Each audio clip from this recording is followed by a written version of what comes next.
unexpectedly traversing into a narrative. Zhou Yun has found himself in the role of a devoted male supporting character in a cliché romance novel. Zhou Yun is portrayed as a quintessential wealthy heir, utterly devoted to his fiancée, the female protagonist, obediently fulfilling her every whim and lavishly spending on her. Little did he anticipate that his fiancée would fall head over heels for the male lead, whisked away on the very day of her father's funeral. As Zhou Yun prepares to teach a lesson to this insufferable couple, he suddenly discovers that the male lead's household is filled with. Zhou Yun muses, "Since you have stolen my pure-hearted flower, do not blame me for being merciless with your charming entourage." Thus, he sets out to vanquish the male lead, confront the female protagonist, and seize the essence of their fortune. Unbeknownst to him, Zhou Yun has already amassed wealth rivaling nations. Chapter 1. Transformed into a great fool. Jiangcheng Kaishan 5-star Hotel. The hotel boasts an array of high-end amenities, top-tier chefs, presidential-level service, and a renowned aerial grand garden. Tonight, the hotel's top floor has been reserved by Zhou Yun, the heir of Yuchen Group, not for any particular reason, but solely to host a class reunion for his fiancée, Xu Yanran. The spectacle must be extravagant in the opulent fountain garden below the hotel. Luxurious cars line up before the resplendent entrance. Well-dressed attendants stand in respectful formation. The hotel manager wears a sycophantic smile. As the doors of a lavish car open, a girl of notable beauty, clad in a pristine white evening gown, steps out, exuding a fresh and elegant aura, reminiscent of purity. However, her face bears a slight air of arrogance, as she occasionally furrows her brow, revealing her evident displeasure. "Miss Xu, everything has been arranged. Please, you and Mr. Zhou may proceed upstairs," the manager of Kaishan Hotel said with a courteous bow and a smile. Xu Yanran nodded in satisfaction, tilting her chin upwards. She disdainfully addressed a young man in the car who was lost in thought. "Zhou Yun, you needn't come up." With an air of impatience, Xu Yanran uttered her remark, not waiting for any response from the young man before briskly entering the hotel.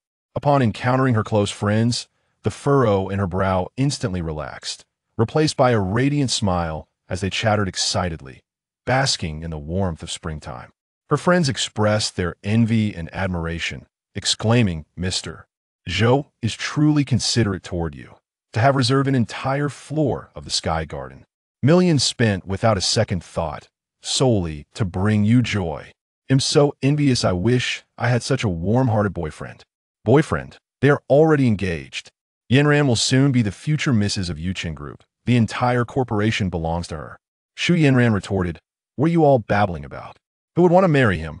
Although our parents have insisted on the engagement, we are merely friends," she clarified. "I regard him as an elder brother." Her friends chimed in, "But he treats you exceptionally well and is willing to spend on you. That blue diamond, the heart of the sea, he acquired for over 100 million just for you, and countless people envy you for it." Xu Yanran rolled her eyes, caressing the resplendent blue diamond resting on her chest. She contemplated tearing it off and discarding it, but ultimately restrained herself. "He cried and begged me to accept it," she lamented. "When I refused, he declared he would leap from a building. Alas, there was nothing I could do. I simply do not covet it." At this moment, within the luxurious confines of a car, Zhou Yun found himself in a daze. He did not even react as Xu Yanran entered the hotel alone, for he was no longer the Zhou Yun he once was. Once an ordinary office worker on Blue Star, he had unexpectedly succumbed to death while engrossed in online literature and mysteriously traversed into another realm. To my astonishment, I have found myself within the pages of a novel I once read in my past life, he mused, and I am cast as the antagonist, a mere stepping stone for the protagonist. His expression darkened at the thought. As the sole heir to the Yuchen Group, a conglomerate boasting hundreds of billions in assets, he was the epitome of a privileged second-gen. Eurasian heir, he could command the winds and summon the rains, effortlessly attracting any woman he desired. Yet, he chose to fawn over a duplicitous vixen, becoming a plaything for a woman who toyed with him, leading him in circles like a fool. In a bid to win the favor of Xu Yanran, the so-called pure White Lotus, he squandered the entire Yuchen Group's fortune, relinquishing hundreds of billions of wealth into another's hands. Ultimately, this fiancée was snatched away by the male lead, Yi Chun with merely a smile. The pair conspired to bring about his ruin, resulting in his family's downfall. The original host eventually came to his senses, but it was too late. Armed with a knife, he sought to eliminate the male lead, only to be effortlessly swatted aside, left to languish in prison. Contemplating these events, Zhou Yun took a deep breath, resolutely determining his course of action. Since he had traversed into this world, he resolutely would not allow such a situation to arise again. Ding! A suitable host has been detected. The supervillain selection system has begun binding and is now activated. This system surpasses all systems across myriad realms. You now have the following 3 options. Option 1. Follow her to the hotel, bravely pursue Zhou Yun, serve her tea, attend to her needs, and move her deeply in return. You will receive a gold medal of devotion. Option 2. Immediately cancel the hotel reservation. Leaving all expenses to be covered by Zhou Yun, you will be rewarded with enhanced physical attributes and divine investments. Kills. A mechanical voice suddenly resonated within his mind. Zhou Yun's eyes brightened, and his face was alight with joy.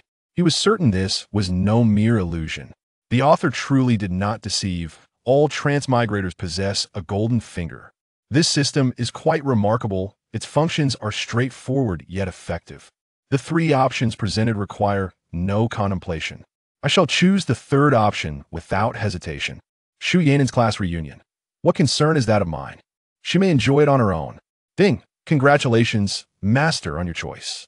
Rewards are now being dispensed, with a resonant hum in his mind.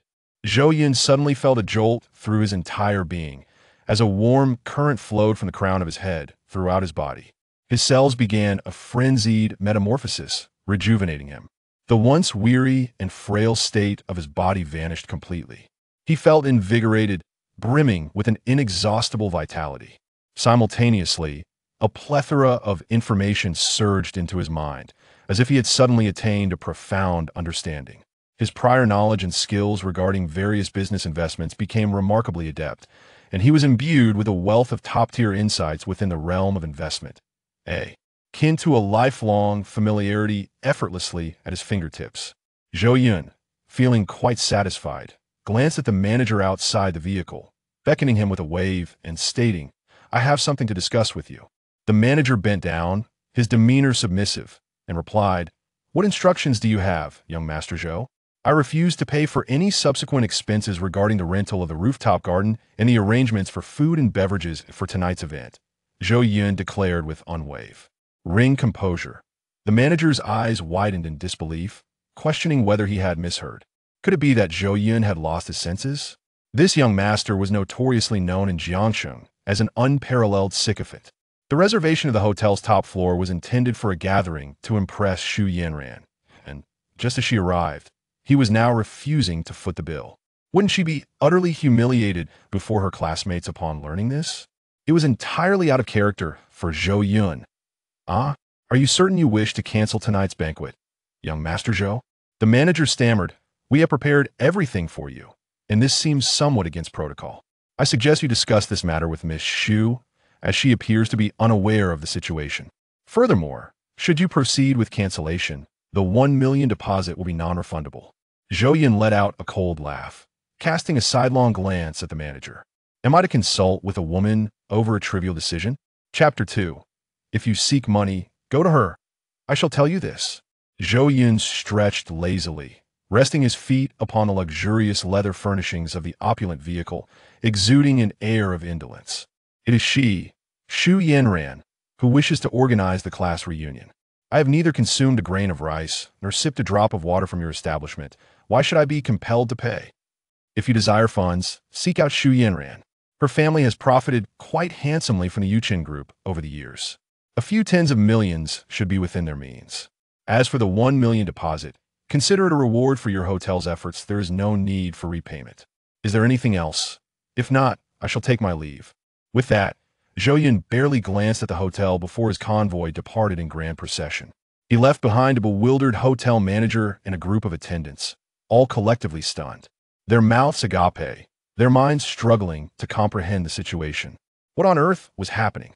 This was not how events were supposed to unfold. What the hell is going on? Can anyone enlighten me? Young Master Zhou, Why has he suddenly transformed, insisting there will be no booking? Wasn't he utterly devoted to Xu Yanran? The entire Jiang city knows that Zhou Yun is indifferent to others, yet he dotes on Xu Yanran, yielding to her every whim, granting her anything she desires. Why has he suddenly refused to book the venue?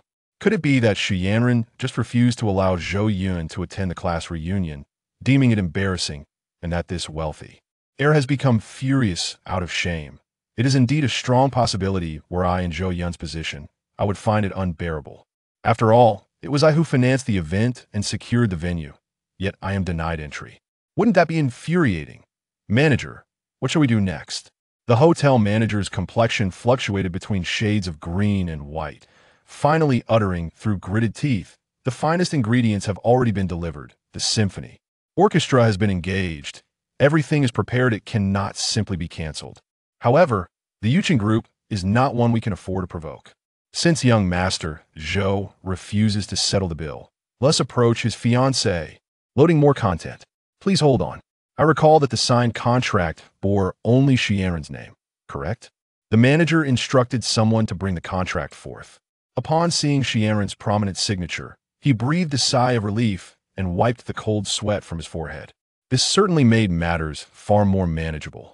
Although the Xu family has only recently risen to prominence, thanks to the Zhou family, they still possess some assets. This sum is within their means. It is likely that Xu Yanran never anticipated this outcome. In her eagerness to appear grand, she signed her name on all contracts and invoices. Now, due to Zhou Qin's refusal to pay, she finds herself at a loss. Her reaction upon learning this news would surely be quite entertaining. 5 luxurious vehicles, worth a considerable fortune, sped across the Cross-River Bridge in Jiangcheng. Through the car window, one could observe 2 luxurious vehicles, within which sat bodyguards clad in impeccably tailored suits, their eyes shielded by dark sunglasses. Their solemn duty was to vigilantly protect the central vehicle that housed the esteemed young Master Zhou Yun of Jiangcheng. Zhou Yun, with his eyes closed, was deep in contemplation. Being well acquainted with the unfolding narrative, he understood all too well why Xu Yanran had forbidden him from attending the class reunion. Just a few days prior, Xu Yanran had been introduced to Yi Chun, the male protagonist who had recently arrived in Jiangcheng to pursue his ambitions. She was instantly captivated by Yi Chun, falling under his spell during an engaging conversation that lasted the entire evening at a CEF. This class reunion was orchestrated at her behest, intended to create opportunities for her to interact with Yi Chun. Yi Chun possessed an extraordinary investment system, granting him remarkable financial acumen alongside an array of superhuman abilities. Yet, Zhou Yun remained unfazed. His own system had proclaimed itself superior to all others. Yi Chun's investment system was merely a lesser counterpart. When the time came for their paths to cross, Zhou Yun was confident he could effortlessly suppress him. At present, the priority was to eliminate the troublesome presence of Xu Yanran, whom he perceived as a manipulative vixen. Fortunately, he had traversed into this realm, sparing himself from becoming an unwitting fool. I must swiftly sever all ties with Xu Yanran, he thought, a wave of nausea washing over him at the mere mention of her name. Such a fiancé is better left unclaimed. A fierce expression crossed Zhou Yun's face as he contemplated how to eradicate the toxic influence of the Xu family. Soon thereafter, as he stepped out of the car, Jing Wanning emerged, her expression one of surprise. Jing Wanning, possessing a poised demeanor, was attired in a professional outfit that accentuated her tall and graceful figure. Her long legs were elegantly enveloped in black stockings, and her hair, dark and lustrous as ink, radiated an air of sophistication. One could not help but feel an overwhelming desire to dominate her. As the chief steward of the Zhou family, she was indebted to the elder for saving her life and dedicated herself to managing various trivial matters with unwavering loyalty. Upon encountering this woman, Zhou Yun was instantly captivated, his heart momentarily stilled. He silently praised her beauty, which surpassed that of Xu Yanran by more than a fold. No wonder the male protagonist, Yi Chun, had relentlessly pursued her upon their meeting, albeit ultimately without success. After the fall of the Zhou family, Jing Wanning departed for foreign lands, her departure shrouded in melancholy. Yet, this only attested to the extraordinary allure of her visage.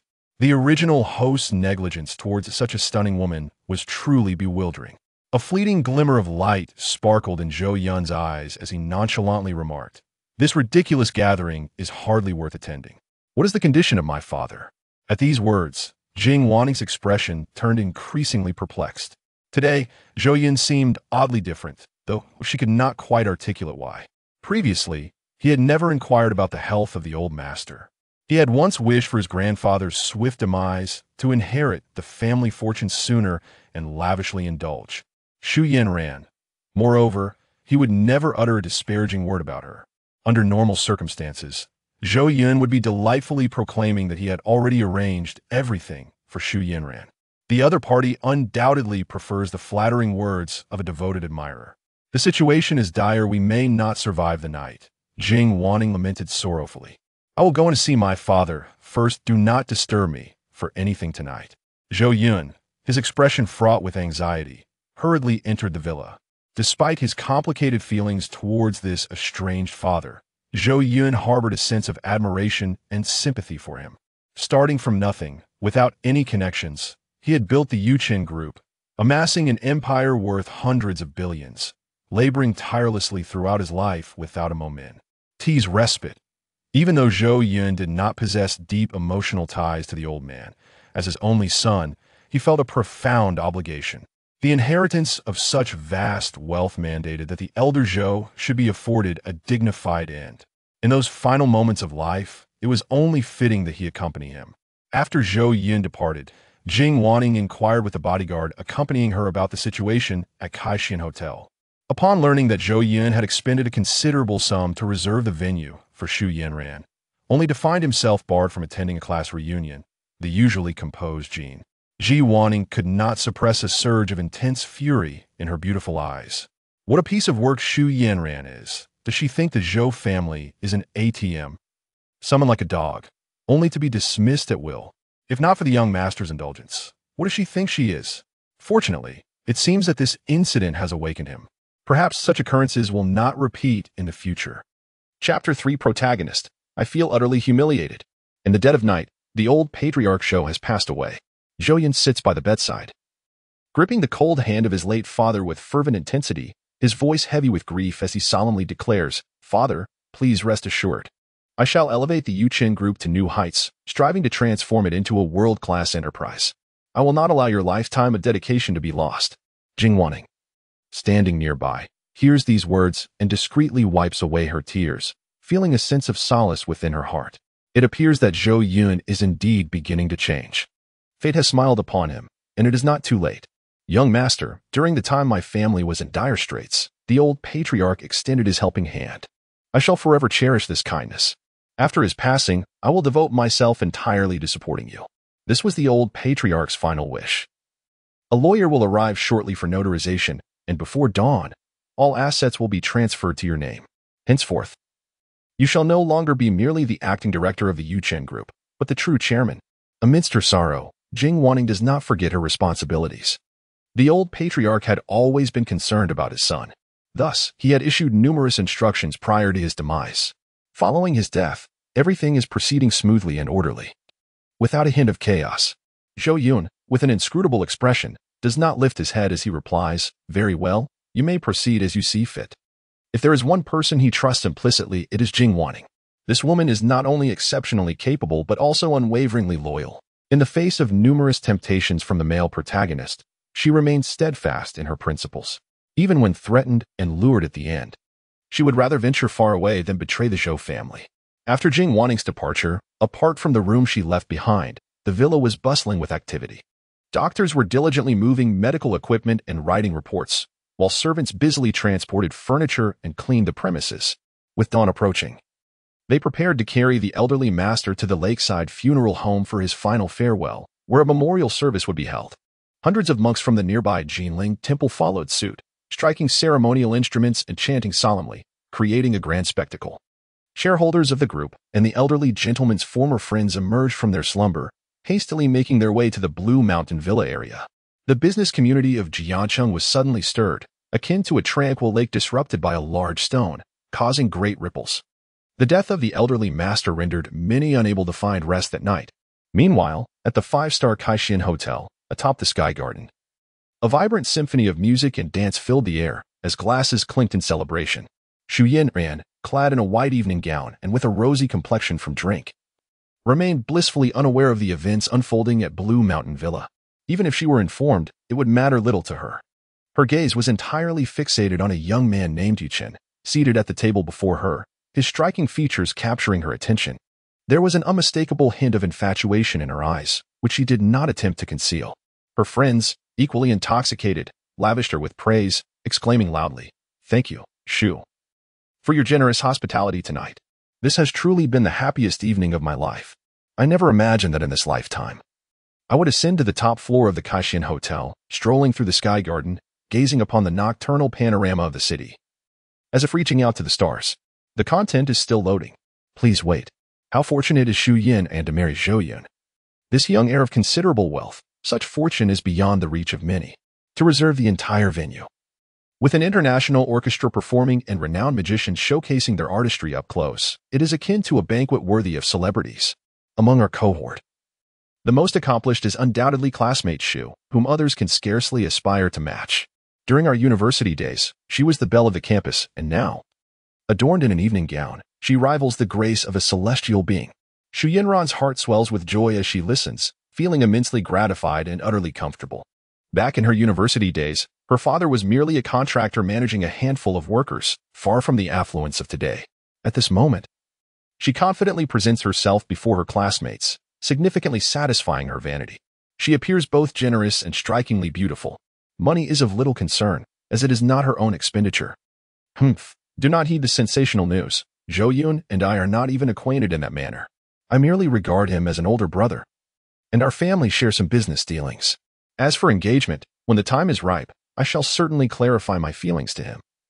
I harbor no such sentiments towards him whatsoever.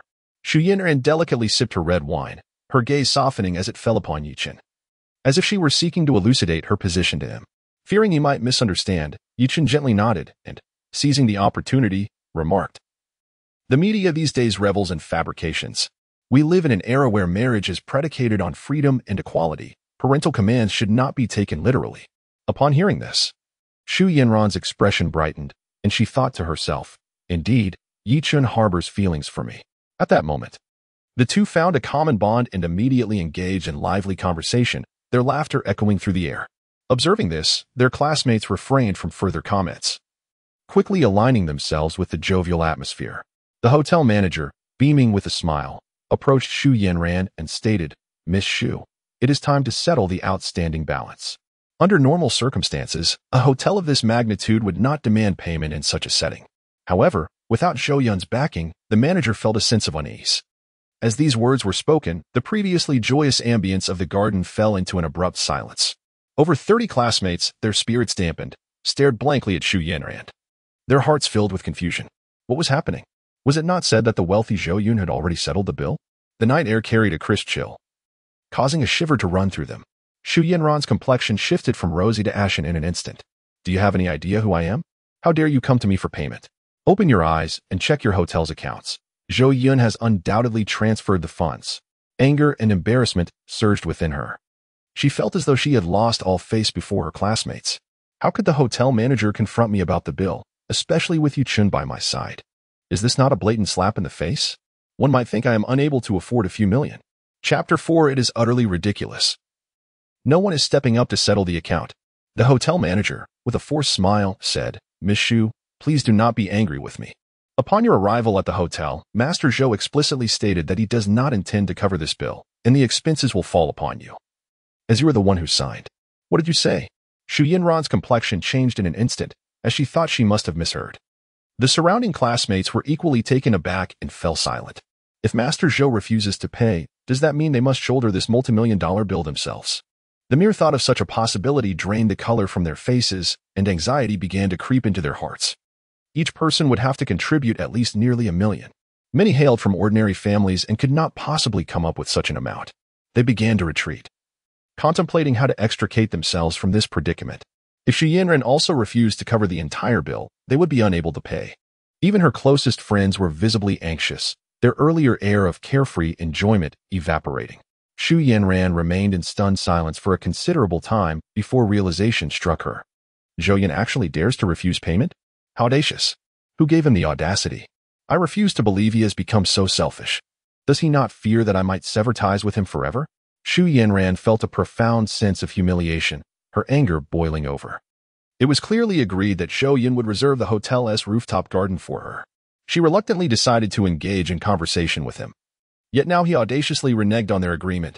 Zhu Yun felt an overwhelming surge of anger threatening to erupt within her. Having been pampered since childhood and excessively flattered by Zhou Yun, she was unaccustomed to such indignities. Her eyes reddened with fury as she swiftly retrieved her phone to call Zhou Yun, her voice brimming with indignation. How dare you neglect to pay the hotel bill? Do you truly care about such a trifling amount?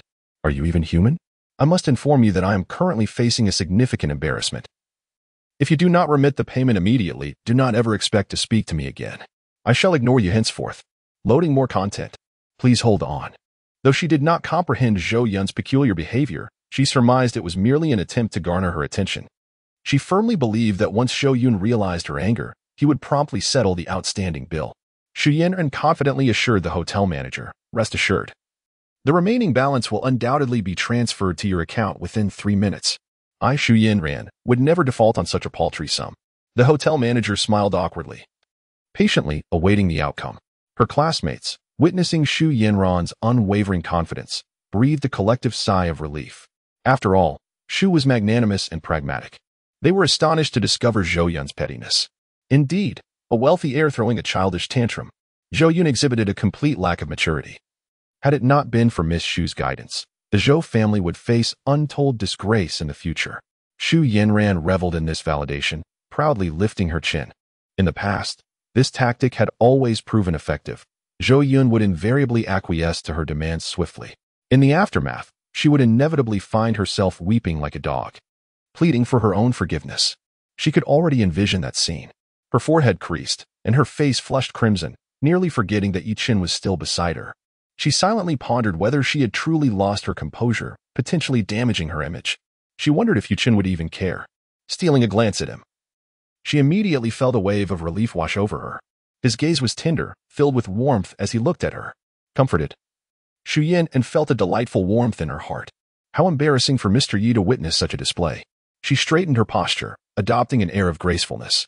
Yi-Chin, with genuine concern, remarked that it was indeed a misfortune for Miss Zhu to be acquainted with someone so untrustworthy. Zhou Yun, a sheltered flower raised in a greenhouse, had never faced the trials of society, behaving childishly and absurdly. Yi-Chin's sympathy for Zhu Yun was sincere and not a mere facade. From the moment he first laid eyes on her, he was captivated, akin to witnessing a lotus bloom upon a pond, an exquisite beauty that penetrated the soul. He resolutely vowed in his heart to win Zhu Yun over, regardless of her fiancée, Zhou Yun. With the awakening of his investment system, he considered himself the destined child of this world. Given sufficient time, he was certain he would ascend to the status of the world's wealthiest individual. What was the Zhou family, after all? Though he had just embarked on his journey in Jiangcheng, still lacking funds, Zhu Yun was pleasantly surprised. Yi-Chin's words resonated deeply within her. Indeed, she had not anticipated this side of him, and your reminder had brought her to a profound realization. Mr. Yi, have you any free time in the coming days? Since you have just arrived in Jiangcheng and are unfamiliar with the area, allow me to accompany you on an exploration. Zhu Yun seized the opportunity to invite Yi-Chin for an outing. What an honor! Yi-Chin beamed with delight, secretly reveling in the invitation. They exchanged contact information and agreed to explore the various attractions of Jiangcheng together in the days ahead. Meanwhile, the hotel manager's expression darkened considerably. As the final payment had yet to be received, it became evident to all that Zhou Yun was serious. Even Zhu Yun, who personally called, was unable to secure the funds. This prompted hushed whispers among the group. It appeared that young Master Zhou was genuinely upset, unprecedentedly refusing his fiancée Yi. I hope I won't be asked to split the bill. I simply cannot afford it. Without Zhou Yun is nothing. I suspect she is reluctant to cover the final payment. Had I known this would happen, I would not have come. I cannot even afford to contribute 100,000. It's absurd that Zhu Yun and Wu Ti let Zhou Yun come up. Now that he is angry, I wonder how she will manage. She speaks of being the future chairwoman of the Yi-Chin group, but I sense that may be in jeopardy. Although the classmates were too timid to speak out loudly, they engaged in whispered discussions. However, The perceptive Zhou Yun easily caught wind of their murmurs. Instantly, her complexion shifted to a ghastly pallor. First filled with confusion and then overwhelmed by fury, wishing desperately to vanish into thin air. More content is loading. Please hold on. Oh, Zhou Yun. I will no longer pay you any mind. Zhou Yun seethed inwardly, her teeth clenched. With Yi Chen beside her, only subtle changes flickered across her face. Then, with a stern expression, she declared, "Who says I cannot afford it? Let me make a phone call." She flashed a contrite smile at Yi Chen before stepping aside to dial her father's number. As soon as he answered, she blurted out, "Father, transfer 30 million to my account. Do not inquire as to its purpose." Zhou Yun? Who is Zhou Yun? I do not know him. The old man has passed. What concern is it of mine? As for the funeral, I have no intention of attending. Enough said, I have matters to attend to these days. The Zhou family now possesses a modest fortune, having relied on siphoning off resources from the Yu Chen group over the years, accumulating assets worth billions. Soon, with a face as cold as ice, Zhou Yun settled the remaining payment. Watching her account balance dwindle to 5 digits, she felt a pang of regret. Once the transaction was complete, she turned to find that her classmates and close friends had already departed. She could not help but shift all the blame onto Zhou Yun. If he had been willing to pay, she would never have lost face in front of others, feeling utterly humiliated. She silently vowed that if Zhou Yun did not make significant sacrifices to appease her, she would sever all ties with him, allowing him to experience the pain of such a loss. The chants of the monk reverberated throughout the Blue Mountain Villa area. In the reception hall, a group of influential figures from both the political and business realms stood or sat, many of whom were connections cultivated over the years by the late Zhou patriarch. At this moment, they cast peculiar glances at the heir of the Yu Chen group. Zhou Yun held the phone that had just been disconnected, his eyes smoldering with barely contained rage. Chapter 5. Acquire the divine feng shui secrets and bring down the Zhou family. The voice of Zhou Yun, unabashed and domineering, resonated throughout the living room, drawing the attention of numerous prominent figures who were present, leaving no room for Zhou Yun's dignity. In the wake of the old man's passing, Zhou Yun was engulfed in profound sorrow, only to be further aggrieved by the unreasonable antics of his fiancée. The glances exchanged among the elite were peculiar, teetering on the edge of amusement, yet restrained by propriety, resulting in hushed whispers among themselves. Such an unreasonable fiancée was indeed a rarity. If she were to be my daughter-in-law, I would rather see her dispatched post-haste. What could Zhou Yun possibly see in her? Is she truly worthy of such devotion? From my perspective, it seems fortuitous. With a successor like Zhou Yun, how could the Yu Chen group possibly falter? Indeed, based on past actions, Zhou Yun is a fool who disregards everything for a woman, allowing himself to be manipulated. The Zhou family is doomed. Their whispered conversations were muffled by the monk's recitation of sutras. Nevertheless, Zhou Yun could discern their discussions through their expressions, yet he maintained an impassive demeanor. At that moment, the system suddenly activated, detecting the interaction between the host's fiancée and the destined child. You now have the following 3 options. 1. Call Zhou Yun to sincerely apologize and agree to any of her conditions to gain 10 mental points. 2. Call Zhou Yun's parents under the pretense of bringing good fortune to the Zhou family, compelling Zhou Yun to marry you after the funeral, thereby acquiring 1 billion in cash. 3. Announce to the media the severance of ties with Zhou Yun, thereby bringing disgrace upon the Zhou family and acquiring the ultimate secrets of feng shui. Initially, due to Zhou Yun's probing, Zhou Yun felt a twinge of discomfort, but his expression soon brightened with joy. Not long after, the system presented him with new options, and the rewards were incredibly enticing. He swiftly scanned his options. The first choice was out of the question. Apologizing over the phone? Nonsense. He would never again play the role of a sycophant. The mere thought of Zhou Yun's self-righteous demeanor made him feel a wave of nausea. As for the second option of forcing marriage, that too was promptly dismissed. Such a woman, pretentious and insipid, had transformed from an ugly duckling into a self-proclaimed queen through the flattery of the original host. Whoever married her would be unfortunate. Thus, he resolutely opted for the third choice, to sever all ties with Zhou Yun and to bring disgrace upon the Zhou family. This decision resonated deeply with Zhou Yun. Even without the system's prompting, he would have chosen this path.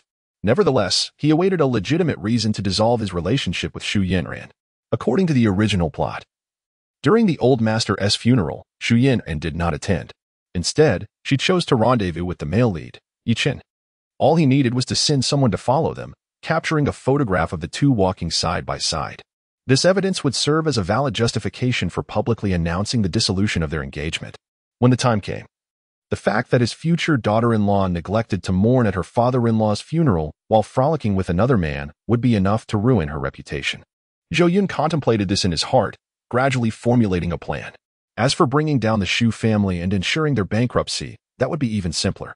In recent years, the Zhou family has engaged in various covert manipulations and financial misdeeds against the Yuchen Group, including the establishment of shell companies to embezzle funds. A cursory investigation would reveal these truths. Familiar with the unfolding narrative, he comprehended the Zhou family's actions effortlessly. Upon making his choice, the system promptly imparted to him knowledge regarding the supreme art of feng shui. An abundance of feng shui information flooded his memory, and in an instant, he achieved a profound understanding. More content is loading. Please hold on. At this moment, the entire geographical landscape of the Blue Mountain Villa transformed into a miniature tableau before his eyes. Various hues of atmospheric phenomena morphed into flowing sands, suspended in the ether. The feng shui of the Blue Mountain Villa, which the late Mr. Zhou had lavishly arranged with the help of renowned masters, possessed its own subtle mysteries. Yet, in Zhou Yun's perspective, it was trivial. He possessed countless methods to elevate the villa into a pinnacle of feng shui mastery. This exemplifies the formidable nature of the supreme art of feng shui. It can be asserted that, in terms of feng shui expertise, no one in the world rivals him. Even the destined child endowed with a system pales in comparison, for Zhou Yun's extraordinary capabilities transcend all systems. At that moment, Jing Wanning entered from the reception area, greeting the prominent figures with a demeanor that was both dignified and unassuming. These influential individuals, who could shake Jiang City with a mere shift, adopted a serious expression upon encountering Jing Wanning, clearly expressing their admiration for her abilities. Approaching Zhou Yun, Jing Wanning whispered, "Young master, I have heard about Miss Zhu's recent actions. You wouldn't still be accommodating her, would you?" Zhou Yun leaned in closer, instructing her softly. Jing Wanning transitioned from a frown to a state of perplexity, and then to a radiant smile, nodding repeatedly. The Zhou family had indeed gone too far.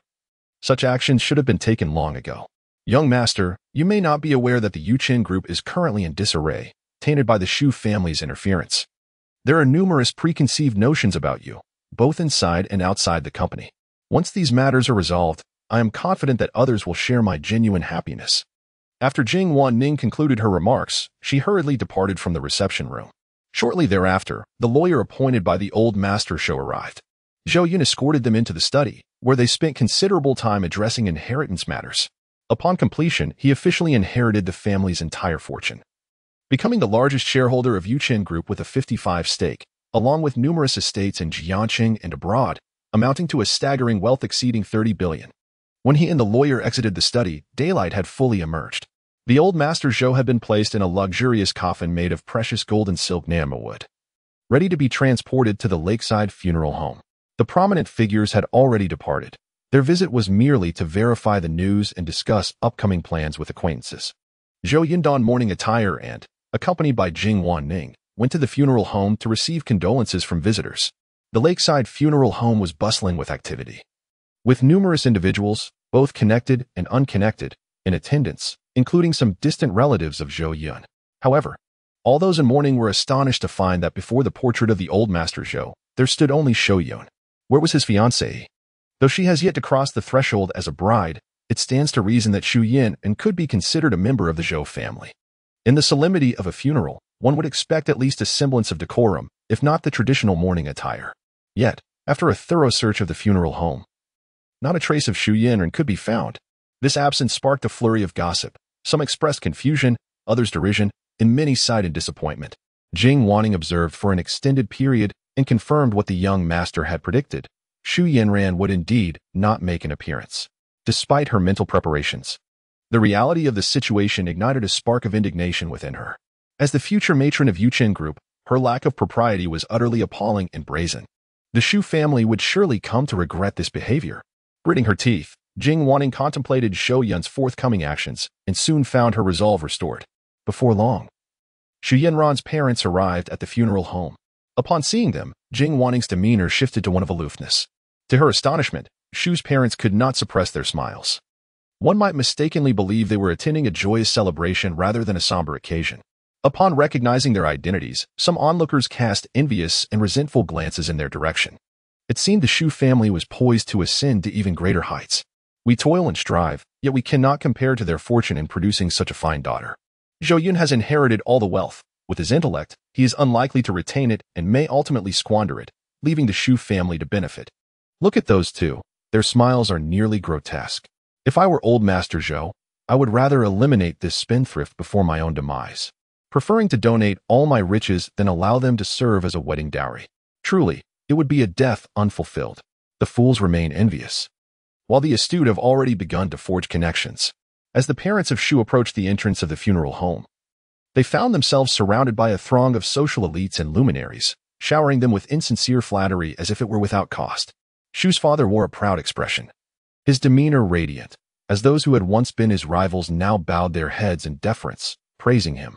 The sensation was utterly delightful. These individuals, who had once seemed unattainable and worthy of reverence, had now shifted in status. Following his daughter's association with Zhou Yun, everything had transformed. With the passing of the elder Zhou and his daughter's impending marriage to Zhou Yun, the Yu group had become akin to a backdoor for the Shu family, easily manipulated at their discretion. The mere thought of the Shu family ascending to dominance in Jiangxing filled Shu's father with immense pride.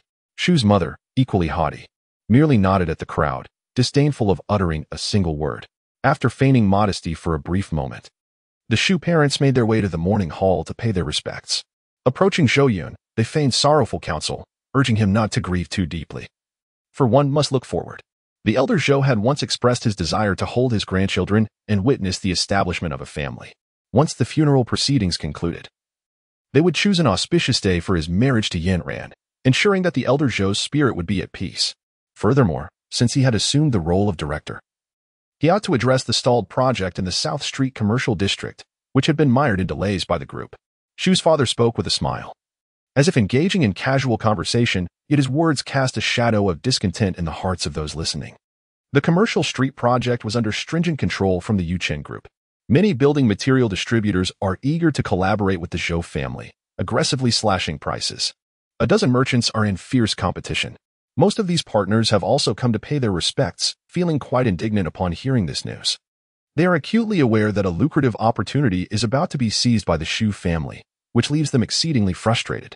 If the Shu family were to compete fairly, they would accept defeat gracefully. However, the Shu family's quotes exceed market prices, and the quality of materials they provide is inferior. At times, they even use scrap materials disguised as high-quality ones. Yet, this unscrupulous strategy has repeatedly succeeded due to Zhou Yun's influence. Whenever Zhou Yun whispers in Zhou Yun's ear, the Yu group seems to offer their partnership as if it were free money, based on past patterns. It appears that this time the Commercial Street project will again fall into the hands of the Shu family. Meanwhile, Zhou Chen remains unperturbed, not lifting his head, merely stating in a low voice, "Today is my father's funeral. I do not wish to discuss business matters. We shall speak later." This response instantly displeases Shu Mu, who frowns and asserts, "It is not a bother at all." With just her nod, who in the Yu group would dare defy your wishes?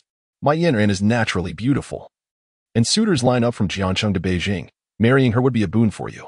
I heard you upset her last night, which made her quite angry. With your agreement, I shall speak with her, and she will forgive you. At that moment, Jing Wanning approaches and coldly remarks, "Where's Shu Yanran?" Shu Mu, observing Jing Wanning's beauty, feels a surge of crisis within her. With a furrowed brow and a sharp tone, she retorts, "Is the name of the lady of the house something a mere steward should utter? Such impertinence shows a lack of respect. Yanran's absence is certainly justified. Zhou Yun has remained silent, so why should you speak? Zhou Yun, dismiss this woman immediately. I do not wish for Yin and to witness her presence after marrying you. Otherwise, you know the consequences of angering Yanran. This lifetime, you shall never marry her, and I will not speak a single favorable word on your behalf. Do you understand?" Mother Shu commanded imperiously, offering Zhou Yun no semblance of respect, admonishing him and Jing Wanning as if she were a superior. Father Shu, maintaining an air of authority, refrained from intervening in his wife's unrestrained outburst. To him, Zhou Yun's compliance with Shu Yin and S wishes was merely a trivial matter. Had the old master Zhou still been alive, they might have exercised a modicum of caution. Now, Zhou Yun stands as their son-in-law, and he is akin to a parent. Such a modest request is entirely reasonable. The commotion at the mourning hall instantly drew the attention of other attendees paying their respects, including prominent figures rivaling the Zhou family, namely, the Kong, Dong, and Qin clans, who dominate industries throughout Jiangxing and possess substantial wealth, having contended with the old master Zhou for the better part of their lives. They were both adversaries and, in a sense, mutual admirers. Observing this scene, the elders Kong, Dong, and Chun exchanged disdainful smiles directed at the Shu family while expressing pity towards Zhou Yun. Elder Dong remarked, "I have often heard that Zhou Yun is a squanderer. Seeing is believing." Elder Kong lamented, "After a lifetime of striving, the greatest fear is the squandering of one's fortune by such descendants. I truly feel for the old Zhou." Qin Lao wore a helpless expression. "I had a decent relationship with old Zhou, and after his passing, I intended to offer some assistance. However, it appears that Zhou Yun is nothing more than an incapable fool, rendering such help unnecessary. With a relative like this, even 100 Yuqin groups would not suffice to endure the downfall. If Zhou Yun truly drives Jing Wanning away, I would be willing to pay a handsome sum to have her manage my affairs." In the gathering, not only did the other magnates scoff at Zhou Yun, but even some of the seasoned executives within Yuqin Group were profoundly disillusioned with this heir. They understood that the Shu family's audacity was a direct result of Zhou Yun's indulgence. Had he not been so submissive towards the Shu family, how could those two imbeciles dare to act so brazenly in front of old Zhou's memorial? Yet, it was their family matter, and they felt powerless to intervene. It was merely a pity for the loyal Jing Wanning. Little did they know, Zhou Yun had long since transformed. He was no longer the sycophant of yore. Initially, he had no intention of causing a scene today, but as Shu Mu targeted Jing Wanning, his pent-up fury could no longer be contained. He abruptly rose to his feet, his gaze fixed on Shu Mu, his eyes seemingly harboring a multitude of sharp swords piercing through the heart. "You wish for me to take action today, do you? Very well, I shall oblige." Xiaodong, Zhou Yun called out to the project manager of Yuqin Group. Shortly thereafter, a bewildered middle-aged man in a suit stepped forward. "Chairman, I am here." Zhou Yun spoke coldly. "Immediately notify the entire group that regarding the commercial district project, no company associated with the Shu family is permitted to participate.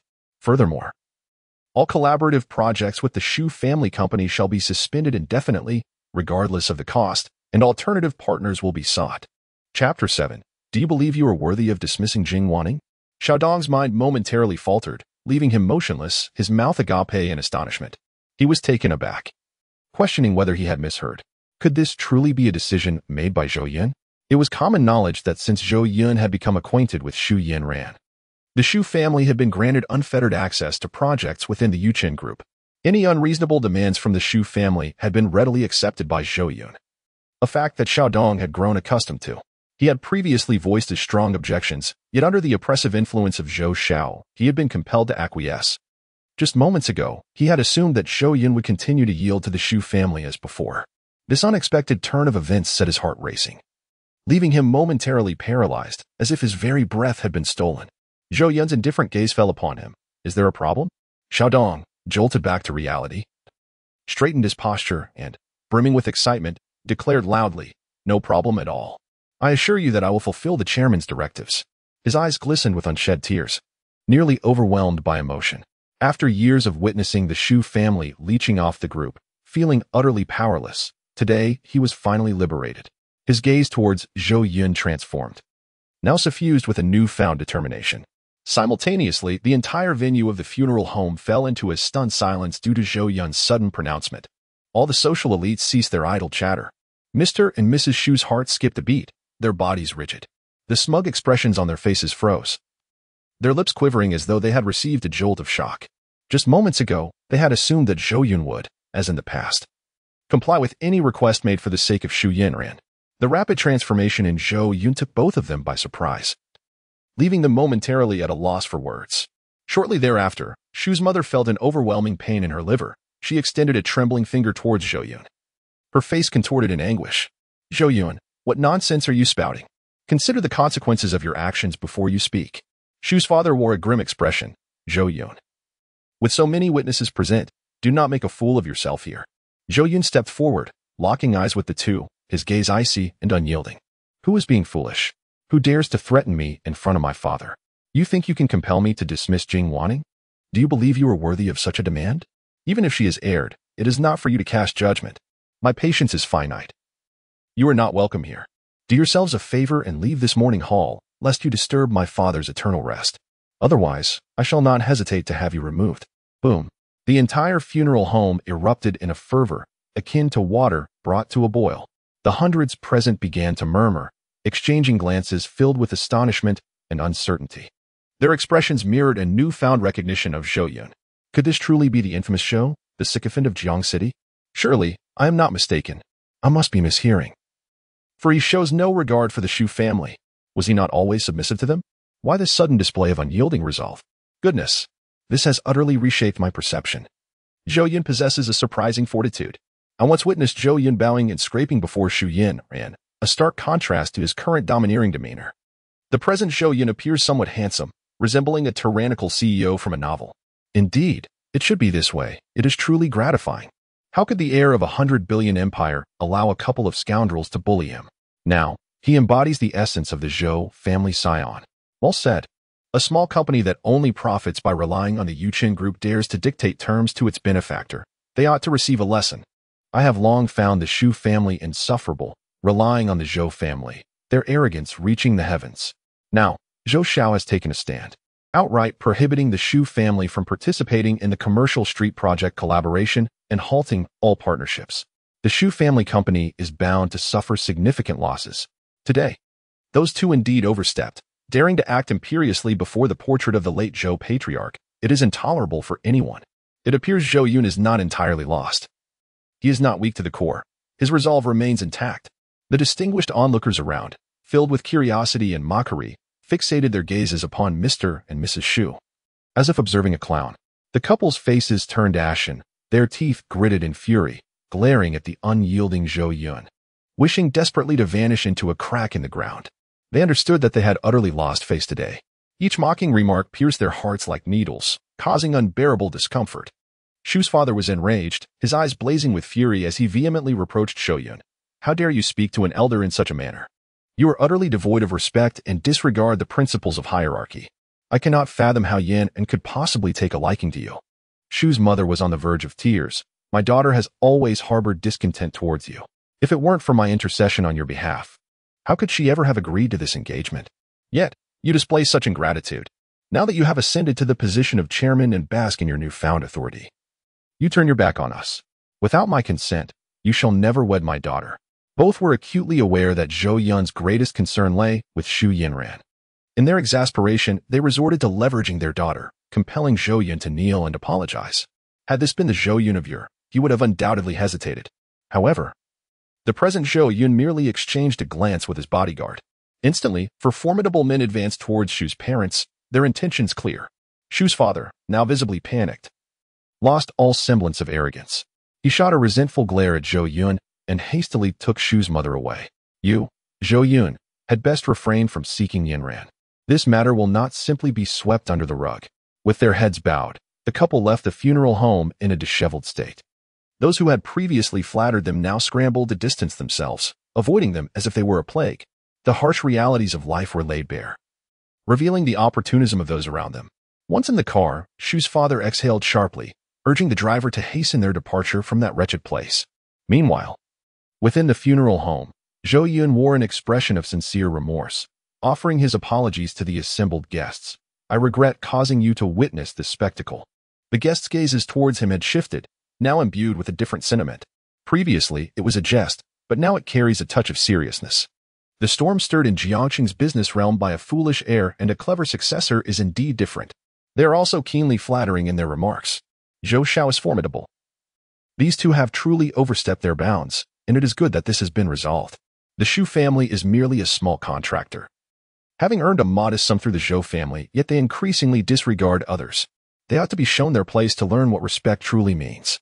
Indeed, the chairman of Yuchen Group, the old man, has a worthy successor. The magnates of other groups in Jiangqing nod in agreement, reassessing Zhou Yun. Elder Dong rises and applauds, exclaiming, "Well done. At last, you do not fall short of the former glory of old Zhou." Elder Chen remarks, "The younger generation is formidable. I was just waiting for you to dismiss Jing Wanning so I could openly make my move." Elder Kong sighs softly, muttering to himself, "It seems the Zhou family still has its fortunes. Zhou Yun is not as foolish as rumored. He possesses some rationality." Zhou Yun jokes, "Elder Chun, you might as well give up on that notion. You will never have the chance to claim Jing Wanning in this lifetime." The crowd notices the sincerity in his expression. devoid of pretense, and silently admires him. Zhou Yun has just undergone a transformation, yet he swiftly adjusts his mindset, his temperament calm like a tranquil lake, undisturbed. Jing Wanning is also taken aback. Zhou Yun has actually turned against the Zhou family for her sake.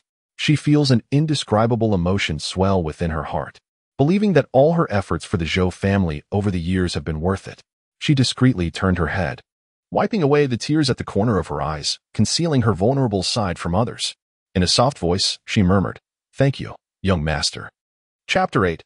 Unrefined skills in the marketplace. Inside the car, the parents of Zhou remained silent, their expressions heavy with unspoken thoughts. It was not until they distanced themselves from the funeral home that Zhou's mother, filled with indignation, declared, "Zhou Yun must have taken leave of his senses today, daring to retort against us. In the past, he wouldn't have dared utter a word. Could it be that Yanran's absence from the funeral had incited his resentment?" Zhou's father furrowed his brow deeply, struggling to comprehend Zhou Yun's sudden transformation. Perhaps the overwhelming crowd at the funeral home had overwhelmed him, causing him to maintain a facade of bravado despite his discomfort. Indeed, it must be so. A dog cannot change its nature, and today, Zhou Yun merely put on airs. In a few days, he would surely come to our family, kneeling and weeping, begging for mercy. Both remained reluctant to believe that Zhou Yun could change so swiftly. Having grown accustomed to his obedient demeanor, they assumed he was merely preserving his pride, hence his obstinacy. Once they reconciled this notion, their brows finally relaxed. At that moment, various material suppliers and manufacturers, having heard the news, began to call in pursuit of debts. For a large company like the Zhou family, cash flow was minimal. Payments were typically settled only after project completion, resulting in numerous outstanding debts to suppliers. The abrupt termination of contracts by Yuchen Group spread like wildfire throughout Jiangqing. Without a prestigious reputation, suppliers feared that the Zhou family would be unable to settle their accounts. Sensing the impending collapse of the Zhou family, they sought to reclaim whatever funds they could, hoping to salvage something before it was too late. If only one or two debts could be settled, it would be a fortunate outcome. However, all the business partners came rushing to demand payment. The Zhou family seemed destined for collapse. Their assets could not cover the debts. Zhou's father wore a grim expression, his eyes fixed on the incessantly ringing phone, beads of sweat forming on his forehead, clearly feeling a surge of anxiety. In a desperate attempt to escape the turmoil, he decided to turn off his phone, choosing ignorance over distress. Unfortunately, it was Zhou's mother's phone that bore the brunt of the situation. As their car approached home, they were met with a myriad of luxury vehicles parked outside their villa. The partners acted swiftly. As soon as the news broke, they descended upon the premises, blocking the entrance and preventing any passage. Zhou's father urged the driver to turn around and head to the hotel. Upon entering the hotel, both of them found themselves drenched in cold sweat, gradually realizing the dire consequences of Yuchen Group's decision to suspend the project, consequences they could ill afford.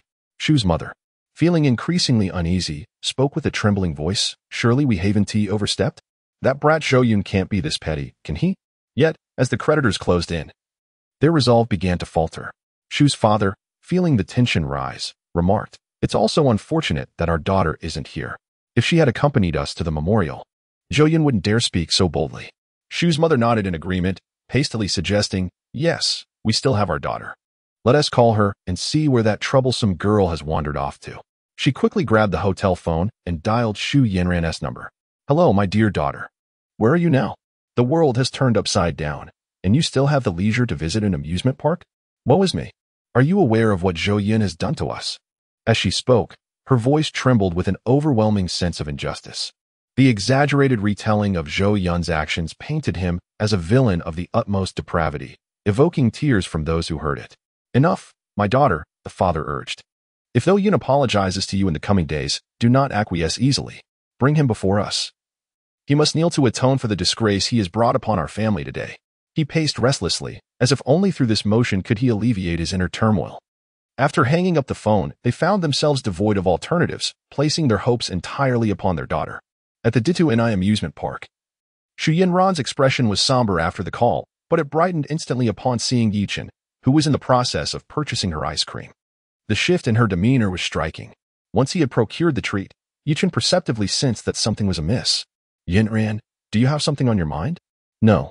It's nothing, just a trivial matter. Whatever troubles you, feel free to share. My abilities are far greater than you realize." "Yichen, you are truly remarkable. Tomorrow, Let us visit Yushan, a renowned historical site in Jiangqing. Zhou Yun smiled sweetly, savoring her ice cream as she walked alongside Yichen. During their outing, Yichen subtly suggested that the Chun family of Jiangqing sought his assistance, assuring her that there was no need to fear the Zhou family. Unbeknownst to them, hidden cameras were discreetly capturing their every moment from the shadows.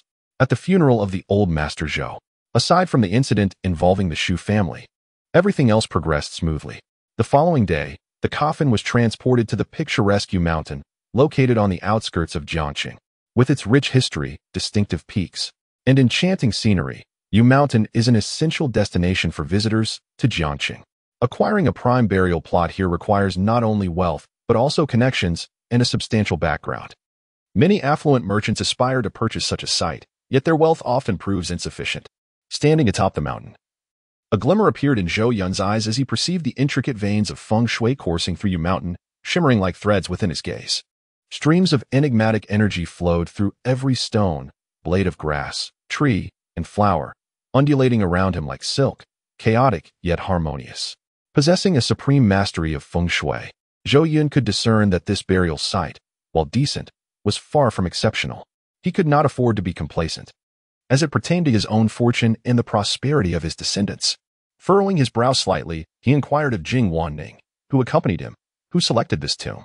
Jing Wanning replied candidly, it was the Dong family who assisted in inviting a gentleman named Yichen to assess it. Is there an issue, young master? Yichen? A flicker of barely perceptible coldness crossed Zhou Yun's eyes, his tone growing slightly grave. He had not anticipated the male protagonist's swift maneuvering to form an alliance with the Qin family, to establish himself in Jiangqing. Yichen undoubtedly exerted considerable effort in evaluating the feng shui. However, in Zhou Yun's estimation, the other's skills were rather mediocre, merely scratching the surface compared to the divine techniques bestowed upon him. If one were to categorize feng shui techniques into levels of misfortune, bad luck, good fortune, minor blessings, and major blessings, the disparity was evident. The grave site chosen by Yichen, along with various adjustments, could at most be deemed auspicious. However, the art of feng shui is enigmatic and ever-changing, defying simple hierarchical assessments. Zhou Yun remarked indifferently that this burial ground was rather mediocre and not worthy of such a high price. He instructed those at work to pause, expressing a need for some time to reconsider the selection of the grave site, assuring that it would not delay the interment. In Zhou Yun's perspective, somewhere within the Yushan mountain range lay a hidden convergence of ethereal energies, manifesting as a diminutive Kirin. With a few modifications, it could potentially embody the grandeur of traversing myriad mountains and lands, exuding extraordinary grace. Chapter 9. He does not seek you. Shall you not seek him? Jing Wanning paused, gazing incredulously at Zhou Yun. The seemingly inept young master, who appeared to possess no scholarly ambition, might secretly have been studying feng shui in the shadows. Observing his calm confidence, she discerned no hint of deception. Rather, he seemed genuinely knowledgeable. This revelation prompted Jing wanting to reflect on whether she had misjudged Zhou Yun in the past. Though he seemed frivolous, idling away his days, he might indeed have been quietly striving to astonish everyone. Having resided in the Zhou household for 5 years, Jing Wanning rarely witnessed Zhou Yun remaining at home. He was predominantly engaged in a life of revelry. At that time, she had scorned him, but now she recognized her short-sightedness. The sudden shift in Zhou Yun's demeanor since yesterday was telling. He was far from a mere wastrel. Instead, he appeared to be a cunning individual playing the part of a fool. Perhaps during his absences, he sought the tutelage of certain reclusive masters. While en route to the Kirin site, Zhou Yun cryptically stated, in a few days, I shall visit his residence to assist in rectifying the feng shui. Understanding the situation, Jing Wanning no longer pressed for further inquiries. She refrained from expressing any doubts regarding Zhou Yun's unilateral decision to alter the burial site. In her perspective, it was a matter pertinent solely to the Zhou family. Even if Zhou Yun were to leave the old patriarch's remains exposed to the elements, her position as a steward afforded her no authority to intervene. Upon arriving at the Qilin burial ground, Zhou Yun instructed the removal of certain debris and subsequently tasked Jing Wanning with contacting the individual responsible for the land, investing a considerable sum to acquire it. He then commenced adjustments to the feng shui, procuring a pair of jade qilins, ornamental pieces, and yellow silk talismans. Engaging in hands-on work, he transformed the sealed Qilin grave into his sanctuary, resonating with auspicious energy. Following this, he ensured that his father's coffin was interred, thus fulfilling the funeral rites. In less than half a day, Zhou Yun acutely sensed the emergence of celestial opportunities, surging from the depths of his bloodline, amplifying his fortune. This transformation deepened with the passage of time and the accumulation of heavenly secrets, such as the formidable power of the divine feng shui techniques. In contrast, ordinary feng shui methods would have failed to unveil the hidden Qilin site within Yushan. Meanwhile, Shujia's parents had been plagued by insomnia, unable to find rest, resorting to sleeping pills to endure the nights. Their residence had been discovered by debt collectors, compelling them to switch hotels multiple times, engulfed in anxiety. More troubling than the pursuit of debts was the unsettling silence from Zhou Yun. This rendered their spirits plummeting from the heights of hope to the depths of despair, diminishing their confidence and leading to spiraling thoughts. Should Zhou Yun remain resolute in his intentions to confront them, the Shu family would indeed descend into an abyss of darkness, with no respite in sight. As Shumu felt her body grow increasingly cold, the thought of no longer having the support of Yuchen Group and the absence of Zhou Yun's safety net loomed over her like an icy abyss. Shufu, unable to find solace, felt as though he were being pricked by 1,000 needles, his breath quickening with each passing moment. It cannot be. Zhou Yun cannot be so heartless. He must still harbor feelings for Yin, and after pursuing her for 3 years, how could he simply abandon her? For Yin Ran, he would do anything. It should not be this way. Surely, Zhou Yun must be occupied with some pressing matter. It has to be so. Shuma continuously reassured herself, hoping for a favorable turn of events. Meanwhile, Shufu's gaze dimmed, and he too began to panic. The funeral had long concluded, and Zhou Yun should now have the time to act. Given Zhou Yun's nature, he should have already sought out Yin Ran to beg for her forgiveness. Both of them, once calm, had now succumbed to anxiety. The repercussions of severing ties with Yuchen Group were insurmountable for the Shu family. Fear finally gripped them over the years. They had exploited Zhou Yun's identity to fabricate numerous fraudulent contracts and defaulted debts, and should a reckoning occur, they would find themselves imprisoned for life. Naturally, they had not anticipated Zhou Yun's ruthless resolve to reach this point. However, they were not entirely foolish and quickly realized that the key to breaking the deadlock lay with their daughter, Shu Yinran. Shumu dialed her daughter's number, this time devoid of any pleasantries or affection, instead brimming with an accusatory tone. Always playing, day in and day out.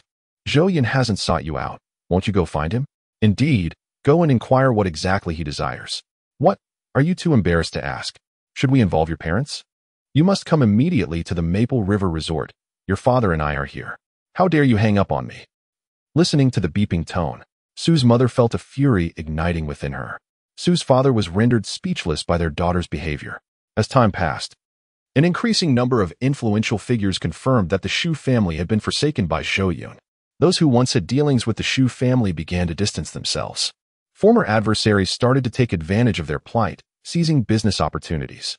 Debt collectors surged throughout the city, creating a commotion akin to that of a wanted criminal. If their daughter does not step forward to confront Zhou Yun and resolve this issue, it would not be long before they were utterly ruined. With this thought, both parents began to feel a sense of dread. They soon realized that the Zhou family remained a towering behemoth. Even a seemingly ineffectual Zhou Yun was not someone they could afford to offend lightly. Without Zhou Yun, the Shu family was nothing. On another front, after arranging his father's funeral, Zhou Yun arrived at the Yuchen Group office building, a property of the Zhou family, capable of accommodating 3,000 to 4,000 employees. Today, he sported a slick-back hairstyle, donned an impeccably tailored suit, and wore gold-rimmed glasses, exuding a faint air of rebellious charm, reminiscent of a suave rogue from the silver screen. Surrounded by a cadre of bodyguards, he entered the company building, swiftly recognized by the receptionist.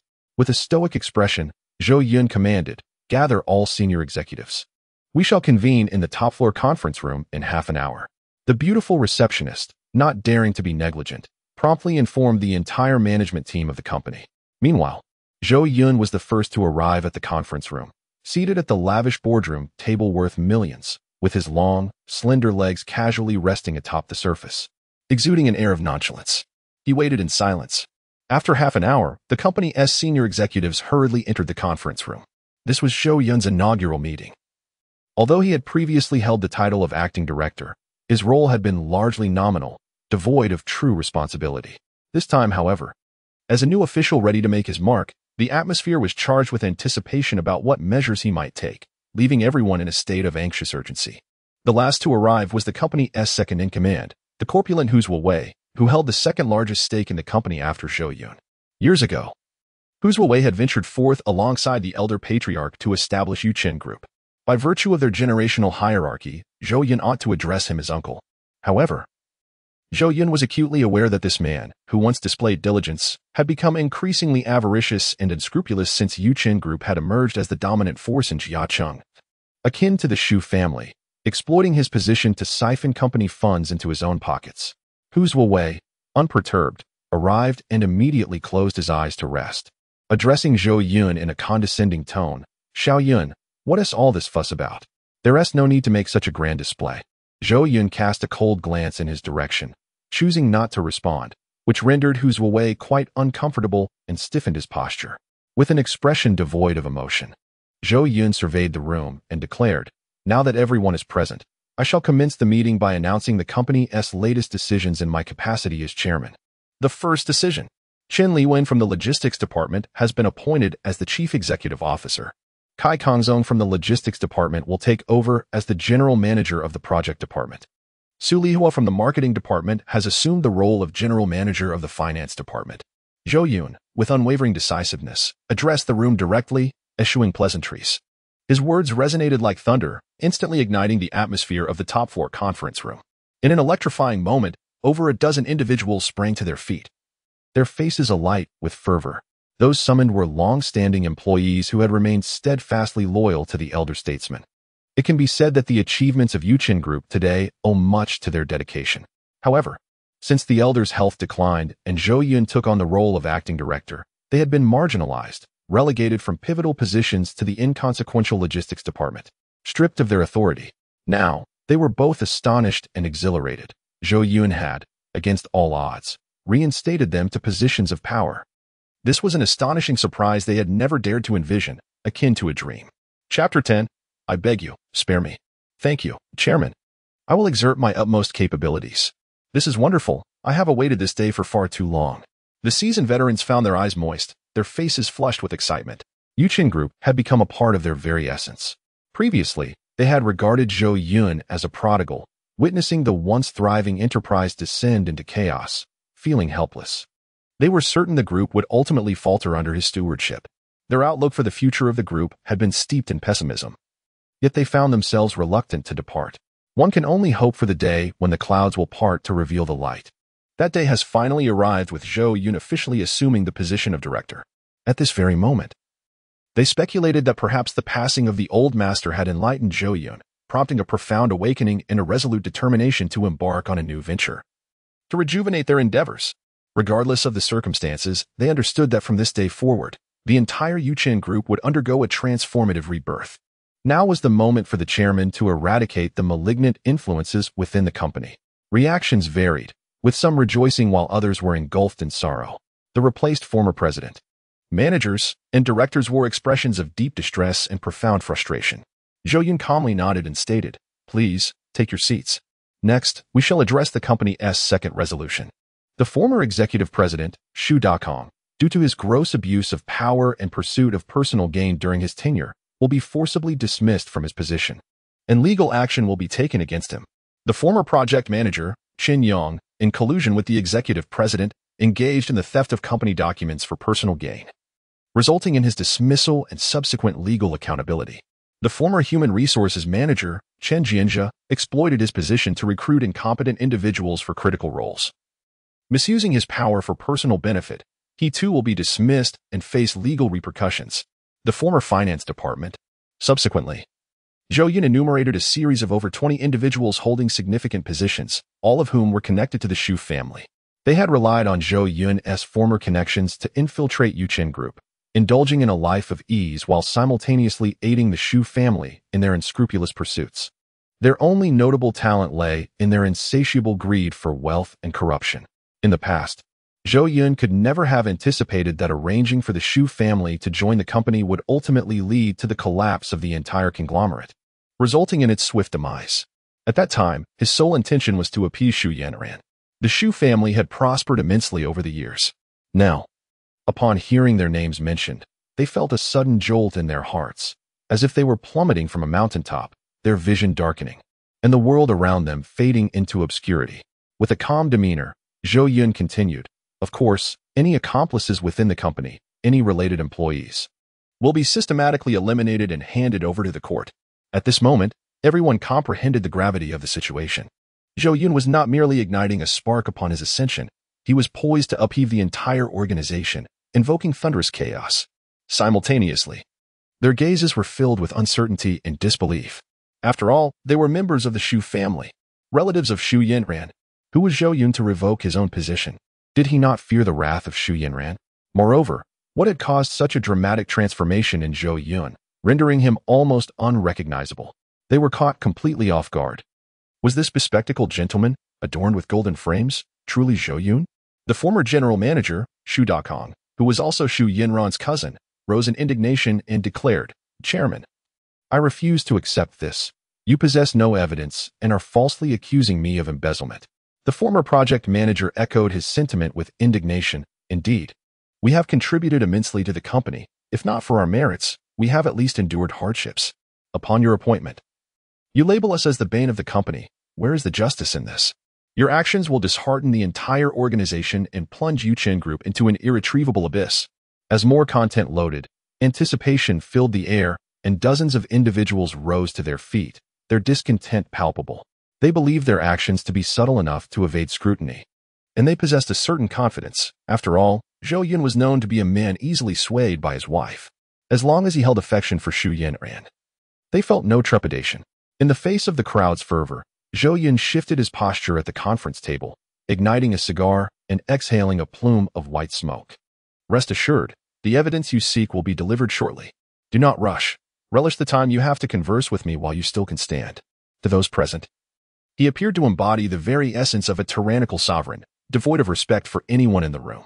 Meanwhile, Zhou Wei, who maintained a facade of composure yet was Zhou Yun Sr., found it increasingly difficult to remain calm. As the company's second-in-command, he had enjoyed a life of privilege over the years, yet he was acutely aware of the self-serving actions of those around him. Typically, he turned a blind eye, having benefited from the same system. However, Zhou Yun's sudden and sweeping reforms, marked by such a tumultuous uproar, threatened to undermine his own interests, and he could no longer tolerate it. With a grave expression, Zhou Wei admonished, "Zhou Yun, you must not act recklessly. Such monumental decisions could plunge the group into chaos. Why did you not inform me in advance?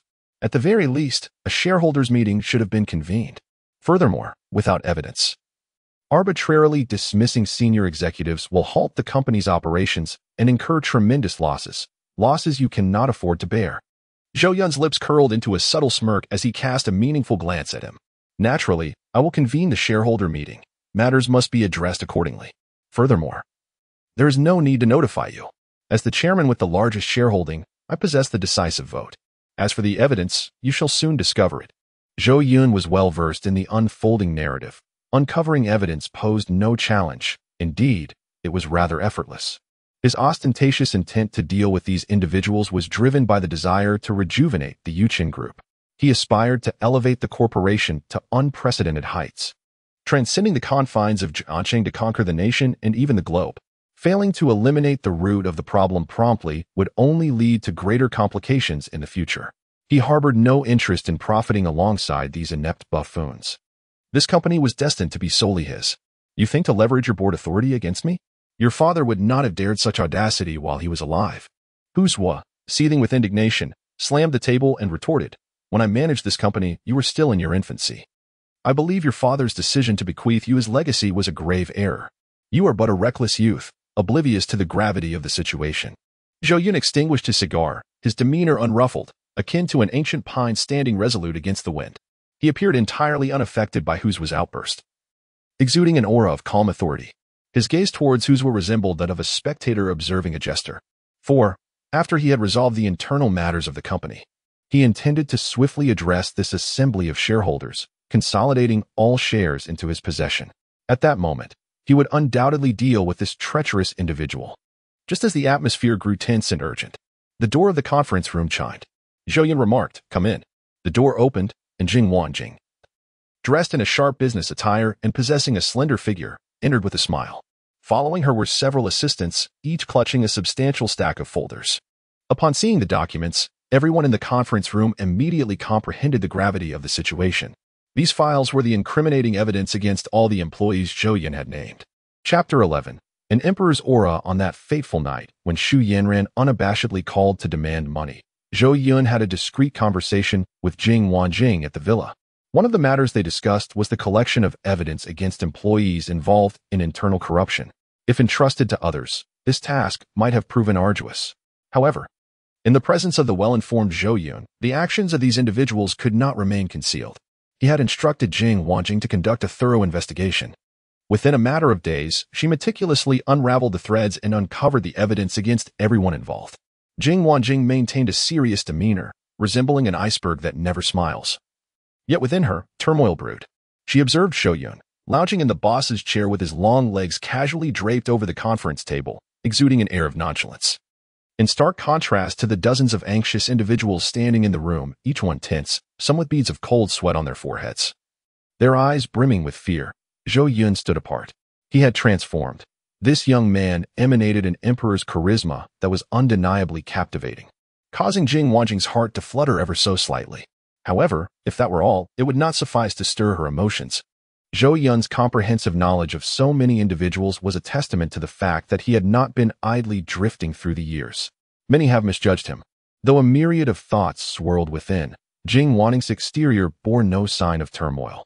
She resembled an impartial judge, methodically presenting evidence of transgressions. Her voice cold and unyielding as she recited each accusation.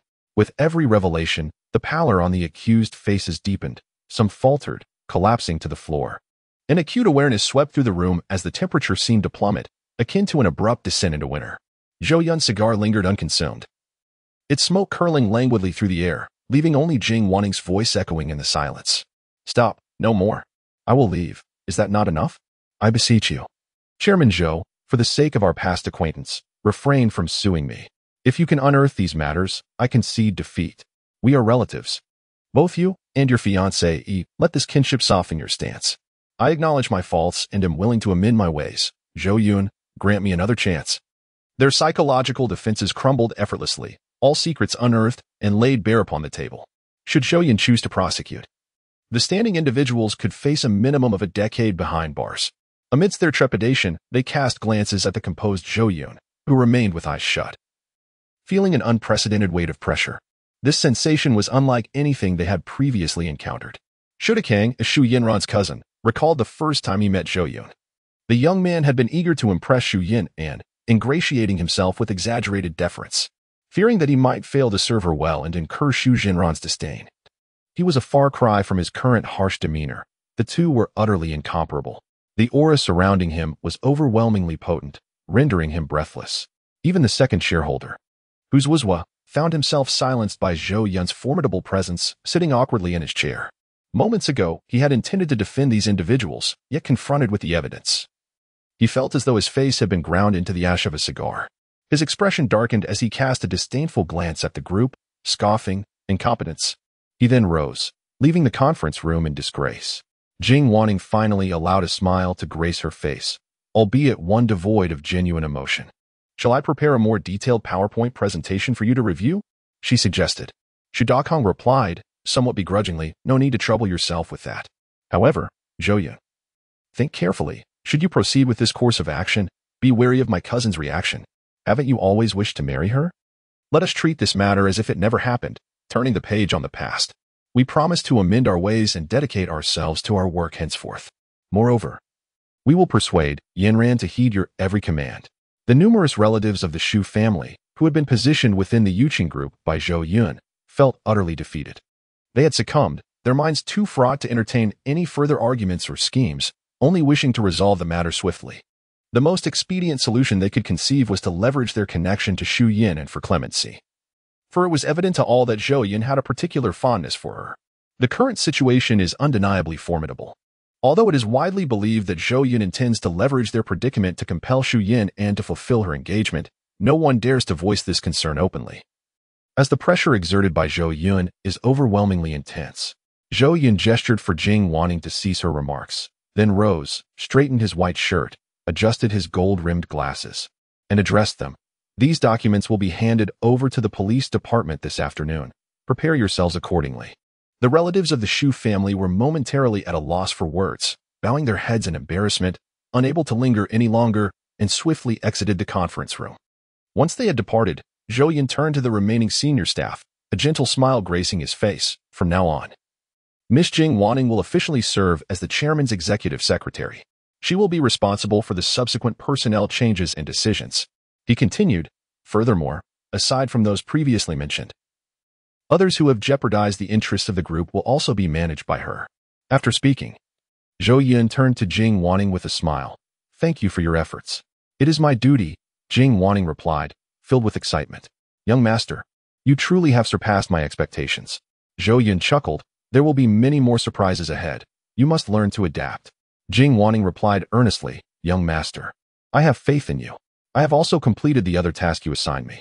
Xu Yanran and Yi Chun have indeed been spending time together these past few days. However, according to the information provided by his subordinates, the two individuals did not engage in any substantial relationship, not even a hand-holding occurred. Both maintained a certain reserve, refraining from shattering the delicate veil of their connection, and it seems they remain merely friends. Are these photographs sufficient? Zhou Yun shrugged and replied, indeed. Accompanying another man on the day of the funeral is ample reason for me to dissolve this absurd engagement. With that, Zhou Yun departed from the conference room to familiarize himself with the recent affairs of the group, leaving the remaining matters to Jing Wanning, with whom he felt quite at ease. As soon as Xu Dakong and the others exited the conference room, they huddled together, engaging in animated discussion. What was going on with Zhou Yun today? Had he lost his mind? What could be the reason?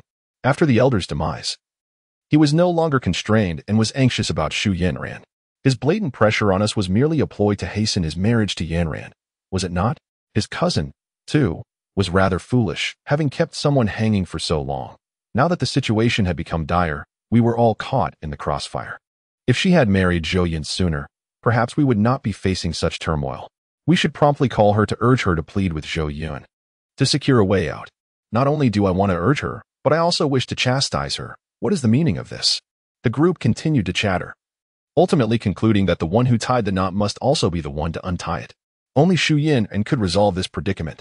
Consequently, one by one, calls began to flood Xu Yanran's phone. Chapter 12. The female protagonist driven to the brink by relentless interrogation. Yaran, this is my newly established company, and before long, it will be flourishing beyond measure. Yi Chun led Xu Yaran to his company, the sign emblazoned with the words Tingfei. You truly embody youthful success and talent. Xu Yaran remarked with admiration. After a moment's contemplation, Yi Chun suggested, I hear you have yet to secure a job. Why not invest in my company? I will offer you shares, and together we can embark on this venture, transforming it into one of the most renowned enterprises in Jiacheng, or even across the nation. Xu Yaran felt a stirring within her. The prospect of starting a company with Yi Chun, was he subtly hinting at something more? Strengthening their bond seemed paramount, while the profitability of the company took a backseat. A sweet warmth enveloped her heart as she decisively declared, I will certainly support your company. How much do you need? I can have my parents transfer 100 million right away. Yi Chun shook his head, replying, no need for money. All I require is for you to join me at work. In fact, I am in need of a secretary. Secretary? Sure. Xu Yaran's cheeks flushed as she pondered the implications. She then asserted, how could I not invest? I would never accept a reward without merit. Give me your account details. I shall transfer the funds immediately. Upon finishing her words, Xu Yaran opened her phone, prepared to contact the bank for the transaction. However, she discovered that all her cards had been suspended, rendering her unable to access her funds. Frustration welled up within her. She excused herself to the restroom, intending to call her parents for clarification. Just as she entered the lavatory, her phone rang. It was her cousin. She suppressed her impatience and answered the call. Dakong. What is the matter? What is the matter? I was about to ask you the same. Xu Dakong retorted. Why do you always drag Zhou Daxiao along like this? Now he is furious. Not only has he fired me, but he also intends to take all of us to court. What on earth are you thinking? You could be the wife of a billion-dollar corporation, yet you persist in playing these games. I urge you to resolve this matter promptly. You are making me lose face. Xu Yanran had been in a good mood, but after receiving her cousin's call, it was entirely shattered. Is Zhou Yun out of his mind? How dare he act this way? Rest assured, cousin, as soon as I find the time, I will ensure he rectifies his behavior. However, just after hanging up, her phone screen lit up again with another call from her cousin, who immediately began to interrogate her. Cousin, what is wrong with Zhou Yun? How much longer must you wait to marry him? Honestly, you should consider not just yourself, but your family as well. We are all eagerly anticipating you becoming the matriarch of a billion-dollar corporation. The longer you delay, the more we feel as if our backs are being pierced. Zhou Yun replied impatiently, "All right, I understand. Just wait for my news in a few days." She ended the call once more. No sooner had she hung up than her phone rang again, with over a dozen calls coming through, leaving her no time even to call her parents. In exasperation, she chose to ignore them and switched off her phone, her expression darkening to the point of despair, her heart heavy with frustration. "Ah, Zhou Yun, is it truly necessary for you to resort to such despicable acts merely to coerce me into marriage? I once perceived you as a decent and rather endearing person. Yet I am now appalled to discover your insidious nature lurking beneath the surface." Gazing at my deactivated phone and recalling the halted card, I am overwhelmed by a sigh. Just as I had begun to relish a brief respite, a multitude of events has unfolded. It is all Zhou Yun's fault. He never allows me a moment's peace. Why can he not simply conform to reason? With no alternative at hand, I must summon my courage and exit the restroom. Addressing Yichin with an expression of deep regret, I say, "I apologize, Yichin, but I must attend to a matter with my parents regarding the investment. Would it be acceptable for me to provide you with a response by noon tomorrow?" Yichin responds with understanding, "There is no hurry. Take your time. My offer remains valid. Allow me to escort you." Upon hearing Yichin's voice, I swiftly cast aside the earlier events, feeling a delightful warmth within. "I appreciate your assistance," I reply. Shortly thereafter, Yichin drives me to the vacation hotel where my parents are temporarily residing. Due to the relentless calls from debt collectors and inquiries from relatives, my parents are in a foul mood, taking a stroll in the garden.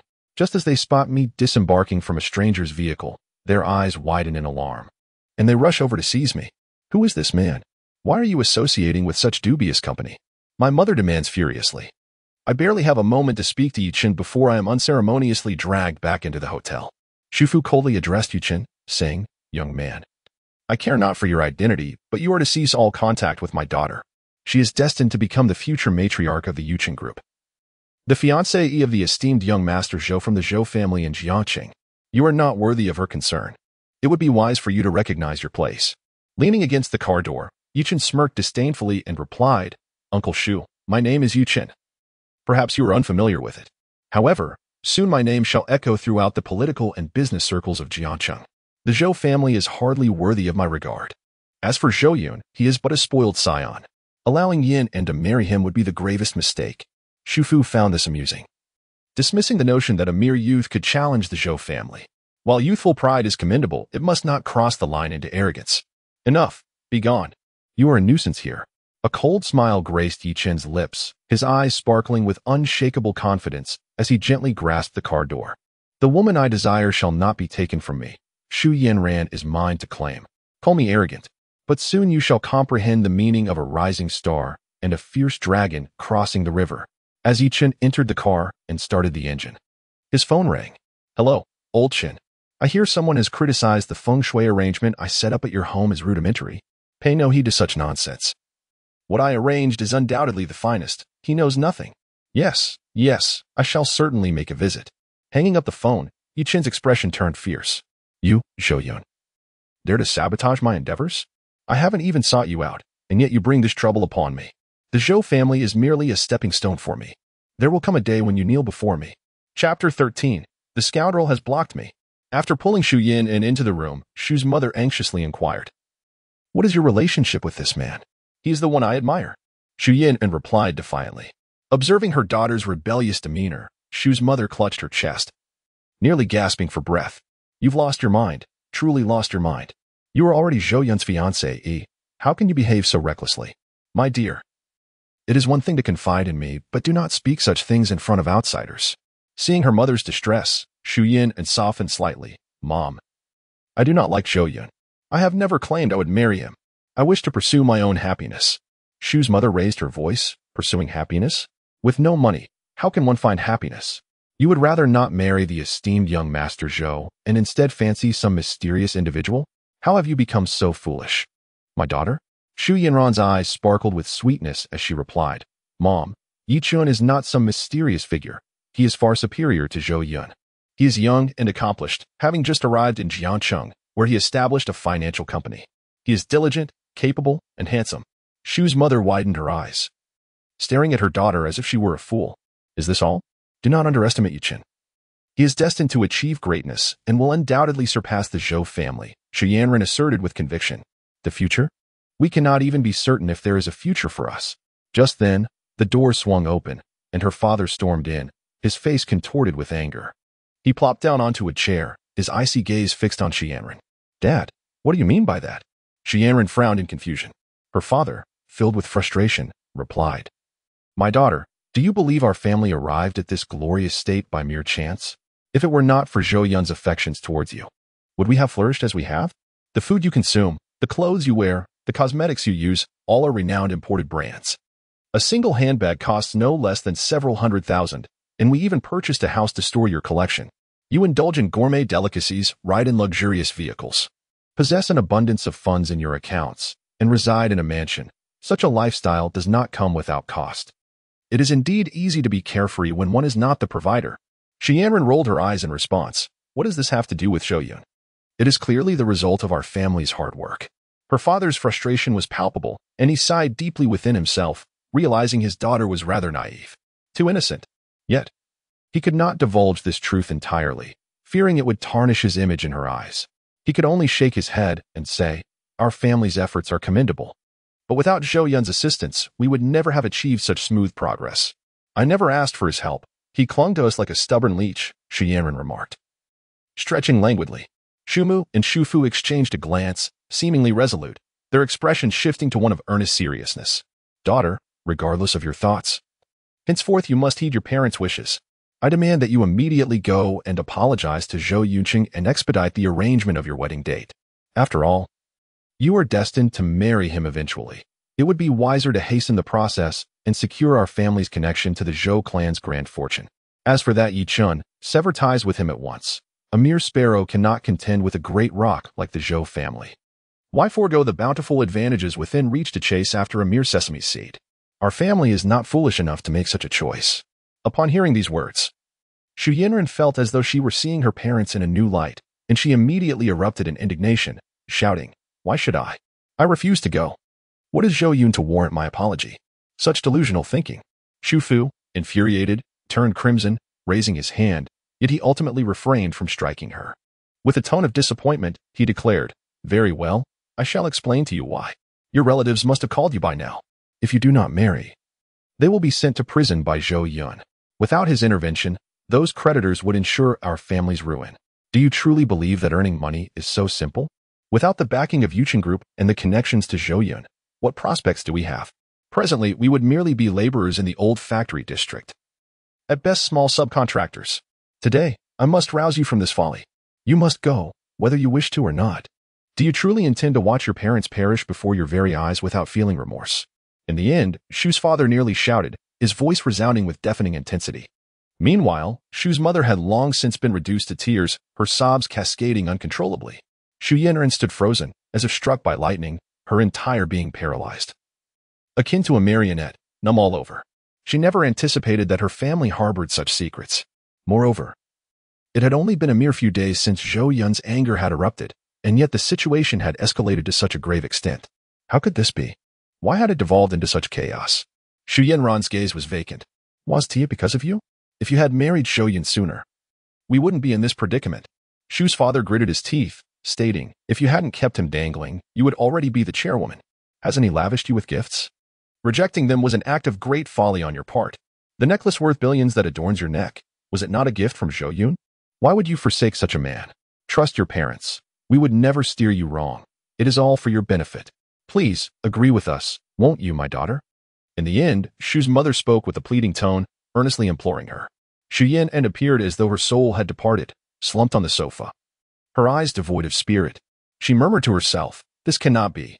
Zhou Yun is merely a fool. How could he have changed so drastically? When did he become so astute, resorting to threats? Fine, fine, fine, I shall marry him. Yet even if I were to marry, he should not expect me to acknowledge him. I shall torment him for a lifetime. Upon witnessing this situation, the parents of the Shu family finally felt at ease, their faces reflecting a sense of relief. As long as their daughter was willing, everything would become infinitely more manageable. They believed that it would not be long before the Shu family could restore its former glory or even ascend to greater heights. becoming a commercial titan in the entire Jiang City. Zhu's mother wiped away her tears and took out her phone, saying, "Quickly, call our relatives to reassure them." The couple immediately produced a new phone and began making calls to each household. Their tone regained its previous air of superiority. "Hello, Kong. Come celebrate Yinran's wedding in a few days. No need to apologize. A more generous red envelope would suffice, and my daughter will harbor no resentment. Hello, dear niece. Your cousin will soon be the official wife of the group chairman. Yes, we should arrange a time to dine and chat. You can be her bridesmaid then." After concluding their calls, they received new information and hurriedly knocked on Zhu Yinran's door, gently stating, "Daughter, Zhou Yun is hosting a banquet tomorrow night, inviting all the prominent figures in Jiang City. We haven't received an invitation yet. Zhou Yun probably doesn't know we are in town. Please call him to inform him, so we can discuss your wedding at the banquet." Moments later, an enraged voice echoed from within the room. "That bastard has blocked my phone number." Chapter 14. What kind of woman do you wish to find in the future after all this? Even the formidable elite woman, Jing Wanning, could not help but feel a touch of fatigue. As she stepped out of the office, Zhou Yun observed her gently massaging her temples. "Take a break," he suggested, presenting her with a cup of coffee. "The chairman's affairs are of utmost importance. I can endure a little fatigue, as long as the corporation flourishes," Jing Wanning replied, casting a glance at the coffee that Zhou Yun offered, her eyes betraying a hint of surprise and hesitation about accepting it. This was the first time Zhou Yun had ever handed her a drink. Previously, he had scarcely acknowledged her presence. "Thank you, young master." She finally accepted the coffee, feeling the warmth envelop her hands, which brought a flicker of warmth to her heart. Zhou Yun perched himself on the edge of the desk, smiling as he said, "It's all right. I will work alongside you. If you encounter anything unclear, do not hesitate to ask me." In his quest to consolidate power within the corporation, Zhou Yun had specifically instructed Jing Wanning to gather confidential information about the other shareholders. The following morning, he planned to convene all shareholders and acquire their shares. Therefore, Jing Wanning understood the significance of this information and dared not be careless. Tonight, the Yuchen Group building was ablaze with lights, a scene of power transition, as many were busily engaged in their tasks, leaving no room for complacency. Zhou Yun quietly observed Jing Wanning as she immersed herself in her work. This reminded him of a piece of wisdom imparted by an elder, who claimed that he looked at beautiful women daily, not for any ulterior motive, but simply to elevate his spirits. At this moment, Zhou Yun found himself in a similar state of mind. Jing Wanning embodied the archetype of a strong, icy beauty. It is precisely such formidable women who exude an irresistible charm. As the night deepened, Jing Wanning completely forgot that Zhou Yun was still beside her, only stretching lazily after finalizing the last document. The fitted suit accentuated her graceful figure to perfection. "Once you're done, shall we go out for dinner?" Zhou Yun's gentle voice resonated nearby. Startled, Jing Wanning opened her eyes to find Zhou Yun intently observing her from across the table. Master, you're still here." The thought of Zhou Yun gazing at her for several hours caused a faint blush to creep onto Jing Wanning's cheeks, despite her strong composure. Jing Wanning served as the head steward of the Zhou family and had previously resided with them, although she had recently transitioned to the role of secretary at the corporation. She had yet to find the time to move out. Zhou Yun had never suggested she leave. After all, the Blue Mountain Villa was spacious, filled with numerous vacant rooms. Moreover, Zhou Yun had not indicated that she should cease her duties as the steward. "Please wait while I print these documents. I'll be done shortly," Jing Wanning hurriedly replied. Moments later, the two exited the corporate building, followed by a substantial entourage of Zhou Yun as security team. Zhou Yun instructed the driver to head to the highest rooftop restaurant in Jiangcheng. Upon hearing the destination, Jing Wanning's heart raced. She had assumed they would dine at a nearby restaurant or within the company premises. Furthermore, as both a secretary and a steward, she felt unworthy of sharing a table with Zhou Yun. She was merely a subordinate. Zhou Yun, however, took her to the rooftop restaurant, renowned as the most prestigious and expensive dining establishment in the entire Jiang City. It offered a breathtaking view of the city, adorned with countless twinkling lights, creating an atmosphere brimming with romance, a favored destination for lovers. The implication of Zhou Yun's gesture began to stir a sense of hesitation within Jing Wanning. She opened her mouth several times, yet words eluded her. Upon entering the restaurant, they found a table by the window, where Zhou Yun gallantly pulled out a chair for her. Jing Wanning, feeling somewhat flustered, inquired, "Young master, am I truly allowed to sit?" "Of course," Zhou Yun replied with a smile. Her heart raced as she slowly took her seat. After placing their orders, Zhou Yun fell into a contemplative silence, gazing out at the nocturnal beauty of Jiang City. The stillness lingered, and Jing Wanning was left pondering his thoughts. Tentatively, she ventured, "Young master, Miss Zhou Yun has reached out to the Zhou family. At tomorrow night's banquet, you truly intend to announce the dissolution of the engagement?" Zhou Yun nodded, stating, "One must face the consequences for their misdeeds." Jing Wanning, biting her lip, remarked, "Such a woman is indeed unworthy of marrying into the Zhou family. Her character is utterly despicable and extraordinarily pretentious. Previously, I refrained from speaking out for fear of upsetting you, but now, I have no ties with her. So it matters not." Zhou Yun, unperturbed, responded, "That is of little concern to me." Observing his nonchalance, Jing Wanning exhaled in relief and continued, "Young master, you must never again allow yourself to be deceived by women like Zhou Yun." "Rest assured, I shall not," Zhou Yun replied with a smile. Jing Wanning blurted out, "So, young master, what kind of woman do you plan to seek in the future?" Without a moment's hesitation, Zhou Yun replied, "Naturally, I would aim to find a woman as capable as you." For reasons unbeknownst to her, she perceived Zhou Yun as exuding a mature charm, imbued with a profound masculinity. Upon realizing that Zhou Yun was also gazing at her, she hastily lowered her head further. Zhou Yun countered, "And what sort of man do you intend to look for?" "Wanting?" Jing Wanning stammered. "I haven't really considered that yet. My focus is solely on excelling at my work." "Ah, young master. Is there anything else I need to address regarding tomorrow morning's shareholders' meeting?" She swiftly shifted the topic elsewhere. Zhou Yun, not wanting to press her, acquiesced. "Let them come to the Blue Mountain Villa for discussions. There's no need to convene at the company." "Understood." Jing Wanning sighed in relief and continued to discuss other work-related matters. Reflecting on the scene from dinner, an inexplicable emptiness settled in her heart. Chapter 15. Why is your face so pale? In the morning, luxury cars began to arrive outside the Blue Mountain Villa, each belonging to shareholders of the Yuchen Group. However, they did not enter the villa but instead waited outside for the second-largest shareholder, Zhou Wei, to arrive, as if it had been prearranged. The rotund Zhou Wei stood at the center, surrounded like a constellation of stars.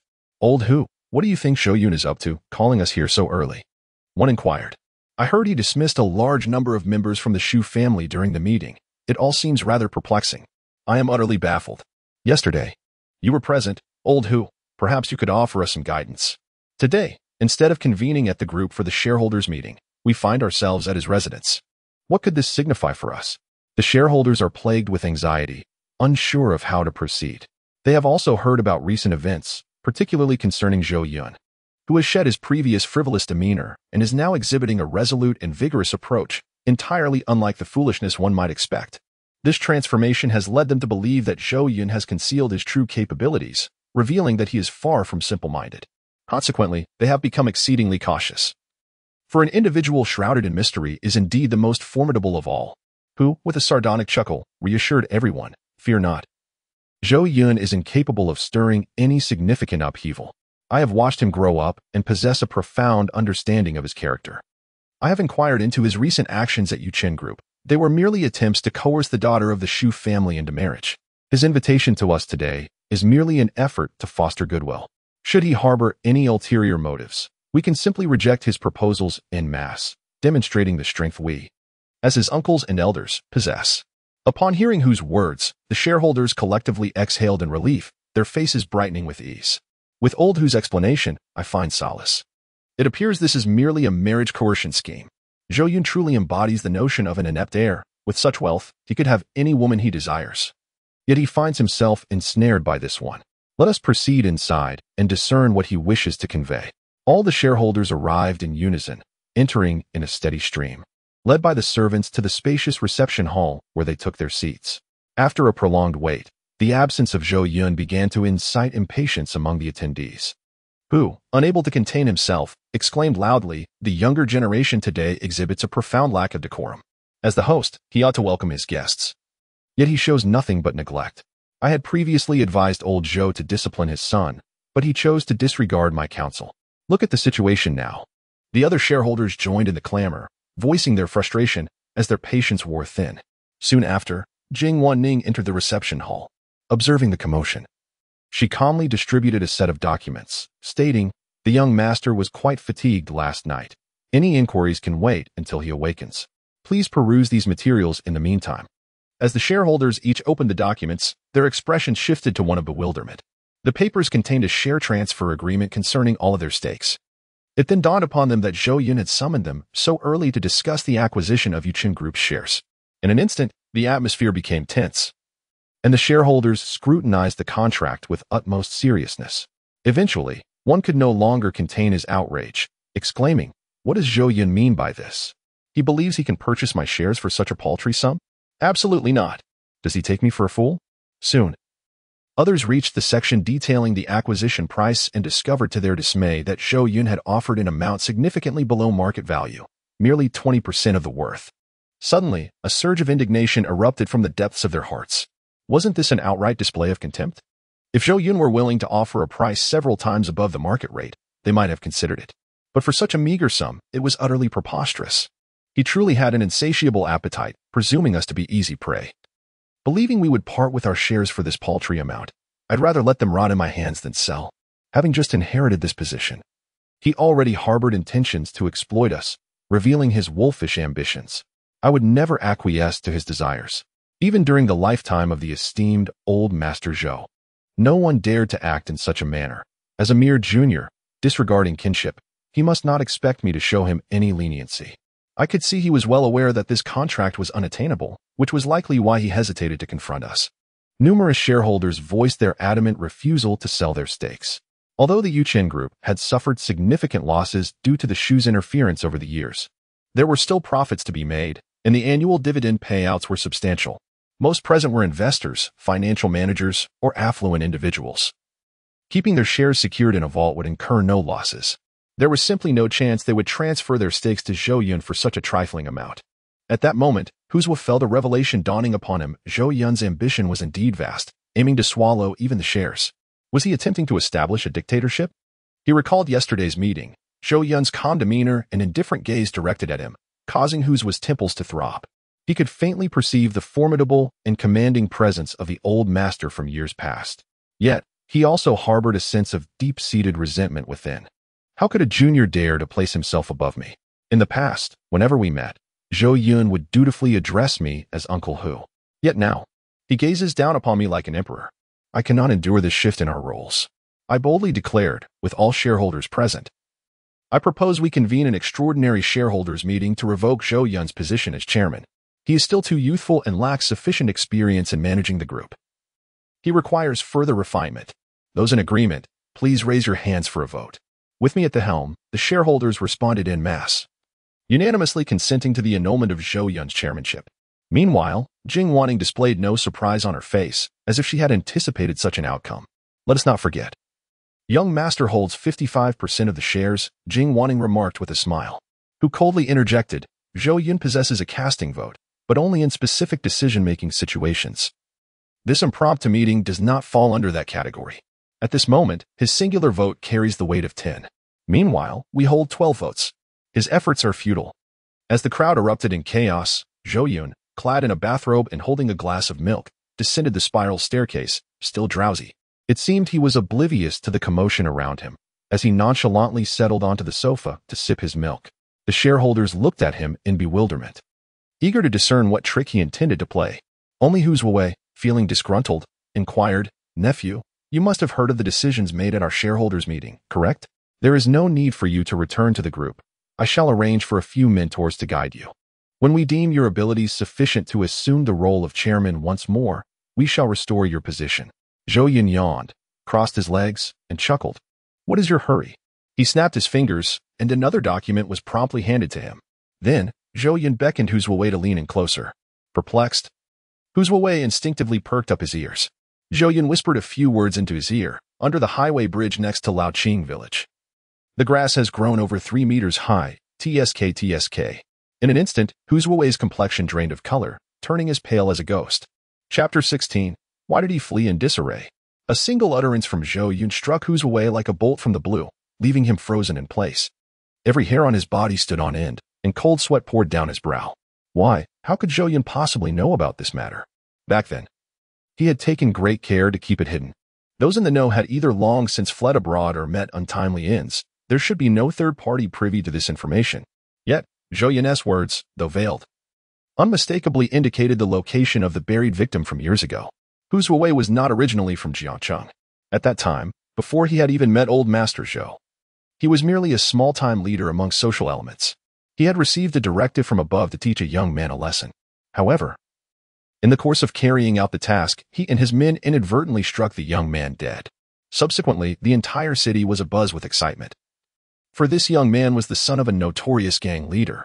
In a moment of desperation, he sought out his associates on a construction site, filling the corpse with concrete and burying it beneath the newly constructed expressway.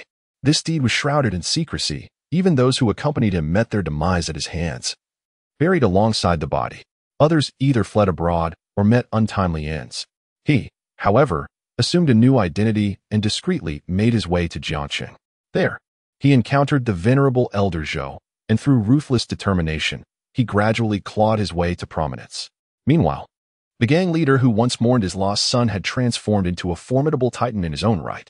Though he had distanced himself from the underworld, he diligently worked to cleanse his organization's reputation, engaging in legitimate business ventures.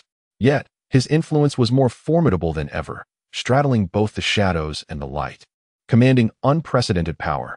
If he were to discover that the young man still lived, it would not be long before calamity befell him in his own home. Who, gripped by sheer panic, found himself rendered speechless. The composed and tranquil Zhou Yun before him now resembled a demon poised to strike. In that fleeting moment, he became acutely aware of his formidable nephew's terror-inducing presence.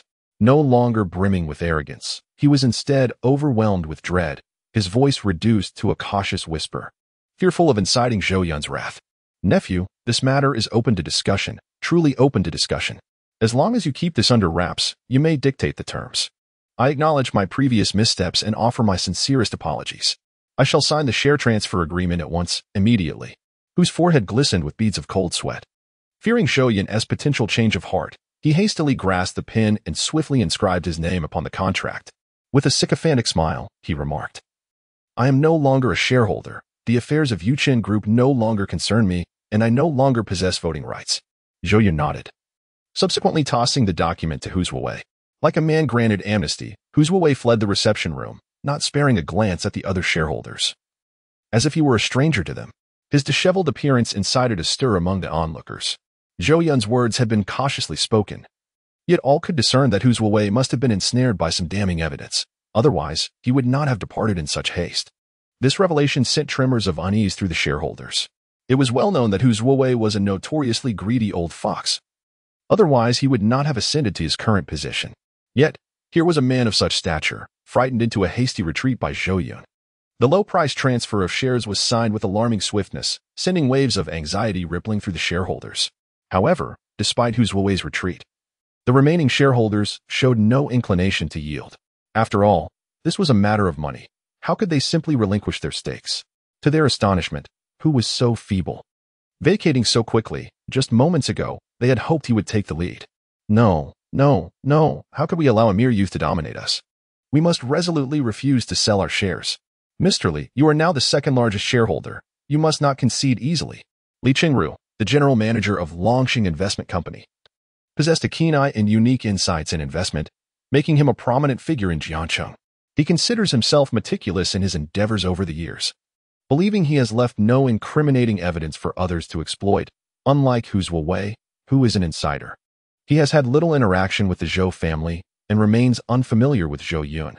The two parties do not interfere with one another, making it improbable for either to uncover any faults in the other. Zhou Yun has acquired Hu Zuowei's shares, now holding a total of 70%. Meanwhile, Li Qingru possesses 8% of the shares, making him the second largest shareholder present, aside from Zhou Yun.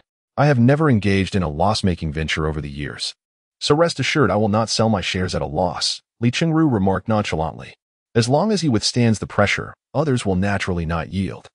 Unbeknownst to them, the crowd began to regard Zhou Yun on an equal footing, no longer perceiving him merely as a young man. His composure was striking. As if nothing could sway his emotions, Zhou Yun set down his milk and addressed Li Qingru. "Come here," with a snap of his fingers. Information regarding Li Qingru was placed into his hands by Jing Wanning. Li Qingru scoffed. "Speak openly in front of everyone. Why the secrecy? I have no hidden agendas." The shareholders chimed in. Indeed, Zhou Yun seems to have an overinflated opinion of Mr. Li. Mr. Li is an outstanding entrepreneur in Jiangxing, contributing more to the city than anyone else. What could he possibly have to hide? We are not outsiders. Zhou Yun raised an eyebrow, glanced at Li Qingru, and nodded. Then I shall speak plainly. It is, in fact, not a grave matter. It has come to my attention that recently Mr. Li's son has acquired a globally limited McLaren P1. Congratulations are in order. Mr. Li, with his substantial wealth, stands in stark contrast to my humble self, who can only afford a BMW X5M, and to make matters worse, I was deceived into purchasing a second-hand vehicle that had been refurbished after an accident. The left front headlight was shattered, and there were traces of blood upon it. Upon further investigation, it seems the previous owner's license plate number was Jiang A. In that moment, Li Qingru was visibly shaken, as though struck by an immense force. It was evident that his body stiffened, his fingers turning white as they pressed firmly against the sofa. Zhou Yun, cease your words. I shall sign. I will sign immediately. His demeanor shifted dramatically, his lips quivering. Clearly terrified. A cold sweat broke out on his back, and his body trembled. He hastily stood, bending slightly as if to placate Zhou Yun, murmuring in a conciliatory tone. I was blind to your greatness, Mr. Zhou. Please do not hold it against me. This matter must remain confidential. Otherwise, my son will face dire consequences. I implore you. Considering the long-standing friendship between our families, to show mercy, I will sign this stock transfer document. I will do it right away. Before Zhou Yun could respond, Li Qingru eagerly signed the contract, treating it as if it were a matter of immense financial magnitude, fearing it might slip through his fingers. With utmost reverence, he presented the signed document to Zhou Yun, who stepped forward to collect it. Zhou Yun presented the information to Li Qingru, then remarked with a smile. This car is of no use to me.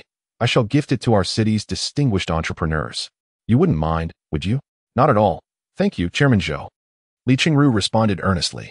Zhou Yun sighed and cautioned, be more prudent in handling the aftermath and properly discipline your son. There shall be no next time. Your guidance is well taken. Li Qingru nodded submissively. The shareholders who remained seated could not help but notice the shift in Li Qingru's demeanor. The chairs felt as if they were made of needles, pricking at their very souls. What was transpiring? Chapter 17. The Shu family is unworthy. How could even the most esteemed and steadfast Li Qingru be so unsettled? Zhou Yun had merely spoken a couple of sentences. Yet the countenance of the over 60-year-old Li Qingru had turned as red as a monkey's bottom. The presence of these two enigmatic figures instilled a sense of unease among the shareholders. Li Qingru was outwardly a philanthropist and a renowned entrepreneur, yet behind the scenes, he was undeniably intricate and formidable. The sight of him so shaken left everyone hesitant to regard Zhou Yun with disdain any longer. What is the matter with President Li? Please, say something. Goodness, President Li, don't leave us. What are we to do if you go? What on earth has happened? Can anyone enlighten me? Li Qingru, however, was as oblivious as Zhou, casting not even a glance at those present as he hurriedly departed from the Blue Mountain Villa. He could not linger. The gravity of his son's actions was far too severe. Driving under the influence had resulted in a tragic accident, claiming a life. Li Qingru sought someone to take the blame, and the BMW involved was the vehicle from the incident. The victim was a somewhat renowned celebrity. Should the situation escalate, his son would inevitably face imprisonment, and even his business ventures would suffer considerable repercussions. The shareholders began to panic, with the two most promising individuals capable of withstanding Zhou Yun's pressure having departed. The remaining minor stakeholders felt the weight of an immense burden pressing upon them, making it difficult to breathe. Zhou Yun glanced at the wall clock. Sensing that the time was ripe, he snapped his fingers and addressed a more robust shareholder, saying, Congratulations on your daughter becoming a municipal councillor. I will sign. The burly shareholder, drenched in sweat, unhesitatingly inscribed his name on the contract. His heart surged with tumultuous waves, finally comprehending the feelings and pressures experienced by Zhou and Li Qingru. This was a strain beyond human endurance. These were secrets unknown to others. Yet Zhou Yun seemed to grasp them with uncanny precision. When he obtained the documents from Jing Wanning, his conviction was further solidified. Zhou Yun was not to be trifled with. Everyone had misjudged him. For years he appeared to be ineffectual, yet in truth, he was a fierce tiger lurking in the shadows. The documents were meticulously detailed, as if Zhou Yun had personally participated in the events described. He departed once again, and the outcome remained unchanged. After his exit, Zhou Yun's shareholding had surged to 85%. The principal shareholders had been secured, leaving only those with a mere 3% stake remaining. Although small, each share in the market was valued in the hundreds of millions. Jing Wanning still held a substantial stack of documents. Zhou Yun's gaze suddenly sharpened, slicing through the faces of the numerous shareholders like a razor's edge. Before long, those with weaker psychological fortitude and guilty consciences succumbed, losing their earlier composure and hastily signed the unequal transfer contracts. Consequently, Zhou Yun consolidated his shares to a staggering 90%. In the meeting room, only a handful of individuals remained, each clutching at least 5% of the shares. Once he eliminated these few, Zhou Yun would achieve a true unification of the Yuchen Group. The remaining shares belonged to retail investors, far too dispersed for him to consider reclaiming in the near future. Chairman Zhou, your offered price is simply too low. We have no intention of selling. One of the shareholders protested. Indeed, if you could raise the offer just a bit more, we might be willing to negotiate, another added. Our family's wealth does not compare to others, and these shares represent nearly half of our fortune. We simply cannot part with them, the remaining shareholders murmured. Heads bowed in a facade of resilience. Zhou Yun indeed lacked any leverage against these relatively obscure individuals. Standing up and stretching leisurely, he declared, "There is nothing more to discuss. It's time to bid you farewell." Panic ensued among the shareholders. They could no longer maintain their composure and frantically pleaded, "Wait. Chairman Zhou, why the sudden dismissal? We haven't concluded our discussions yet. We can be more flexible on the price." Zhou Yun, indifferent, replied, "With 90% of the shares secured, I find little interest in yours. However, I should inform you that I do not plan to distribute dividends moving forward. So consider this a forewarning." These words struck them like a bolt from the blue. With only a handful of minority shareholders, they lacked even the qualification to convene a meeting, let alone wield any influence within the company. They were utterly at the mercy of Zhou Yun. They were but small fry, hardly enough to occupy any significant space in Zhou Yun's thoughts. "Chairman Zhou, I am willing to sell. But could you possibly raise the price a little?" One pleaded. "I truly need the funds. My son has just gone abroad for his studies, and expenses are mounting. I beg of you, have some compassion." The minority shareholders were on the verge of tears. Little did they expect Zhou Yun to deviate from the norm and simply refuse to engage with them, leaving them in a state of panic. Zhou Yun turned to Zhu Yin and said, "I will give you another opportunity. I shall provide you with a revised contract." Meanwhile, Jing Wanning had already prepared the new contract, distributing it to the remaining minority shareholders. The price had increased by 10%, although still lower than the market price. The shareholders were nonetheless quite satisfied. Their own influence paled in comparison to that of the Zhou family. If Zhou Yun had intended to play dirty, they would be fortunate to emerge with their lives, let alone sell their shares. Consequently, after signing the contracts, the shareholders departed. Zhou Yun, unperturbed, strolled to the dining hall to enjoy his breakfast. Jing Wanning collected the contracts and approached him, her face a mixture of astonishment and admiration. "It seems you anticipated their reactions and orchestrated everything flawlessly, leaving no room for error. If it were up to me, I could never achieve such perfection." Jing Wanning was deeply impressed. Were it her own undertaking, she would have found it utterly impossible to execute so impeccably. Allow those cunning shareholders to willingly leap into the traps he has meticulously prepared, bearing the consequences of their choices. This disposition is truly unparalleled. Jing Wanning remarked with admiration. This marks a significant transition in the shareholding of Yuchen Group, enough to provoke speculation and envy among numerous competitors. Yet, the young master remained so composed, surely even the old man could not maintain such tranquility. Zhou Yun, while enjoying his breakfast, listened to Jing Wanning's astonishment with a sense of resignation. As someone well-versed in the narrative, it would be rather pathetic if he lacked even this modicum of capability. He refrained from elaborating excessively and instead inquired, "Are there any issues concerning tonight's banquet?" Jing Wanning nodded. "Everything is prepared, but, young master, will you truly not send an invitation to the Shu family?" Zhou Yun scoffed. "The Shu family is unworthy. Let them wait outside in good order."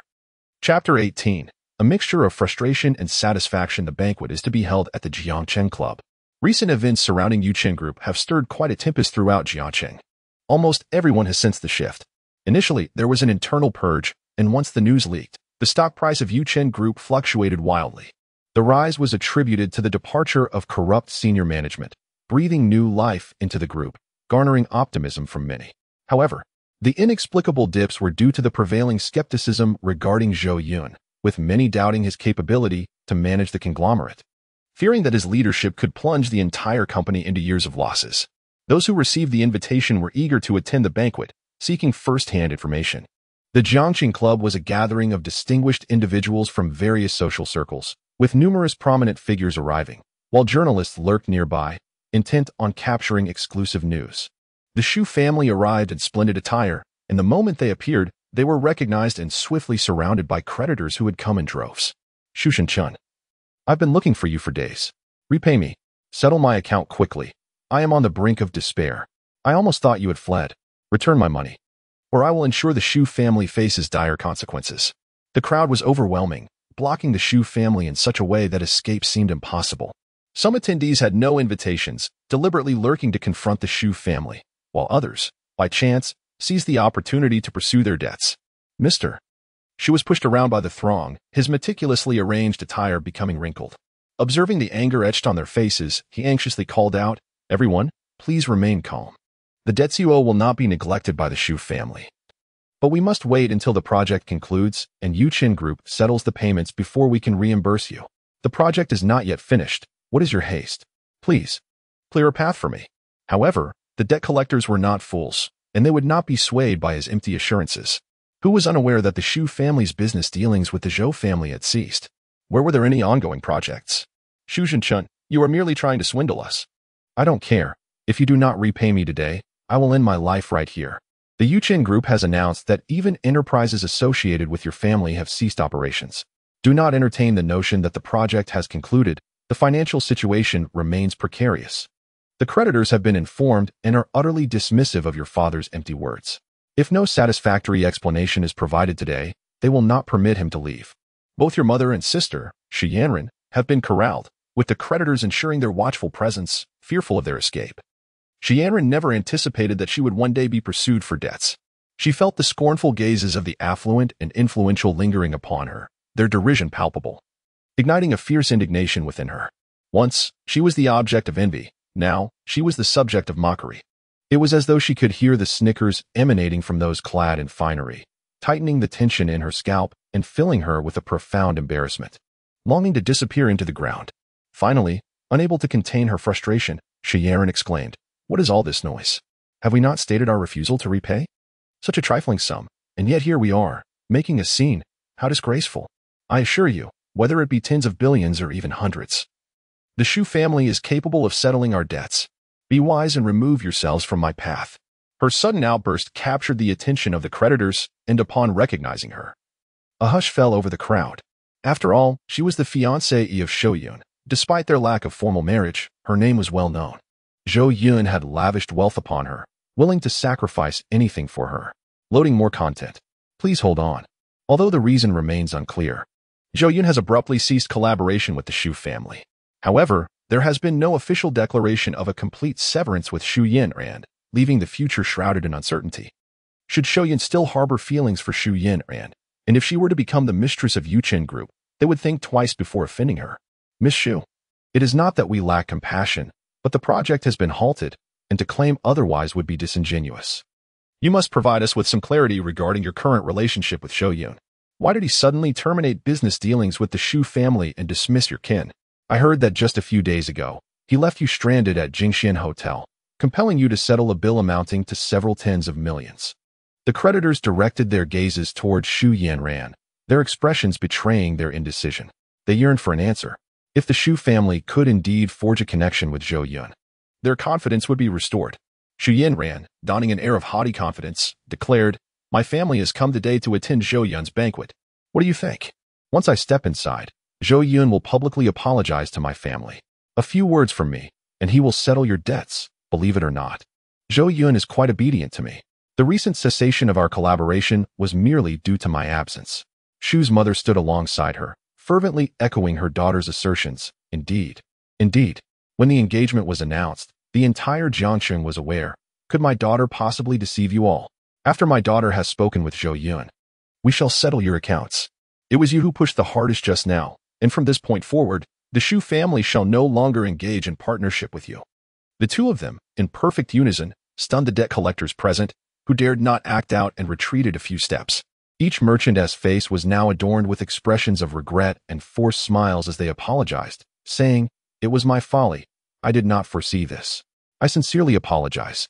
Once this banquet concludes, I shall arrange a special table for apologies for the Zhou family. Mr. Su, I beg your pardon. Please do not take offense. Had you mentioned earlier that Zhou Yun would manage this, we would not have hindered you. That oblivious one, do not obstruct Mr. Shu's path. Step aside quickly. If you waste time and provoke Director Zhou's ire, I shall have your hide. The merchants, observing Zhou Yun's confident visage, felt reassured and hastily cleared the way. They bowed and ushered the Shu family into the Jiangqing Club, fearful that they might fail to locate Zhou Yun and secure their funds. The shift in attitude was as stark as day and night. The Shu family, buoyed by a sense of vindication, straightened their backs and strode towards the venue under the respectful gazes of their creditors. As they approached the brilliantly illuminated hall ahead, Zhou Yun experienced, for the first time, the significance of wealth and status. The thought of losing the protection of the Zhou family and Zhou Yun's favor loomed large, threatening to unleash an unbearable calamity upon her. This realization began to shake her resolve. Yet I still hold affection for Yichen. However, I cannot forsake the quality of life I currently possess. Thus, even if I were to wed Zhou Yun, I shall not relinquish Yichen. After all, being with another man, Zhou Yun would dare not impose upon me. Zhou Yun mused this way in her heart, a sense of vindication mingled with her frustration. Just as the three members of the Shu family arrived at the entrance of the hall, they were intercepted by several imposing figures. Greetings, please present your invitation. One of the guards requested. In Chapter 19, the doorman at the Jiangqing Hall had been replaced by the Zhou family security, who enforced strict control over the entrance and exit of guests. Upon being halted, the Shu family quickly drew the attention of onlookers, particularly the creditors who were keenly observing their every move. Shu Fu appeared unfazed, patting one of the guards on the shoulder, only to have the guard sidestep, leaving him somewhat embarrassed. The security measures are commendable. What is your name? I shall speak to Zhou Yun on your behalf and recommend your promotion, he stated, as if he were the superior of the guards, leaving the four burly men bewildered. Your invitation is required for entry. Without it, you cannot enter the hall. The guard replied with unwavering integrity. This left the three members of the Shu family in an awkward predicament. Shu Fu pointed to his own face, leaning closer to the four guards, eyes wide with incredulity, and asked, Do you not know who I am? Shu Shenchun, the guard replied earnestly. Shu Fu retorted with irritation. Knowing my identity, you still dare to stop me? Do you not value your job? Apologies, but please present your invitation, the security guard reiterated mechanically. Time and again, they were met with refusal. Even with a thick skin, Shu Fu could no longer maintain his composure. First besieged by creditors, and now thwarted at the entrance by a mere security guard, his dignity was on the verge of collapse. At that moment, he steeled himself and said, I seem to have forgotten my invitation. Please, inform your superior, Zhou Yun, that Zhou Yun is outside and he will allow us entry. The guard, maintaining his stern demeanor, replied, Our boss has stated that without an invitation, not even the king himself could gain entry. The unwavering guard left the Shu family utterly flabbergasted. Having prepared meticulously for the evening's banquet, they found themselves barred from entry, their efforts rendered futile. Shu Fu's frustration was palpable, his forehead nearly steaming with indignation, for he had never experienced such humiliation. Shumu's face flushed crimson, as though she were engulfed in flames, utterly mortified. Their commotion had drawn the attention of an increasing number of onlookers, and those arriving for the banquet formed a queue, waiting impatiently. Their delay had irked several prominent guests. Hey, you up front, if you lack an invitation, kindly scram and don't block the way. This is a banquet hosted by the Zhou family. Not just anyone can join the festivities, they voiced their displeasure. Security, hurry and escort them away. They are a disgrace and wasting everyone's time. The moral fiber of society is dwindling, and some individuals have grown ever bolder, daring to misrepresent their connections with the Zhou family. The murmurs of discontent from those in line echoed around them, each face reflecting dissatisfaction. The words of these celebrities pierced the souls of the three members of the Shu family like sharp needles, leaving them blushing and overwhelmed with shame. Yet, they found themselves unable to leave, for numerous creditors loomed nearby, their gazes akin to that of ravenous wolves. The security personnel grew increasingly impatient, advancing with menacing expressions. Zhou Yun, initially reluctant to speak, had just endured the humiliation of being surrounded by creditors, wishing only to discreetly enter and seek out Zhou Yun. Little did she anticipate the unfolding predicament. Standing defiantly before her parents, her eyes narrowed and chin raised, she proclaimed with haughty disdain, Do you dogs even know who I am? I'm Zhou Yun. The security, devoid of expression, responded, Your name is not one that a dog like you can utter. Zhou Yun, brimming with self-importance, retorted, If you know who I am, then why don't you hasten to leave? I'm sorry, Without an invitation, you cannot enter. The security replied, remaining as immovable as stone. Enraged, Zhu Yun's eyes were bloodshot with fury. This was the first time she had been barred by Zhou's security. She recalled the days when she strolled through the mall with Zhou Yun, surrounded by these very bodyguards, who would clear a 10-meter radius around her. More content loading. Please wait.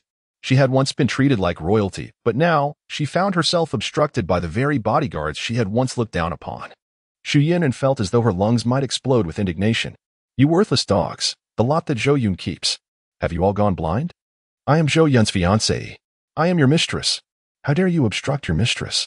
This is a grave insult. Wait, once I encounter Zhou Yun, you shall reap the fruits of your folly. The facade of a demure lady that Zhu Yun had so meticulously crafted dissipated entirely. At this moment, she resembled a fierce matron at a bustling market, rolling up her sleeves and vociferously bickering. Her voice reverberated throughout the entrance of the hall, capturing the attention of numerous onlookers who were eager to ascertain the identity of such an ill-mannered woman. Zhu's mother, equally incensed, was trembling with rage, her eyes glimmering with fury, and began to throw a tantrum. Is there no justice in this world? Truly, is there no justice? The servants dare to defy their betters. At the host's own banquet, they are barred entry. Come, everyone, witness this. My son-in-law is supporting these people. Yet they dare to obstruct the family of the host. How utterly barbaric. The three members of the Zhou family found themselves utterly at a loss. Leaving was not an option, and all they could do was continue their uproar. Zhu's father raised his voice, determined to draw everyone's attention to their plight. Their aim was to capture Zhou Yun's notice within the hall, hoping he would emerge to converse directly, thereby resolving matters with greater ease. They were completely oblivious to the fact that Zhou Yun had indeed lost all affection for Zhu Yun and, displaying an unforgiving and ruthless demeanor towards the Zhou family. They believed that this unfortunate predicament stemmed solely from not having encountered Zhou Yun face-to-face for a proper discussion. They were convinced that upon seeing Zhu Yun, he would surely be inclined to ingratiate himself once more. In that moment, it would herald the resurgence of the Zhou family. Amidst the clamor of the three, a procession gradually approached the entrance of the hall from behind. At the forefront was an elderly gentleman, leaning on a cane and garbed in traditional attire. Following closely behind him were several aides, accompanied by a few bodyguards exuding an air of formidable strength, unmistakably capable of handling any confrontation. Beside the elder stood a young man with an air of composure. The dynamics between them suggested an equality that piqued curiosity. Amidst the commotion, the elder inquired about the unfolding situation. The security personnel, displaying a newfound courtesy towards the elder, explained, Mr. Chen, these three individuals lack invitations yet insist on entering the venue, and no matter how we urge them, they refuse to leave. Oh, members of the Zhou family? Mr. Chen glanced at the trio from the Zhou family and shook his head, declaring them hopeless. Upon Mr. Chen's arrival, Zhu Fu fell into a silence, unable to muster even a hint of anger at the elder's teasing. The Chen family, comparable in power to the Zhou family, wielded significant influence in Jiangcheng. Even with 3 times the courage, he dared not act recklessly in Mr. Chen's presence, for the elder was not as easily intimidated as Zhou Yun. Mr. Chen chose to ignore them further, instructing his assistant to present the invitations so they could proceed inside. Unexpectedly, Zhu Yun exclaimed with delight, Yi Chen, you are here too. She hurried forward, her eyes sparkling as she gazed at the young man beside Mr. Chen. The realization that Yi Chen was in such esteemed company filled her with joy, allowing her to cast aside any previous discontent and revert to her refined demeanor. Yi Chen, equally surprised, responded, Yan Ran, what a coincidence to see you here. Just as Zhu Yun was about to express her longing for him, her lips were abruptly covered by her mother's hand. Turning to look, she found her mother's face darkened with fury. Chapter 20. The scholar emerges from the comics before the crowd. She exchanged slightly suggestive remarks with a man, her gaze brimming with affection. Even a fool could discern the underlying tension between them. Zhu Yun cast a reproachful glance at her mother, preparing to continue her thoughts. Yet Yi Chen had already seen through the intentions of the Zhou family. With a hint of shyness, Yi Chen addressed Mr. Chen, saying, Mr. Chen, these individuals are my friends. Might I ask you to extend a favor and allow them entry as well? Consider it a personal debt I owe you. Mr. Chen harbored a poor impression of the Zhou family. Under ordinary circumstances, he would have declined such a request. However, Yi Chen was a remarkable young man, gifted in both feng shui and investment, and rumored to possess the skills of a miraculous physician. The prospect of granting a favor to someone of his caliber was indeed appealing to Mr. Chen. Facilitating the entrance of the Zhou family was a mere trifling task for him. As a businessman, he instinctively leaned towards advantageous choices. Very well, let us proceed together. He consented. Nevertheless, despite Mr. Chen's willingness, the security personnel refused to grant access. They believed that, given the unexpected nature of the situation, it was imperative to report the matter. The Zhou family had been specifically mentioned, and Mr. Chen remarked, "You owe me a favor. I hope Zhou Yun can adopt a more conciliatory approach. Unless absolutely necessary, I prefer to avoid conflict with the Yu Chen group. After all, harmony breeds prosperity." Mr. Chen's willingness to extend a courtesy to Yi Chen was already a substantial gesture. Yi Chen, regardless of his youthful naivety, understood the importance of reciprocating such kindness. Many young individuals aspire to rise in status but find themselves deprived of opportunities. Had it not been for Yi Chen's undeniable prowess, which prompted Elder Chen to offer his support, it is likely that he would not have even been granted an audience. Should Zhou Yun have adamantly barred entry, Elder Chen would have found it difficult to intercede. Yi Chen nodded gently, his gaze towards Zhu Yanran brimming with unspoken affection. In the silence, their eyes exchanged a myriad of unvoiced sentiments. Shu's parents sensed the palpable tension, their discomfort manifesting as goosebumps. However, considering the impossibility of entering the banquet without Yi Chen's assistance, Shu's father leaned in discreetly to whisper, "Do not forget, she is Zhou Yun's fiancée. Today is Zhou Yun's banquet. This is his domain. It would be wise to tread carefully lest we find ourselves in an embarrassing predicament." The warning was unmistakable, as Shu's father was intent on preventing any association between his daughter and Yi Chen. The pressing matter at hand was to navigate the complexities with the Zhou family. Securing a marriage with Zhou Yun would ensure that, even in the event of a future divorce, they could claim half of the Zhou family's wealth, an outcome that would not be deemed a loss. At that juncture, Shu's parents resolved to overlook any mischief their daughter might engage in thereafter. Unfazed by the warning, Yi Chen regarded Shu's father, who was of shorter stature, with confidence, asserting, "You need not worry, I will not cause any significant issues. In fact, Zhou Yun is quite eager to seek my assistance." As the conversation unfolded, Elder Chen let out a light sigh, his eyes glimmering with intrigue, and remarked softly, "This young man, Zhou Yun, is indeed remarkable. I had anticipated that his impulsiveness would lead him to deny my request to admit the Zhou family. Especially considering the disgraceful behavior exhibited by the Zhou family during his father's funeral, I certainly would not have easily overlooked such an affront. The absence of an invitation for the Zhou family is telling, clearly indicating that Zhou Yun is quite irate. Yet, his agreement to allow me to bring the Zhou family demonstrates a willingness to grant me this favor rather than irrationally offending me. Quite intriguing indeed. I am utterly perplexed as to how your family has managed to deceive Zhou Yun over the years, for he undeniably exhibits considerable intelligence." As we entered, Mr. Chen cast a peculiar glance at the Zhou family. Any individual possessing a modicum of intellect would recognize the ruse that the Zhou family is attempting to play, one of the most elementary kind. Zhu Yanran, aware of the elderly man's esteemed status, likely surpassing even that of Zhou Yun's father, dared not raise her voice. Opting instead to explain in a voice barely above a whisper, how can it be called deception when it is clearly his unilateral desire? However, Shu's father feigned ignorance, awkwardly remarking, "Perhaps this is the power of love." Upon entering the resplendent banquet hall, one is greeted by an array of small round tables, each surrounded by clusters of individuals engaged in soft-spoken conversations, many of whom are foreign magnates.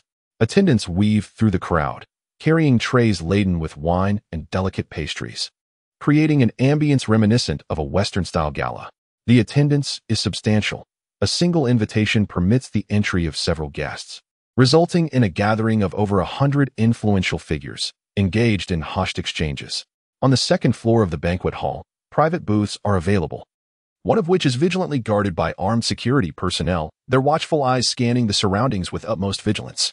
Through the glass of the private room, the silhouettes of other influential figures in Jiangcheng could be discerned, and Elder Chen understood precisely where he was meant to be. Shortly thereafter, a waiter approached and said, "Greetings, Elder Chen. Chairman Zhou has informed me of your arrival. Please allow me to escort you inside." It was evident that such gatherings were stratified, and individuals of Elder Chen's stature were destined for the most opulent of chambers. Elder Chen nodded in acknowledgement and replied, "Very well, lead the way." He then addressed the Zhou family, "You may manage as you see fit. What transpires next is no longer my concern. Yi Chen, will you remain here or accompany me to broaden your horizons?" Yi Chen found himself in a quandary. He was reluctant to forego the opportunity to deepen his bond with Zhou Yun, yet the prospect of presenting himself before the titans of Jiacheng was equally compelling. Ultimately, with a heavy heart, he expressed to Zhou Yun, I apologize, but I must attend to matters first. Zhou Yun waved her hand dismissively, replying, It's fine. I too will seek out Zhou Yun shortly. She was curious to discern Zhou Yun's intentions. Wondering what had emboldened him to treat her in such a manner, there must be a limit to his audacity. Without waiting for Yi Chen and Zhou Yun to finish their exchange, Elder Chen stepped forward into the private room, prompting Yi Chen to hastily follow. Upon their arrival, the security personnel confirmed their clearance and permitted them entry. As the door swung open, they were greeted by the sight of 4 or 5 composed middle-aged men and elderly individuals seated within. Each exuded an aura cultivated by years of residing in positions of power, rendering their presence impossible to overlook. Among them were representatives from the Kong and Dong families, along with several prominent figures from the political realm. Seated at the center of attention was a young man with a refined countenance, adorned with gold-rimmed glasses, exuding an air of gentle sophistication akin to that of a jade-like gentleman. This was Zhou Yun. Yi Chen had long heard of Zhou Yun, but this was his first encounter with the renowned scion of Jiacheng. Previously, he had perceived Zhou Yun as a rather unsavory character, characterized by pettiness, arrogance, and a conspicuous demeanor. However, upon seeing him for the first time, Yi Chen was taken aback. For Zhou Yun resembled a scholarly figure emerged from the pages of a comic. Such an individual would undoubtedly be the most formidable to contend with. This prompted Yi Chen to question whether Zhou Yun might be lacking in judgment or if he had misjudged the situation altogether. Beside Zhou Yun stood a woman of strikingly elegant appearance, possessing a statuesque figure that radiated both majesty and grace. Her demeanor was simple, yet imbued with an aristocratic charm, rendering her utterly captivating. Yi Chen found himself entranced, his gaze irresistibly drawn to this extraordinary woman, his heart fluttering imperceptibly, an undeniable sensation of infatuation. He inhaled sharply, making a conscious effort to avert his eyes from the woman beside Zhou Yun, lest he appear disrespectful. Should the prominent figures present notice, it would reflect poorly on his potential. Upon noticing the arrival of Elder Chen, Zhou Yun rose with a hint of surprise in his voice, expressing gratitude. Thank you, Elder Chen, for gracing my banquet with your presence. Elder Chen waved his hand dismissively, chuckling. No need for such formalities. Let us all relax. The future belongs to you young people. In fact, I ought to thank you for remembering this old fool. Old Chen settled into an empty armchair, crossing his legs with a casual elegance. The waiter promptly arranged a selection of fine spirits upon the table before him. Once comfortably seated, Old Chen began to introduce his guest to the assembly. This is Yi Chen, a remarkably talented young man who has recently arrived in Jiangcheng to pursue his ambitions. Through his astute investment acumen, he has already amassed a considerable fortune. Nearby, Old Dong chuckled and interjected, I have heard of him. Not long ago, at the Yuangding auction, a certain Yi Chen acquired a painting at a surprisingly low price, only to discover that it contained a hidden masterpiece worth millions. Yuangding is renowned as one of the foremost auction houses in the nation, possessing immense authority and credibility, with its influence extending throughout the entirety of Huaxia. Yi Chen, maintaining a composed demeanor, responded, I happened to come across a reference to it in an ancient text and had a slight understanding. I was merely hoping for a stroke of luck, and to my astonishment, it paid off. It hardly signifies any substantial prowess. Old Dong shook his head in disagreement, asserting, No, luck is indeed a form of strength. Both capability and fortune are indispensable. The mention of millions, though trivial to these magnates, served merely to keep the conversation flowing in accordance with Old Chen's narrative. After both men had spoken, Old Chen let out a hearty laugh, saying, The gentleman conversing with you is none other than Old Dong of the Dong Investment Group. Should you ever find yourself in need of financial support, do not hesitate to seek his assistance. Yi Chen, filled with delight, replied, Greetings, Old Dong. As Yi Chen's career was just beginning, his initial capital was rather meager.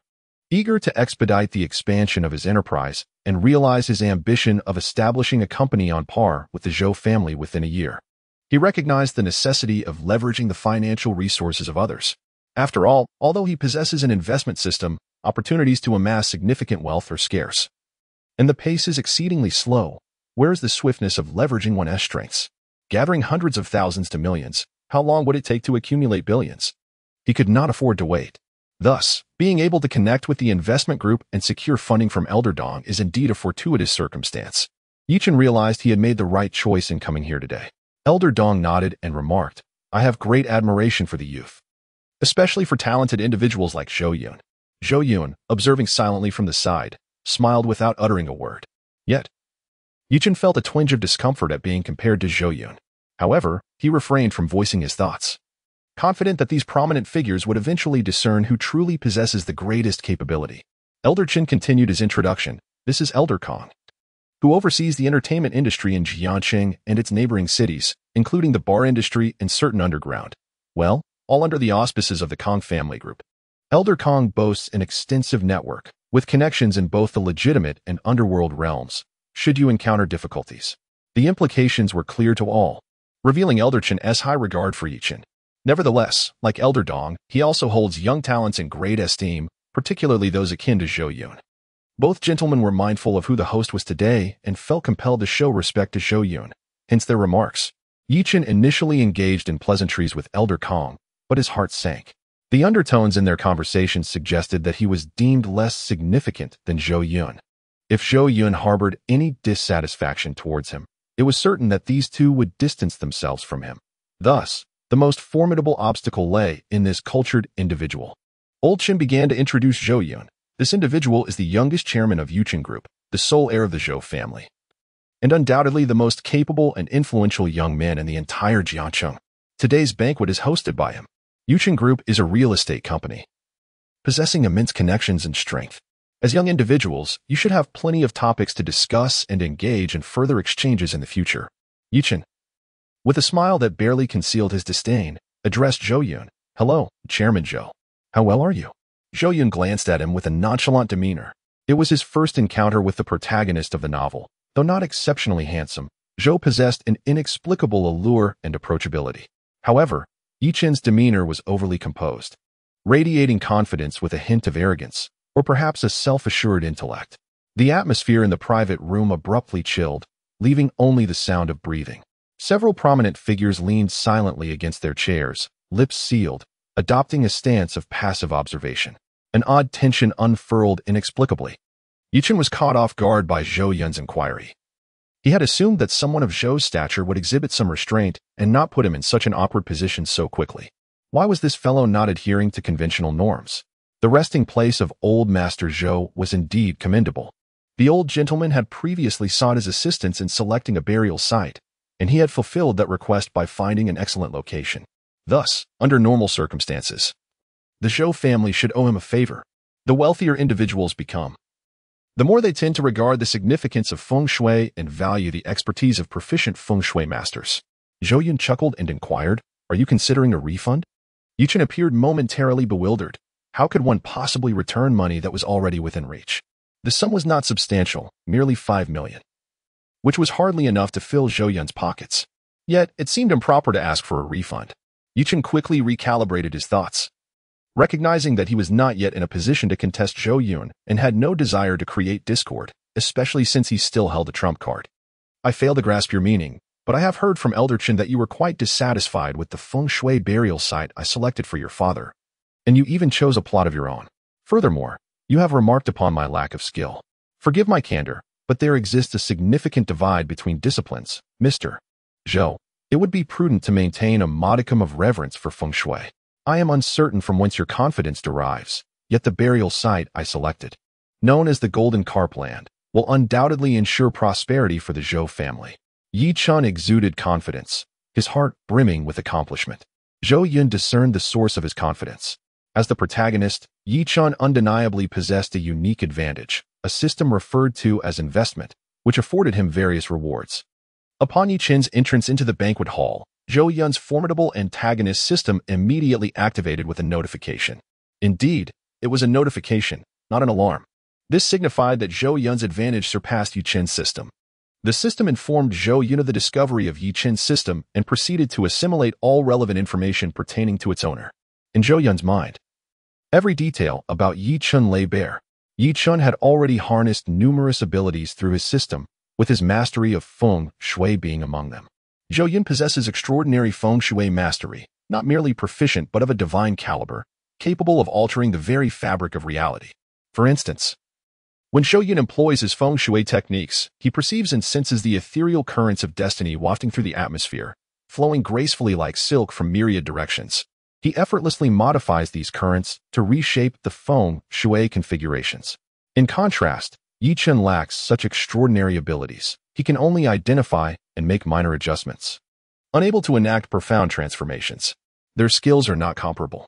Your choice of the golden carp side is not erroneous, yet it is utterly futile. And it could ensnare the Zhou family in peril. Had I not discovered this in time, should my father be interred at your chosen location, the Zhou family would be doomed to a fate akin to that of a desiccated fish. Do you intend to bring ruin upon my family?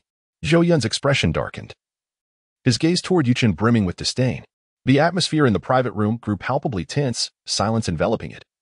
As the influential figures of Jiang City recognized that Yi Chen had stirred a grave calamity. Chapter 22, Expelled. Receiving payment without accomplishing the task is one matter. But this critical issue pertains to feng shui, an affair concerning the rise and fall of a lineage, affecting generations to come. Families like theirs place utmost importance on their descendants.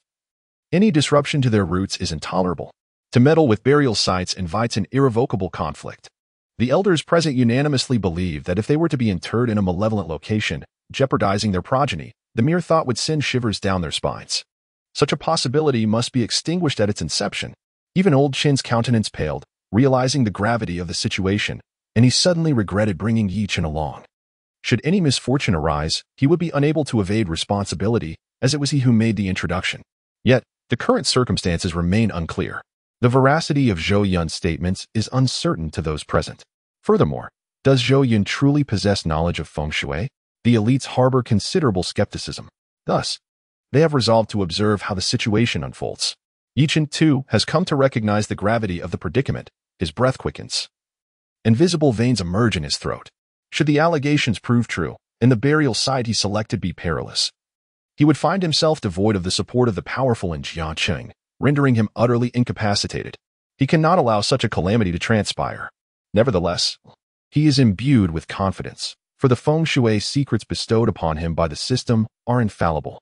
If there is any fault, it lies with Zhou Yun. He is a person aided by the system. How could he possibly fear a frivolous scion? Yi Chen's mind swiftly conjures all that he has mastered regarding the intricacies of feng shui, determined to vanquish Zhou Yun's audacity through sheer prowess. Firstly, I invested considerable effort and thought whilst assisting in the selection of feng shui for your family. Secondly, although you reign as a formidable force in Jiacheng, buoyed by the Zhou family's wealth and numerous connections, this does not serve as justification for your doubts regarding my capabilities. Mr. Zhou, in all matters, one must adhere to the principles of evidence. You claim I have erred in selecting the burial site. On what grounds? Are you versed in feng shui? Where did you acquire your knowledge? Have any masters imparted wisdom to you? If so, I implore you to present them, and I shall engage in a discourse with them directly. I do not boast, yet I hold unwavering confidence in my abilities. In Jiangcheng, or rather throughout the entirety of Huaxia, the number of individuals who can question my discernment is exceedingly few, and even those can only cast doubt. For I shall confront them with irrefutable evidence. Yi Chen spoke with righteous indignation, as if he were a victim, his countenance flushed with fervor. In such moments, surrender is not an option. He possessed an infallible system. In the realm of feng shui throughout Jiacheng, he was invincible. Yi Chen gazed at Zhou Yun with eyes ablaze with fervent determination.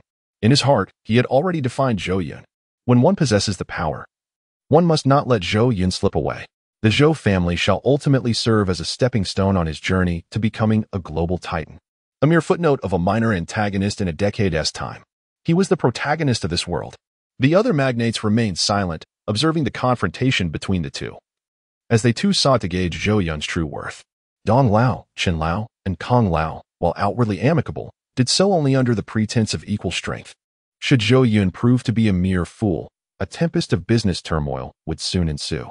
Before Zhou Yun could utter a word, a cacophony erupted from outside the private room. The atmosphere within shifted dramatically, charged with an undeniable energy, a palpable anger. The magnates of Jiangcheng were forcibly pulled from their contemplations, all gazing in astonishment at the entrance. Zhou Yun, I know you are inside. How is it that you have committed a wrongdoing, hiding away in fear of facing me, while others obstruct my path? Come forth at once, or I shall never forgive you for eternity. You two gatekeepers, on what grounds do you impede my progress? Do you even comprehend who I am? Even your superior must yield to me. How dare you stand in my way? Zhou Yun, emerge immediately. I shall grant you but 3 seconds. Upon hearing this voice and tone, those within the private room instantly recognized the intruder. Who else could it be but Zhou Yun's fiancée? The woman named Zhu Yun? Several prominent figures could not help but stifle their laughter, their gazes towards Zhou Yun laden with a mix of mockery and subtlety. They continued to remain silent, some opting to sip their drinks in an effort to conceal their thoughts, refraining from intervening. Little did they know. Zhu Yun's raucous outburst was akin to a bucket of cold water extinguishing his fury, abruptly halting it. This left him feeling frustrated, to the point of spitting blood. If today's issue remained unresolved, opportunities would dwindle in the future. Yet, allowing Zhu Yun to continue her commotion outside was not an option. After all, it was he who had brought her into the gathering, despite the fact that Zhou Yun's affairs with Zhu Yun were none of his concern. Zhou Yun furrowed his brow, reluctant to be disturbed at such a moment. However, with Zhu Yun knocking at his door, it was imperative to resolve this woman's troubles before he could proceed. Zhu Yun quickly counted down, continuing her tirade. Zhou Yun, you coward, hiding away in fear of confronting me. You are well aware of the guilt that plagues you. Open the door, if you dare. I know you're inside. As she continued to shout, Jing Wanning stepped away from Zhou Yun's side, opened the door to the private room, and coldly addressed Zhu Yun. Miss Zhu, please be mindful of your words and actions. This is not a place for your unruliness. Zhu Yun, restrained by 2 security guards, instantly erupted with fury upon seeing Jing Wanning. I remember you, a servant of the Zhou family. You bullied my parents at the old man's funeral, you ungrateful wretch. You must have corrupted Zhou Yun. He was of good character before. And it is undoubtedly your influence that has swayed him. Let me in. Zhu Yun struggled to break through the sturdy arms of the security guards. But her efforts were futile. Her strength was feeble, akin to a mosquito's bite, causing them no discomfort whatsoever, not even a furrowed brow. Behind her, her anxious parents from the Zhou family trailed closely, refraining from halting their daughter's antics. Initially, they felt embarrassed, deeming her behavior undignified and unbecoming of an aspiring noble family. However, after enduring a series of setbacks and being unable to see Zhou Yun, they had come to terms with the situation, let her cause a scene. It was preferable to bankruptcy. To this day, they maintained the belief that Zhou Yun was still the same Zhou Yun. Once they met, everything could be resolved with words, and all troubles would dissipate. Yet, Jing Wanning merely cast a fleeting glance at her. Zhou Yun's emotionless voice echoed from within the private room. Throw her out. Chapter 23. You are undeserving, merely a minor character. Throw her out. The voice of Zhu Yun sounded remarkably familiar, as did that of her parents. For days, they had been yearning to converse with the owner of that voice, only to find themselves blocked from making contact. Little did they anticipate that one day, Zhou Yun's voice would turn so cold, as if he were attempting to chase away a stray dog. This was decidedly amiss. Even Zhu Yun was taken aback, her eyes wide with disbelief, questioning whether she was ensnared in a nightmare. She strained to see beyond Jing Wanning's figure, yet nothing was visible. Before she could ponder further, a wave of grievance surged within her, overwhelming and uncontainable, causing her eyes to brim with tears as she pressed her lips tightly together. Meanwhile, as Zhu Yun raised a ruckus, the murmurs from the banquet hall outside began to diminish. All eyes turned toward the Zhou family, their expressions betraying a sense of incredulity. Was this truly the legendary Zhou family? They appeared utterly shameless. It was said that they had coaxed a considerable sum of money from Zhou Yun, largely thanks to their daughter, the audacious woman standing before them. So it was her. She was reasonably attractive but fell short of the highest standards. Even less impressive than the assistant to Director Zhou at the entrance. Rumor had it that Zhou Yun had lost interest in her, leaving even the Zhou family in dire straits. Currently, they still maintained a betrothal, yet given the present circumstances, it seemed increasingly tenuous. They settled in to witness the unfolding drama. Today's banquet had proven worthwhile. Though the whispers were soft, enough reached the ears of Zhou's father and mother, leaving them feeling quite embarrassed. Upon seeing Zhou Yun in the private room, they could no longer endure the wait outside and longed to resolve the matter swiftly. Father Zhou's tone softened, imbued with a hint of humility. Whether it be deception or a temporary act of contrition, he could only speak in subdued tones. Zhou Yun. My dear son-in-law, we have come today to apologize for the rudeness displayed a few days ago. Soon, we shall all be family, bound to encounter one another frequently. I know you are not so petty. Let us put this matter behind us. He continued, we have reflected over the past few days. Yinren has indeed gone a bit too far. We have spoiled her and have been remiss in encouraging you both to marry. We have given her a proper reprimand. Our purpose today, besides the apology, is to discuss the momentous occasion of your marriage. You may choose any date that suits you. Dear son-in-law, shall we not enter and converse? There are too many eyes upon us outside, and it would be unbecoming for the Zhou family. Having articulated such concessions, Father Shu believed he had made the utmost compromise. To compel his future father-in-law to adopt such a submissive stance, he felt an immense sense of magnanimity. With incredulity, he gazed at his father, astonished to witness such a humble side of him, especially for a man he held in disdain. Zhou Yun. Zhou Yun shouted in fury once more, akin to a proud queen chastising a commoner. You are finished. You shall never again evoke any fondness from me. My disappointment in you is boundless. I never anticipated you would cast me out. I treated you with such kindness. I regarded you as a friend. And this is how you treat me. Zhou Yun and found herself at a loss for words. Tears streaming down her face like a wronged woman. More content loading. Please hold on. However, the two bodyguards paid no heed to their emotions, resolutely executing Zhou Yun's orders, prepared to expel the Shu family. Wait. Yuchen's voice resonated from the private room, and he turned his head, striving to adopt a natural expression as he gazed gently outside. Zhu Yunran's eyes widened in surprise, her heart momentarily faltering as a realization struck her. She hastily wiped away her tears, donning a serene countenance, and exclaimed with delight, I almost forgot you were here, Mr. Yuchen. My apologies for the spectacle. I am not usually like this. It is just that Zhou Yun is infuriating. He not only bullies me, but also my parents. Zhu Yunran attempted to explain, but Yi Chun, standing tall with an air of authority, spoke with understanding. I comprehend. Leave the rest to me. He turned to Zhou Yun with a scoff. So this is the hospitality of the Zhou family. It's nothing extraordinary. I overestimated you, truly believing you possess some merit. Yet it appears you only prey on women. A person like you is not worth associating with. I will refund the 5 million to you. But it is not due to any inadequacy in my abilities. Rather, it is because I hold you, Zhou Yun, in disdain. Indeed, you are nothing more than a prodigal heir, a debauchee, incapable of even resolving matters with a woman. Yi Chun's words were quite ungracious, bordering on insulting. Yet this was precisely the effect he sought. He intended to demonstrate to the other magnates how he could maintain his composure and exude an air of superiority. In truth, he harbored no fear of Zhou Yun, for his own background was far more formidable and daunting, though certain reasons necessitated its concealment. He was reluctant to rely on his family's influence. Instead, he aimed to employ a tactic of provocation to draw Zhu Yun into the fray, after which he could address the issue at hand. This strategy would not only secure him fame and victory, but also ensure that Zhu Yunran would become utterly devoted to him. Perhaps he could even leave a lasting impression on Jing Wanqing, thereby creating opportunities to recruit her into his own company. His aspirations were grand, yet they hinged on his genuine ability to resolve the predicament. Zhou Yun chuckled, then burst into hearty laughter, his mirth resounding. He found genuine amusement in the irony of a villain witnessing the protagonist's ostentatious displays, fully aware of the underlying pretentiousness. Meanwhile, Old Shin's expression darkened. He sensed that the situation was escalating beyond control. He quickly addressed Zhou Yun, saying, Zhou Yun, while it was I who brought them here, this matter does not concern me. Then he turned to Yi Chen, irate, exclaiming, Do you even realize what you are doing? Hurry and silence yourself, or you shall no longer expect any assistance from me. Zhou Yun waved his hand, halting Old Shen's tirade, and remarked, Firstly, the members of the Shu family did not receive an invitation, meaning they are not my guests.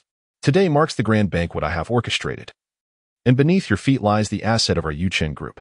What I desire to accomplish does not require your insignificant interjection. You may believe I am targeting you, however. I have never regarded you with any significance. Were it not for Elder Chun, you would be utterly unworthy of conversing with me here. Elder Chen is a close friend of my father, and I refuse to witness him suffer at your hands. Now, let us momentarily set aside the matter of feng shui. Furthermore, I harbor no fear of the Shus, nor do I fear any individual present. Although I am aware that you are employing provocation in an attempt to compel me to allow Zhu Yun an entry, it is of no consequence to me. I am indifferent to their desires. If you wish to see me humiliated before the Shus, coincidentally, the over 200 guests below share that sentiment. Let us not remain confined within the private room. We shall move outside and resolve this matter together. Zhou Yun remained composed, unflinching even as the ground trembled beneath him. Shrouding his thoughts in mystery, he rose deliberately and was the first to stride toward the exit of the private room. In that moment, he became the focal point of everyone's gaze. Chapter 24. You are unworthy to marry me. No one questioned Zhou Yun's words. The influential figures merely wore expressions of amusement. He stepped outside and beheld Zhu Yun and, whose hair was slightly disheveled and whose demeanor was uneasy. Casting a glance devoid of any emotion upon the Zhou family, he observed Zhou Yun, who involuntarily displayed an air of arrogance in his presence, as if she were regarding a mere servant, an individual of inferior status. At long last, you have chosen to emerge. What on earth is wrong with you? What madness has taken hold of you? Zhou Yun said with irritation. Zhou Yun furrowed his brow as he gazed at her, chuckling. Is there something amiss with your mind? Zhou Yun glared at Zhou Yun. Are you out of your wits? You merely wish to coerce me into marrying you. Very well, if that is your desire. I shall acquiesce. I will marry you. Zhou Yun replied with a smirk. No need for that. You are not worthy of marrying me. What did you just say? How dare you utter such words to me? Have you lost your sanity? Zhou Yun remained incredulous, struggling to believe her own ears. The devoted admirer who had always circled around her had the audacity to declare her unworthy. This stark and jarring contrast struck her like a heavy hammer against her heart. Zhou Yun retorted coldly, of course, you are unworthy. Your looks are mediocre, your character deplorable, you are unreasonable and duplicitous. What makes you think you could ever be compatible with me? My family, while not among the most elite in Huaxia, possesses a notable reputation. My wife need not be unparalleled in beauty, but she must at least be capable of gracing the halls of society and managing the household, graceful, poised, and understanding. Do you possess any of those qualities? As for our engagement, it is merely a jest, as you have often pointed out. It is time it came to an end. With that, Zhou Yun, accompanied by Jing Wanning, descended the staircase amidst the awestruck gazes of the elite. Zhou Yun seemed to lose her very essence, stunned by his words. Even as Zhou Yun casually brushed past her, she felt nothing, rendered as motionless as a statue, transformed into a mere puppet. Zhou's parents were equally stunned. Unable to fathom that Zhou Yun had the audacity to declare that his own daughter was unworthy of being the matriarch of the Zhou family. Moreover, he did so brazenly in front of a multitude of influential elites. This portrayal of Zhou Yun was incongruous with their preconceived notions, as if he had transformed into an entirely different person. The current Zhou Yun exuded an icy demeanor, devoid of any warmth, creating an unsettling sense of estrangement. He radiated an aura of formidable authority and gravitas, reminiscent of the venerable figures like Old Master Zhou, Elder Chen, and Elder Dong, whose presence commanded respect. Could it truly be Zhou Yun? The gaze he cast upon his daughter was utterly devoid of the affection once shared. It was palpable. He had irrevocably severed ties with her, as if they had never shared a bond at all. This was inconceivable, utterly inconceivable. The eyes of Zhou's parents mirrored their shock and terror as an uncontrollable thought crept into their minds. Their daughter's leverage appeared to have become utterly futile. Rendered useless to Zhou Yun, their daughter had been forsaken. The family found themselves completely isolated from the Zhou clan, cast out from the epicenter of power in Jiangqing. They were destined to face dire repercussions. No, this cannot be true. Zhou's father sought to resist. If they were truly severed, the Zhou family would be doomed. As he watched Zhou Yun descend the staircase step by step, Zhou's father shouted, Zhou Yun, you and Yin are bound by marriage. She has treated you with kindness as your wife. You cannot act in this manner. Is this how the Zhou family treats future daughters-in-law? Can the affluent be so heartless? My daughter has endured immense grievances, and I can no longer bear it. I shall undoubtedly expose your misdeeds to all media, ensuring that the Zhou family and the Yuchen group are forever tarnished. With tears in her eyes, Mother Zhou cried out, Zhou Yun, you truly lack humanity. You can even bully your own wife. What is it that you would not dare to do? Everyone, come and witness. Zhou Yun has inherited the Zhou family's fortune. He is now wealthy and powerful, yet he has become utterly ungrateful. It feels as though he has lost something of great significance, leaving a void in his heart. She gazed at Zhou Yun's silhouette, her eyes filled with a newfound scrutiny. This was precisely what Zhou Yun was meant to accomplish. His pursuit of self-pleasure was merely an endeavor to appease his own desires. Upon this realization, Zhou Yun clenched her teeth and resolutely declared, Zhou Yun, cease your foolishness. Apologize to me, and I shall pretend that today's events never transpired. All eyes turned towards the man descending the staircase, yet he appeared oblivious, dismissing the furious outcries of the Zhou family as mere background noise. Inside the private room, Yuchen stepped out, assessing the situation before him. He understood that he could not comfort Zhou Yun and in front of so many people, but he could not simply stand idly by. Do not be upset. I will support you from behind, Yuchen contemplated aloud. Zhou Yun regarded Yuchen, then glanced at her parents, ultimately choosing silence. At that moment, confronted with the calamity befalling the Zhou family, she displayed an unexpected shrewdness. Yuchen sighed softly, deciding to take further action later. The other prominent figures in the private room, displaying peculiar expressions, exited the premises. shaking their heads dismissively and disregarding the Shujia family as they descended the staircase. None could fathom the intentions behind Zhou Yun's actions. Accompanied by Jing Wanqing, Zhou Yun ascended the stage of the banquet hall, prompting the staff to promptly adjust the microphone and lighting. The gaze of all the esteemed guests converged upon him. With a smile, Zhou Yun addressed the audience, stating, "Today, I, Zhou Yun, have not been a gracious host. I hope my distinguished guests will not take offense." His voice resonated throughout the banquet hall. The assembled dignitaries responded with laughter, expressing their sentiments. "Not at all. It is our honor to partake in Master Zhou's banquet, merely a trivial matter. Master Zhou must prioritize his own affairs. I too find the Shujia family rather distasteful. They ought to consider the nature of this gathering. It is truly exasperating." The luminaries conveyed their indifference and support for Zhou Yun's handling of the Shujia family. Even if there were grievances, they would remain unspoken. For the Zhou family still reigned as the overlords of Jiangqing. Moreover, they relished the unfolding spectacle, as today's events would surely become topics of discussion in the future. The Shujia family members, their faces ashen, slowly followed suit down to the second-floor private room. Upon their descent, they soon realized they had been ostracized by the elite. Wherever they walked, people recoiled in aversion. Thus, a bizarre phenomenon emerged at the banquet. They were treated as though afflicted by a contagion, met with disdain from all quarters. Only Yuchen remained unfazed, steadfastly trailing behind Zhu Yun, undeterred. On stage, Zhou Yun, microphone in hand, smiled and remarked, "I believe many of you have heard rumors regarding my cessation of all collaborations with the Shujia family. Here, I would like to clarify that this is not mere hearsay, but an undeniable truth. Moreover, our Yuchen Group is resolute in executing this decision to the fullest extent. Even if Yuchen Group were to face bankruptcy, we shall never collaborate with the Shu family again. Furthermore, all enterprises and individuals associated with the Shu family will be excluded from the partner roster of Yuchen Group." The words of Zhou Yun rang out with unwavering conviction, reverberating through the ears and souls of all present, akin to a thunderclap. In that moment, the entire banquet hall was dominated solely by his voice. Chapter 25. The unashamed little miscreant Zhou Yun articulated the determination of Yuchen Group, simultaneously serving as a clarion call to those in attendance. Anyone who dares to oppose the Zhou family will inevitably face the dire consequences of being ostracized by the real estate magnates of Jiangcheng. It can be said that the Shu family is thoroughly finished. Not only will they be unable to secure any business with Yuchen Group, but they will also find no cooperation from any real estate enterprise in Jiangcheng, out of fear of incurring Zhou Yun's wrath and provoking Yuchen Group. They are unwilling to bear the repercussions of offending Yuchen Group. In comparison to the Shu family's modest enterprise, they would much prefer to align themselves with the Zhou family, provided they are not foolish. Reiterating Yuchen Group's declaration publicly is no longer a trivial matter. It is a definitive resolution.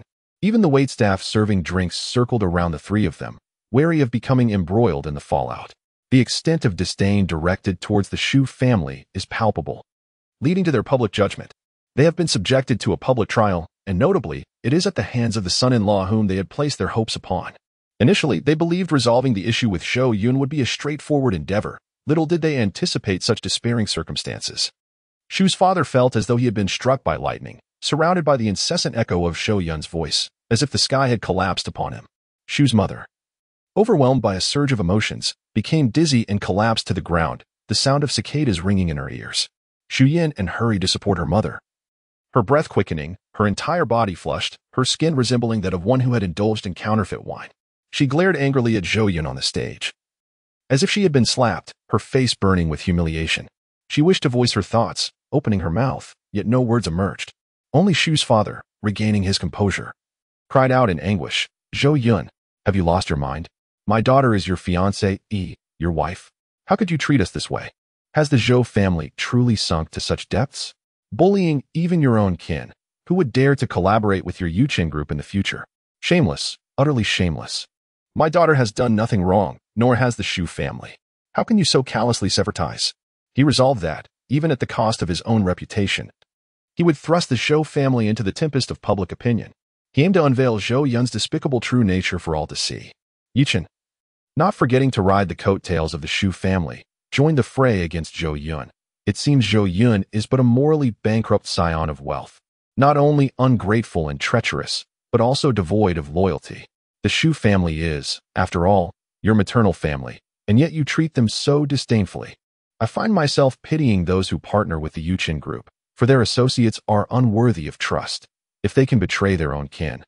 What loyalty can one expect from strangers devoid of blood ties? I urge everyone to open their eyes and recognize the treachery of the Yuchen group. Yuchen stands forth, speaking with a righteous fervor, embodying the guise of a champion of justice. The powerful figures present are not fools. After a moment of contemplation, they find merit in Xu Fu's words and agree with Yuchen's rationale. After all, Zhou Yun is his fiancée, and it is neither reasonable nor justifiable to act so ruthlessly, especially in public. If he can treat his fiancée with such disdain, what assurance do partners have against similar abandonment? The influential individuals begin to scrutinize Zhou Yun with a newfound wariness. They certainly do not wish to share such a fate. Elder Chun, Elder Dong, and Elder Kong also shake their heads. This course of action is indeed contrary to both reason and sentiment. It is commendable for the youth to act decisively, yet one must not go to extremes. He remains somewhat inexperienced and should approach matters with more caution. Upon observing the shifting sentiments of those present, Yuchen's lips curled into a smile. He realized he had secured a victory. As Zhou Yun's reputation in Jiangcheng had become tarnished, other groups would undoubtedly come to his aid. Yet, Zhou Yun, undeterred by the disapproving gazes of the elite, maintained a facade of composure and nonchalance. He turned his gaze towards Yuchen, sneering, "What connection do you have with the Xu family? I am merely their friend." Unable to tolerate your bullying, standing up for justice, Yuchen replied with poise. "However, I perceive you more as a shameless scoundrel." As Zhou Yun's voice faded, before anyone could react, Jing Wanning swiftly drew down the curtain on the stage. With a crisp sound, a projector descended from the ceiling of the banquet hall. Its camera aimed at the curtain, illuminating it with a beam of light. Suddenly, a photograph appeared on the curtain, showcasing Zhou Yun and Yuchen closely together, enjoying a day at the amusement park. The image depicted their intimate proximity, their bodies nearly fused, and although their hands had yet to intertwine, it conveyed a sense of romantic entanglement. Upon the emergence of this photograph, the entire banquet hall fell into an eerie silence. Even the boisterous Xu family trio found their hearts racing, their bodies chilled, shuddering involuntarily. Yuchen, too, was rendered speechless by the photo, his face draining of color, his mind blank. How could Zhou Yun possess such a picture? As the crowd remained in stunned disbelief, Zhou Yun calmly remarked, "As you can see, the two individuals in the photograph share a close bond. One is my fiancée, Zhou Yun. No, she was my fiancée. The other is this individual, Yuchen, who claims to be a friend of the Xu family. Why do I refer to him as a little scoundrel? Because only a little scoundrel would dare to pursue another man's woman, fully aware that Zhou Yun is already engaged to someone else. Only a little scoundrel would possess such audacity, with a face as thick as a city wall, to attend my banquet and confront me so brazenly. Although I possess a good temper and an agreeable disposition, let it be known that I am a director of a conglomerate worth billions, and I shall not permit such insignificant individuals to prance about before me. It is evident to all who possesses a character so despicable and lacks any sense of shame. Now, having spoken of Yuchen, let us turn our attention to the Xu family. Let us momentarily set aside the commotion caused by Xu Zhenchun and his wife at my father's funeral. I wish to speak of Zhou Yun as my fiancée. I have treated her exceedingly well, granting her every desire, and the investments I have made in her amount to no less than 1 billion. To pursue a woman with such an extravagant sum, one might even win over a Hollywood star. Of course, this is not merely a matter of wealth. It serves to illustrate the respect I have extended towards her. Yet, whatever. As my betrothed, she never once visited me during my father's illness. Nor did she even take the time to inquire after him with a simple phone call. I could overlook that, but on the day of my father's funeral, a day of such significance, she chose not to attend and instead consorted with a man of dubious character, namely that insignificant Yuchen. As a man and a son, I find it intolerable that such events transpire. Do the members of the Xu family consider me an easy target to bully? Chapter 26. You have truly disappointed me. When Shouchen spoke during the address, internally, he felt little turbulence.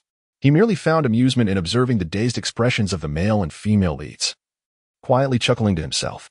However, in the name of performance, he could not laugh aloud but continued to express himself passionately, stating, "I had no intention of meeting the Xu family and severed all ties with them, hoping to quietly let everything pass. Yet, they refused to relent and persist in their harassment." Upon finishing, Zhou Yun turned and discreetly smiled at Jing Wanning, then subtly nodded.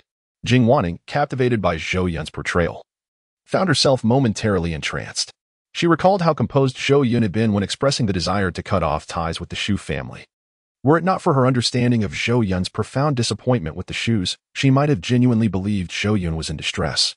Nevertheless, she did not forget her mission. On the screen, images of Zhou Yun and Yi Chen were incessantly displayed. Among them, a photographer had deliberately captured the two in intimate poses, utilizing angles to depict hand-holding and closeness. When the final photo appeared, the audience erupted. Like water suddenly brought to a boil, the entire venue erupted in chaos. Gasps of astonishment filled the air, as they deemed the situation utterly inconceivable. The future mistress of Yi Chen Group, Zhou Yun's fiancée, could be so shameless. The prominent figures present gazed upon the images with an indescribable fury surging within them.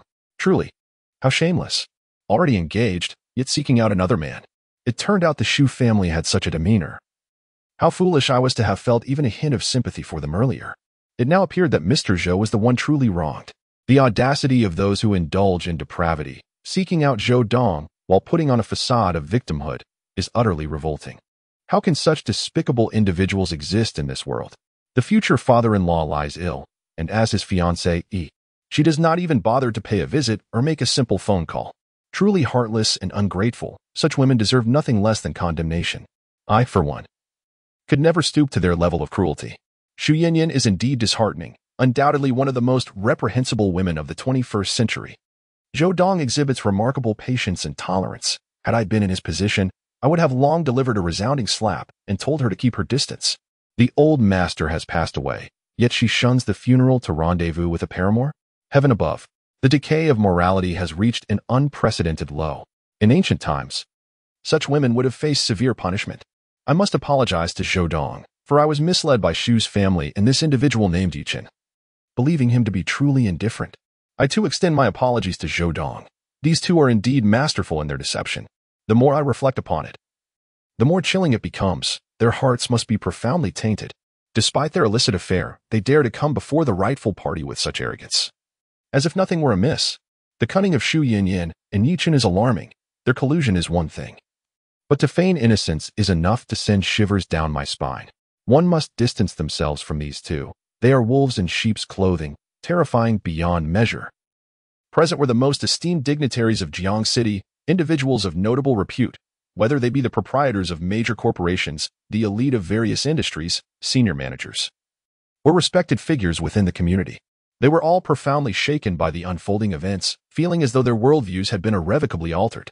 As this was a personal experience, and they were caught in its tumult, the impact was even more poignant. Observing the silent and sorrowful Zhou Yun on stage, a wave of empathy washed over the crowd. He was the epitome of a privileged heir, possessing boundless wealth, wielding immense power, boasting an extensive network, and possessing striking good looks and exceptional abilities, all while being a devoted lover. He could have led a life of hedonism, devoid of sentiment. Indeed, the elite no longer regarded Zhou Yun as a mere infatuated fool, but rather as a man deeply in love.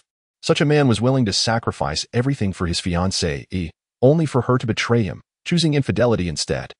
The assembled dignitaries felt a surge of indignation on behalf of Zhou Yun, their eyes ablaze with fury. They incessantly condemned the shoes, their gazes filled with revulsion, as if these individuals were refuse, loathsome and foul. Meanwhile, the three titans of Jiang City gasped in disbelief, taken aback by the hidden depths of this scandal. Elder Dong, momentarily dazed, remarked, "I nearly overlooked this. What a shameless family the shoes are. If I were to be so toyed with, those two scoundrels would not see the dawn of another day. As a distinguished family, we simply cannot tolerate such disgraceful occurrences. Should they arise, regardless of the circumstances, both the woman and the man must face dire consequences." Old Chen, did you intend to bring about my ruin by introducing someone like Yi Chen to me? Old Kong, trembling with fear, remarked, "All of my sons have married women far more beautiful than Zhou Yun. If he were to enter the Kong family, it would be utterly. No, I dare not contemplate it further.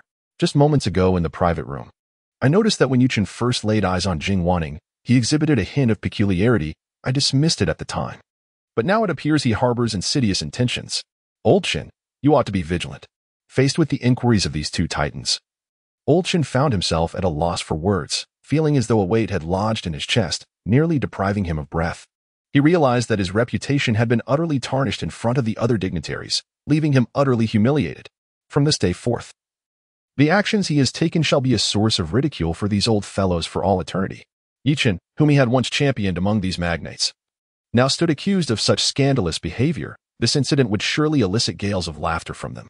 Even those with malicious intent have placed value on him, signifying a profound lapse in judgment.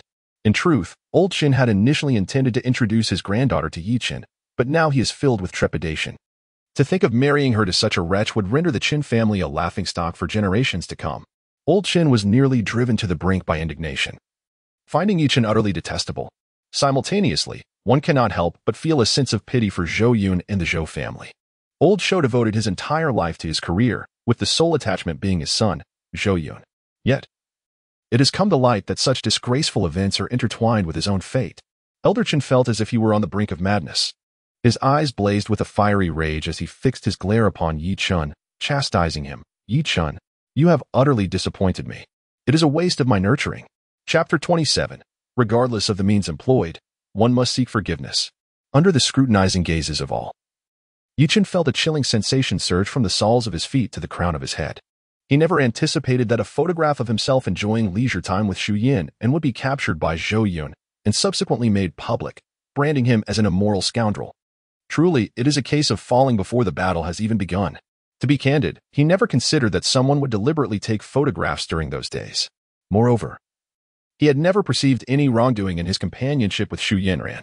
At that moment, his thoughts were solely consumed with the desire to win over this woman. Now, however, he realizes that his reputation has been irrevocably tarnished. Accused of seducing a married woman, the evidence is irrefutable. No one would entertain his explanations. This means that from this point forward, he has become the object of disdain among the elite of Jiang City.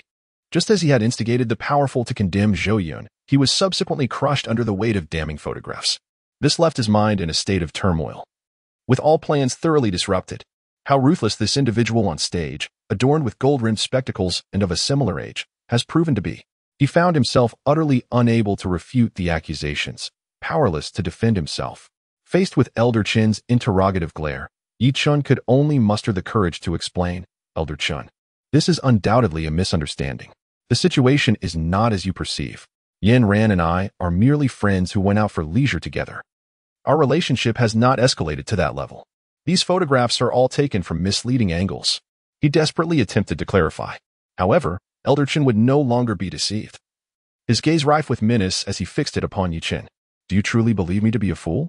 Do you think I'm like others, repeatedly taken in by falsehoods? A woman, willing to forsake her billion-dollar fortune, neglecting the significant funeral of Elder Zhou, solely to frolic with you. And you dare to claim it is merely a friendship? Get lost. You have profoundly disappointed me. Yichen felt a chill run down his spine, his heart sinking. Internally, he seethed, for at that moment, he had been utterly unaware of Elder Zhou's passing. Zhou Yun had not mentioned it. Had he known, he would undoubtedly have devised a more prudent plan, ensuring no incriminating evidence fell into Zhou Yun's hands. His frustration mounted as he had finally established a connection with a prominent figure in Jiangqing, only for it to disintegrate due to a mere oversight. Anger clouded his judgment as he turned to Zhou Yun, glaring at her with irritation. Why didn't you clarify things with me at the time? Had you informed me earlier, I would not be in such an embarrassing predicament now.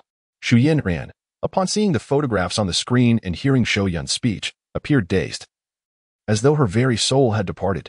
Her mind was in turmoil, and the contemptuous faces surrounding her made her feel as if she were standing on the executioner's stage. When Yichen roared at her, she trembled with disbelief, staring at him in shock. She could never have anticipated that Zhou Yun, who once fawned over her, would sever ties so decisively. And now, the one she admired, Yichen, was shouting at her in her moment of confusion. Gazing at Yichen's twisted visage, contorted with anger, Zhou Yun was momentarily stunned. You dare to shout at me? What did you just say? We are merely friends? Weren't you the one who invited me to invest in your company for free and asked me to be your secretary? You have gone to such lengths to win me over, and yet you claim I am just your friend. You actually think this way. You must have feelings for me. We experienced love at first sight, a mutual affection. How dare you speak to me like this? Zhou Yun was on the verge of collapse. In such a brief span of time, two men had dealt her unforgettable blows that shattered her psyche. She clutched her hair, utterly losing her composure, cradling her head as tears streamed down like a broken dam. It felt as if the entire world conspired against her. This was a profound despair, a sensation so intense that her mind threatened to unravel, her head pounding with agony. The words she uttered only served to reaffirm the sordid reality of the situation. With the principal parties admitting as much, there was no room for further denial. Yuchen's eyes widened, his head buzzing as he shouted, "Stop your nonsense! What are you talking about? What is this so-called love at first sight? How could I possibly be unaware? We have not even reached that stage. If you cannot articulate your thoughts, ought to remain silent." Yuchen never anticipated that Zhou Yun and could be so foolish. She is the epitome of a misguided ally. Yuchen's composure was fraying at the edges. The dignitaries were openly critiquing the group, with some even brandishing their phones to document the spectacle, undoubtedly. This would make headlines by tomorrow. Yi Chan inhaled deeply, dismissing the Shu family from his mind, lowering his head in contemplation of a solution. Meanwhile, Shu's parents, upon the emergence of the photographs, felt as though all their strength had been siphoned away, collapsing onto the floor, utterly devoid of dignity. Their expressions were a blend of fear and shock, eyes glazed and unfocused. The world around them seemed to spin uncontrollably, as if it were on the verge of collapse, leaving them in a state of continuous dizziness. It was inconceivable, impossible. This must be a fabrication, a deceit. My daughter would never engage in such behavior. It cannot be true. She had gone out alone that day. How could she possibly be entangled with Yuchen? Daughter, you must tell Zhou Yun. Inform everyone that you did not do this. Shu's father muttered to himself as if he had lost his sanity, shaking his head in a frenzy. Shu's mother, pale and defeated, appeared utterly dazed and at a loss. However, the words Zhou Yun and ultimately directed at Yuchen shattered their delusions. This was all undeniably real, with evidence as solid as steel. Unable to contain her fury any longer, Shu's mother, in a fit of rage, raised her hand and struck the bewildered Zhou Yun. The sharp sound of the slap resonated throughout the hall. How could you commit such an act? What a muddle, truly a muddle. You have brought ruin upon the entire Shu family. Yin ran, sobbing, "It's over." After delivering a stinging slap, Shu's mother wept uncontrollably, retreating to a corner to mourn. Their family, due to their daughter's capriciousness, had already one foot firmly planted in hell. Such actions are utterly unforgivable, and the ensuing consequences will descend upon them like a tempest. Shu's mother was no longer fit to be the wife of a prosperous merchant. She was destined for a life far more wretched than before. Shu's father, albeit with a flicker of rationality remaining, restrained his overwhelming fury. Seizing Zhou Yun's shoulders and shaking her vigorously, exclaiming, "Daughter, there is still a chance. Zhou Yun once adored you. He will surely forgive you. Hurry, apologize to him. By any means necessary. I do not care how you do it, but you must secure his forgiveness. Do you understand? If you fail, I swear I will end your life." Initially, Shu's father's tone was pleading, but it gradually twisted into a grotesque mask of rage, resembling a demon. He gripped Zhou Yun's shoulders with such force that the sound of cracking bones echoed, unable to bear the weight of such consequences. He would rather see his daughter perish than lose the wealth and status they had. Chapter 28. Whoever marries her brings misfortune to the family. If the daughter were to die, he could always seek another woman to bear children. As long as wealth flowed, women would never be in short supply. Yet this opportunity for fortune was singular. This time, he could not even afford a modest existence, having amassed insurmountable debts. He could not fathom who, besides the Zhou family, could possibly assist him in extricating himself from this dire predicament, as repayment seemed utterly unattainable. Thus, the daughter must obtain Zhou Yun's forgiveness. Xianren, overwhelmed with pain, found herself in a daze, listening to her father's words, engulfed in confusion. The sight of her father's madness and the disdainful gazes of those around her made her feel as though she were ensnared in a nightmare. Instinctively, she complied with her father's instructions, stumbling towards the stage below. With tear-filled eyes, she looked up at the indifferent Zhou Yun and pleaded, "I promise you, we will marry immediately and live the life you envision. You love me so dearly. Surely you will forgive me, won't you?" Xianren was oblivious to the absurdity of her words, feeling as though her very identity had been irrevocably shattered. She gazed at Zhou Yun with anticipation, hoping he would soften in that moment, descend from the stage, take her hand, and lead her away from this sorrowful place. However, the outcome was contrary to her wishes. Zhou Yun regarded her as though she were invisible, continuing, "I am deeply pained and utterly disappointed in Xianren. I shall harbor no trace of pity for her. One must always bear the consequences of their misdeeds. Therefore, I have decided to annul our engagement and seek restitution for the expenses incurred during our relationship." As his words echoed in the air, Jing Wanning silently descended the stage and approached the now puppet-like Xianren, removing the heart of the sea necklace, worth a fortune, from her neck. Only after Jing Wanning departed did Xianren realize the emptiness around her neck, her heart aching beyond measure. "You thief! All of you are thieves. Stop her." She has taken my belongings. Damn it, shameless wretch. However, she had barely taken a few steps when the vigilant security personnel swiftly intercepted her, firmly restraining her in place, rendering her unable to advance even an inch. Her mental state began to deteriorate, as she completely forgot the words she had previously uttered to others. Had her close friend been present, she would surely recall that during a class reunion, she had claimed to be utterly indifferent to money, and even to the diamond necklace known as the Heart of the Sea, valued at a staggering 100 million. At that time, she had even expressed a desire to discard the Heart of the Sea. Yet, upon truly losing the Heart of the Sea, the malevolence within her was laid bare, revealing the discord between her words and her true feelings. It was not a matter of reluctance. She had regarded the Heart of the Sea as her lifeline. Observing her countenance, a chorus of boos erupted throughout the banquet hall. The elite and influential applauded Zhou Yun's decision, exclaiming, "Well done. The engagement should have been annulled long ago. Marrying such a woman would undoubtedly lead to chaos and disarray. Whoever were to wed Zhou Yun and would be inviting misfortune into their home." Zhou Dong, displaying both decisiveness and astuteness, severed ties swiftly, a wise move. For out of sight meant out of mind. The Heart of the Sea, worth over 100 million. Adorning Zhu Yun's neck was nothing short of an affront to the diamond itself. Zhou Dong effectively pronounced the death sentence for the Shu family. One could only imagine that from this day forth, there would be no more Shu family in Jiaqing, reduced to a pariah, reviled by all. They deserved it. At this point, I exhaled deeply, for none understood the situation better than I did. Zhu Yunran had indeed gone too far in the past. She has been hanging onto Zhou Dong, presenting herself with an air as if he owes her a debt. Not only does she fail to appreciate the benefits she has received, but she also feels entitled to them. How absurd. Even the stoic bodyguard who has been by Zhou Yun's side could not help but voice his opinions. Having been the closest observers of Zhou Yun, they often held their tongues, but now, witnessing Zhu Yunran's inevitable downfall, they wore expressions of satisfaction. The guests were in an uproar, praising Zhou Yun for his actions, asserting that they would have been even more ruthless in his position. Many felt a sense of vindication at the misfortune befalling the Shu family. Some, eager to distance themselves from potential repercussions, hurriedly contacted their associates to sever ties with the Shus and minimize interactions with such individuals. Meanwhile, Zhu Yunran's parents had descended into a state of confusion. The dissolution of the engagement meant that, henceforth, their daughter would have no further ties to the Zhou family, each party embarking on their own separate paths. Her pleas fell on deaf ears, and with the Heart of the Sea taken away, what remained for her? Shu's father glared at his daughter with fierce resentment, overwhelmed by hatred. He dared not direct his anger towards Zhou Yun, but his daughter was a different matter. He lamented her reluctance to move forward, believing that an earlier marriage could have averted this calamity. Unlike in ancient times, modern engagements are hardly binding. In the past, one would need to draft a formal letter to annul an engagement, but in contemporary times, as long as the registration is not completed, the relationship can be easily terminated. Even more infuriating for Shu's father was the fact that not only had his daughter been stringing Zhou Yun along, but they had never even consummated their relationship.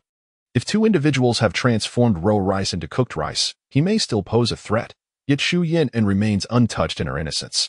Shu's parents, engulfed in despair, find themselves at a loss for words, merely sitting in silence. Meanwhile, on the stage, Zhou Yun produced the receipt for the Heart of the Sea, stating, "This is the proof of my auction for the Heart of the Sea, bearing my name as the purchaser. Thus, it affirms that this diamond belongs entirely to me."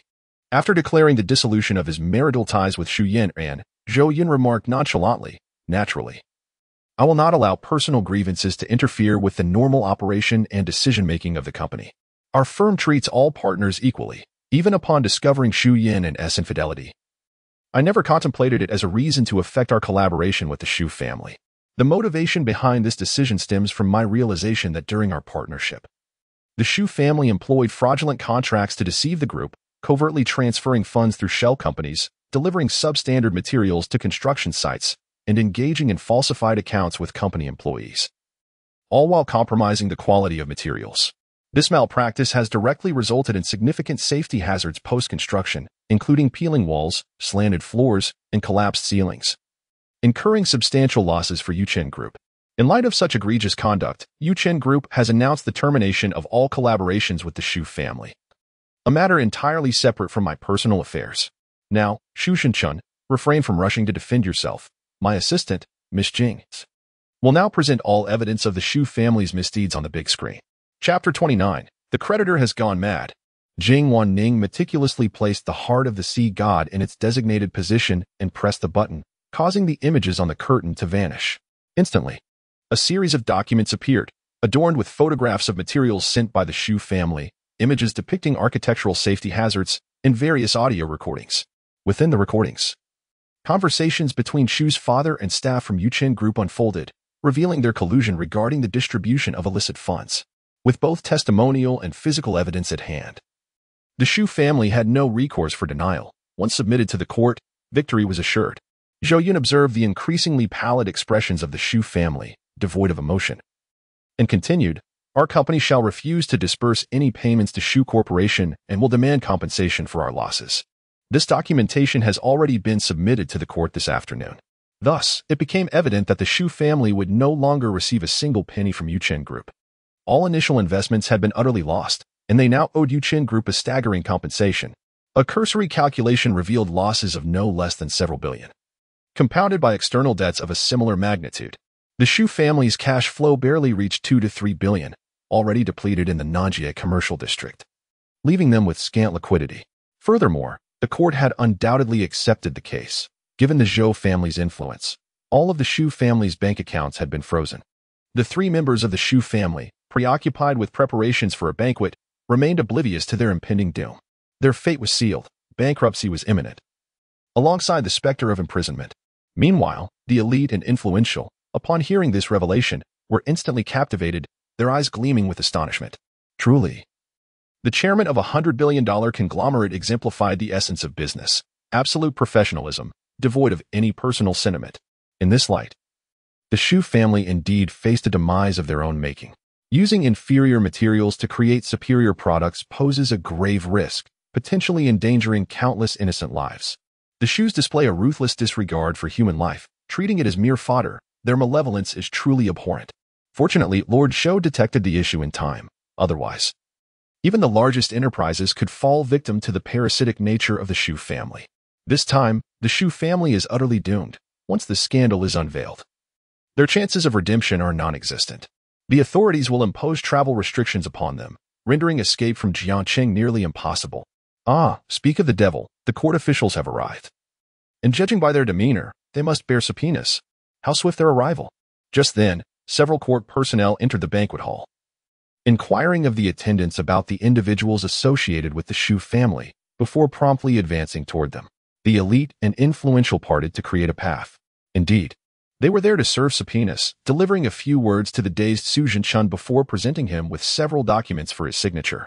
After the formalities were completed, the court officials cast envious glances toward the assembly of dignitaries, particularly at Zhou Yun on the stage. Meanwhile, Zhou father, clutching the subpoena, was engulfed by a wave of helpless defeat, his mind swirling, and illusions danced before his eyes. Zhou mother, however, succumbed entirely, collapsing onto the cold ground like a lifeless body. Once the officials departed, Zhou Yun declared, the farce should come to an end. Security, escort the Zhou family out. They are not permitted to return. With that, his words resonated through the hall. A dozen robust gentlemen clad in suits escorted the weary members of the Zhou family out. They offered no resistance. After all, the situation had devolved to a point where they could no longer maintain their dignity. All they desired was to depart swiftly, to evade the gazes of others and seek a tranquil place to regroup and devise a new plan. Once the Zhou family exited, the banquet hall erupted into lively chatter, with many engaged in hushed conversations and clinking glasses. The day's events had been profoundly shocking, leaving numerous individuals eager to discuss and vent their astonishment. Meanwhile, the esteemed elders, Dong and Kong, subtly distanced themselves from Elder Qin, their expressions betraying a sense of aversion. It was evident that they were quite displeased with the unfolding of events. Although the Zhou family bore the brunt of the blame, Yi Chun, who accompanied Elder Chun, was also implicated. Furthermore, Yi Chun had nearly become entangled in a relationship that could have had dire consequences. Elder Chun's countenance reflected his embarrassment at that moment. He longed to leave alongside the Zhou family, feeling an acute sense of humiliation. Never before had he endured such indignity. Fixing his gaze on Yi Chun, Elder Chun barked, "What are you still doing here? Is my embarrassment not sufficient for you? Do not linger and be an eyesore. Leave at once, and I shall seek you out tomorrow to settle this." Yi Chun's expression darkened, and he retorted angrily, "Elder Chun, Do not forget the feng shui arrangement I devised for your family. Are you truly the kind of person who would burn bridges after crossing them? My decision to stay or leave is of no concern to you. Do you genuinely believe I am in desperate need of your assistance? Elder Chen seethed at these impudent words, his fists clenched in indignation. However, with numerous eyes upon him, he refrained from losing his composure. Aware that further outbursts would only deepen his humiliation, he let out a cold snort, resolving to settle the score after this matter had passed. Outside the Jiachen Club, the members of the Shu family were unceremoniously expelled. Shu father, Shu mother, and Zhou Yun stood vacantly at the entrance, as if devoid of their souls. Inside the banquet hall, amidst the dazzling lights and the clamor of revelry, was the epicenter of Jiangqing's elite. They, who once could have mingled within, now found themselves isolated, as if separated by an entire era. Go, hurry. The frigid wind swept past, causing Shu father to shudder as he suddenly recalled something, his eyes darting anxiously from side to side. Beneath the nearby trees, a group of creditors awaited, gradually encroaching as the Shu family emerged. Prior to entering the club, they had been cornered, ultimately managing to escape a predicament by persuading Zhou Yun to repay a debt. Now, however, the Shu family had severed ties with Zhou Yun, their accounts frozen, and their movements restricted, leaving them with little more than a smattering of cash and no means to repay their debts. Terrifyingly, the court summonses were not solely directed at Shu father, the company's legal representative, but also included several notices for Shu mother and Zhu Yun. This meant that all three were now financially incapacitated. Should the creditors intercept them, leaving the parking lot today would be impossible. In the blink of an eye, Shu father seized Shu mother and Zhu Yun, and they took off running, propelled by an unknown force, sprinting with remarkable speed. The creditors outside had yet to receive word of the unfolding events within the club. They were caught off guard. By the time they reached the parking lot, the Shu family's vehicle had already sped away, leaving only the fading glow of its taillights. Goodness, how did they manage to run faster than a rabbit? Why did he flee upon seeing us? Wasn't it agreed that once he emerged, we could resume collaboration with the Yuchen group and reclaim our funds? What transpired within the venue? Is there anyone who can enlighten me? Damn it, my mind is a whirlpool of questions. Surely, there hasn't been an unexpected turn of events? The Shu family exited so early, and I just witnessed them being escorted out by security. Someone from the venue has emerged. Hurry and inquire. These merchants, lacking the privilege to enter the venue and partake in the banquet, hastily gathered at the entrance, bewildered expressions adorning their faces. Those who had just hurried out were also creditors of the Shu family, having experienced everything firsthand. Where are the members of the Shu family? Queried one wealthy merchant to those outside. What are you all doing? How could you let him escape? Quickly pursue him. It may soon be too late. The affluent merchant bellowed, his frustration directed towards the creditors outside, unleashing a torrent of anger. Wait, first tell us what transpired inside the venue. Someone urgently questioned. Chapter 30. The Path of Jade Stones. The Qilin ascends to the heavens. An increasing number of creditors emerged from the venue. Upon learning that the Shu family had fled, they were nearly driven to the brink of madness. Do you realize the calamity the Shu family has wrought upon us? Inside the venue, Zhou Yun formally declared the cessation of all collaborations with the Shu family, and anyone associated with them was blacklisted. We are suppliers to the Shu family. We are likely included on that list. In other words, we are doomed alongside the Shu family. The Yuchen group no longer desires our goods and will not engage in any further dealings with us. This is an immense loss. The cascading repercussions of this event are even graver. I anticipate that within 3 days, the blacklist of Yuchen group will extend to encompass all real estate developers in Jiangqing. At that point, they will hesitate to collaborate with us, for they would be opposing Yuchen group. As the creditors emerged, their explanations sent shivers through those outside, who began to grasp the gravity of the situation. Yet, someone inquired, this shouldn't be the case. Isn't Xianren the fiancée of Zhou Yun? How could he dare to act this way? A creditor who stepped out of the banquet hall sneered, Fiancée? That is no longer the case. Zhou Yun has called off the engagement. Why? Just like that? The creditors gasped in astonishment. Isn't the Shu family making a fuss? The creditors were taken aback. Fuss? What could they possibly use to cause a scene? You have no idea how outrageous Xianren has been. The old Master Shu was gravely ill, and she didn't even visit him. In fact, at the funeral, she was with another man. A wealthy businessman explained indignantly. Soon, many creditors grasped the unfolding events, and a chill swept through their hearts. Anyone with a modicum of sense would not have engaged in such actions. I once envied Xu Zhenchun for having such a wonderful daughter, but it now appears she is a harbinger of misfortune. I had warned that continually dangling Zhou Yun would inevitably lead to trouble. Now it has truly come to pass, and I am implicated as well. Wait, it seems a few individuals are missing. No, they were just here, and they have already gone to pursue the debts. The astute have already set off to collect, while the fools remain standing. Damn it, wait for me. First, find the person, and surely the money will follow. They are not only tasked with debt collection, but also with demonstrating their worth to the Yuchen group by trampling on the Zhou family. They hope to convince Zhou Yun that they stand united with the Zhou family, perhaps sparing themselves from any repercussions. This is what one might call a token of allegiance. Unfortunately, the Zhou family finds themselves in a precarious position, as these merchants and suppliers are widespread throughout Jiangcheng, wielding considerable influence. They will pursue them relentlessly, leaving no escape. Meanwhile, within the banquet hall, Yichen remains, standing out like a crane among chickens, becoming the next target of the elite scrutiny. Many admire Yi Chen's audacity to confront Elder Chen so boldly. It seems he has little regard for his own safety, despite feeling the piercing gazes of the powerful. Yi Chen remains unflappable and addresses Zhou Yun directly. Zhu Yun and has not truly married you. She is still single. I advocate for fair competition, and my conscience is clear. The elite are taken aback, having never witnessed such unabashed shamelessness. Remarkably, Yi Chen articulates his stance with such ease, as if he bears no fault in the matter. How brazen. They are on the brink of marriage, yet he dares to declare her single. Truly extraordinary. How can he utter such words? His audacious spirit is unmatched. Unfazed by the judgment surrounding him, Yi Chen continues, I speak of fair competition, and this has nothing to do with my character. Therefore, do not use such matters to tarnish my reputation. More content is loading. Please hold on.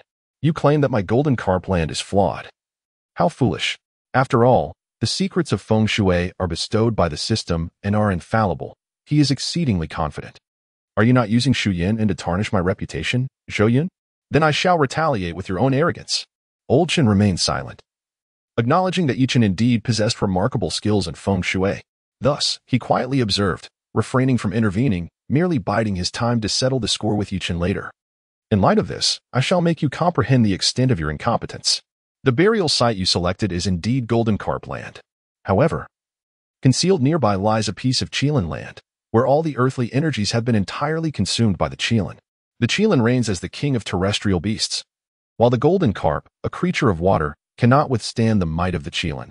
Much like a fish without water, it cannot survive. Do you still wish to assert that a carp can rival the Qilin once it leaps over the Dragon Gate? Yet, without water, how can you leap the Dragon Gate? In the end, it is merely a barren land, and the entire golden carp is but a salted fish. Thus, this burial site is even inferior to randomly selecting a patch of earth in the wilderness for interment. If your skills are lacking, refrain from parading your ignorance, as it brings harm to others while you remain blissfully unaware. Zhou Yun's gaze was profound and tranquil, adopting the demeanor of a teacher, emanating a formidable aura. Yi Chen felt a crushing weight from the direct blow, and in his eyes, Zhou Yun's figure suddenly appeared towering. Could it be that the feng shui secrets rewarded by the system were flawed? No, the golden carp land indeed exists, aligning perfectly with the principles of feng shui. The error lies in his failure to scrutinize the depths of the concealed Qilin land nearby. However, Yi Chen is reluctant to accept the existence of Qilin land, for he has never truly witnessed it. Just because Zhou Yun asserts its existence does not make it so. How could that be possible? Upon realizing this, Yi Chen vehemently exclaimed, You have said so much, yet it is all mere conjecture. Where is this Qilin land? Zhou Yun chuckled heartily, then allow me to clarify this for you. With a snap of his fingers, Jingwan instantly understood, and a video filmed by a drone appeared on the screen. The footage showcased verdant mountains and flowing waters, encompassing the entire geological vein of Yu Mountain. As the view zoomed in, a secluded land surrounded by mountains came into focus. The scenery was exquisite, yet the majority present could discern no difference. Only Yi Chen suddenly turned pale, hastily retreating several steps, his hands trembling slightly, his face awash with disbelief.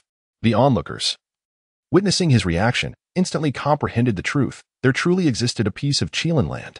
Meanwhile, Yi Chen, lacking skill, had carelessly chosen a worthless plot and claimed it to be a feng shui treasure, demanding an exorbitant price. The memory of his earlier arrogant demeanor provoked a wave of laughter among the crowd. Yet, Yi Chen's eyes darted around the screen, like a wound-up toy, desperately searching for a flaw. Suddenly, he cackled in a strange manner. You are mistaken. This Qilin land is also lifeless. This is a prison. The Qilin cannot escape unless unless a passage is constructed for its liberation. Worry not, for I have already commissioned the creation of a jade ladder.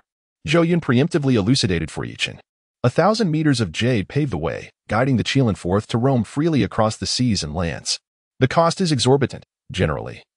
Even if one were to select this burial site, that could not harness its potential. Do not inquire further. The answer is simply wealth. Chapter 31. Reward, Maximum Charisma.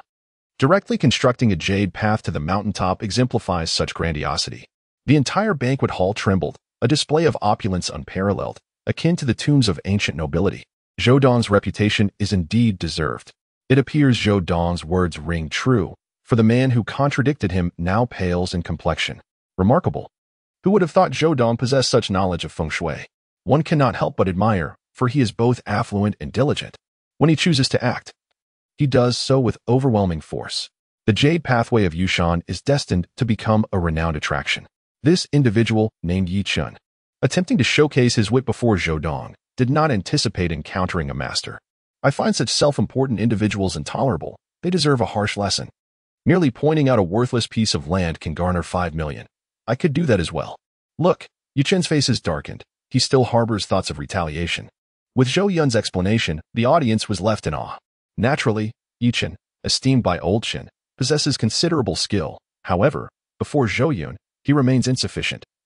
Receiving a direct critique that highlighted his oversights, everyone felt helpless. Even Zhou Yun, who understood this area of ignorance, raised doubts about those who claimed he was uneducated.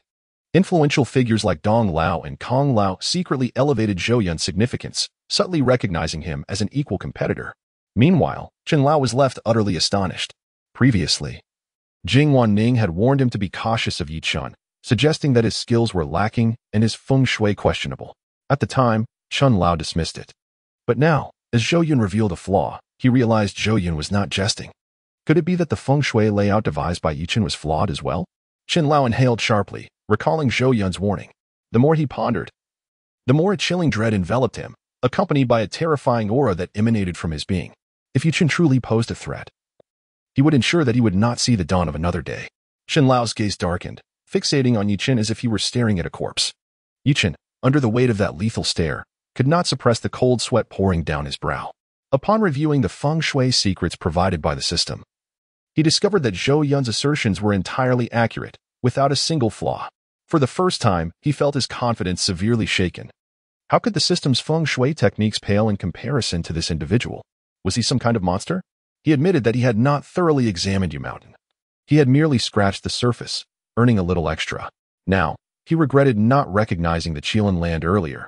Had he known, he would not be so utterly at a loss now. Little did Yichen realize. Zhou Yun's extraordinary mastery of feng shui surpassed all expectations, encompassing core vital energies. Deathly qi, yang energy, earthy qi, terrestrial influences, and more. No sacred feng shui site could escape his discerning gaze. Yichen's defeat was not unjust. Cold sweat drenched his back, yet he remained obstinately defiant, refusing to concede. His mind was tumultuous, aware that lingering here was untenable. He silently lowered his head and turned to exit the banquet hall. The scornful remarks from nearby fell upon deaf ears as he clenched his fists tightly. Do not presume that my abilities are confined solely to feng shui. This is merely one of my many talents. Yichen gazed at the floor, his expression fluctuating between hope and despair. Just wait. Soon I shall make my name resound throughout Jiangqing, and you will all come to regret your actions. The tides of fortune shift every 30 years. You are but foolish jesters, he murmured, swiftly vanishing from the Jiangqing Convention Center. Zhou Yun made no effort to impede his departure, for he was momentarily stunned. The voice of the system echoed in his mind. Host has made a choice, triggering a new divine selection. As the protagonist, Yichen disrupts the host's emotional ties, becoming an unwelcome third party. The system will present the following 3 options due to this despicable act. Option 1. Hold a press conference to denounce this illicit couple, ensuring their notoriety nationwide, with a reward of full attribute enhancement. Option 2.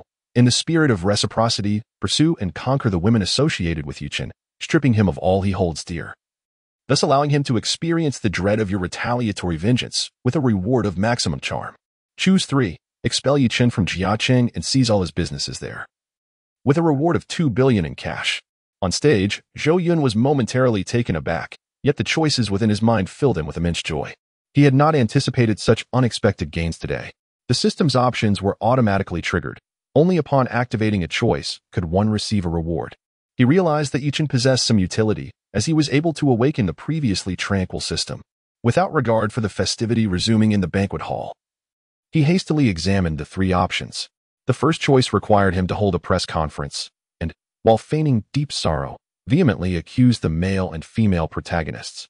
Though Zhou Yun considered his acting skills to be decent, such an act seemed far beneath his dignity, and he found it unthinkable to proceed. While this option promised an increase in overall attribute points, he simply could not bring himself to do it. The second choice suggested enticing all women associated with Yichin in retaliation, to use his own tactics against him. Ah, how mischievous the system is. Zhou Yun could not suppress a chuckle. This option was quite agreeable, as it would allow him to vent his frustrations thoroughly. Yichin's career was only just beginning, and he was unfamiliar with Jiacheng. According to the narrative, aside from Zhu Yun, he had yet to encounter any other potential romantic interests. However, Zhou Yun recalled that in the original text, Yichin hailed from a wealthy family in the capital, having ventured out on his own due to familial estrangement following his father's demise. Nevertheless, he still had relatives, a sister, a mother, and numerous aunts.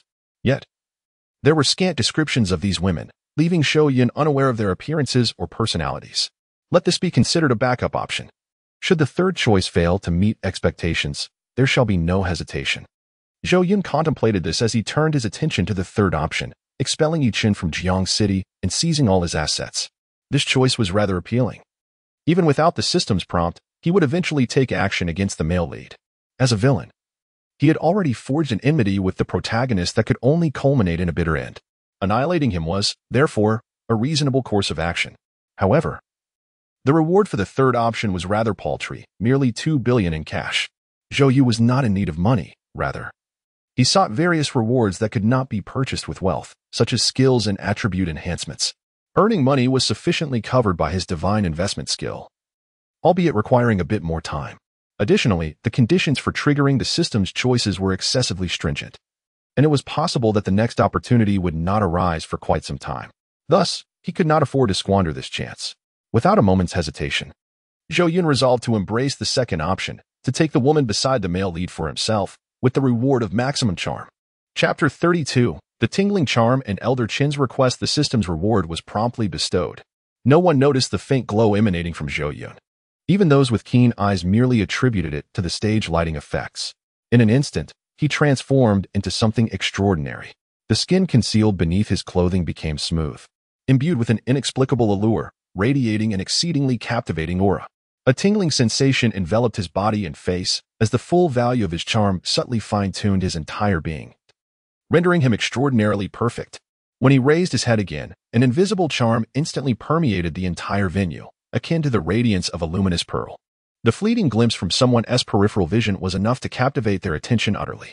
Why do I suddenly perceive that Zhou Dong has become remarkably more handsome? His features remain unchanged, yet an undeniable allure envelopes him. Oh dear, my heart is racing. Zhou Yun is so striking. He perfectly aligns with my aesthetic preferences. Previously, I did not regard Zhou Yun as particularly attractive, considering him merely refined and gentle. Yet now, I find no one more perfect than him. No, I perceive him as a delicate young master, exuding an enchanting grace with every movement, evoking a sense of tenderness that captivates me. He embodies the very essence of the man I have long sought. You are mistaken. Zhou Dong is undeniably a resolute man.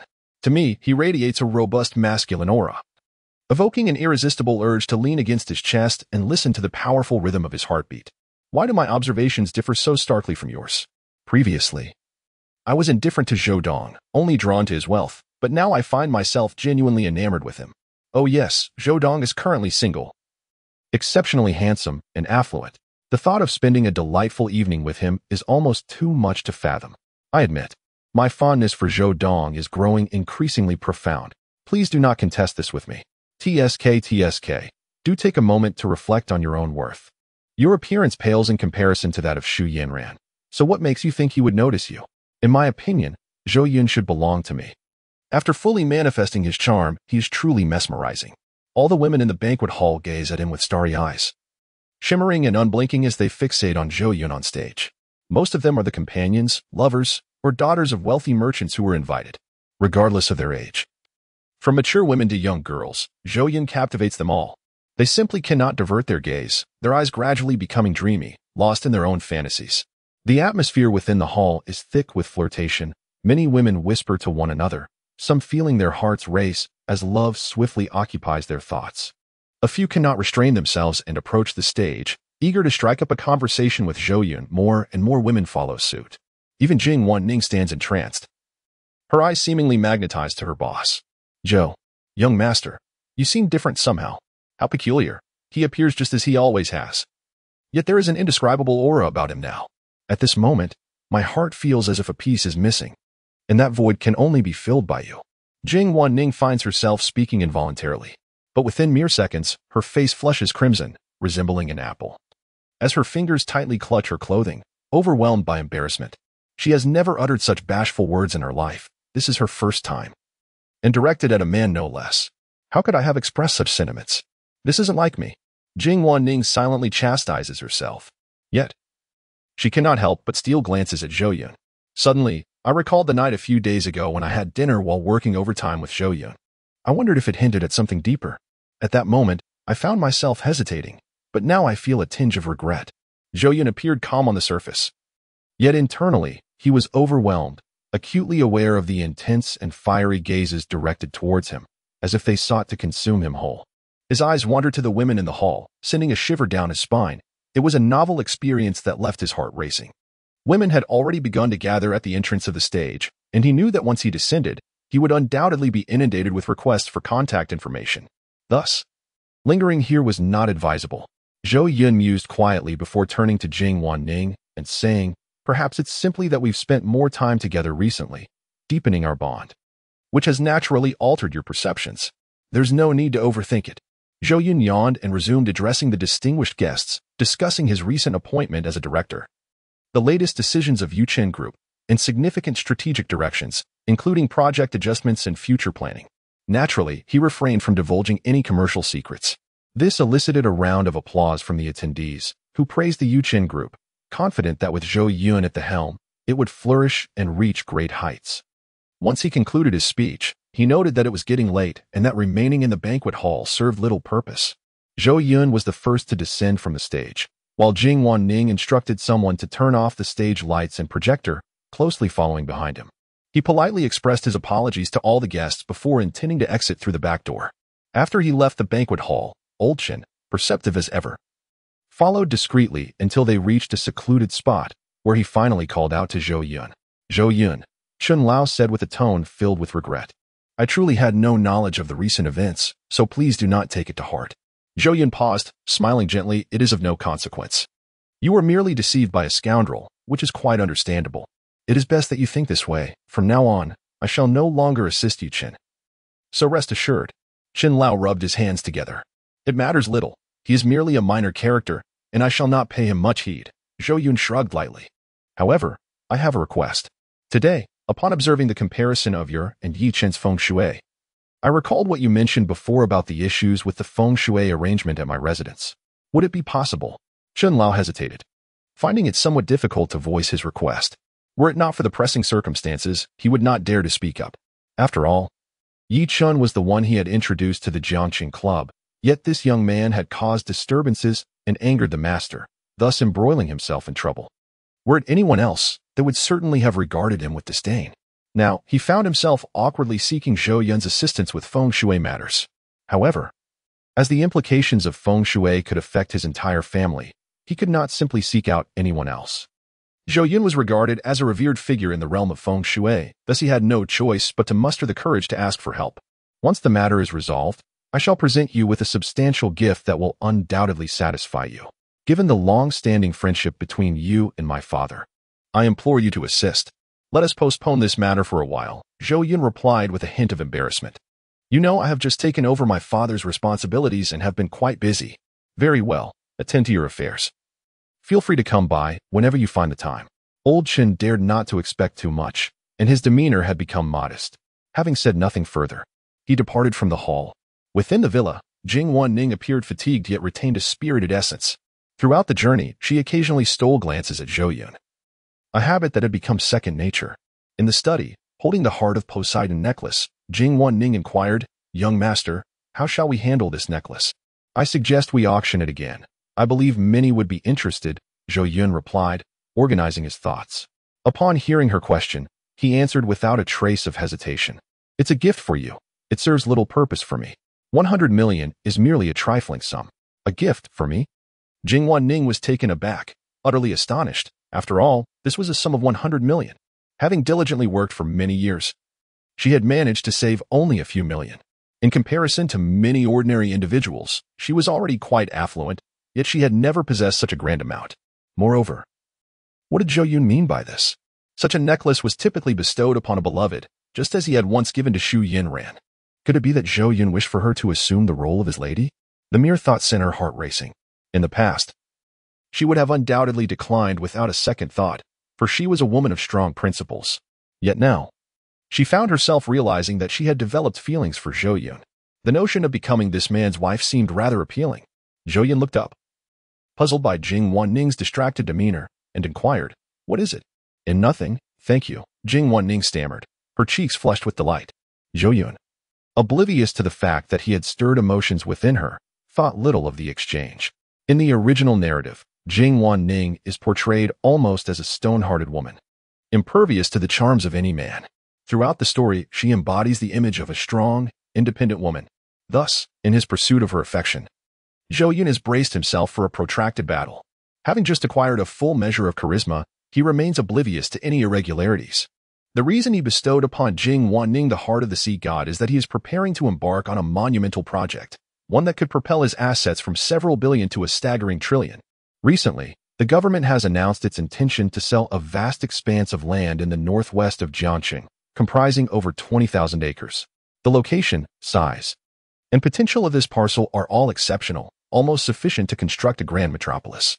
However, the starting bid set by the government is a mere one, 5 billion. This is due to the presence of a marshy area beneath the land, rendering it unsuitable for high-rise constructions, hence the low price. Many real estate developers are aware of this situation. They understand that if the bidding escalates too high, no one will vie for it. Yet, they are unaware that this marshland is not deep. Once cleared, high-rise buildings can indeed be erected. By engaging experts for a more profound exploration and assessment report, and subsequently publicizing these findings, the land's value would soar exponentially. Even more alarmingly, in the near future, the province is poised to designate this land as the site for a university town, which would multiply its value several times over. In essence, the auction price for this land would barely reach 3 billion. However, even if one does not develop it personally, merely reselling it could yield profits in the hundreds of billions. This is an extraordinary opportunity. As more content continues to load, it is important to note that Yi Chun has transformed his fortune overnight through this piece of land, rising to become a distinguished figure, surpassing other families in Jiang City. Soon, Yi Chun will receive news and begin to gather funds for bidding. However, Zhou Yun's objective is to ensure that Yi Chun lacks the financial means to compete with him, rendering him unqualified for rivalry. In the original narrative, Yi Chun relied on the Qin and Dong families for loans to secure that land. Now, those connections have been severed, and no one in Jiang City dares to lend him money. Yet, one cannot be too cautious. After all, his opponent possesses an investment system, allowing for astonishing profit accumulation. Zhou Yun will not overlook any opportunity to suppress him. Furthermore, there lies a possibility that this endeavor may trigger system tasks, leading to substantial gains. Undertaking this alone would undoubtedly lead to chaos, but with Jing Wanning's assistance, the task becomes considerably easier. 100 million is merely a trifle compared to a project worth billions. Such an amount is inconsequential. Moreover, it is certain that Jing Wanning will eventually become his partner.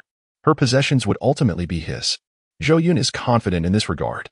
After tomorrow, he will become increasingly occupied, as he is currently planning a grand project. Upon its successful completion, Yi Chun Group will rise to become the foremost conglomerate in Jiang City, surpassing the Zhou, Dong, and Chen families. In this endeavor, he requires her assistance and urges her to prepare accordingly. Zhou Yun spoke gently as Jing Wanning carefully stored the heart of the sea necklace, intending to cherish it as a family heirloom in the future. Upon hearing Zhou Yun's words, she earnestly replied, "Young master, you are overly courteous. Regardless of the tasks you assign, I shall dedicate myself wholeheartedly, for it is my duty. Moreover, you have bestowed upon me such a precious gift." As she spoke the final words, she was unaware that her cheeks were gradually flushing. The fatigue that had enveloped her vanished, replaced by a newfound vigor, and Jing Wanning suddenly discovered a purpose: to elevate the Zhou family to greater heights. Zhou Yun refrained from further comments and instead produced a set of bidding documents, beginning to elucidate the forthcoming project. When Jing Wanning learned that this parcel of land, valued at 30 billion, concealed such immense opportunities, her eyes widened in astonishment. "Young master, are you serious? You mean this marsh beneath the land can be cleared?" "Of course. Otherwise, how could I jest with 30 billion? Young master, where did you acquire this information? After all, you need not concern yourself with that. I assure you, the information is reliable, and only 2 individuals are privy to it." "Ah, no, it seems now you are aware as well, making it 3. Observing the confidence radiating from Zhou Yun's expression, Jing Wanning instinctively wished to dissuade him but abruptly held her tongue. Reflecting on Zhou Yun's transformation over the past few days, his maturity and steadiness, she felt a profound trust in the reliability of this land, with no lingering doubts. "Young master, this matter must be conducted with utmost secrecy. It must not be disclosed. Should other groups learn of it, they would undoubtedly risk everything in competition. After all, the prospect of turning 3 billion into over 100 billion is evident to even the most naive." Zhou Yun replied calmly, "I understand. As long as we keep this between us, no one will ever know." Jing Wan frowned in astonishment, but there is still a third party who is aware. "Isn't there?" She presumed it to be a mysterious individual who had informed Zhou Yun of the opportunity regarding the land. This enigmatic figure constituted the third party. That person would certainly remain silent, as he too wished to profit from this venture. Zhou Yun chuckled. "Is he going to compete with us? Who is he? Master, shall I arrange for him to be dealt with discreetly, ensuring there is no trace leading back to you?" Jing Wan's eyes glimmered with a murderous intent. Zhou Yun, momentarily taken aback, quickly responded, "Not for now. He won't pose a significant threat, and I am preparing to confront him soon." "Who is it?" Jing Wan pressed again. "Yichen," Zhou Yun stated decisively. Chapter 34. The Yi family? You cheating Yichen? That insolent little upstart who dares to challenge you? Jing Wan's gaze hardened with even greater ferocity, her thoughts turning to Yi Chen's audacious demeanor, wishing for nothing more than to eliminate him. This insignificant figure, emerging from obscurity, had the audacity to spar with the master. His audacity was excessive, and now that he was privy to the master's business secrets, he had forfeited any right to continue living. Zhou Yun sensed a chilling aura emanating from her and hastily interjected. "Killing Yi Chen now would hinder my access to the Yi family, jeopardizing my strategic objectives. While taking a life may be simple, inflicting prolonged suffering requires far more finesse. As long as he is deprived of financial means to bid, he will merely be a spectator to the monumental projects worth billions, rendered powerless and anxious." Jing Wanning suddenly realized and remarked, "Young master, by pitting him against the influential figures of Jiang City today, you are actually laying the groundwork in advance. Impressive. You have truly astonished me." Zhou Yun broke into a sweat, having never contemplated this angle. Bullying Yi Chen was merely an afterthought. However, the fact that Yi Chen cannot secure loans in Jiang City is an unexpected boon. To maintain his own image, Zhou Yun composedly nodded. There is indeed this consideration. The admiration in Jing Wanning's eyes deepened as she praised. Severing his connections first and raising 3 billion will be exceedingly challenging for him. Without investment, he can only watch lucrative opportunities slip away. I can already envision the expression on Yi Chen's face when he discovers that it is you who won the bid. Zhou Yun shook his head. It is still not entirely secure. Yi Chen possesses certain capabilities that we must remain cautious of. In the coming days, ensure someone keeps a close watch on him. Every move must be noted while I block his escape routes." Jing Wanning confidently patted her ample chest, assuring, "Rest assured. Young master, I will make the arrangements shortly." "All right then, it is getting late. Tomorrow, we must visit the commercial street to select new material suppliers." However, Jing Wanning found herself unable to sleep that night. After meticulously cleaning the heart of the sea necklace with various detergents, she placed it in a secure box. Her mind was consumed with fantasies of the future, an incessant flow of thoughts she could not suppress. On this particular night, the atmosphere among the elite of Jiangsheng was far from tranquil.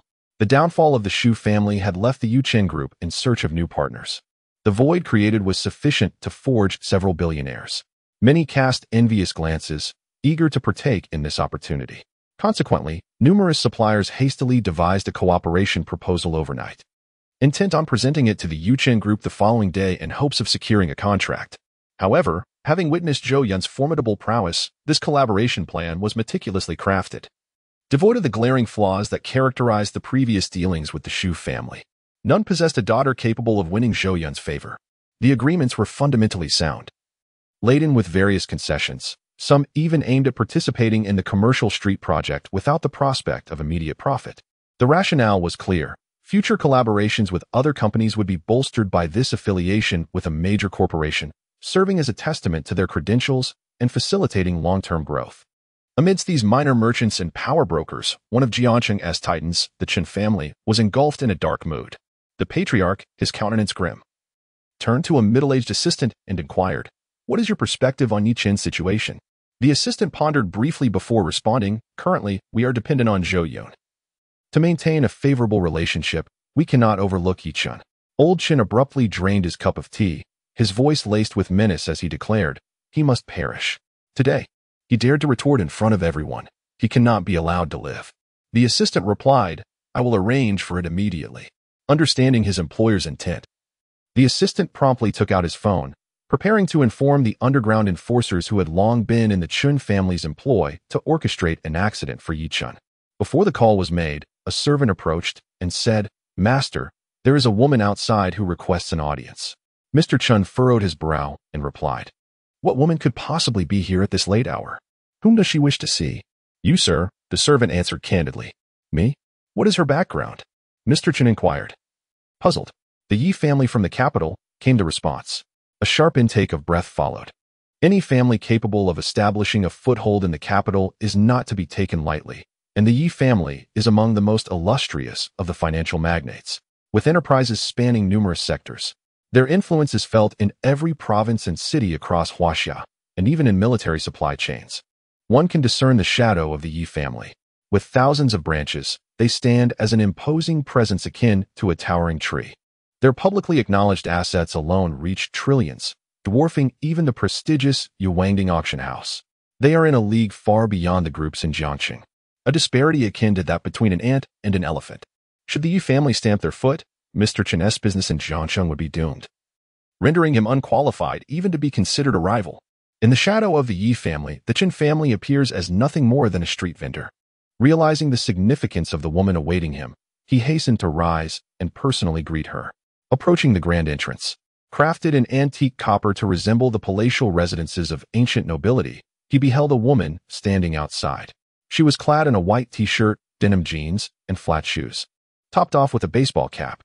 Her casual attire seemed unremarkable at first glance. However, to those with a discerning eye, it would reveal itself to be a limited edition designer ensemble worth several tens of thousands. Despite her flat shoes, she stood tall at around 177 centimeters. Her long, silky hair danced in the breeze, and her exposed skin was as fair and pristine as pearls.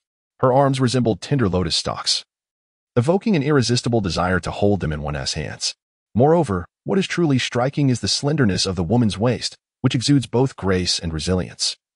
While her upper body appears disproportionately ample, she is indeed a stunning beauty. Although her true visage remains unseen, Elder Chen, drawing upon his years of experience, has formed a silent judgment in his mind. "Greetings, I am Chen Tianzhong, the head of the Chen family," Elder Chen said with a courteous smile.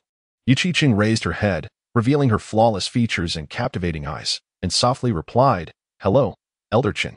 My name is Yi Qiqing. I apologize for visiting at such a late hour and causing any disturbance." "It is no disturbance at all. Miss Ye's presence at the Chun residence is an honor for us. Please, come inside," Elder Chen gestured, inviting her in. However, Yi Qiqing shook her head and stated, "There is no need. I have come to inform you of something. Yi Chun is a member of my family and a direct descendant. I hope you will not make things difficult for him." Elder Chen's body stiffened, and a tempest of emotion surged within him. He had never anticipated that Yi Chen possessed such a significant background. With so many individuals bearing the surname Yi in the world, he had failed to make the connection. After all, who among the Yi family would abandon their vast enterprises to venture into Jiangcheng for entrepreneurship? Just a hint of the Yi family's wealth could easily overshadow the local titans of Jiangcheng. It seems the younger generation has taken to playing the role of the underdog. Has it not? Chapter 35, The Ruthless Whip. Neil. Elder Chen was filled with questions. How could Yi Chen, a scion of a premier aristocratic family, come here to flaunt his fortune-telling skills and request my protection? Is he out of his mind? Yet, Elder Chen quickly grasped several points, and his expression shifted in an instant. He smiled insincerely and said, "Miss Yi, you jest. I bear no animosity towards Yi Chen. There is no reason for me to trouble him. Yi Qiqing nodded lightly, responding, then I shall rest easy. There is no need for you to be overly concerned. After all, he is my only brother, and I do not wish to see him come to harm. Old Chen waved his hand repeatedly, assuring, of course not. Yi Chen is intelligent and amiable, adept at navigating social situations, and quite likable. No one would dare to challenge him. Inwardly, Old Chen added, intelligent? More like arrogantly foolish. Yi Qiqing, unaware of his thoughts, retrieved a card from her handbag and handed it to the servant for Old Chen. She then said, this is a VIP complimentary card for Zui Menglu, a small token from the Yi family, not meant as a formality. Noting the time, she added, it is getting late, so I shall not delay your rest any further. Farewell. After she departed, her assistant, astonished, remarked, Old Chen, the Yi family is rather stingy. Don't they think? A mere complimentary card? Our Chen family possesses assets worth billions. Using a complimentary card for a meal would surely invite ridicule. Old Chen sighed, speaking earnestly. She is not giving a gift. She is indicating to me that she is indeed a member of the Yi family. Only a Yi family member can present a complimentary card for Zui Menglu. Furthermore, the VIP private rooms at Zui Menglu require a minimum expenditure of 10 million for a single meal.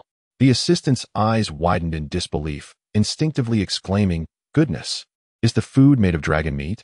His annual salary barely exceeds 1 million, which is already considered quite substantial among ordinary folk.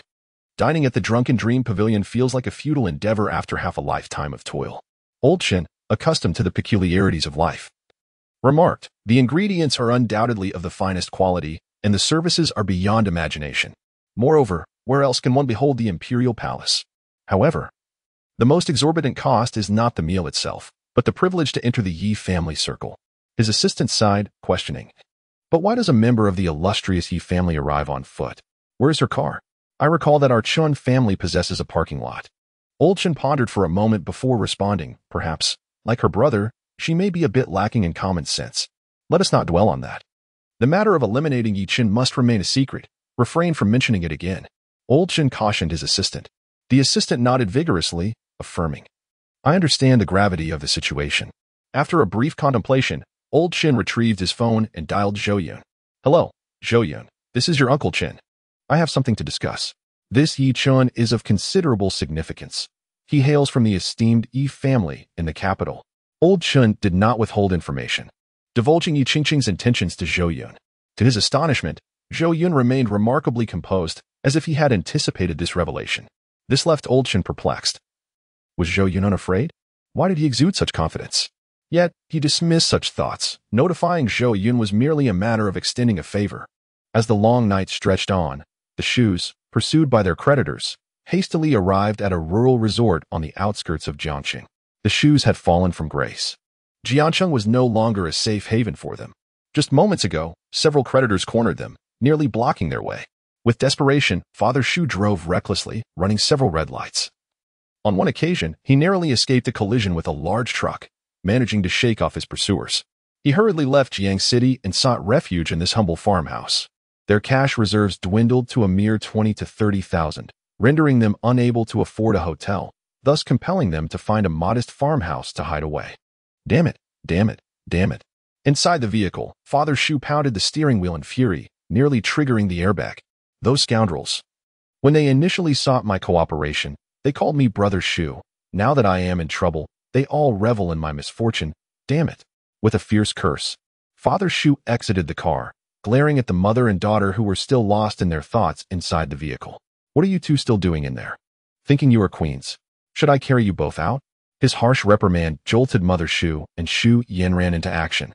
As they hurriedly grabbed their bags and exited the car, the farmhouse promised an authentic rural experience, and as they stepped out, they were greeted by the unmistakable odor of chicken droppings. Holding her nose, Shu Yen and exclaimed, Father, this place reeks. Can we go somewhere else? How do you speak? If it weren't for your incessant delays with Zhou Yun, and if you had taken decisive action earlier, would we be in this predicament? Where else do you want to stay? The Sky Garden of Jingshan Hotel, perhaps? If that's the case, go and seek Zhou Yun's forgiveness immediately, and I shall take you there at once. Father Shu roared in exasperation, startling the dogs at the farmhouse. Shu Yanran was mercilessly berated, her spirit crushed, tears streaming down her face, radiating an air of profound injustice. The disappointing child. Shu's father chose to ignore her for the moment.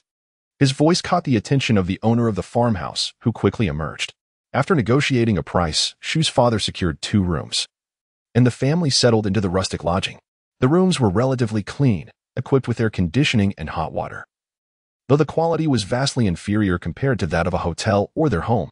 From the moment they entered the room, Zhou Yun wore a frown, her discontent simmering beneath the surface, yet she dared not voice it. Shu's father plopped down on the bed, his gaze fixed intently upon Zhou Yun, making her increasingly uneasy. "Come here, kneel." "What?" Zhou Yun exclaimed, taken aback. "Are your ears deaf?" "I said kneel." Shu's father growled, his voice lowered in anger. "I won't kneel." Zhou Yun retorted defiantly. She had been punished by her father in this manner during her childhood, but such occurrences had dwindled as she grew older. After meeting Zhou Yun, her father had nearly spoiled her, and years of indulgence had made her forget the pain of her younger days. Shu's father scanned the room quickly, searching for something useful, and ultimately withdrew his belt. Shu's mother, a silent spectator to the unfolding drama, felt powerless as the family's situation deteriorated, relying solely on the men of their household. However, upon witnessing her daughter about to face punishment, she hastily urged, "Daughter, just listen to your father and kneel, quickly," or else seeing her father brandish the belt. Zhou Yun was instantly filled with panic, and under her mother's coaxing, she reluctantly knelt down. With tears streaming down her face, she cried, "I have pleaded enough. I never wished for this to happen. Why must I still kneel? This situation is not entirely my fault. It is all Zhou Yun's doing. How could he be so heartless? I treated him similarly in the past, and there were no repercussions. Who could have foreseen that he would suddenly transform into a completely different person? What choice do I have? Please, do not strike me. It hurts." Chapter 36. Even Mother was struck. The air in the farmhouse was filled with the sharp crack of whips and the sound of women's sobs and wails. Zhou Yun wept loudly, her mouth covered by her father with a quilt, while the beatings continued until her body was covered in bruises. She had fainted several times, enduring such torment for the very first time in her life. If you had been more obedient on the day of the old Master Zhou's funeral, and had dutifully observed the mourning, it would not have escalated to this point. Not only did you refuse to attend, but you also chose to associate with that scoundrel Yichen. What a disgrace to my name. On the day I depart from this world, will you also be parading around with a man before my corpse, huh? What is it that you would not do? It is entirely my fault for failing to discipline you properly, for indulging you too much. Today, I shall teach you what the ways of the world truly are. Smack. This is what is known as the ways of the world. Remember it well. Shu's father rolled up his sleeves, his face flushed, perspiring profusely from wielding the belt. At last, upon witnessing Zhou Yun in agony, he ceased his assault and turned his gaze towards Shu's mother, who remained silent beside him. Zhu Mu felt as though she had plunged into an icy abyss, trembling with fear as she asked, "Why are you looking at me like that? Come and take a beating yourself." Shu Fu replied with a harsh tone, "Why? Must I also be punished?" Shu Mu retreated incessantly. "I do not wish for this either, but there is no alternative. If you desire to continue living in luxury and comfort, you must heed my words. Enduring this moment will bring tranquility. Once we receive Zhou Yun's forgiveness, I shall procure the finest physician for both of you." Upon hearing Shu Fu's words, Shu Mu pondered thoughtfully, and finally, with gritted teeth, she declared, "Very well, let it be." Before long, the once quiet room was filled again with the sound of a belt striking flesh. Shu Mu, delicate and accustomed to a life of ease, experienced such punishment for the first time, losing consciousness multiple times, her body marked with vivid welts from the belt. Exhausted and breathless, Shu Fu said, "Enough. Tonight, we shall stay awake," striving to appear haggard. I refuse to believe Zhou Yun's heart will not soften. Though Shu Mu winced in pain, she bore it resolutely. Trembling as she rose to declare, "Now it is your turn. I shall strike you." "No need for that. A mere fade will suffice." Shu Fu retrieved a lipstick from Shu Mu's bag, applying it to create the semblance of having been beaten. Shu Mu's eyes widened in shock, nearly gasping for air. She collapsed heavily onto the bed, crying out in agony, yet her gaze remained fixed on Shu Fu as she shouted, "I curse your grandmother." Shu Fu's grip on the belt tightened as he glared, dared to utter another word. "If not for your indulgence towards our daughter, would she have turned out so foolish? Furthermore, if I were to sustain an injury, who would drive tomorrow? Damn it, such a lack of foresight." The Blue Mountain Villa. This quaint hillside residential area belongs to the Yuchen Group, nestled at a distance neither too far nor too near from the city center. The upper slopes are not for sale, entirely within the domain of the Zhou family, offering picturesque views and fresh air. Morning. More content is loading. Please hold on. After refreshing himself, Zhou Yun felt invigorated as he shared a nutritious breakfast with Jing Wanning. He was quite taken aback by Yi Qingqing's early arrival in Jiangqing. According to the original timeline, Yi Qingqing was not to appear until mid-story, when she would rescue her brother. Zhou Yun pondered that his time travel must have altered the timeline, allowing for Yi Qingqing's premature appearance. Having never seen her in person, Zhou Yun could not judge her appearance.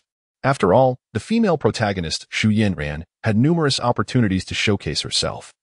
Yet her looks were no more remarkable than those of an average celebrity. Thus, he decided to reserve his judgment until he beheld her in the flesh. Yi Qingqing's early presence in Jiangqing could not be a mere coincidence. It might herald unforeseen events, and he resolved to meet her when time permitted. After breakfast, with the assistance of his personal stylist, Zhou Yun donned an appropriate outfit. A dozen security personnel had already gathered in the garage, awaiting his departure.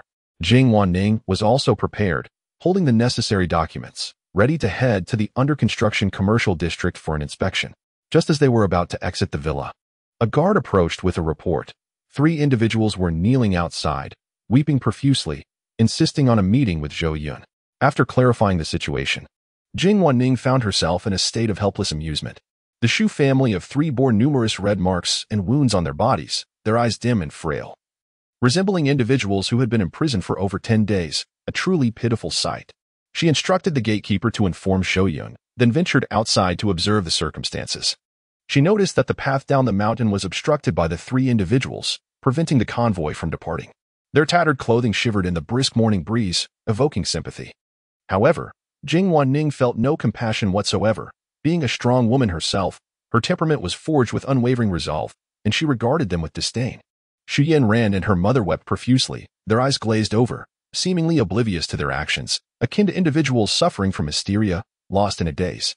Only Shu's father wailed, continuously pleading for mercy, hoping to earn Zhou Yun's forgiveness. I have already disciplined Yin. She will never again behave as she did before. Look at the scars upon her. They shall serve as a lifelong lesson. As a mother, I have erred in my teachings, and I have punished her myself. I vow that such mistakes shall not be repeated. I implore Zhou Yun to spare our family and grant us a chance at survival. Yin is willing to serve you, even as a maid. Without the need for marriage, she will be your servant. Shu's father did not articulate his plea with utmost clarity, yet he understood that the Zhou family would certainly grasp the essence of his request. He did not aspire for his daughter to become the wife of the Yuqin group. He was willing to lower his status to that of a maid. All he sought was for the Yuqin group to withdraw their lawsuit, restore their previous collaboration, and settle the outstanding debts, allowing him the means to appease the creditors who threatened his life. To lower the demands to such an extent, he doubted that Zhou Yun would relent. Especially after pursuing Yin for 3 years, could it truly be a waste? However, when he raised his head, filled with hope as he gazed towards the entrance of the villa, all he found was Jing Wanning, coldly observing him from behind the door. Father Shu quickly lowered his head again. Times had changed, and he now understood the significance of Jing Wanning in Zhou Yun's heart. He dared not belittle or insult her as he had in the past. He realized that Jing Wanning was akin to a favored minister beside the emperor, capable of whispering in Zhou Yun's ear and plunging their family into irreversible calamity. She was to be avoided at all costs. Yet, Father Shu found himself unable to appeal to Jing Wanning for assistance. It was difficult to articulate, primarily due to his untransformed mindset regarding their social standings. Had everything gone smoothly before, he would have been no different from the master of the Zhou family. How could a master seek help from a servant? Thus, he awaited Zhou Yun's appearance. When Father Shu finally lifted his head again, he discovered that Jing Wanning had already departed. Chapter 37. He truly dares to confront me. Is he attempting to feign suffering before me? Zhou Yun scoffed. Upon receiving the news, he instantly understood Father Shu's intentions. He sought to elicit sympathy, but Father Shu had miscalculated. Zhou Yun, like Jing Wanning, harbored no pity. One must bear the consequences of their actions. And when making choices, one should anticipate unfavorable outcomes. This was Zhou Yun's unwavering principle. Jing Wanning inquired, if we exit through the back door, the Shu family is spineless. They will retreat before long. Zhou Yun refuted, no, we shall proceed through the front door. I will not be intimidated by them. However, the 3 members of the Shu family obstructed the path, hindering the convoy's movement. Jing Wanning was at a loss for a solution. Then let us crash through. Zhou Yun stated coldly. Jing Wansui felt a chill run down her spine, exclaiming, but what if they don't yield? It could lead to fatalities. Jing Wansui believed she had a ruthless side, yet her cruelty was veiled, enacted only in secret. The audacity of such a blatant act would inevitably stir trouble. It matters not. I have my ways to manage it. Worst case scenario, I'll serve a few years in prison. The Zhou family had not spent years in Jiaqing in vain. They possessed connections within the authorities. And the attorneys they retained were more than capable of handling such minor incidents. Seeing Zhou Yun steadfast in his decision, Jing Wansui ceased her attempts to dissuade him, gradually accepting the situation. Of course, it would not be Zhou Yun who faced imprisonment, but rather the driver of the convoy. Jing Wansui communicated with the lead driver, promising compensation, urging him to proceed with the collision. Should anything go awry, he alone would bear the full responsibility, with all reparations covered by the Zhou family. Upon his release, he could continue as the Zhou family chauffeur, retaining his position. Under such assurances, the driver hesitated not at all. Even if the king himself appeared, he would have the courage to crash. The convoy slowly departed from the garage, 5 brand-new luxury vehicles gliding toward the villa's entrance. As the gates swung open, Father Shu abruptly lifted his head, his cries echoing in desperation, a torrent of pleas pouring forth. Yet within the confines of the car, Zhou Yun remained unmoved. The windows sealed, muffling all cacophony. Not a sound reached him. He did not even cast a glance at the Shu family, treating them as if they were invisible. Father Shu, spotting Zhou Yun inside the vehicle, screamed until his voice was hoarse, but it was as if they were separated by an entire dimension, communication rendered impossible. Zhou Yun also looked up, her gaze widening in astonishment, as though she had stepped into a dreamlike realm. Upon encountering Zhou Yun for the very first time, an overwhelming sensation of love at first sight surged within her, a desire to share a lifetime with him that eclipsed any previous feelings she had ever experienced. This sentiment was incomparable to what she felt upon meeting Yichen. The two were simply not on the same plane. It was as though Zhou Yun were her destined soulmate, and the years past had merely been a waste. In this life, having him by her side sufficed. Xu Yanran was taken aback, pondering why it was that Zhou Yun, unchanged in appearance, could evoke such intense feelings within her, even leading her to contemplate sacrificing everything for him. Why had she never recognized his worth before? A torrent of regret washed over her, lamenting her past indifference towards Zhou Yun. Yet, there exists no remedy for regret. She could only watch helplessly as events unfolded. In that moment, she realized that the one she truly adored was, in fact, him. Tears streamed down Xu Yanran's cheeks, hot and fervent, as she wept inconsolably, rolling on the ground in despair. His allure was irresistible, leaving no one able to intervene. At that juncture, the leading driver, confronted by the Xu family's presence by the roadside, honked his horn symbolically, yet his speed did not wane. Xu's father, standing in front of the luxury vehicle, watched as it accelerated towards him. Clenching his teeth, he could hardly believe that the Zhou family would dare to collide with him directly, though his nerves were taut with tension. As the car approached within 5 meters without any sign of braking, Xu's father relented, cursing aloud, "Damn it. He really dares to crash into me. Zhou Yun, are you even human? You scoundrel, you beast." In a swift turn of events, he promptly lunged to the side, pushing both Mother Xu and Xu Yan out of harm's way, narrowly evading the oncoming luxury vehicle. They could only watch in stunned silence as the convoy sped past them. The trio appeared as disheveled as beggars on the roadside, rendered helpless and frozen in shock. It was not until the vehicles had receded into the distance that the Xu family finally rose, awkwardly retreating from the Blue Mountain Villa, left to ponder alternative solutions. Zhou Yun had resolutely set his sights on driving the Xu family into a corner. "This is all your fault. How could you be so inept? You can't even keep an eye on one man, you worthless thing. I could just strangle you." On their descent, Xu's father could no longer contain his seething anger and repeatedly admonished Xu Yanran. In the South District Commercial Street, the Yuchen Group's most significant project awaited completion. Soon to be renamed Yuchen Plaza, featuring a myriad of dining, entertainment, and leisure options. As a local power player, this project naturally drew envy from many, once completed. It promised to bring in substantial wealth. However, with the termination of the contract with the Xu family, the supply of materials had ceased, leaving numerous workers idle and the construction site eerily silent. With the arrival of the convoy, the site manager hurried to extend a welcome, presenting the highest-grade white hard hat, guiding him into the premises. Zhou Yun indeed lived up to the rumors of his youthful handsomeness and striking presence, as the site manager, Chen Dong, complimented. Zhou Yun, however, remained unperturbed, choosing instead to circle the site. This project spanned an impressive expanse of over 1,300 acres, surrounded by towering office buildings, with a 5-story department store at its center. The crane has ceased its operations, while the exterior scaffolding remains intact. Occasionally, faint sounds of hammering echo. Yet the atmosphere is far from lively. It is imperative to engage in discussions with new suppliers to expedite the completion of this project, after which the company intends to direct all its efforts towards new bidding endeavors. Inside the mobile container on the construction site, Zhou Yun instructed Jing Wanning, "Please retrieve the information from those vendors. I shall make my selections." The volume of documents was overwhelming, as all materials are now stored and received on tablet computers. Jing Wanning promptly accessed the numerous proposals and quotations submitted by various suppliers. An abundance of vendors had been eyeing this project for some time. And with the downfall of the Zhou family, they now flocked in droves. Among them were opportunists as well as those genuinely negotiating prices, with a minority offering direct discounts. Anticipating a long-term partnership, Zhou Yun selected several suppliers noted for their reasonable pricing and reputable standings, then instructed Jing Wanning to inform them that contracts would be signed today. Upon reviewing the progress of the construction site, everything appeared to be proceeding smoothly, aside from the disruptions caused by the Zhou family's interference. Just then, Zhou Yun was startled by a cacophony of uproar emanating from near the container, a chaotic clamor that seemed poised to overturn his very room. Stepping outside, he was met with a throng of workers, obstructed by security personnel, who were lamenting incessantly. The project manager, Chen Dong, quickly addressed them. "Your wages will be settled in full upon the project's completion. Why the haste? The big boss is here today. Refrain from causing a scene." Chapter 38. The Four Kings of Interception. The previous project was also one we undertook. Yet the outcome was merely the disbursement of wages to the workers brought by Zhu Jia, and we received not a single cent. Now that the Zhou family has fled, when shall we receive our pay? The boss is present. I do not care.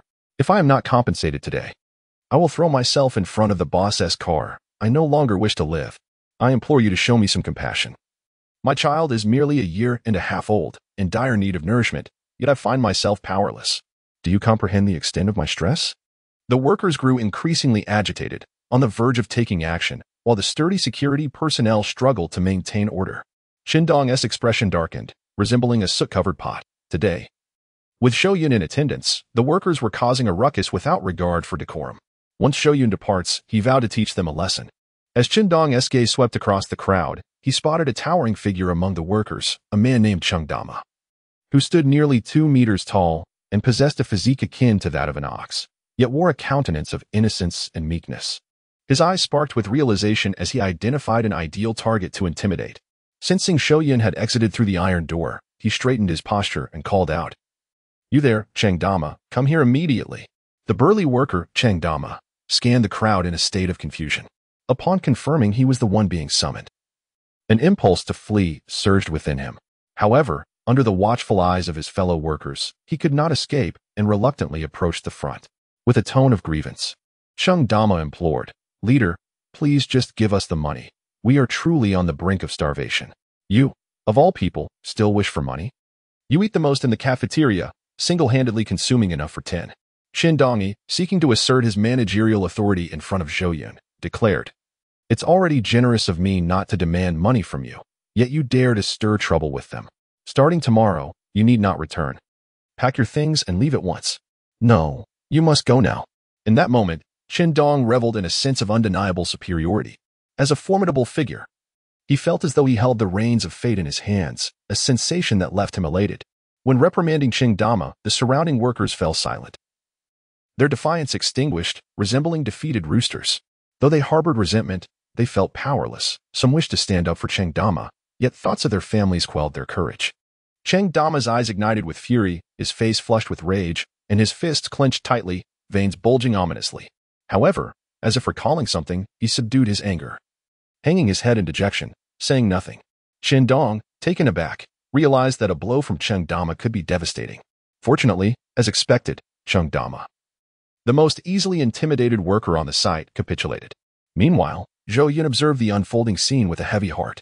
Although he had ascended to the status of a capitalist, he was not the kind of person who would exploit even the most vulnerable laborers. He held profound respect for the working class.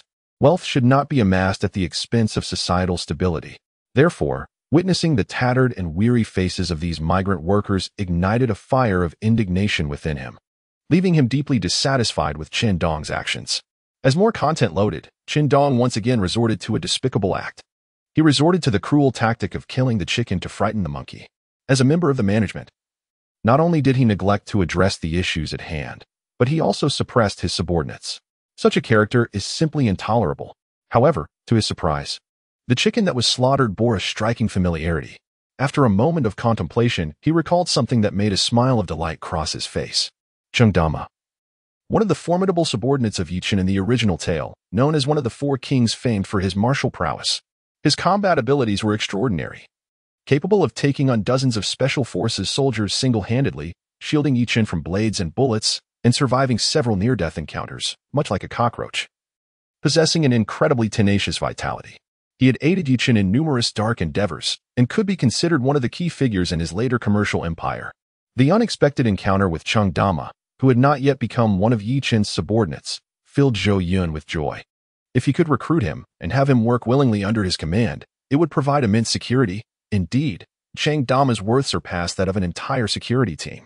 Observing closely, Zhou Yun marveled silently. Truly, one who had practiced Bajikwan since childhood bore a physique resembling a robust bull, with sinewy muscles and thighs sturdier than steel.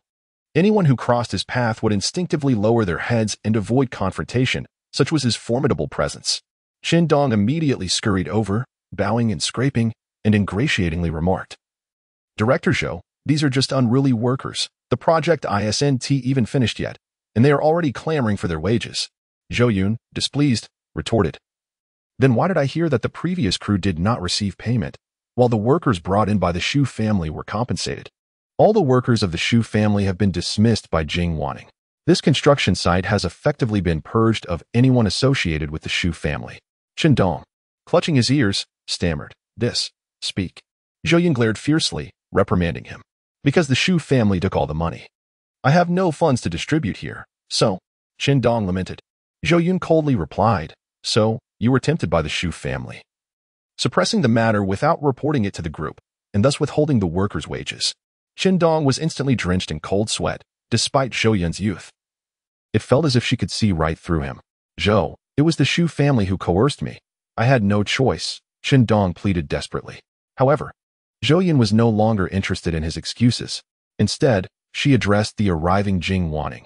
"Investigate his financial records from these past years. Regardless of any mistakes made, he is to be dismissed immediately.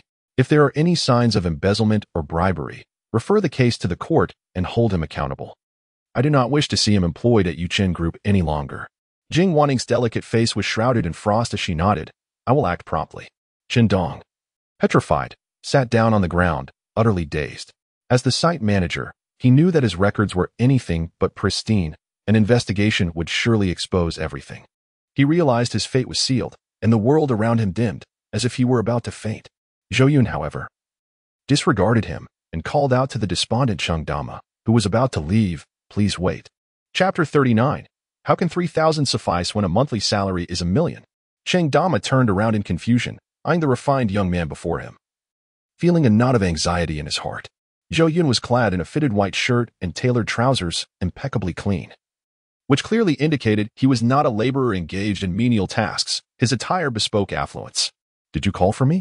Chengdama, still bewildered by the recent circumstances, had just witnessed the detestable Qin Dong inexplicably seated on the floor. "It was I who called for you," Zhou Yun replied kindly.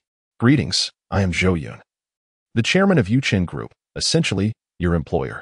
Noticing Chengdama's confusion regarding the term chairman, he opted for a more straightforward explanation. Chengdama, lacking in formal education and having devoted his upbringing to martial arts, possessed little experience in societal matters. The big boss, "Are you asking me for money for food?" "I have none," he replied in astonishment, tinged with anxiety. "Not at all. I merely wish to inform you that our construction site provides meals and accommodation, and we certainly would not quibble over such trivial matters." Qin Dong's personal actions do not reflect the company's stance, Zhou Yun explained patiently. Moreover, Qin Dong has been dismissed for violating company policy, so his words hold no weight. "You need not leave." Chengdama, taken aback, glanced at the dejected Qin Dong beside him. Upon seeing his silence, he quickly comprehended the truth in Zhou Yun's words. "You truly do not mind my appetite?" he asked, his voice tinged with a hopeful vulnerability. Zhou Yun, intrigued, inquired, "Pray tell, how much do you consume? Are you truly that renowned?" The workers nearby immediately chimed in, saying, "This lad, Dama has quite the appetite. He can consume an entire bucket of rice and half a bucket of vegetables in one sitting. If he weren't concerned about what others might think, he could eat even more. However, dear boss, do not misunderstand him. Despite his hearty appetite, he can accomplish the work of 5 or 6 individuals all by himself. And he does so remarkably well. Indeed, having him on our construction site alleviates many of our troubles. For instance, when some heavy machinery breaks down and requires disassembly, he effortlessly lifts the heaviest iron blocks, earning our utmost admiration. Dama is simply too honest. Despite his imposing physique, he believes whatever others tell him. You must not heed Qingdong's words. That fellow wouldn't speak the truth if his life depended on it. He is quite the smooth talker. Many workers defended Qingdong, mistakenly thinking that Zhou Yun was considering dismissing him due to his substantial food intake. Zhou Yun was taken aback and secretly amused. Standing beside Qingdong, he noticed that at his height of over 6 feet, he could only reach Dama's shoulder, feeling as though he stood beside a giant. A source of immense security. Truly, he is an exceptional enforcer. It would be foolish not to bring him under my command. Gently patting Dama's muscular arm, Zhou Yun smiled and said, I certainly do not mind. The more you eat, the better.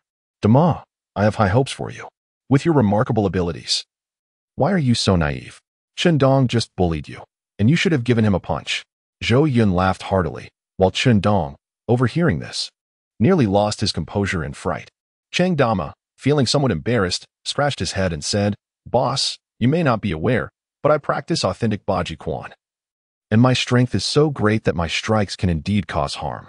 I am quite formidable in combat, yet at the tender age of 16, I inadvertently took the life of an adult who was bullying a child. My family was left destitute due to the compensation we had to pay. Since then, I have been forbidden to engage in fighting, so I shall not resort to violence again, for we can no longer afford to pay. With our financial situation dire, I had to leave home early to work on construction sites, where I have labored for 3 years now. However, during these 3 years, I have earned very little. I can barely afford my own meals and have not sent any money home. My parents have fallen ill, and I recently received a call informing me that they are hospitalized. I did not come here to cause trouble. It is simply that my family is in desperate need of funds. As he spoke, the earnest Qingdama's eyes brimmed with tears, overwhelmed with sorrow. It is indeed heart-wrenching to see such a rugged man in distress.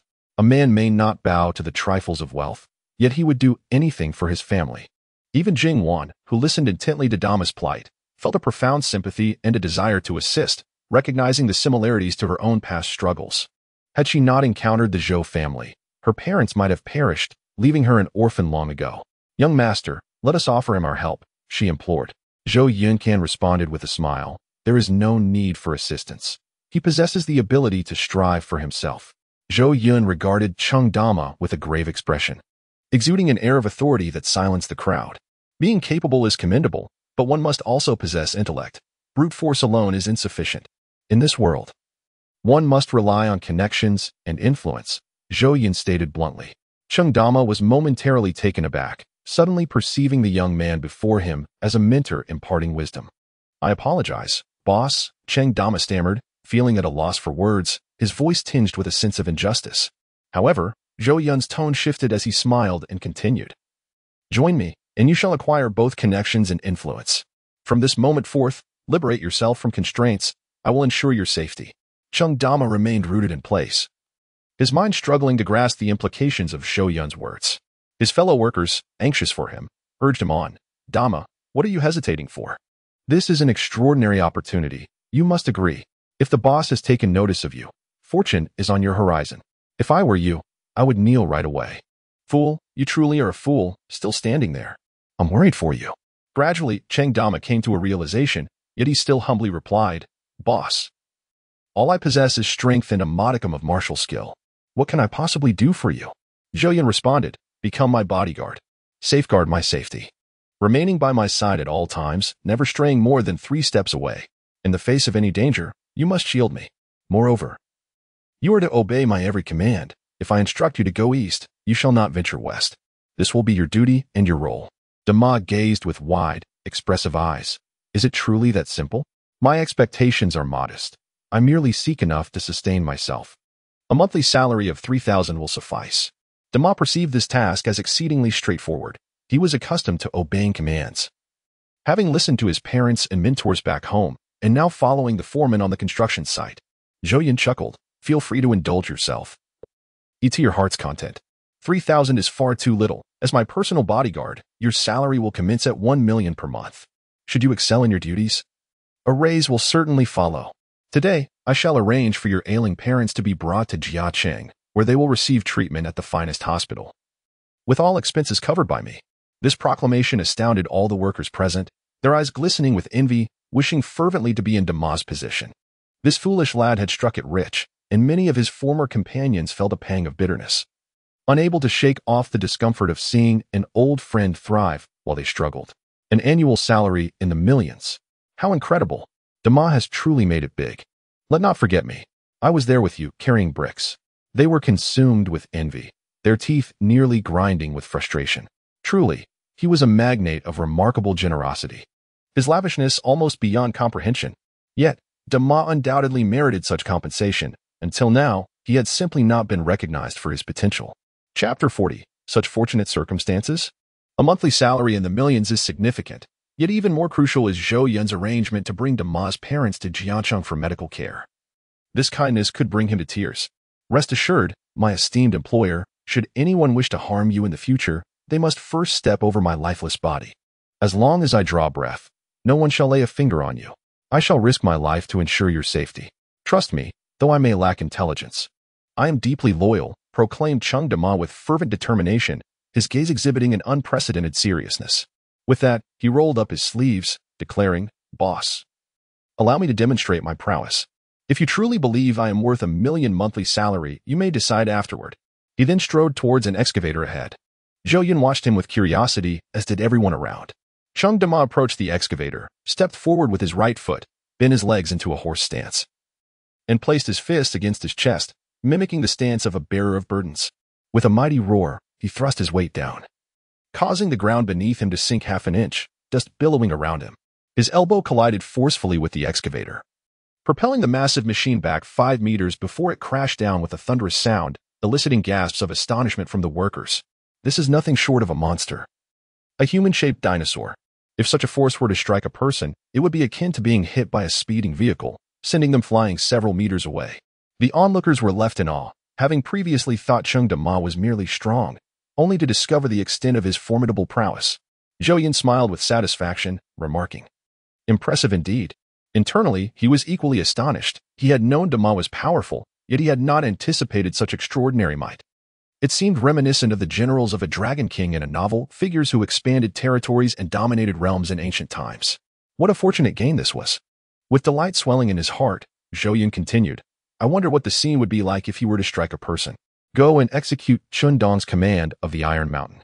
Should anything go awry, I shall bear the responsibility." He issued the directive with an authoritative tone, eager to ascertain whether Dema would comply. If Dema could not surmount his inner reservations, then Zhou Yun's expectations of him would inevitably diminish. Without a moment's hesitation, Cheng Dema strode purposefully towards Chun Dong, his face contorted with fury, having long harbored disdain for him, and naturally, he would not hold back. He spoke the truth. Zhou Yun's orders were executed without the slightest delay. Chun Dong was nearly petrified with fear, but quickly regained his composure, fleeing at breakneck speed, summoning every ounce of strength to escape, not even uttering a plea for mercy. After all, being struck by Dema would be no laughing matter. His very life might be at stake. Just as Cheng Dema contemplated pursuit, Zhou Yun promptly interjected, "Enough. It is not worth my anger over such a trivial character. Excellent, truly excellent.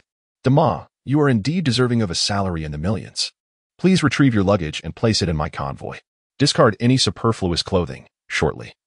I shall have Jing Wan Ning, this enchanting lady by my side, advance you a month's salary. When you find the time, procure yourself new attire. Oh, but do not opt for anything too inexpensive, as it would tarnish my reputation to have you beside me. Perhaps it is best for you to don security attire instead." Although I initially wished for Cheng Dema to indulge in some designer garments, given his substantial salary, I reconsidered. He was accustomed to a life of scarcity and had likely never encountered opulence, probably believing that the priciest clothing amounted to merely 100 or so. This simply would not do. Therefore, it would be more prudent to have Jing Wanning arrange it for him. As the content continues to load, please hold on. Cheng Dama walked away with a booming voice, his steps light and joyful as though reborn. Zhou Yun couldn't help but chuckle inwardly, pondering what feelings would arise when Yi Chun eventually encountered the martial arts masters that were rightfully his. However, he did not lose sight of the matter at hand. Addressing all the laborers, he stated, "I have understood your circumstances. Shortly, any workers from the previous project who have yet to settle their accounts may proceed to the finance department to collect their outstanding payments, as the group will transfer the necessary funds. As for the commercial street project, per our agreement, payments will only be settled upon the project's completion. For further details, please consult your respective supervisors." Upon the conclusion of his words, the site erupted in enthusiastic cheers, with many expressing their relief. Some laborers, unable to feed their families, wept profusely, repeatedly thanking Zhou Yun. A few seasoned workers removed their hats, intending to kneel before him, but Zhou Yun had security intervene, as he wished to avoid any premature aging. Zhou Yun then turned to Jing Wanning and inquired, "How much liquid capital can the group access in the short term?" Currently, 95% of the company's shares belong to him, granting him complete autonomy over these funds without the need to inform anyone. There was approximately 2 billion available, not accounting for the assets belonging to the Zhou family. Jing Wanning quickly calculated, although Yuchen Group was a 100 billion entity by market value, that did not equate to its liquid assets. Should the entire company be sold and all real estate converted to cash, the total would barely exceed 280 billion. Furthermore, Zhou Yun had utilized private funds from the Zhou family to acquire shares, distinct from the group's liquid capital. Upon reflection, Zhou Yun roughly calculated that he could muster approximately 5 to 6 billion yuan. This amount was sufficient to bid for the substantial project encompassing over 20,000 acres of land. However, subsequent financial inputs would prove inadequate. He needed to devise a strategy to generate additional revenue without jeopardizing the foundation of the conglomerate. "How much are the wages owed to the workers?" Zhou Yun inquired further. After contacting Jing Wanning and the finance department, he swiftly received the answer, around 20 million yuan. Fortunately, Zhou Yun nodded, for this sum was trivial in his eyes. With a sigh, he proclaimed, "It is time to expand our territory." He aspired to create a commercial empire for the Zhou family that could rival world-class conglomerates. A journey fraught with challenges ahead. Presently, even families from the capital, such as the Yi family, could easily suppress him. Thus, he needed to act swiftly to amass greater wealth. Upon learning that Zhou Yun had resolved the wage issue for the migrant workers, Dama lauded him, stating, "I am now even more convinced that you are a commendable boss. I lack intelligence and fear following the wrong person, but it appears you are truly someone worth my utmost loyalty. I shall heed your commands. Then, if I were to ask you to blow up the Sakura Shrine, would you do it?" Zhou Yun teased from the back seat, addressing the co-driver, Cheng Dama. "Is there such a delightful task?" Cheng Dama exclaimed with exuberance. Chapter 41. The Dragon Returns to the Sea. "Ahem, let us assess the situation first. There is no need to rush." Zhou Yun coughed lightly, realizing that this individual was rather straightforward, and it would be prudent to refrain from jesting with him in the future, lest he take it seriously. Jing Wanning chuckled beside him, her smile as radiant as blossoms, truly captivating. Although Zhou Yun refrained from inquiring further, Jing Wanning, filled with curiosity, asked, "Dama, now that you have money, what do you plan to do?" Cheng Dama pondered this question for quite some time before finally responding. "I wish to indulge in a buffet. I have heard that it offers unlimited dining within a specified time, although it is rather expensive, costing over 100 yuan. I have never had the means to go before." Zhou Yun, beaming with joy, silently mourned for the buffet restaurant that Dama had chosen. Dama continued, "The second thing I desire is to purchase a smartphone with a larger screen. My hands are quite large, and I must exercise caution with each touch to operate it properly. Once I acquire the phone, I shall download the game Honor of Kings and buy a skin for my favorite character, Hua Mulan. The remaining funds will be allocated for purchasing a house in Jiancheng to support my parents in their retirement and to bring my younger siblings over for their education." Meanwhile, at Tungfei Investment Company, Limited, Yi Chen sat in his office, his expression darkened as he recalled the events of the previous night, a simmering anger festering within him. Soon after, he furrowed his brow, contemplating, "Why do I suddenly feel as if I have lost something of great significance?" This sensation was inexplicably disconcerting, akin to a thread connecting him to something profound being severed, elusive, and perplexing. Enough of this, he resolved. I must focus on making money swiftly to surpass Yuchen Group and, at that time, decisively place Zhou Yun beneath my heel. No one can hinder my rise. I am destined to become a man standing at the edge of the world. A mere Zhou Yun is unworthy of igniting my wrath. The day will come when he kneels before me, and it shall not be far off. He scours the internet for every potential avenue of profit, be it stocks, auctioned items from companies, antiques, or even gambling stones. He has scrutinized them all.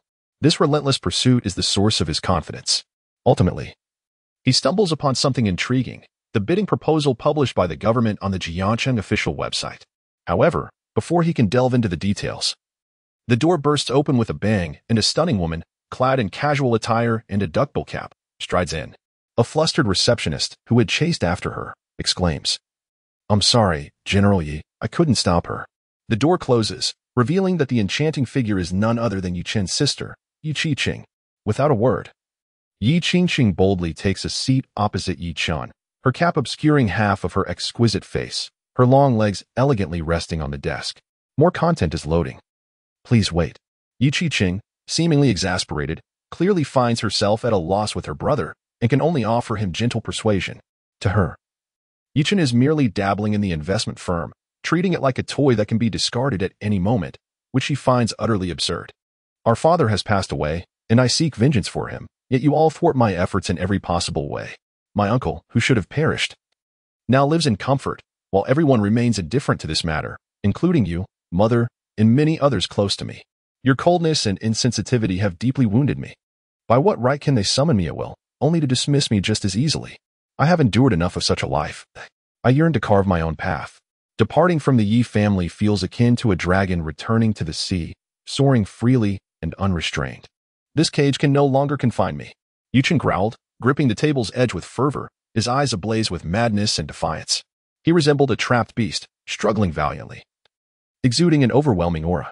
Yi Qiqing observed him with a sigh, offering an explanation. Mother, and I do care for you. However, we believe that stepping away for a while would be the wisest choice.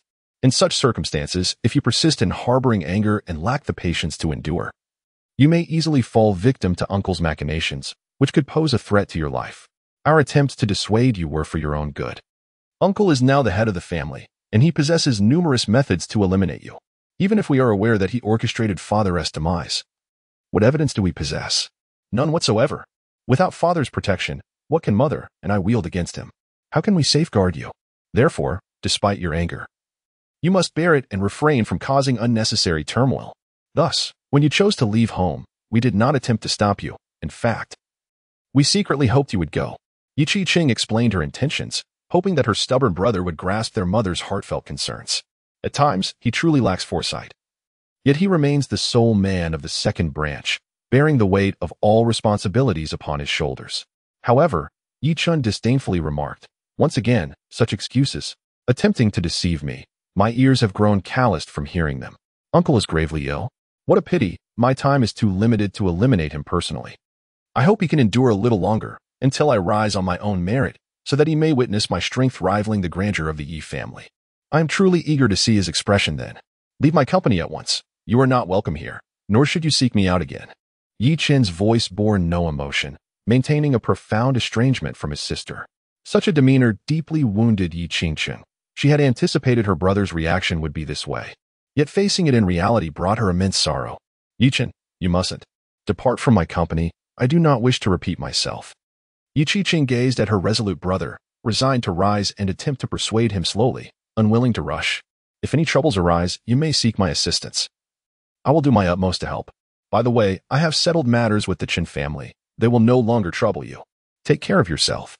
Chapter 42. Zhou Yun. Save me. As his sister departed, Yi Chen exhaled in relief, yet a heightened sense of urgency surged within him. He needed to earn money swiftly. He was still too inexperienced, easily swayed by figures like Zhou Yun. He could no longer be subdued. A turnaround was imperative.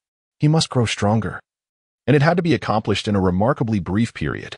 Yi Chen focused intently, fully engaging the investment system, manipulating the computer in search of every possible opportunity for profit. The computer screen remained on the official website of Jiangcheng, displaying bidding information. Upon clicking, he discovered a bidding plan for over 20,000 acres of land in the northwest of Jiangcheng. His curiosity piqued by the excellent geographical location. He was astonished to find the starting bid was a mere 15 billion. Could it truly be so low? He proceeded to search for more information about the land and learned that it was not suitable for high-rise construction and that the subterranean layer was marshy, rendering it less than ideal for development. This indicated that if the final auction price settled around 30 billion, a profit exceeding 1,000 billion could be realized.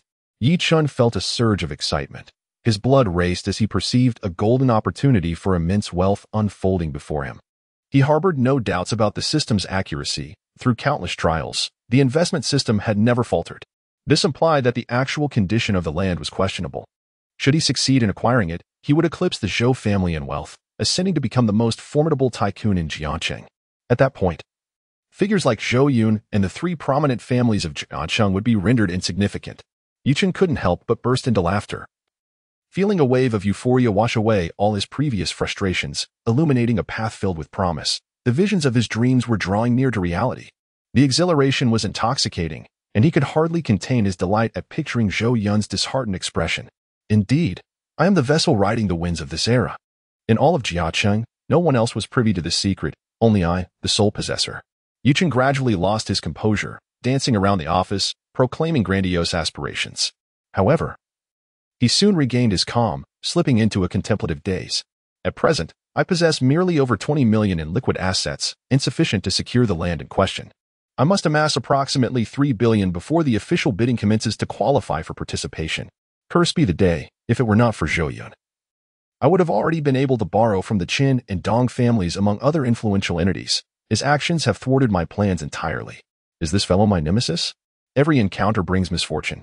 I have urgent matters to attend to. 3 billion is no trifling sum. Yi Chun found himself engulfed in despair. As the official bidding was scheduled for 1 month hence, the prospect of transforming over 20 million into 3 billion within this time frame is an insurmountable task for an ordinary individual. Recently, he had observed ventures yielding mere tens of thousands, with investments of several million. Damn it, how infuriating.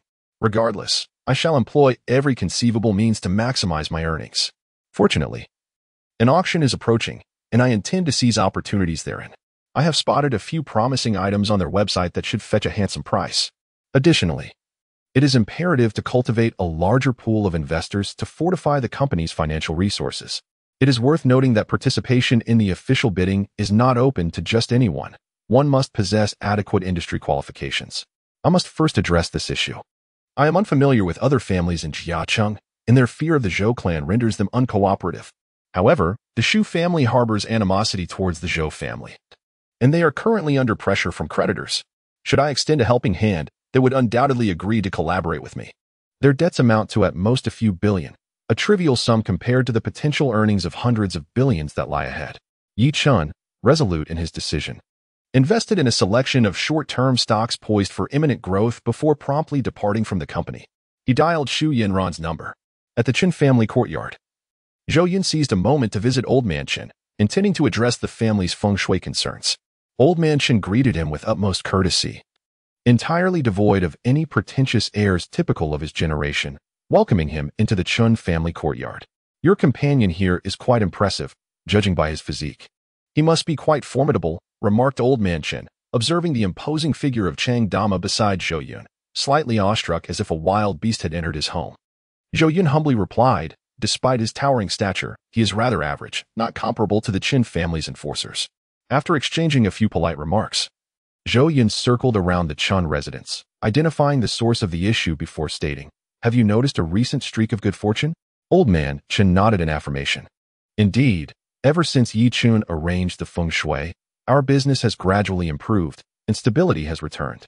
It was precisely due to this positive shift that Old Man Qin harbored no doubts regarding Yi Chun's feng shui expertise, treating him as an esteemed guest.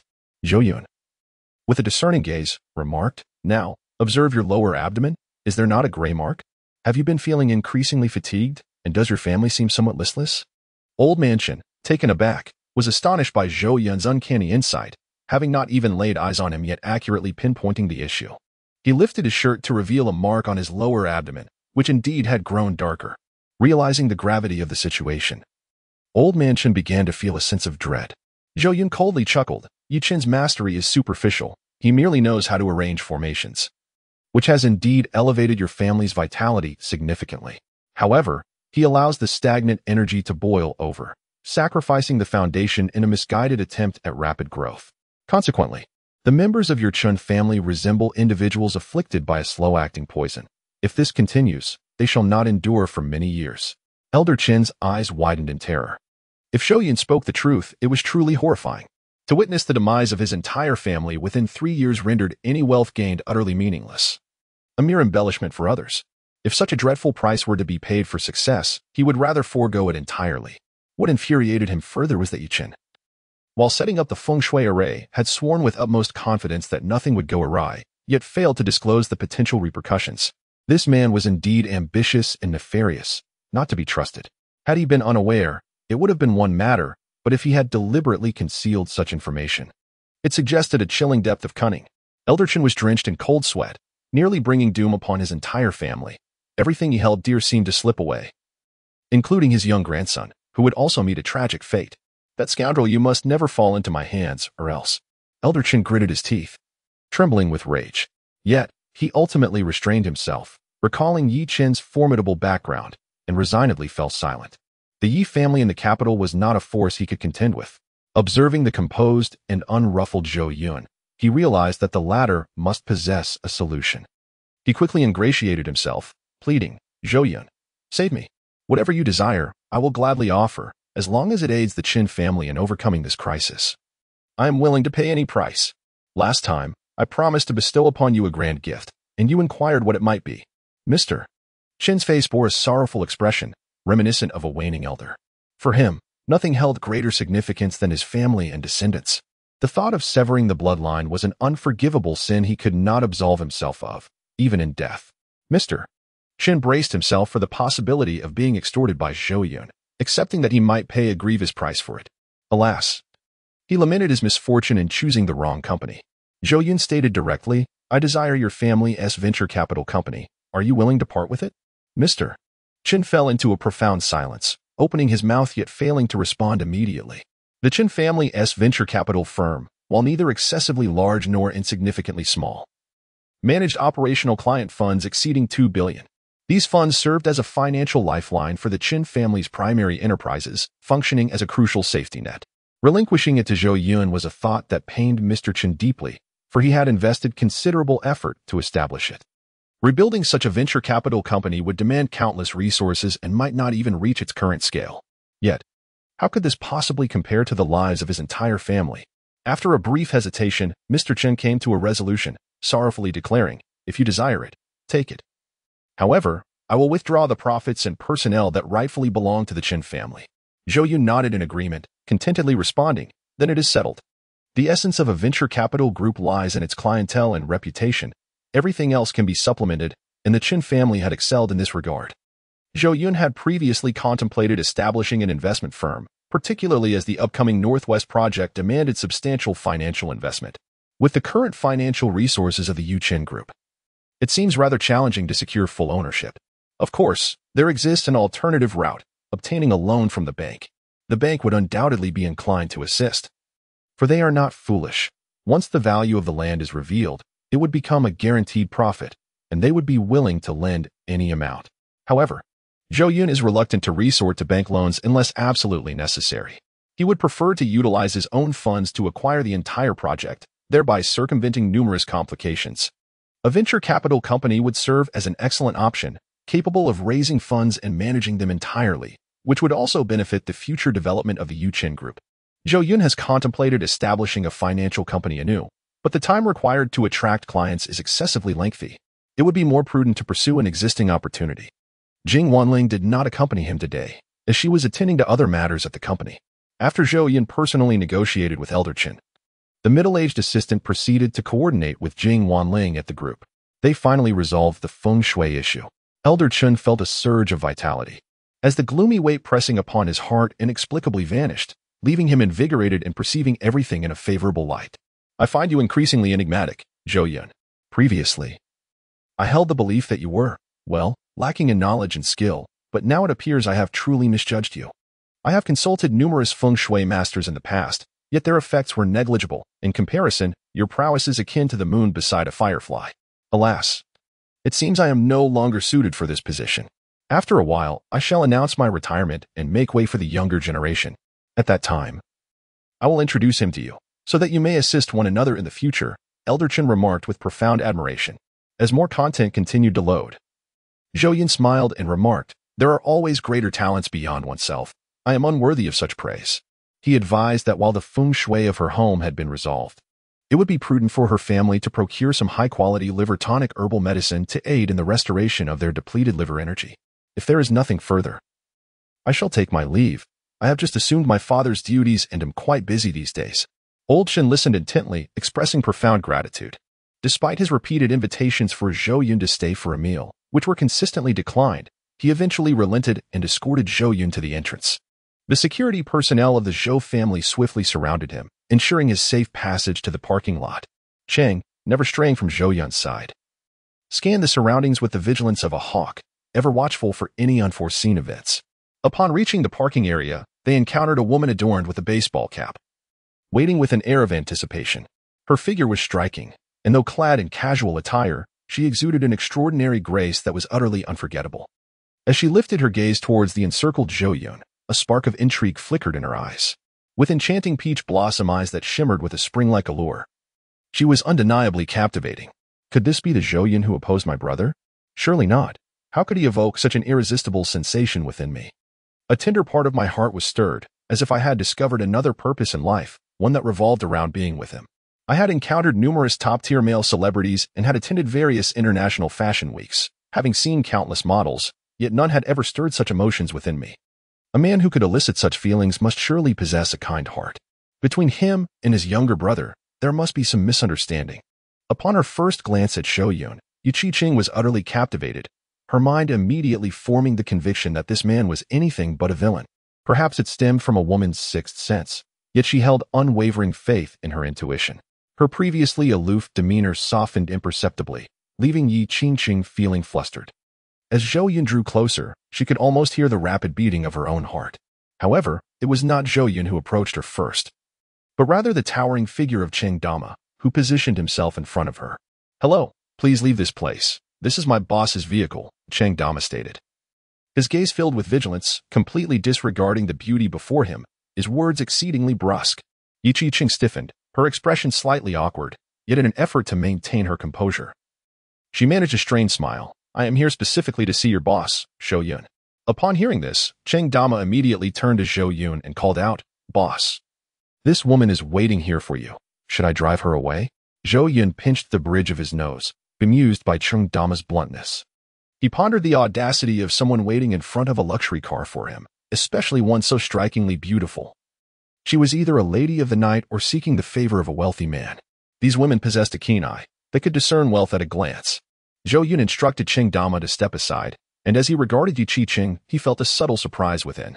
Upon closer inspection, he discovered that the exquisite visage concealed beneath the cap was indeed breathtakingly beautiful, exuding a noble elegance that was far from the demeanor of an ordinary woman. If we speak of beauty, she is undoubtedly on par with Jing Wanning, and if there were a scoring system, she would surely receive near-perfect marks. It appears she is not a mere seller. May I inquire about your identity? Zhou Yun inquired with curiosity. I hail from the Yi family in the capital. My name is Yu Qi-Ching. I am the elder sister of Yi Chen. In close proximity to Zhou Yun, her heart inexplicably raced faster. And Yu Qi-Ching nearly lost her composure, her speech faltering. Suddenly recalling something, she hastily added, I am not here to cause you trouble. I merely wish to make your acquaintance. I believe there might be some misunderstanding with my rather unremarkable younger brother. Chapter 44. Accompanied by beauty, life is extended. It must be a misunderstanding. How could such a captivating individual possibly be a scoundrel? It is utterly inconceivable. In close quarters, Yi Qi-Ching perceived an almost radiant aura surrounding Zhou Yun, truly unparalleled. Greetings, Miss Yi. It is quite late. Shall we find a place to dine and converse at our leisure? In ancient times, Yi Qi-Ching would be regarded as a beauty of imperial consort caliber, and finally, the narrative remains intact, bringing a sigh of relief to Zhou Yun. The system has chosen women related to Yi Chen for its endeavors, and Yu Qi-Ching evidently fits the criteria splendidly, even aside from the system's influence. Zhou Yun found no objection to engaging in a deeper interaction with Yu Qi-Ching upon seeing her. A beautiful woman is a feast for the eyes, uplifting the spirit. With wealth comes the freedom to indulge. What is the purpose of earning money if it does not afford one the pleasures of life? What distinguishes it from serving eunuchs? The parking lot outside the Qin family estate is hardly a suitable venue for conversation, and the dining hour has arrived just in time. Yu Qiqing, without a moment's hesitation, acquiesced, her heart unexpectedly brimming with quiet delight at the prospect of spending more time with Zhou Yun, deeming this encounter worthwhile. Zhou Yun instructed the security personnel to lower their guard, asserting that this woman posed no threat, and then gallantly opened the car door for Yu Qiqing. As the vehicle departed from the Qin family estate, a silence enveloped the two occupants within. Yu Qiqing found herself at a loss for words. Even as Zhou Yun sat beside her, a man once adept at conversation now unable to conjure a suitable topic, she inwardly chastised herself for feeling so anxious. She had never been this way with anyone before, always able to engage effortlessly in dialogue. Now, however, she felt a paralyzing social anxiety. And the atmosphere within the car turned frostily tense. Initially, she had intended to confront Zhou Yun, but her feelings had inexplicably morphed into an infatuation, rendering her incapable of voicing her grievances. In stark contrast to her composed demeanor when facing Elder Qin, Yu Qiqing was now intensely nervous. Fearful of uttering a misplaced word that might provoke Zhou Yun's disdain, struggling to articulate her thoughts.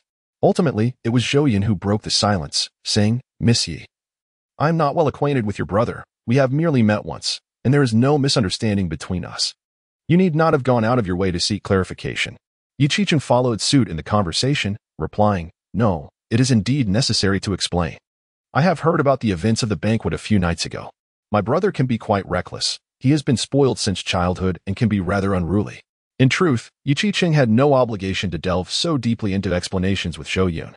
Should outsiders learn that the illustrious Yu family felt compelled to apologize to a mere businessman, it would surely cause an uproar. For individuals of their stature, to bully someone is to acknowledge their worth. Conversing with them is already an honor that no one dares to resist. Yu Qiqing continued to express her apologies. Yu Qiqing had never studied feng shui throughout his life, yet he audaciously assumed the identity of a feng shui master, nearly jeopardizing the grave of old Master Zhou, which was one of his errors. Knowing that Zhou Yun was your fiancée, he still engaged in intimate contact, marking his second mistake. As Yu Qiqing spoke, she suddenly felt a deep sense of regret. Yu Qiqing had indeed caused Zhou Yun too much trouble. Had Zhou Yun been an heir of equal standing in the business world, the Yi family would likely have suffered considerable losses and faced significant embarrassment. Zhou Yun chuckled softly and remarked, "It is sufficient for a young person to recognize their mistakes and seek to amend them. What has transpired has transpired. Let it be carried away by the winds. One must look forward. I have long since set it aside. However, I must also extend my gratitude to him, for it allowed me to see Zhu Yunran's true nature, thereby sparing my family from misfortune and ridicule." Yu Qiqing gazed at Zhou Yun's composed profile, filled with admiration. His character and magnanimity far surpassed Yu Qin's by at least tenfold. At the same age, how could there be such a vast disparity? She pondered that if her brother possessed even half of Zhou Yun's maturity, perhaps the second branch would have long since outshone the first, instead of continually finding themselves in a position of disgrace. Reflecting on Yu Qin's petty demeanor during their earlier encounter, Yu Qiqing couldn't help but sigh. "You are different from what I had imagined. I wish to befriend you, sincerely and genuinely. Although I am a woman in the Yi family, I wield considerable authority and manage numerous enterprises. Should you encounter any difficulties, do not hesitate to confide in me. I am more than willing to assist in any way I can." With a glimmer of spring in her eyes, Yu Qiqing seized the opportunity to forge a connection with Zhou Yun, requesting his contact information. Zhou Yun, with a radiant smile, replied, "It is my honor to befriend Miss Yi." The two exchanged their contact details within the confines of the car. Yu Qiqing felt a delightful warmth within her, relaxing considerably, as she had not anticipated Zhou Yun to be such an amiable conversationalist, instantly elevating his standing in her heart. "I will advise Yu Qin to trouble you less. Should he behave in such a manner again, please do inform me, and I shall administer a stern reprimand," Yu Qiqing declared earnestly. "My brother has always been overflowing with confidence, exceedingly arrogant, and rarely faced setbacks. I ask for your understanding." Zhou Yun replied nonchalantly, "As long as he does not provoke me, I shall not act against him. You need not worry." "That's good to hear. Let me tell you, Yu Qin was raised under strict supervision by our father, who meticulously arranged every aspect of his life. However, he was never satisfied, insisting that his destiny was his own to command, displaying a rebellious spirit and engaging in numerous reckless antics. As their conversation deepened, their relationship blossomed into a camaraderie where nothing was off limits. The car was often filled with the melodic laughter of Yu Qiqing, akin to the sweet trill of Oriole, filling the air with joy. Zhou Yun's spirits soared as well. The company of such a captivating woman seemed to prolong his very existence. In this relaxed atmosphere, the convoy arrived at a luxurious restaurant located on the top floor of a building in the city center. Zhou Yun, a frequent patron, found the cuisine delectable. Crafted from the freshest ingredients, awakening the appetite with every bite. From the lofty heights, one can gaze upon the entire river city, indulging in culinary delights while savoring the view, which can truly elevate one's spirits and nourish the soul. The waiter recognized Zhou Yun, astonished. Recalling that he had previously accompanied a poised and elegant woman in professional attire, and now he was dining with another beauty who radiated the charm of a star. The lifestyle of the affluent is unfathomable to ordinary folk, unpretentious yet enviable. As the two took their seats, an array of exquisite dishes soon adorned the table, emphasizing the principle of shared enjoyment rather than mere consumption. Their conversation drifted to Yichen and eventually to Zhu Yun. Yi Qiqing, after sipping her water, curiously inquired, "What kind of woman do you aspire to find in the future? You are truly remarkable, and I wonder who could possibly be worthy of you." This question felt familiar to Zhou Yun, as if echoing a past inquiry. Yet, with a smile, he responded, naturally, "I seek a wife akin to someone as exceptional as you, Qiqing." Yi Qingqing's cheeks flushed instantly, her heart racing. Was he hinting at something? It seemed improbable, given that this was their first meeting, yet the desire to reciprocate his sentiment was overwhelming. What to do? Should she immediately confess her feelings? A wave of uncertainty washed over her. The pace felt too swift, and Zhou Yun had yet to fully know her. "Thank you. You are so remarkable. I am certain you will find someone," she replied, her words laden with double meaning, hoping Zhou Yun would discern her intent. There exists but one woman like herself in this world, and her statement implied her willingness to pursue a relationship with him. Yet she maintained an air of modesty, yearning for him to grasp her subtle hint. Zhou Yun nodded, acknowledging her sentiment. "I believe so as well, though I am uncertain how long it may take." Yi Qingqing pondered for a moment and replied, "It won't take long. I will ensure everything goes smoothly." Chapter 45. Has Zhu Yun developed schizophrenia? Their conversation meandered aimlessly until they eventually touched upon Zhou Yun's interests and hobbies. Upon discovering that Zhou Yun was not only a master of feng shui but also possessed remarkable investment acumen, Yi Qiqing was lavish in her praise. The entire dining experience resembled a blind date, with both parties inquiring about each other's basic circumstances. However, this method served as the swiftest means to deepen their connection and mutual understanding. In the end, Yi Qiqing felt quite satisfied, believing that Zhou Yun, both in appearance and character, exhibited profound sophistication, contrary to the rumors of him being a mere simpleton. When the topic shifted to his recent endeavors, Zhou Yun revealed that he had recently acquired a venture capital firm and was poised to delve into the investment industry. Without hesitation, Yi Qiqing decided to invest 100 million, expressing her support for Zhou Yun's enterprise, if only to convey her goodwill. Zhou Yun was taken aback, realizing that this woman truly understood the game and was far more agreeable than Yichen. Their relationship progressed further, and it seemed that the system's selection would soon reach completion.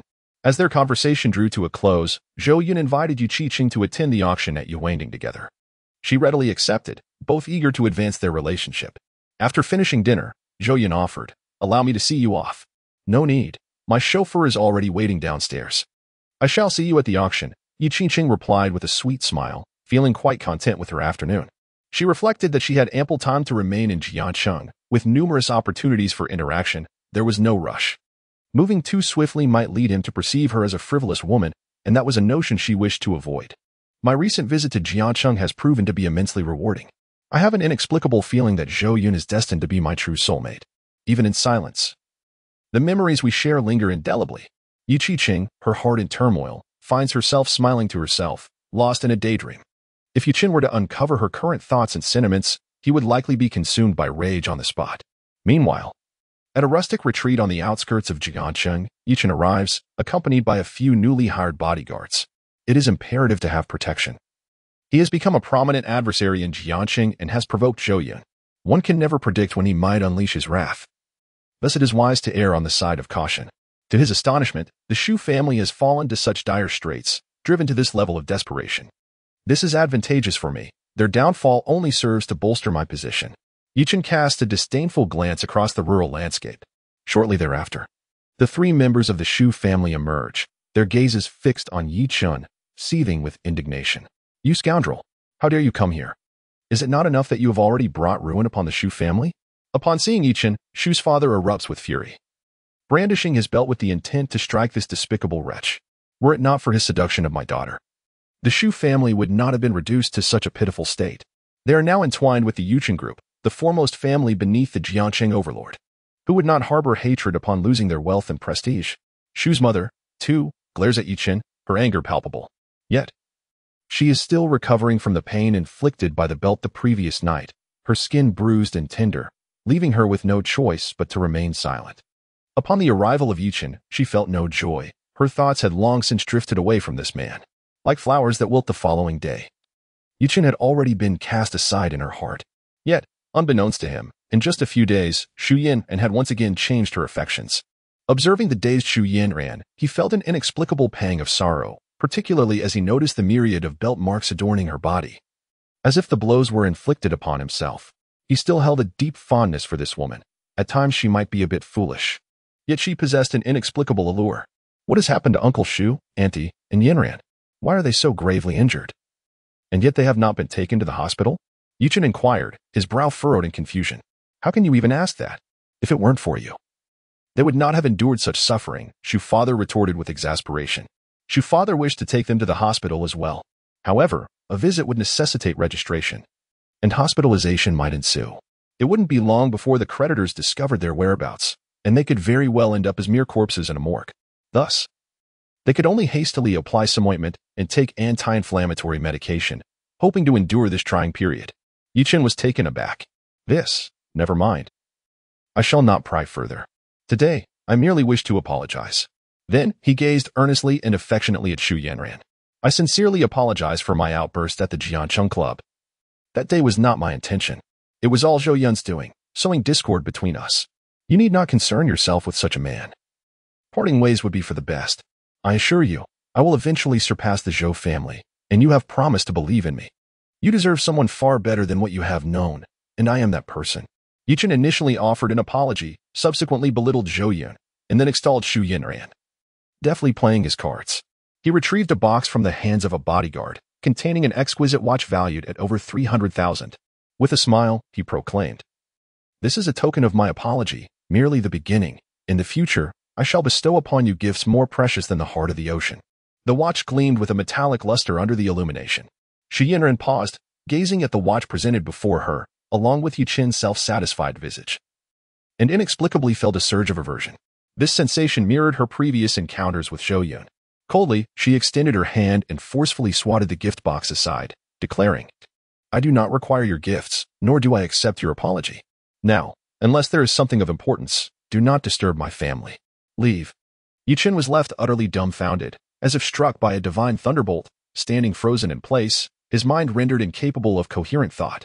Mechanically, he glanced down at his empty hands. The gift box lay on the ground, sullied with dirt, much like his chaotic and disheveled emotions at that moment. It felt profoundly surreal. His eyes widened in disbelief. This was not the scene he had envisioned prior to arriving. Shouldn't Zhou Yun graciously accept his apology and assure him that all was well, returning to their previous mutual affection? When he presented the gift, shouldn't Zhou Yun joyfully embrace it and envelop him in warmth? Yichin was on the verge of madness. What had happened to this woman? Had she taken leave of her senses, so swiftly turning against him? Was she still the Zhou Yun who had once praised his youthful ambition? Not only him, but even Shu's father and mother were left dumbfounded by their daughter's actions. They still remembered that just yesterday, their daughter incessantly declared that Yichin was her destined partner, the only one she would marry. Love at first sight, mutual affection. Within a mere few days, she had tasted the essence of true love. She even remarked that being with Yichin, even if they were to eat steamed buns daily, her heart would be filled with sweetness. At that moment, they felt helpless, unable to alter their daughter's resolve, and could only attempt to persuade her with great difficulty. Now, however, their daughter had outright dismissed her destined partner with disdain, even casting aside his gifts and telling him to leave. This was unprecedented. The couple exchanged glances, both taken aback. Could it be that their daughter, having faced such a setback, had succumbed to a mental breakdown and developed a split personality? Yet, good job, daughter. She should treat him this way. What nerve, trying to bring misfortune upon their family once more. Apologize? For what? A mere broken watch, and he expects my daughter to take a liking to him? Has he lost his senses, or is he simply deluded? My daughter previously disregarded 100 million. Does he think he can compare to someone like Zhou Yun? How laughable. Chapter 46. Future Plans, a Commercial Empire. Listening to the scornful remarks from Shu's parents, Yuchen took a deep breath, striving to calm his emotions and vowing to refrain from losing his temper. Today, he had a request of the Shu family. He needed their qualifications for a bid, and he could not afford to be reckless, lest he jeopardize his endeavors. As a favored child of destiny, blessed with a system, it was only natural for others to misunderstand and doubt him. He would inevitably prove himself with tangible results, and then he would deliver a resounding rebuttal to their skepticism. At that moment, the Shujia family would have to humble themselves and serve him, even fetching water for his feet. His expression darkened momentarily, but soon, Yuchen's demeanor regained its composure. He instructed the bodyguard to pick up the fallen luxury watch and forced a smile, saying, "It's perfectly fine if you do not fancy watches. However, I implore you to hear me out first. I have come today to rescue your Shujia family from the brink of disaster and present you with an opportunity. Even without relying on the Zhou family, you can regain your former prominence. Zhou Yun is of little consequence." With his head held high, Yuchen exuded an aura of authority. He arrived with utmost sincerity, bringing along a project valued in the hundreds of billions, ample enough to satiate any financial needs and effortlessly uplift the Shujia family. To him, he was the savior of the Shujia clan, and it was evident to anyone with sense what ought to be done. "Are you a fool?" inquired Shujia's father and mother, their skepticism palpable. "Uncle and aunt, please allow me to explain. I hold a project with substantial profits. Collaborating with me will not only resolve your debts, but could also yield significant gains," Yuchen asserted confidently. Shujia's expression was one of deep suspicion. "After so many years in this world, do not attempt to deceive me. How grand is this project?" Yuchen patted his chest, vowing, "This project is destined to send shockwaves through Jiangqing. Soon, all suppliers and real estate developers will be begging at your feet. I am preparing to bid for a government commercial land parcel, spanning over 20,000 acres, and I am determined to succeed. Currently, what I lack is the qualification to bid. Ordinarily, I could seek partnerships with other companies, but due to my favorable relationship with Yanran, I have chosen to approach your family." Yuchen did not speak candidly. Who wouldn't covet profits in the hundreds of billions? Father Shu was certainly not a virtuous man. His insatiable greed would only lead to further demands once he learned the truth. The king of hell is easy to meet, but the little ghosts are troublesome. Father Shu was indeed one of those little ghosts. Taking a deep breath, Father Shu exclaimed, "With over 20,000 acres of commercial land, the starting price must exceed 100 billion. Young man, what is your background?" Noticing that Yuchen appeared serious rather than jesting, Father Shu became earnest. Previously, he would have dismissed the notion of a 100 billion project as a mere joke. However, the Shu family had reached a dead end and could only take a desperate gamble, akin to a drowning person grasping at a lifeline. Yuchen replied, "That is of no concern to you. Just cooperate with me. In the coming days, you may accompany me, and you will naturally witness my investment prowess. However, I have one condition. You must not obstruct my relationship with Yanran. Saving the Shu family and obtaining the necessary qualifications is merely the first step. The second step is to ensure that Zhou Yun becomes a part of my inner circle. Such a significant favor would undoubtedly elicit the Shu family's agreement." As expected, Father Shu decisively declared, "If you can indeed save the Shu family, Yanran shall be betrothed to you." "Father," Shu Yanran immediately protested, exclaiming, "I no longer like Yuchen. I love Zhou Yun." Father Shu's eyes widened in disbelief as he scolded, "How long will you continue this unreasonable behavior? I advised you to be with Zhou Yun. Yet you chose to toy with him, and now look what trouble has arisen. Now, both your mother and I have acquiesced to your wishes, allowing you to be with Yuchen, yet you are still persistently expressing your affection for Zhou Yun. Have you lost your senses? It seems we are inherently incompatible, and you are filled with rebelliousness. The circumstances at home are precarious, and should any further mishap occur, both your mother and I might be driven to despair. It is truly exasperating. Mr. Shu feels that this year has been fraught with misfortune, as his daughter remains indecisive, perpetually leading the family towards ruin." Yuchen hastily interjected, "Yanran, I truly apologize for my previous misstep. Once this project concludes, I shall make amends." What could Shu Yanran possibly say? She found herself devoid of options this time. It would be unthinkable to witness her parents in despair. Silently seething, she turned to leave. Mr. Shu rubbed his hands together and pondered aloud. "How long until our family can turn its fortunes around?" Yuchen replied, "It will not exceed a month. Tomorrow evening, you will accompany me to an auction. You will then grasp the extent of my capabilities." After a moment of contemplation, Mr. Shu responded, A month is a timeline I can manage. Let us proceed with this plan. I hope you do not disappoint me. It was settled. He would come to fetch them later. Yichen cast a distant glance at Zhou Yun and ran. That night, at the Blue Mountain Villa, Zhou Yun felt a surge of joy as he reclined leisurely in his chair. Reflecting on recent events, he had finally severed the Zhou family's toxic influence, preventing them from draining the Zhou family's resources. The entire Yichen group was rejuvenated, marking merely the first step in his grand scheme to develop the Zhou commercial empire. First, secure the internal before addressing external matters. Now is the opportune moment to strike. Acquire the venture capital firm, leveraging the existing clientele to expand into the financial sector, which is far more pragmatic than establishing a new company and endlessly running around for permits. Next, it is imperative to consolidate talent. With the allegiance of Qingdama, personal safety is assured. Yet, this is merely the beginning. Zhou Yun recalls that in the original narrative, Yichen had 4 formidable allies. One is a genius in business management, another excels in intelligence, and the last is a prodigy in hacking. These 3 have yet to cross paths with Yichen, and it is crucial for me to swiftly recruit them to my side. With such individuals assisting, the efforts will be halved, saving considerable exertion. After all, the future commercial empire will encompass vast territories. Relying solely on my own decisions will lead to overwhelming chaos, leaving no time for other considerations. There remains much to accomplish, and it must be approached step by step. Furthermore, today has brought unexpected rewards, as my time with Yichen has been exceedingly pleasant. Moreover, this woman is truly enchanting. Aptly described as a bewitching beauty, she harbors a favorable impression of me, not using the influence of the Yi family to dominate, but instead exhibiting remarkable humility. The first step in winning her over has been achieved. Now, I must nurture our feelings gradually. Should I find myself disinterested, even at the expense of defying the system, I would prefer to remain selective. In the original tale, this woman is not detestable. Her character is commendable as she sacrifices much to assist her brother in becoming the head of the Yi family, never involving innocent parties in her endeavors. Both her appearance and disposition merit Zhou Yun's engagement. As he contemplated, a gentle knock resounded at the study door. "Come in." Jing Wanning, radiating vitality, entered the room clad in a black gown that gracefully embraced her curvaceous figure.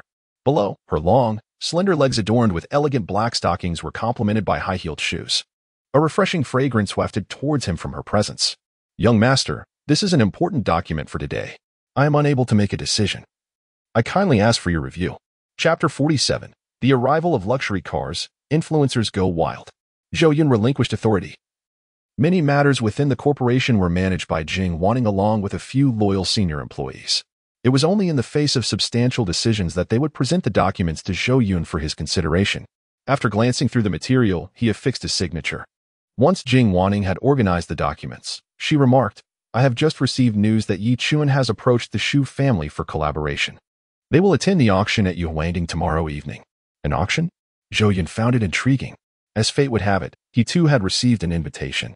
Utilizing his extraordinary investment acumen, he had perused the items up for bid, discovering several worthy of acquisition. Not only would he be attending, but so would Yichen. The prospect of their encounter sparked curiosity about the ensuing dynamics. He surmised that Yichen was undoubtedly seeking advantageous bargains to secure funding for bids, and he must not allow him to succeed. Clever though Yichen was, currently, in Jiacheng, no one dared to collaborate with him due to his formidable influence. Thus, he had to seek assistance from the Zhou family to gain bidding qualifications. "I understand. Thank you for your hard work." Jing Wanning replied gently, "Young master, there is no need to express such sentiments in the future. It is my duty." Zhou Yun sighed, expressing the sentiment that there were too few individuals available to assist him. "You are tasked with managing the affairs of the company while also overseeing matters pertaining to the Zhou family. Please keep an eye on Yichen's situation.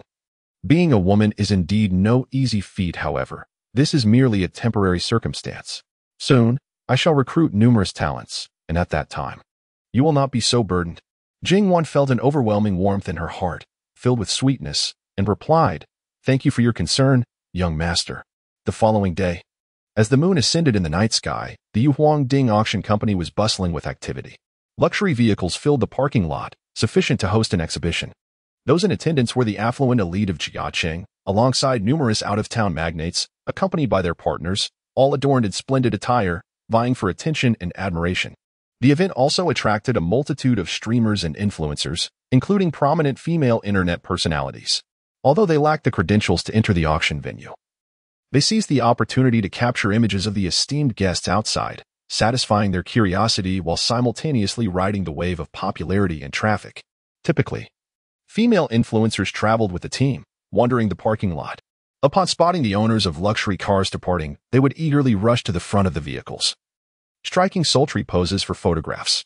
Once the pictures were taken, they would meticulously edit them and upload them to their social circles, accompanied by captions such as, "Invited to the Yuhuangding auction today. Chose this car."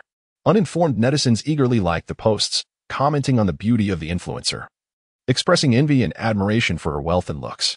Meanwhile, male influencers focused on the luxury cars, discussing their performance and pricing, educating their followers on automotive knowledge while speculating about the identities of the car owners. Before long, a fleet of elegantly uniformed luxury vehicles arrived, instantly capturing the attention of all present. Oh my, whose convoy is this? Truly magnificent. The two vehicles at the front and the two at the back are all uniform Mercedes-Benz G500S, each starting at a price of $2 million. In the middle, however, stands a Rolls-Royce Phantom, exuding an unparalleled aura, a collector's edition priced at over $14 million, dominating the scene. Such opulence, it is simply astounding. As the occupants of the G-Class disembark, it turns out they're all bodyguards. Can you believe it? Such exquisite vehicles are merely the everyday transport for security personnel. And what of the individual in the Phantom? What is their identity? The presence is overwhelming, with a dozen bodyguards surrounding them. One exudes a feral intensity that makes my legs tremble. Quick, snap a picture with me. This is a rare opportunity. As they emerge, clad in a simple yet elegant suit, the collar slightly unbuttoned, standing tall and composed, they are strikingly handsome yet exude a calm demeanor. Adorned with gold-rimmed glasses, they appear refined and graceful, with chiseled features reminiscent of a dashing nobleman. Wait, they seem so familiar. I believe I recognize him. This is none other than Zhou Yun, the heir of Yuchen Group. Goodness. He is even more charismatic in person than in photographs. I feel as though I am in the presence of an international superstar. Seeing him in reality, I suddenly dismissed the rumors circulating online. He is truly a man of privilege. How handsome. If only I could be with him, I would gladly give anything. Wealthy and handsome, he embodies the ideal partner. How wonderful it would be if he were my #1 ally. Uncertain whether he possesses a Weibo account, he appears as if he has stepped straight out of an idol drama.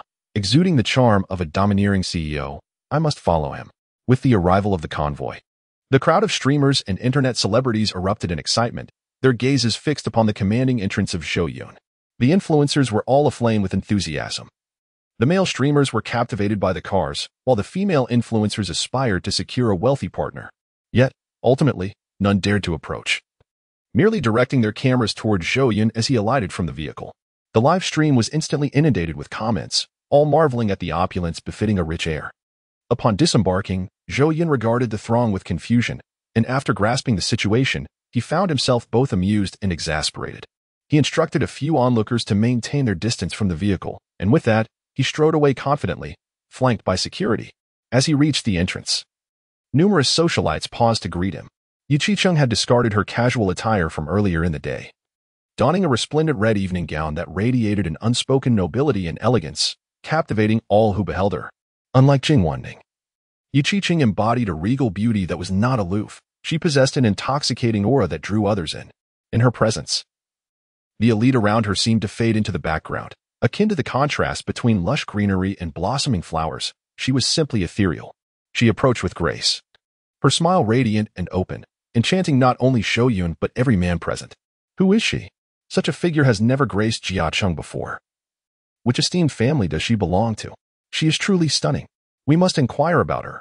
Her demeanor speaks of an extraordinary lineage, one that is not easily cultivated by the ordinary. With whom is she acquainted here? Is it possible that he already has a partner? After greeting the numerous celebrities, their gazes inevitably fell upon Yu Qicheng, their eyes shimmering with awe. They speculated about the kind of man worthy of such an exquisite woman. The crowd instinctively parted, allowing Yu Qicheng to glide towards Zhou Yun like a princess. You look truly stunning today, Zhou Yun remarked, his eyes lighting up with admiration. You look quite handsome yourself. Yu Qicheng replied with a graceful smile. She moved closer to Zhou Yun, effortlessly linking her arm with his amidst the astonished stares of onlookers. As they made their way to the center of the auction, the pair, a perfect match of talent and beauty, created a striking tableau that turned heads wherever they went. Yu Qicheng had never been one to seek attention, Yet walking alongside someone she cherished ignited a desire to be conspicuous. She wished that the entire world could witness this moment of her and Zhou Yun together. Breaking news. This stunning beauty is actually Zhou Dong's partner. Indeed. It is only a wealthy heir like Zhou Dong, with a fortune in the billions, who is deserving of such a goddess. No wonder he cast aside Zhou Yun. With a beauty like this by his side, I would have canceled the engagement myself. I would willingly trade 10 years of my life for just one night with this beauty. Being wealthy is truly wonderful. She possesses both wealth and beauty, while you. Perhaps it's best to reconsider. Chapter 48. How did he end up with my sister? If you hold my arm like this, what if others misunderstand? Zhou Yun chuckled. Yi Qiqing playfully remarked, if you fear that others might misconstrue you as a wayward scion, I shall promptly release your hand. What I meant to say is that people might mistakenly believe you are my boyfriend, given your connection to the Yi family. Surely, many are discreetly observing. As for me, I am indifferent. Zhou Yun shrugged nonchalantly. Yi Qiqing teased further, regardless, I have no affection for any of the suitors my family has chosen for me. It would be better if they were aware of that. However, if you are concerned, I can clarify the situation later. Upon uttering this, a wave of anxiety washed over her. She feared that Zhou Yun, under the pressure of the Yi family's influence, might recoil from her. Should he request her to remove her hand, a tinge of disappointment would settle in her heart. A man lacking wealth is inconsequential, yet, if he also lacks courage, his impression in her heart would diminish significantly. Financial standing could be overlooked if genuine love prevails, and she would strive to safeguard Zhou Yun. Although they had yet to truly embark on a relationship, having known each other for only 2 days, Yi Qiqing had already begun to envision their future. Fretting about what lay ahead, Zhou Yun's expression remained as placid as a tranquil lake. He tightened his grasp and declared, before we part ways, let us not release our hold. His calm words were imbued with resolve. While he did not explicitly voice his trepidation regarding the Yi family, his actions spoke volumes. This declaration was more romantic than any flowery confession, leaving Yi Qiqing momentarily dazed, her eyes shimmering like countless stars as she gripped Zhou Yun's hand with greater fervor. At that moment, in the parking lot outside, a BMW 3 Series glided into view. In the context of the current auction house, such a vehicle was akin to a mere taxi, garnering little attention. The internet celebrities were still discussing Zhou Yun, gazing longingly at the unattainable convoy of luxury cars. This BMW was the first vehicle that Yi Qiqing purchased with his own earnings. He stepped out of the car, followed closely by the 3 members of the Zhou family, who also alighted in succession. This evening, they were all dressed impeccably, as one must not appear ordinary at such an auction. However, the Zhou family had taken some measures to disguise their identities, as they were burdened by debts, and many were in search of them. Upon exiting the vehicle, they could not help but overhear the cacophony of the internet celebrities' chatter. If only I had the privilege to attend the auction. If I could get in, I would certainly make that young nobleman fall at my feet. For luxurious Mercedes-Benz S and a Phantom were parked prominently, a display befitting the heir of the Yuchen Group. It would be more appropriate to refer to him as a magnate now, having inherited assets worth hundreds of billions. In contrast, the other vehicles seemed considerably less impressive. Oh, look, someone even arrived in a BMW 3 Series. They probably lack the qualification to enter, likely just another streamer like us. Wait, make sure to capture some good shots. But don't include that BMW. It would be embarrassing. It's a pity Zhou Yun 1T let us photograph his luxury car. Otherwise, today's pictures would have been quite impressive. Listening to their discussions, Yi Qiqing, who had been brimming with confidence, suddenly felt his demeanor collapse, his expression darkening significantly. Fortunately, it was night, so his distress was less conspicuous. Internally, he was in turmoil, lamenting the unfortunate coincidence that Zhou Yun was also attending the auction. He arrived just as I did. Why is it that our timings are so perfectly aligned?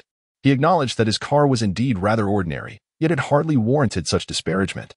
As Yi Qiqing's gaze pierced through the throng of influencers, he beheld 4 impeccably parked G-Class SUVs and a singular black Rolls-Royce Phantom, exuding an air of unparalleled prestige.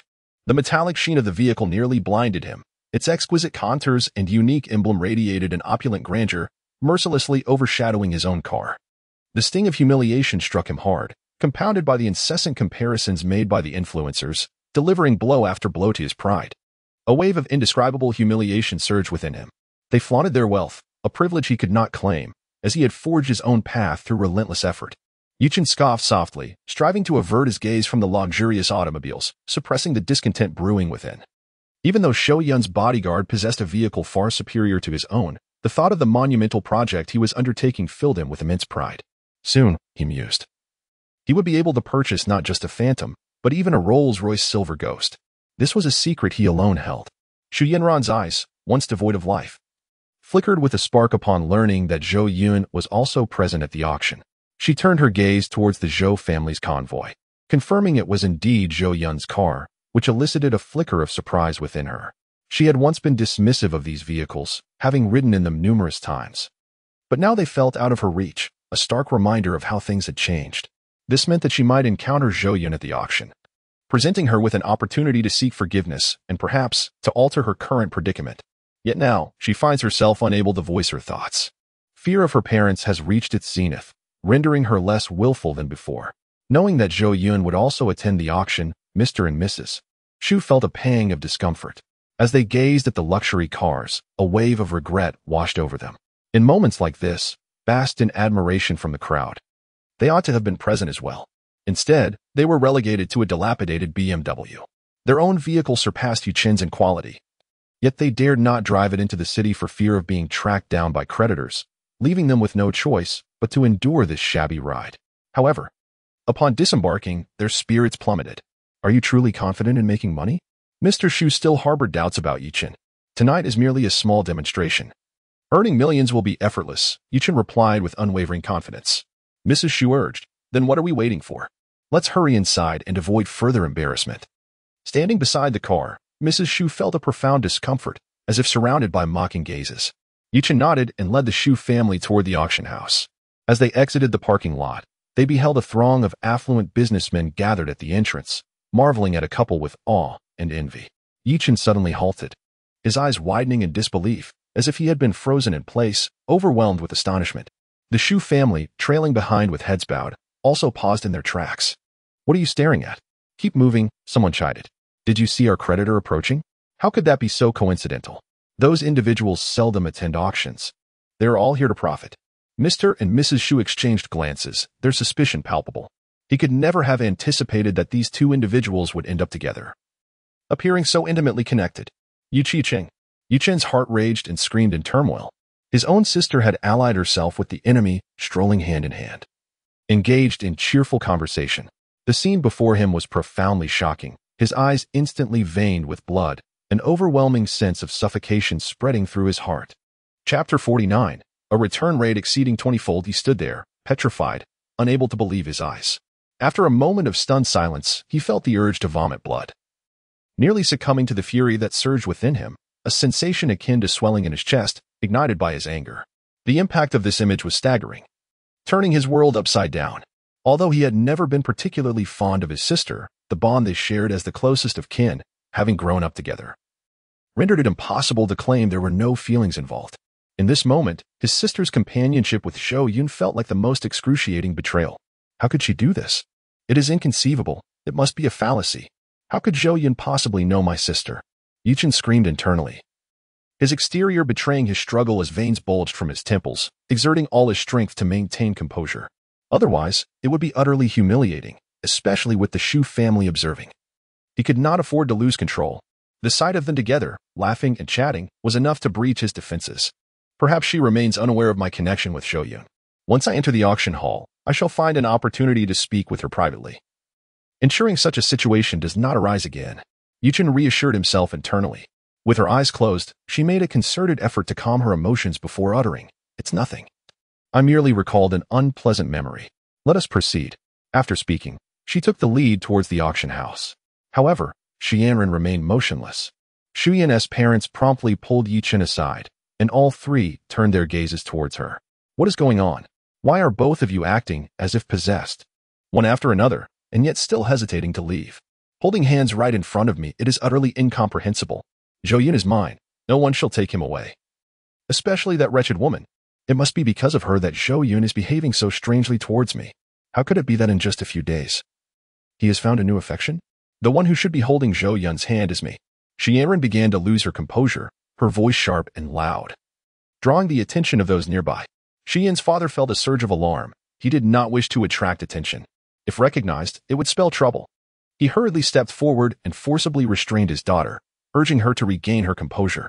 Upon hearing the word belt, Zhou Yun shuddered involuntarily, awakening from her frenzy. Tears shimmering in her eyes. "I am sorry, father," she said with tear-filled eyes. Meanwhile, Zhou Yun's mother gazed ahead, watching as the pair gradually faded from view. A sigh escaping her lips. "So it is Zhou Yun. No wonder you both reacted so strongly." Zhou Yun's father was not particularly surprised.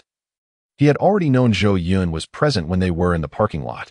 With a resigned sigh, he chose silence. Yichen initially intended to reprimand Zhou Yun and for her audacity in referring to his sister, Yu Qiqing, as a foul woman. However, upon reflecting on the intricacies of the current situation, he ultimately chose to remain silent. He continued to lead the way into the venue. The grand building of the auction hall. This was not Yichen's first time capitalizing on opportunities at Yuhuang Peak. He had obtained a pass in advance, allowing him to enter the auction without hindrance.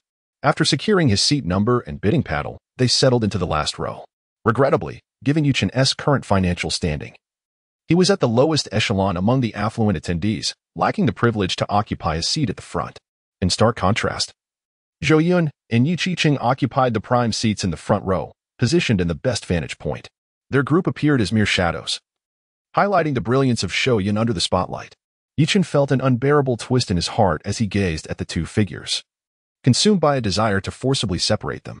Meanwhile, the Zhou family sat huddled together, their expressions heavy with regret. Zhou Yun in the front row seemed to sense the scrutiny from behind and turned his gaze toward their direction. Instantly, the Zhou family was taken aback, hastily averting their eyes to the ground, rendered speechless.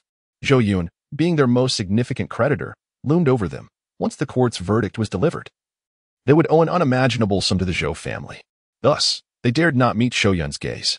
Only Yichen, with a defiant glare, met Zhou Yun's eyes without trepidation. Zhou Yun chuckled, seemingly unfazed, and exchanged a few words with Yu Qiqing, who then turned her attention toward Yichen.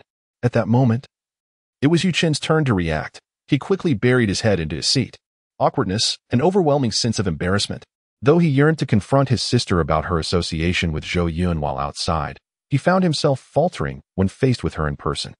Recalling his plea from the previous day for her not to disturb him again, he felt that initiating the conversation would be too much of a blow to his pride. Thus, he could only lower his gaze and discreetly seek an opportunity. Fortunately, Yu Qiqing barely cast a glance in his direction before dismissing him entirely. A collective sigh of relief was shared among them. As the auction had yet to commence, the atmosphere was already charged with tension. Shortly thereafter, a server from the auction house arrived, bearing refreshments. With drinks in hand, the auction officially began. The host took to the stage, adorned with a professional smile, microphone in hand, and announced, "Welcome esteemed guests to the Yuhuang auction. It is a privilege to host this event. I am Xiao Jiang. Today, we present a collection of rare treasures, vying for attention in a celebration of art and the continuation of culture. Now, let us unveil our first item for bid, a magnificent blue and white porcelain brush holder from the Chongzhen period of the Ming Dynasty." On stage, staff members carefully placed a brush holder at the center of the table. The host passionately narrated the provenance and value of the piece. Soon, the bidding commenced, with enthusiasts raising their paddles to place their offers. Ultimately, the item was sold for 1,200,000. Throughout this process, Zhou Yun and Yichen refrained from participating, clearly indicating that their interest did not lie with this particular porcelain artifact. Meanwhile, both of them activated their investment skills, diligently assessing the true market value of the items on display. As time passed, a third of the auction had elapsed. Not a single bid had been placed, and the items were ultimately sold at reasonable prices to others. There was no profit to be made, nor was there anything of worth to acquire. However, soon enough, as a dark, rusted birdcage was placed on the auction table, and the host offered a price far below its actual value, Yichen began to feel a stirring within him. The host announced, "This birdcage is known as the Cloyson enamel birdcage, crafted from enamel and gilded copper. Its dark appearance is due to rust, but there is no doubt that this is a treasure from the Qing dynasty. In that era, only the wealthy merchants or officials could afford such a cage, and it possesses a remarkable provenance with considerable collectible value. The starting bid is 100,000. Such an item is rare, and many collectors are fond of it. Although most do not comprehend its true worth, bids began to flow in, albeit not reaching the cage's high valuation. When the bidding reached 500,000, it became clear that the birdcage's true value starts at 10 million. Chapter 50. What are you two up to? Yi Chun was ecstatic, his body trembling slightly from excitement. This evening had been particularly frustrating for him. Only by acquiring the birdcage and thoroughly investigating its authentic value could he flaunt it before Zhou Yun, thus relieving his pent-up frustration. He could hardly contain his eagerness. Yet he refrained from bidding, choosing instead to wait until no one else raised the price. However, what Yichen was unaware of was that Zhou Yun also possessed investment skills. Moreover, it is even more formidable than Yichen's. In terms of rank, it utterly crushes him. Compared to Zhou Yun, Yichen's investment skills are merely rudimentary. In Zhou Yun's perspective, not only does he possess detailed quotations for the birdcage and its historical provenance, but he also foresees the fluctuations in its future market value. Even more astonishing is his awareness of every previous owner of the birdcage and their identities. The exorbitant price of this birdcage is attributed not only to its unique materials but also to the fact that its first owner was a royal relative, a noble prince. With such a prestigious background, the price of the birdcage escalates dramatically. However, very few in attendance can discern its true worth, even some antique experts present, without close examination, would struggle to make a judgment. Modern bird enthusiasts remain scarce, rendering it a rare item that garners little attention. Consequently, after the price soared to 700,000, it stagnated. When the host called out for a second time to see if anyone would raise the bid, Yichun could no longer contain himself. He raised his paddle and declared, 800,000. The bidding commenced at a starting price of 100,000, with each subsequent offer needing to exceed 1/10 of that amount. Beside him, Shu's father quietly inquired, "What is so extraordinary about this birdcage that it can be profitable?" "I find it hard to believe." Shu's mother, equally astonished, exclaimed, 800,000 for a birdcage? Insanity. Even with wealth, one shouldn't squander it this way. Yichen, did you bring us here just to witness this? Yichen smiled and replied, "You do not comprehend. This item is worth millions. To many collectors, it is a treasure. Only I can recognize its true value in this room. Just wait. Soon many will regret missing out." He brimmed with confidence. Shu's father scoffed, expressing his disbelief. "I don't buy it. Anyway, it's not my money." The Shu family was currently in financial straits. Shu's mother and Zhou Yun had sold some of their personal jewelry, amassing just over $1 million. Yichen was eagerly anticipating a successful bid that would earn him the admiration of the Shu family, relishing the thought of basking in their newfound respect. However, to his surprise, he discovered that he was not the only one vying for the item. Zhou Yun, unexpectedly, placed a bid after him. 1 million. Zhou Yun's clear voice resonated throughout the auction hall, capturing the attention of all present. Upon realizing who it was, no one dared to challenge him, except for Yichen. Zhou Yun was quite renowned in the auction circles of Jiacheng. This individual had always bid without concern for cost. Even when the price soared to several times the original value, he would still proceed without hesitation.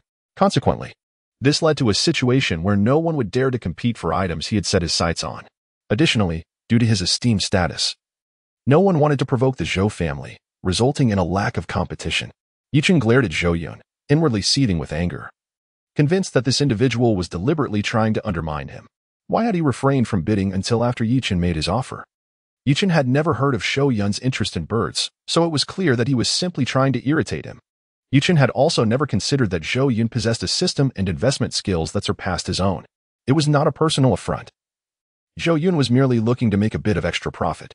In the garden, a birdcage worth millions lay carelessly discarded as mere decor, serving no purpose other than to provide a luxurious shelter for wandering birds. Upon witnessing Zhou Yun's quotation, Shu Fu kindly cautioned, "Do not vie with Zhou Yun. You shall not prevail against him. He has never failed to secure what he desires." Yichen coldly retorted, "He is oblivious to the true worth of the birdcage. He merely engages in a futile contest. I do not believe he can persist in this rivalry, even if he covets it. I shall elevate the birdcage to its rightful value, ensuring he profits not a single penny." How has he never faltered? Did he not lose his fiancée? Beside them, Zhou Yun and S gaze darkened momentarily upon hearing this, only to soon return to its previous glow. She had resolved to remain silent, acquiescing to her parents' decisions. Her heart utterly resigned. Throughout her time in the venue, she had fixated on Yi Qiqing, who, even Zhou Yun had to concede, outshone her by several streets in beauty. With such a stunning companion, how could Zhou Yun possibly glance her way again? Filled with regret, she lamented the missed opportunities that had slipped through her fingers, realizing that her remorse was now in vain. 1,000,001. Yichen raised his paddle once more, his eyes directed at Zhou Yun, brimming with provocation. "I shall outbid you by a mere 10,000 each time. Let us see who finds this game distasteful." He mused inwardly. At that moment, all eyes in the room turned towards him. The crowd, noticing an unfamiliar individual daring to contest Zhou Yun, began to murmur in derision. Who is this fellow? I've never heard of him. Challenging Zhou Dong. Is he courting disaster? Zhou Dong's pocket money is something he could never hope to earn in a lifetime. Under the scrutiny of all, the three members of the Shu family hastily lowered their heads, falling into a profound silence. Yuchen straightened his back. Yet Zhou Yun did not spare him a glance, continuing instead to raise her paddle and declare, 1,500,000. No sooner had her words left her lips than Yuchen immediately countered, 1,501,000. Zhou Yun raised her paddle again, 2 million. 2,001,000. At that moment, it was evident to any discerning observer that Yuchen was up to mischief. If he truly desired the item, he would have bid a considerably higher price rather than incrementing it by mere thousands. Such bidding behavior was likely to offend, typically arising only when the parties involved were at odds. Zhou Yun's approach was entirely proper. Her bids were consistent and conveyed her genuine admiration for the birdcage. Conversely, Yuchen was deliberately being irksome. A price of 2 million for a birdcage, even one crafted from enamel, was indeed exorbitant. Under normal circumstances, no one would contest such an auction. Seated beside Zhou Yun, Yuchen rose without hesitation, turning to her brother with a sharp inquiry.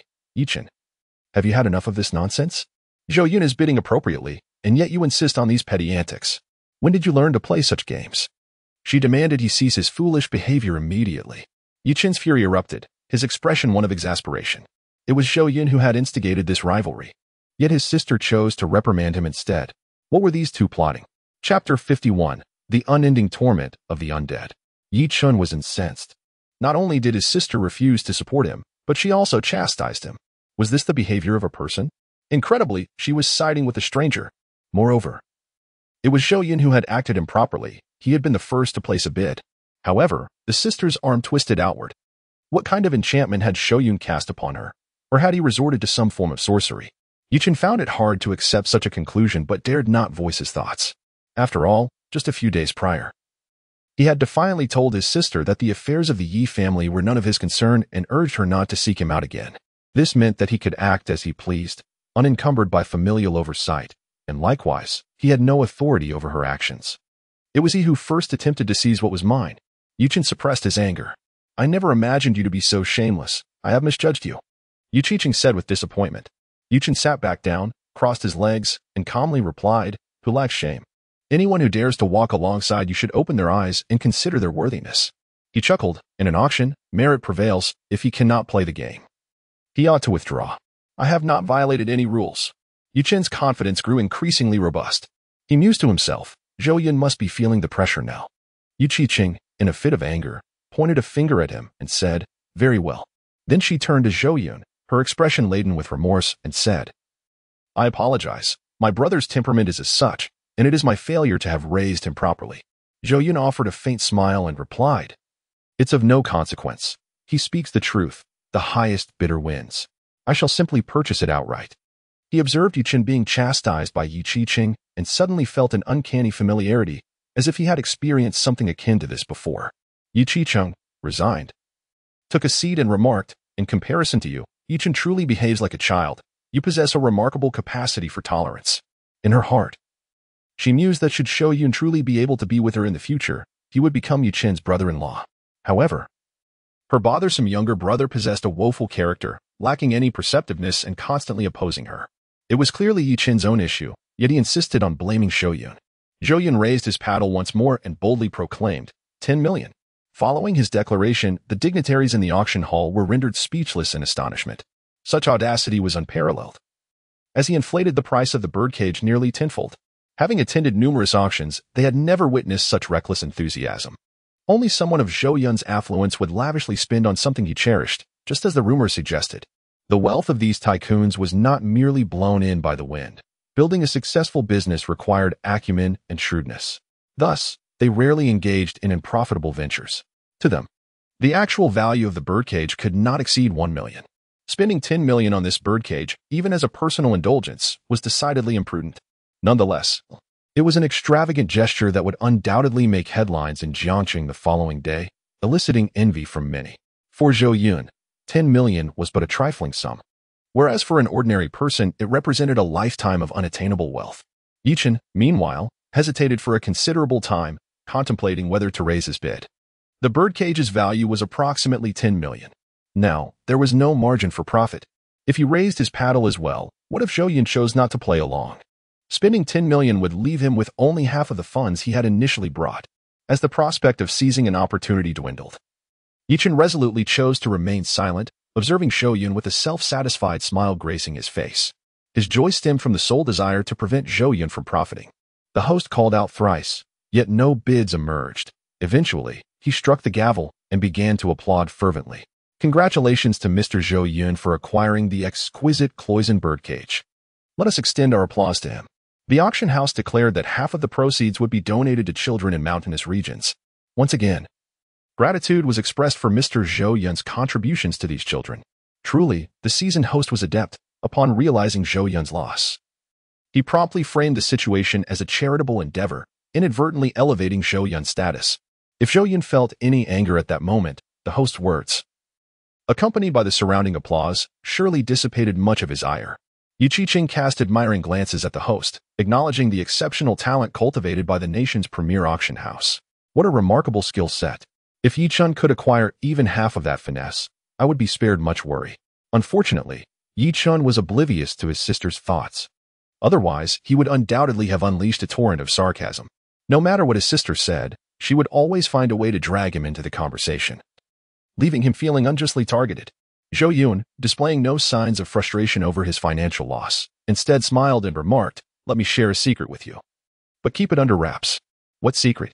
Yi Qingqing's curiosity ignited, a spark of intrigue flickering in her eyes. She felt that Zhou Yun's willingness to confide in her signified a deepening of their relationship. It appeared that her earlier reprimand of Yi Chen had proven effective. Moreover, the act of sharing a secret itself was a testament to their intimacy. Zhou Yun softly remarked, "I have not incurred a loss. Rather, I have gained. The true value of the birdcage is approximately 20 million. Yi Qingqing's eyes widened. Although over 10 million was not an insignificant sum, her curiosity about the matter was piqued. Zhou Yun recounted the origins of the birdcage, elucidating why there was such a disparity in price. But that was not all. The birdcage was poised to appreciate in value. The 10 million was not its final price. In reality, the Cloison birdcage was a type of liang cage, a fact known to very few. Upon hearing that Zhou Yun had not suffered a loss, Yi Qingqing felt a sense of relief, yet her eyes sparkled with questions, leaving her utterly perplexed. Zhou Yun continued to clarify, stating that the liang cage was not intended for housing birds. Its aesthetic value far surpassed its practical use. Once completed, the cage would feature a bronze bird that harmoniously integrated with the entire structure. If the bronze bird could be located, its value would double, reaching over 20 million. Zhou Yun, having assessed the birdcage's intricacies through his investment acumen, had grasped its true essence and value. Furthermore, it was mentioned in the auction preview that a new item would be introduced before the conclusion of the event, which would include the bronze bird from the liang cage. If acquired together, their worth would indeed be doubled. This secret, of course, he would not explicitly disclose. He alone could foresee the future value of the item. Yi Qingqing praised, "I find myself increasingly impressed by you. Not only do you possess knowledge of feng shui, but you have also delved into the realm of antiques." Zhou Yun smiled and replied, "Feng shui indeed encompasses insights regarding antiques, and I happen to be well-versed in that area." Yi Qingqing lamented, "It is a pity that we have yet to locate that bronze bird." Zhou Yun enigmatically responded, "Perhaps it will manifest soon. Who can truly decipher the mysteries of fate?" Yi Qingqing nodded, secretly reflecting that were it not for her brother, she would never have ventured to the small Jiaqing, nor would she have crossed paths with Zhou Yun. Fate is indeed a wondrous thing. Chapter 52. The strategy no longer works. Yi Chen clapped his hands in congratulations, his face alight with joy. As if he had already claimed victory, Mr. Shu murmured, "The birdcage has fallen into Zhou Yun's hands. Though he did not profit, you have certainly vented your frustrations." He added, "Since there are no opportunities left to seize, shall we take our leave?" Yi Chen shook his head, saying, "Today's auction holds more treasures than just this one. Let us remain until the end." He continued, "I have full confidence in your abilities, and I have decided to partner with you. Let us hurry." Mr. Shu could no longer endure the atmosphere, feeling the piercing gazes of others occasionally resting upon him. It seemed that some had begun to recognize him, including acquaintances of his creditors. Should they notify the creditors, the auction house would soon be besieged, making any escape nearly impossible. Yi Chen countered, "I came here today with the intent to earn money. I shall not conceal from you that my venture is just beginning. And to partake in that project, I would need at least 3 billion in capital. 3 billion? Mr. Shu exclaimed, that amount would suffice to settle my family's debts. Shu Fu was taken aback and hurriedly exclaimed, if you possess 3 billion, do not bother with bidding. Simply hand it over to me, and I shall gladly marry my daughter to you. No, I shall also relinquish my company entirely. Yichen turned to him, regarding him as if he were a fool. In his heart, while Zhou Yun held significant value, it paled in comparison to the monumental project worth hundreds of billions. This was the cornerstone of his ascent to success. He was determined to first accumulate 1,000 billion, and only then would the 30 billion be at his disposal. He was well aware of the distinction between what was of greater importance and what was not. He chose not to explain himself further and continued to observe the next item on the stage. Time swiftly passed, and throughout, Yichen remained inactive. For there was nothing worthy of investment. Only Zhou Yun purchased a stunning tourmaline and pearl bracelet for Yi Qiqing, a piece of jewelry from the Qing dynasty's imperial court. Upon receiving Zhou Yun's gift, Yi Qiqing's smile blossomed like a flower, enchanting and captivating, stirring the hearts of all the men present. Only Yichen remained unmoved to him. His sister appeared ordinary, having grown up alongside her, thus he felt a sense of weariness. Zhu Yanran, on the other hand, was consumed by jealousy. Believing that this bracelet should rightfully belong to her, and now it had been seized by Yi Qiqing, she deemed it nothing short of theft. She had not once considered how. In the past, when Zhou Yun had presented her with the heart of the sea god, she had displayed such haughty disdain, reveling in making Zhou Yun feel small before the public. The auction continued, during which Yichen managed to acquire several fine items. Occasionally, Zhou Yun raised the bids for him, ensuring his earnings were modest, merely in the hundreds of thousands, a mere drop in the ocean compared to the millions of the birdcage. Nonetheless, it had served to validate his capabilities. Shu Fu secretly speculated that, had it not been for Zhou Yun's intervention, the greatest victor of this auction would undoubtedly have been Yichen. The final item, one with immense profit potential, made its appearance. During the preceding auction, Yichen believed he had discerned Zhou Yun's tactics. He noticed that whenever he was the first to call out a bid, Zhou Yun would often hesitate, resulting in a less fervent auction. However, when Yichen raised his paddle just before the gavel's fall, Zhou Yun would resolutely counter him. Thus, he had been carefully crafting this illusion for Zhou Yun.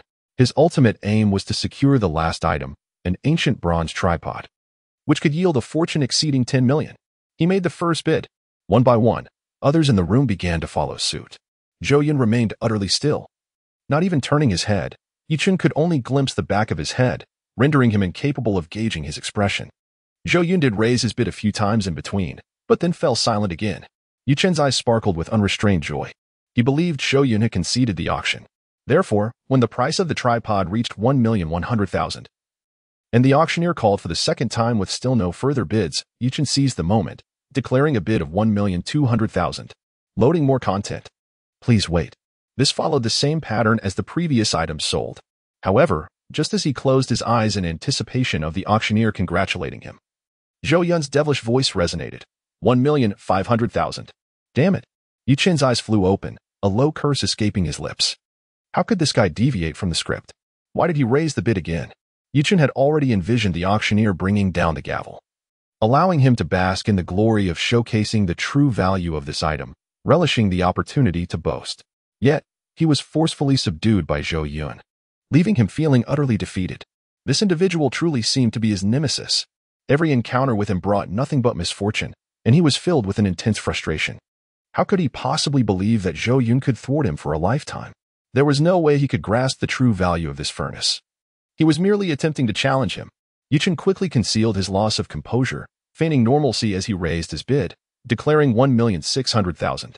This time, he refrained from whimsical tactics, opting instead to elevate the bid by a substantial 100,000, signaling his determination. Having invested so much time at the auction, earning only a few 100,000 was simply unacceptable. Regrettably, Zhou Yun seemed intent on besting him, relentlessly raising the price to 2 million. Yichen's demeanor erupted in turmoil. His expression contorted, resembling a demon lurking in the shadows, teetering on the brink of madness. With a fortune of several billion, Zhou Yun could purchase something worth millions as casually as one might buy a bag of snacks, without a second thought. Yet, for Yichen, who lacked the backing of the Yi family, he was merely a small-time player. $1 million was a significant blow to him. He needed those funds to maximize his investment potential. Yichen continued to raise his paddle, bidding 2,500,000. Zhou Yun countered with 3 million. As the price escalated, Yichen's face darkened like the bottom of a pot. Desperation drove him to drink water repeatedly in an effort to suppress his rising agitation. However, due to his excessive drinking, he nearly lost control when provoked by Zhou Yun, almost succumbing to embarrassment. "Fine, play your game." Yun gritted his teeth, silently seething. "I might as well hand it over to you. Wait until I auction off that piece of land. Just watch how I will slap your face." As the bidding escalated to 8 million, Zhou Yun remained resolute, raising his paddle to bid. He was acutely aware that victory was beyond his grasp, and thus he surrendered, deepening his animosity towards Zhou Yun in silence. When the host proclaimed that the Grand Cauldron had been successfully auctioned to Zhou Yun for 8,200,000, an uproar erupted once more. The wealthy merchants and socialites present were utterly oblivious to the actual value of the item, deeming Zhou Yun excessively extravagant. It was simply outrageous. Having purchased 2 items at such exorbitant prices, as if acquiring toys were a trivial matter. Nearly millions. Perhaps Zhou Dong could effortlessly profit in mere moments. The disparity among individuals was infuriating. Here I am, toiling from dawn till dusk, with assets barely surpassing 100 million, too cautious to squander money so frivolously. Congratulations to Zhou Dong, undeniably magnificent. While some expressed their admiration, others sighed in disbelief. All gazes were filled with benevolence directed towards Zhou Yun. Only the Shu family remained motionless, their heads bowed, occasionally stealing glances at Zhou Yun through the crevices of their seats, their eyes shimmering with regret. Chapter 53. The box worth 500 million. Yun stood up and addressed the Shu family. "The auction has concluded. Please wait here for me and do not wander off. I need to visit the restroom." However, scarcely had he taken a step when the host announced, "Esteemed guests, today's auction has been a resounding success. Additionally, in light of Zhou Dong's charitable contributions to aid children in impoverished mountainous regions, our company has decided to introduce another item for bidding. The funds lost by Zhou Yun were framed as support for impoverished mountainous regions, devoid of any derogatory implications." The host was entirely mindful of Zhou Yun's interests. After all, a client as generous and magnanimous as him would surely merit the utmost care from the manager of the Yuhuangding Auction House's Jiangcheng branch. Provided they possess any semblance of wisdom, they would undoubtedly spare no effort in promoting matters that could enhance his reputation. In order to ensure that Zhou Yun would not harbor any resentment for having bid on 2 items at inflated prices, the auction house resolved to hold an additional auction in his name. Zhou Yun nodded, casting an appreciative glance at the host. Everyone settled back into their seats, awaiting the proceedings in silence. Shortly thereafter, a weathered and antiquated chest was brought forth by the staff from backstage. As Zhou Yun's gaze fell upon the chest, his investment skills, which had been perpetually activated, immediately revealed all pertinent information before his eyes. This dilapidated chest, worth 500 million. Zhou Yun was momentarily taken aback, astonished beyond measure. He even began to doubt whether the system had malfunctioned, as the valuation seemed excessively high. However, upon scrutinizing the system's description of the chest, he swiftly comprehended the situation, and a smile involuntarily graced his lips. The wooden chest, aged and adorned with intricate, elaborate carvings, was clearly a luxury reserved for affluent families of antiquity. The lock on the chest was equally remarkable, crafted entirely from silver, and appeared to have remained unopened for an extended period. Yet, the chest itself was worth no more than 100,000. The crux of the matter lay within. The items inside the chest were valued at nearly 500 million. His divine investment skills had meticulously enumerated the treasures contained within the chest. Within it lies a multitude of old garments, alongside a copper bird housed within a birdcage. This copper bird possesses the potential to double the value of the cloisonne birdcage. Yet, this is not the main attraction. At the very bottom of the trunk, there rests a stack of white papers, seemingly modern artifacts. The contents inscribed upon the paper comprise a myriad of esoteric theories and symbols, leaving him profoundly perplexed, without a systematic understanding. He would be utterly incapable of grasping the value of such documents. Individually, he recognizes each character, yet their collective arrangement produces a bewildering effect, rendering it incomprehensible to the uninitiated. This very documentation represents a staggering worth of 500 million. The prospect exhilarates Zhou Yun, initially. He merely intended to partake in the auction for amusement, but he unexpectedly stumbled upon a windfall. A profit of several hundred million would evoke no sensation within him. But witnessing Yichin's exasperation is already worth it. However, should he manage to earn 500 million, he would undoubtedly be elated. Zhou Yun turned to glance behind him, eager to witness Yichin's reaction upon discovering the true value of the trunk, yet he found him absent. Only the Shu family members remained, heads bowed in awkward silence. Alas, his absence indicates that the treasures within are mine for the taking. Thus, I shall not hold back. Zhou Yun disregarded the matter further, an irrepressible smile gracing his visage. Yichen too could perceive the worth of the trunk, regrettably. He believed the auction had concluded and had stepped away to the restroom, thereby missing the opportunity for investment. Had Yichen been present, a fierce competition would undoubtedly have ensued. The host then introduced the trunk, stating, "This is our final item for auction. This ancient chest, originating from a lineage steeped in literary prestige in the southern city, boasts ancestors who once held esteemed positions in the imperial court. However, it has endured the trials of history, managing to survive through tumultuous times. In more recent times, the descendants have continued to excel, producing an array of talented individuals who have gained admission to prestigious universities, including postdoctoral scholars and countless graduate students. Regrettably, tragedy struck when the entire family perished in an aviation disaster, leading to the chest being inherited by distant relatives. Unable to locate the key to the chest and unwilling to compromise its integrity, the relatives entrusted both the chest and its contents to our auction house for sale. Upon receipt of the item, we refrained from forcibly opening the chest, leaving us unaware of its contents. It can be said that, apart from the deceased, no one knows the true value hidden within." The host, while elucidating the chest's provenance, spoke no falsehoods. The Yuhuangding auction house prides itself on its reputation. If they claimed not to have opened the chest, it was indeed the case. Should they deceive their clientele, word would spread, leading to a catastrophic decline in business, a cost they could ill afford. Zhou Yun was similarly convinced they had not breached the chest. Otherwise, the research materials within would have surely been evaluated by experts and appropriated by Yuhuangding, rather than being made available for auction. The attendees remained silent, their enthusiasm waning. An enigmatic chest, much like a gamble, held no clarity regarding its contents, and few were inclined to bid. The host continued, stating that the chest's preservation from an ancient literary family, intact and unblemished, imbued it with profound significance. This box, placed within the confines of one's home, is said to bestow wisdom upon future generations, endowing them with unparalleled intellect and capabilities. The host incessantly imbues the box with an intangible, yet palpable value, elevating the enthusiasm of all present. Upon hearing this, several affluent individuals, lacking in formal education, suddenly found themselves intrigued. Though their academic pursuits were few, they had encountered enough misfortune due to their ignorance to desire that their descendants become true scholars. Thus, after the host's extravagant praise of the box, bids began to emerge. Ultimately, when the price reached around 500,000, Zhou Yun also raised his paddle. Beside him, Yi Qiqing stifled a laugh, remarking, "You intend to bid on this? You don't even have children. This seems quite pointless." Zhou Yun jested, "I will have children in the future, perhaps 10 or 8, to gather together for a game of football." Yi Qiqing playfully rolled her eyes, responding, "Do you possess such prowess? 10 children? That's quite the feat. Shall we put it to the test?" Zhou Yun retorted, his gaze fixed upon her. Unyielding, Yi Qiqing pursed her lips defiantly. "Let us do it then. I fear not." "It is settled, then." Zhou Yun remained composed, his heart steady. Yet Yi Qiqing averted her gaze, her cheeks inexplicably flushed, akin to a delicate blush, utterly adorable. She was lost in a reverie, her thoughts wandering far beyond the present. After Zhou Yun placed his bid, the crowd, recognizing the unspoken understanding, refrained from competing with him. This final item was specifically added for Zhou Yun's benefit, and no one objected when he secured the purchase.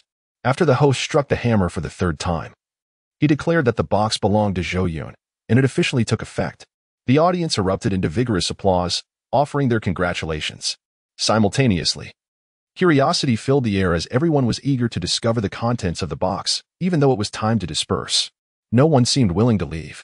"Mr. She remarked, "Another round of bidding just happened, and they sold a worthless box."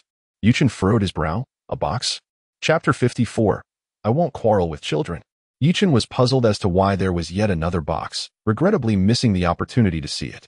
However, upon learning that it had been purchased by Zhou Yun, he scoffed, thinking that this fellow had become addicted to competing with him, even over a worthless box. He instructed Mr. Shu's parents to remain composed while he intended to mock Zhou Yun, unable to swallow his pride otherwise. The wealthy merchants gathered around Zhou Yun, engaging in conversation. Shortly thereafter, the auction house completed the necessary procedures and brought forth the item for Zhou Yun's signature. Yet, Zhou Yun stated that it was not immediately required. As many affluent businessmen conversed, they expressed confusion as to why Zhou Yun had chosen to acquire this box and what it contained. to satiate the curiosity of those present. He decided to open the box right then and there, revealing its secrets. He first held up a birdcage, explaining, "I have not made a poor investment. This birdcage's true value exceeds tens of millions." He then elucidated the history and genuine nature of the birdcage's material. The crowd suddenly understood, showering Zhou Yun with praise, acknowledging his extensive knowledge and ability to discern its true worth from such a distance. Yichen, with a tone laced with sarcasm, remarked, "Indeed, it is a fine item. It is unfortunate that what could have been acquired at a bargain ultimately yielded no profit." All eyes then shifted towards him, quickly recognizing that he was the one who had artificially inflated the price, preventing Zhou Yun from securing a deal. "Brave of you, young brother." Several antique experts present courteously inquired as Zhou Yun held the birdcage in his hands, examining it closely. They looked at Yichen with curiosity, bewildered by the audacity of this brash youth to compete with Zhou Yun. Yichen, puffing out his chest, scoffed, "I recognized the value of the birdcage at first glance. It rightfully belonged to me. Who would have thought Zhou Yun would intervene? He clearly had not grasped its true worth. He merely wished to compete with me. Since he has taken what is mine, I shall not allow him to benefit easily." Upon hearing this, the experts could not help but chuckle derisively. While they dared not provoke Zhou Yun, they perceived Yichen as lacking any substantial backing, prompting one to question him. "This birdcage is worth far more than 10 million. Do you know why?" Yichen's expression faltered momentarily. "More than 10 million? Impossible. I must have misjudged." An expert retorted, "The cloisonne birdcage is specifically crafted for display. It originally housed a bronze bird. If the bronze bird is found and reunited with it, the price could double." The expert's words incited uproarious laughter throughout the room, with many remarking on his lack of insight and maturity as he attempted to show off. Yichen's face flushed crimson, yet he found himself unable to counter their claims. He could see the item's intrinsic value, but could not fathom why it commanded such a high price, compared to the theoretical knowledge of experts. He is merely aware of the results, and those results are flawed. "I am well aware of your capabilities. When did you acquire the skill to appraise antiques? If you are not embarrassed, I certainly am. You are truly vexatious, constantly adding to my frustrations." The siblings have not explicitly revealed their identities, yet they comprehend each other's words. As Yi Qingcheng prepared to reprimand him once more, Yi Chun, realizing he could not out-argue his sister, mockingly addressed everyone present. "However, Zhou Yun does not possess the bronze bird, hence this birdcage is valued at only 10 million. No matter how much one says, it is futile. Finding a matching bronze bird is akin to searching for a needle in a haystack, an endeavor unattainable even with wealth. This incomplete birdcage, much like its owner, will forever remain without its counterpart." Yuchen's words were unyielding, offering no regard for Zhou Yun's dignity, blatantly targeting him. He sought to provoke Zhou Yun into a fit of rage, to see this individual lose composure in front of the crowd. To be candid, since his acquaintance with Zhou Yun, Yi Chun had never witnessed him genuinely angry. He had always maintained a calm demeanor, which irked Yi Chun greatly. His sarcasm escalated as his frustrations mounted. As soon as Yi Chun's words escaped his lips, the atmosphere in the room plummeted to a freezing point, with everyone instinctively distancing themselves from him. The gazes directed at Yi Chun were akin to those reserved for a lunatic, daring to challenge the local power in Jiacheng. He was courting disaster. Yi Qingcheng, too, was incensed. Disregarding her dignity, she removed her alluring high-heeled shoes and delivered a fierce kick towards Yi Chun. "What nonsense are you spouting? Have you lost your mind? Have you forgotten everything your parents taught you in your childhood? What has become of your gentlemanly manners and your cultivated upbringing? Have they all been thrown to the dogs? My heavens! If our father were to learn of your current conduct from beyond the grave, how heartbroken he would be." As Yu Qiqing spoke, her eyes glistened with moisture, tears threatening to spill over. Having watched Yu Qin grow up, she had tirelessly endeavored to correct her younger brother's arrogant disposition, yet her efforts had proven futile, only exacerbating his obstinacy. As an elder sister, the anguish was unbearable. Yu Qin stumbled backward from the kicks, opening his mouth in realization of his own indiscretion. Yet he persisted, declaring, "I speak the truth." Seeing his stubbornness, Yu Qiqing felt an even deeper despair. Her insufferable brother seemed beyond salvation. In her helplessness, she turned to Zhou Yun for support, repeatedly apologizing, "I am truly sorry for my brother's outrageous remarks. He is not usually like this. I do not know what has provoked him today." Zhou Yun surveyed the chaotic scene before him, and, upon noticing the glistening tears in Yi Qingqing's eyes, sighed, "Very well. I shall not engage in a quarrel with the child." Unconsciously, he opened his arms in a gesture of comfort. For reasons unbeknownst to her, Yi Qiqing felt an inexplicable pull towards those arms, surrendering herself into Zhou Yun's embrace, finding solace in his warm chest and strong arms, her emotions gradually calming. Meanwhile, Yi Qiqing stood speechless. What was the nature of their interaction? How could they shamelessly embrace in front of him? Could they not exhibit a modicum of restraint? Though he had already begun to suspect that there was something amiss between Zhou Yun and his sister. However, when it truly unfolded before his eyes, Yi Qiqing felt as though he might explode. His heart raced with countless thoughts racing through his mind. Suddenly, he regretted confronting Zhou Yun, which had inadvertently given them the opportunity to embrace openly. Had I unwittingly pushed my sister into the abyss? Impossible. Hey, what are you doing? Release her at once. This is utterly inappropriate. What kind of place do you think this is? I am still present. What are you up to? Yi Qiqing clutched his hair, his eyes widening to an unprecedented degree. Chapter 55, Discovering the Copper Bird, a patent worth over 100 million. Speaking of the birdcage, shouldn't we be discussing whether the birdcage was profitable or not? Yi Qiqing felt a radiant light above him. It was the crystal chandelier of the auction house swaying precariously above his head. At Yi Qiqing's sharp inquiry, Yi Qiqing sensed the inappropriateness of the situation and hastily withdrew from Zhou Yun's embrace, her cheeks flushing once again. Zhou Yun, unfazed, chuckled lightly. Do you think I cannot locate the copper bird? Alas, the intricacies of fate are truly remarkable. You are still young and lack social experience. Some individuals are beyond your comprehension. Zhou Yun borrowed a large axe from the auction house, and, under the astonished gazes of the crowd, severed the valuable silver lock of the box. Is it truly broken? No. If there is nothing inside more valuable than the box itself, it would be a tremendous loss. As the onlookers gasped in awe, the box was opened, releasing a foul, musty odor, concealed beneath tattered garments. At first glance, there appeared to be nothing of value. Yet the priceless chest was cleaved open, revealing cracks under the force of a single blow. After all, it had endured the ravages of time and could no longer withstand such brute strength. Yi Qiqing scrutinized it for a considerable duration before bursting into uncontrollable laughter. Just a heap of tattered garments, ha ha ha. If I am not mistaken, these clothes are mere antiques from the 1980s, utterly worthless. You've traded a watermelon for sesame seeds, Zhou Yun. What a loss. Yi Qiqing reveled in his schadenfreude, the only one in the crowd to erupt in laughter. However, the others were too preoccupied to pay him any heed. Instead fixated on Zhou Yun as he methodically discarded the clothing, eventually uncovering a bronze bird at the bottom. Indeed, Zhou Yun appeared unfazed, as if he had anticipated this moment, entirely indifferent to the curious gazes surrounding him, and promptly retrieved the bronze bird. Could it be that there was truly a bronze bird inside the chest? At this revelation, Yi Qiqing fell silent, an inexplicable heat flushing his face.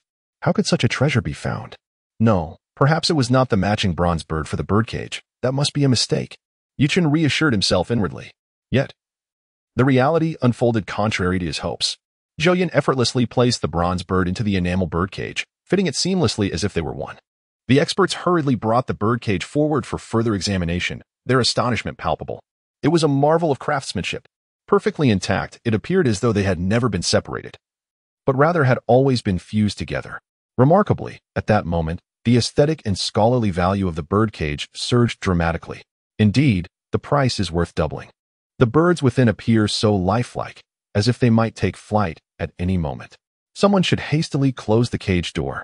Experts are brimming with excitement, meticulously examining the birdcage with magnifying glasses from every angle. Were it not for the constraints of the venue, they could study it for 3 days and nights without rest, more invigorated than in the pursuit of a romantic partner. Their reactions affirm that this bronze bird is indeed the famed copper sparrow within the cage. Although the wealthy merchants may lack understanding, they are nonetheless awestruck. How wondrous it is to have discovered the bronze bird. It is said that fortunate individuals are favored by destiny. What was thought to be merely a dilapidated box conceals such a treasure inside. More content is loading. Please wait. So, it can be said that Zhou Yun has not only avoided a loss but has instead gained over 10 million effortlessly. The wealthy merchants are abuzz with discussion, feeling that the evening has been nothing short of spectacular, having witnessed a miracle akin to magic. Yi Qiqing, feeling as if he had swallowed a fly, found himself silenced, his throat seemingly constricted by some unseen force. He had also activated his investment skill to scrutinize the box earlier, but regrettably, the box was not in a sellable state, leaving him unable to discern its true worth. This disparity in their investment skills is what sets him apart from Zhou Yun. Consider yourself fortunate, Yi Qiqing remarked with a hint of bitterness. Such delays are indeed troublesome. Had I known, I certainly would have raised the box's price to over 10 million, ensuring you wouldn't profit so easily, he muttered through clenched teeth. Beside him, Yi Qingqing's eyes sparkled with admiration as she gazed at Zhou Yun. This man exuded an air of calmness and composure, impervious to the tumult of circumstances. Any challenge placed in his hands seemed effortlessly manageable. He truly was a rare gem in this world. If he were to slip away from my grasp, I would regret it for eternity. Yi Qingqing mused, her resolve solidifying. She recalled Zhou Yun's earlier words, pondering the serendipity surrounding the bronze sparrow. It was indeed uncanny, almost prophetic, were it not for her awareness of the stringent rules at Yuhuang Peak. She might have suspected that Zhou Yun had foreknowledge of the contents within the box. As long as there were no losses, she felt a sense of relief wash over her. Due to Yi Qin's indiscreet nature, she felt indebted to Zhou Yun. Now, witnessing that he had not suffered any losses, her worries dissipated. Yi Qin's face had turned an ashen shade, trying to feign profundity, for he sensed the disappointment radiating from the Shu family members, who had gathered to witness his prowess. The grand display he had envisioned was effortlessly eclipsed by Zhou Yun. That should have been his moment of glory. Yet, there was no remedy for what had transpired. He could only endure the humiliation. However, what unfolded next struck him like a thunderbolt, filling him with regret. Zhou Yun beamed at everyone, declaring, I have no qualms about revealing that I stumbled upon a treasure. The contents of this box are far more astonishing than any of you can imagine. He rummaged through the clothing and miscellaneous items, revealing the bottom of the box, where a thick stack of papers lay hidden. The paper had long since yellowed, yet the inscriptions remained distinctly legible, filled with specialized chemical terminology that was utterly incomprehensible to anyone lacking expertise in the field. Zhou Yun extracted the stack of papers, disregarding their dirtiness, and casually flipped through them. Within mere minutes, he felt a prickling sensation at the back of his neck. It was entirely inscrutable to him, akin to reading a foreign language. However, the title on the first page clearly indicated the nature of this compilation, the complete technical documentation for a novel. Unpatented chemical foaming agent. Furthermore, this agent had already been successfully developed and was ready for immediate production. None present grasped the significance of these documents. If a wealthy individual were to acquire them, they might well be discarded as mere refuse. Yet, for Zhou Yun, this stack of papers was akin to a treasure. His eyes gleaming with excitement. The potential value of this patent, if sold, could reach 500 million. If he were to establish a factory for production, the returns would far exceed that figure. Moreover, foaming agents are intricately linked to construction materials and are essential in the manufacturing of numerous everyday products. From household items such as sofas and refrigerators to larger constructs like airplanes, automobiles, computer components, and even parts for aerospace machinery, foam is indispensable. Chapter 56, A Sensation in the Xi'an Nation. You are on the path to wealth. Most crucially, the technology for foaming agents had been monopolized by Europe and America for decades. The Huaxia region lacked expertise in this domain. Now, however, this invaluable information had come into Zhou Yun's possession.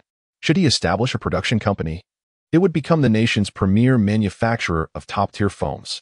Such an achievement was no small feat. As the crowd remained perplexed, Zhou Yun turned to the astute host and inquired, Surely your company must have connections with chemical experts? Certainly, I am well aware that auctions often feature peculiar items, necessitating the involvement of researchers from various fields for evaluation and the establishment of robust connections with them.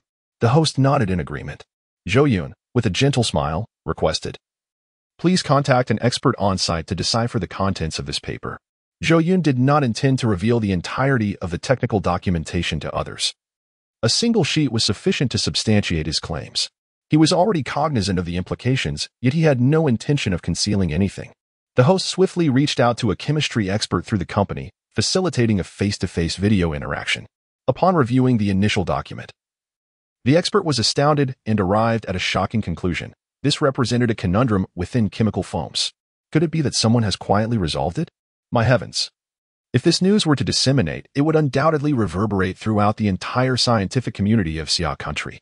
This novel foam can be deemed revolutionary. To elaborate, foam is utilized extensively worldwide. However, traditional production methods have inflicted significant environmental harm, generating chlorofluorocarbons and depleting the ozone layer, among other issues. The production of foam has long been a primary culprit of pollution. Despite numerous iterations over the years, this problem remained unresolved. Yet now, this document asserts that substantial strides have been made in mitigating pollution. If this is indeed true, it would be nothing short of groundbreaking. May I inquire, Where is this illustrious scientist? The research materials he has produced leave me profoundly astonished. The renowned scientist in Huaxia appeared quite agitated on the other end of the video. He had transformed entirely. However, under the host's explanation, the expert finally sighed deeply and remarked, such is the caprice of fate, he is indeed a remarkable individual. Engaging in such research bears profound significance, particularly for our nation, hence it must remain confidential. Perhaps this is why no information regarding him is leaked. And it is only now that I have become aware of it. The information has been acquired by a gentleman named Zhou Yun, and I hope he treats it with care, lest foreign powers seize it. The expert alluded to this delicately but remained visibly excited, inquiring, "Is Mr. Zhou Yun present?" Upon hearing his name called, Zhou Yun appeared on the screen, smiling gently as he replied, "I am Zhou Yun. You young man, you are indeed fortunate to have obtained this research and development information. You are bound to prosper," the expert praised. Zhou Yun responded with a smile. "I have always considered myself quite lucky, but I do not regard this as a windfall. I possess a modest amount of assets locally." "How modest?" the expert queried with curiosity. The host then elaborated on Zhou Yun's identity and wealth, leaving the expert astonished and even more exhilarated as he continued, "Might I ask, Mr. Zhou Yun, do you intend to sell this patent or produce it yourself?" Zhou Yun replied, "If circumstances permit, I plan to establish my own factory for research and production." The expert promptly advised, "Then you must hasten to apply for the patent to prevent it from falling into the hands of those with ill intentions. I have an unusual request. I would like to bring several students to your factory for work.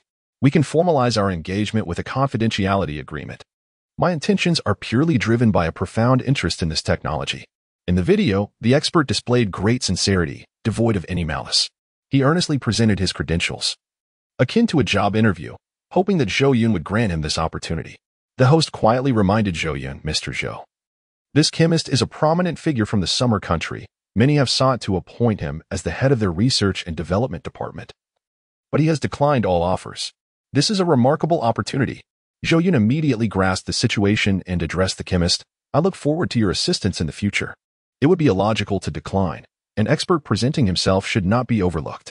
Furthermore, after signing the contract, there would be a need for specialists to ensure proper production, acquire specialized equipment, and navigate a myriad of complexities. With the chemist's help, much effort could be spared." Zhou Yun was utterly inexperienced in these matters. His sole focus was on profit. Loading more content. "Please hold on," the expert joyfully remarked. "I will fly to Jiangxing tomorrow to discuss the details and assist you in applying for the patent." After exchanging a few more pleasantries, the expert hung up, appearing quite anxious. Following this video conference, everyone in the auction house became acutely aware of the value of this information. Many individuals felt a surge of emotion, as most of the affluent attendees possessed assets around 100 million. Zhou Yun, seizing this opportunity, was on the verge of obtaining something worth over 500 million. And this was merely the value of the information. Should it officially enter production, the subsequent profits it could yield would be astonishingly formidable. With a promising future that is beyond imagination regarding the potential revenue, it is essential to recognize that this is a groundbreaking technology that transcends the monopolistic barriers of Europe and America, capable of generating extraordinary value. In the past, researchers who developed new technologies did not refrain from independent production due to a lack of ambition. Rather, they were constrained by financial limitations in acquiring the necessary equipment. With investments amounting to billions, how many individuals can withstand such burdens? Furthermore, they lack the time to manage factories and companies, and must navigate various logistical hurdles, including permits and other complications. For scientists engrossed in unraveling the mysteries of the universe, they prefer to dedicate their time to the exploration of the unknown. Consequently, many researchers either sell their patents or license them to collaborate with corporate entities. Yet, Zhou Yun, as a businessman, possesses this patent outright, eliminating the need for collaboration with others. How enviable this is. He has essentially discovered a goldmine. Compared to the value of the box, it is akin to acquiring it for free. Envy has taken hold, leaving many speechless and racked with regret. Had they known the immense worth of the contents within that box, they would have fought tooth and nail, even at the risk of offending the Zhou family. Perhaps it would have been they who struck it rich. A chorus of lamentations and sighs reverberated through the auction hall. No one offered congratulations anymore. Only expressions of envy and jealousy. Yi Chun was particularly incensed, his rage boiling over, feeling as though he could ignite with fury. Such a tremendous opportunity, such a glaring oversight, had been seized by his rival, Zhou Yun. He was on the verge of combusting, his composure shattered. All because he had stepped away for a moment. He had missed out on 500 million. 5 billion. If he could secure that amount, the distance to amassing 30 billion would be negligible. The more capital one possesses, the greater the potential for investment. This is why it is often said that the wealthy only grow wealthier. They have a plethora of assets at their disposal.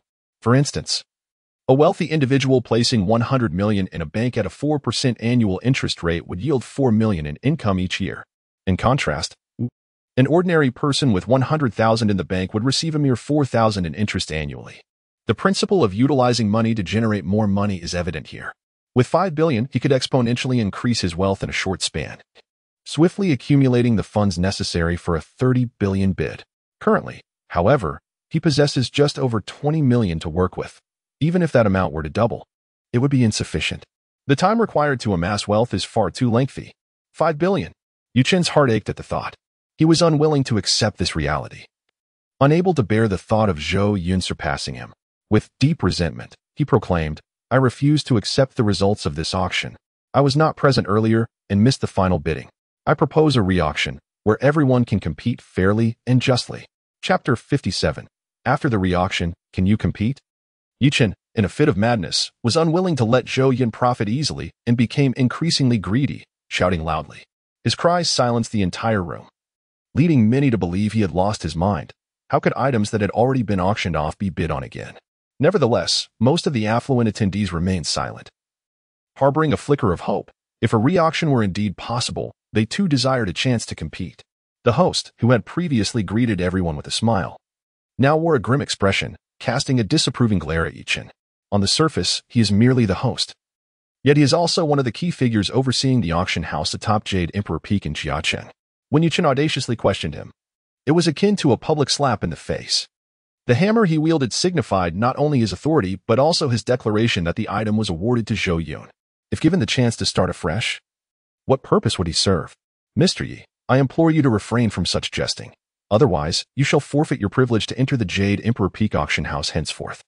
The host stepped before Yu Chen, exuding an aura starkly contrasting his earlier demeanor of gentleness. His voice, cold as ice, conveyed.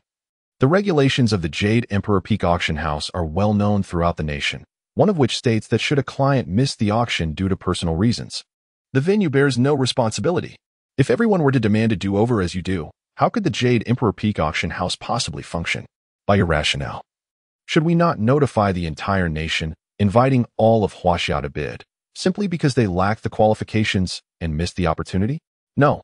Perhaps we should extend the invitation globally. After all, many affluent individuals were also unaware and therefore missed out. Following your logic, after the lottery numbers are announced, should those who fail to purchase tickets also demand that the lottery company hold a new draw for the very numbers that are guaranteed to win? Are you but a child of 3, creating chaos here at my Jade Emperor Peak? Who do you think you are? If memory serves me right, Mr. Yu Chen, your personal assets amount to a mere 20 million. What gives you the audacity to believe you can compete with everyone present? Who among us is not a billionaire? On what grounds do you believe you can compete with the likes of Zhou, who possesses a fortune of billions? Can you even muster 5 or 10 billion at this moment? The host's words were exceedingly rude, bordering on scolding and interrogation. Each utterance pierced through Yu Chen's facade like a knife, inflicting unbearable pain. He staggered backward, his complexion paling to a ghostly hue. The host's remarks jolted him back to reality, illuminating the folly of his previous actions. I apologize. I had not considered the gravity of my words. I now extend my apologies to the Yu Huangding auction house. He dared not speak further, forcing himself to swallow his indignation. The repercussions of angering Yu Huangding were dire. He would be barred from participating in any auction across Huaxia. Moreover, many of Yu Huangding's subsidiaries would refuse to collaborate with him. It is crucial to understand that much of his current investment capital stems from lawful gains acquired at auctions. Unlike the local magnates of Jiaqing, offending Yu Huangding would entail far graver consequences than crossing the influential elites of Jiaqing. If he could no longer thrive in Jiacheng, he might seek refuge elsewhere. But this is the terrifying nature of a formidable power. In that moment, Yi Qiqing quietly approached, seizing the opportunity while everyone else stood in stunned silence, and delivered a resounding slap across Yi Chen's face. The sharp crack echoed throughout the hall. Ignorant, immature, capricious, and unreasonable.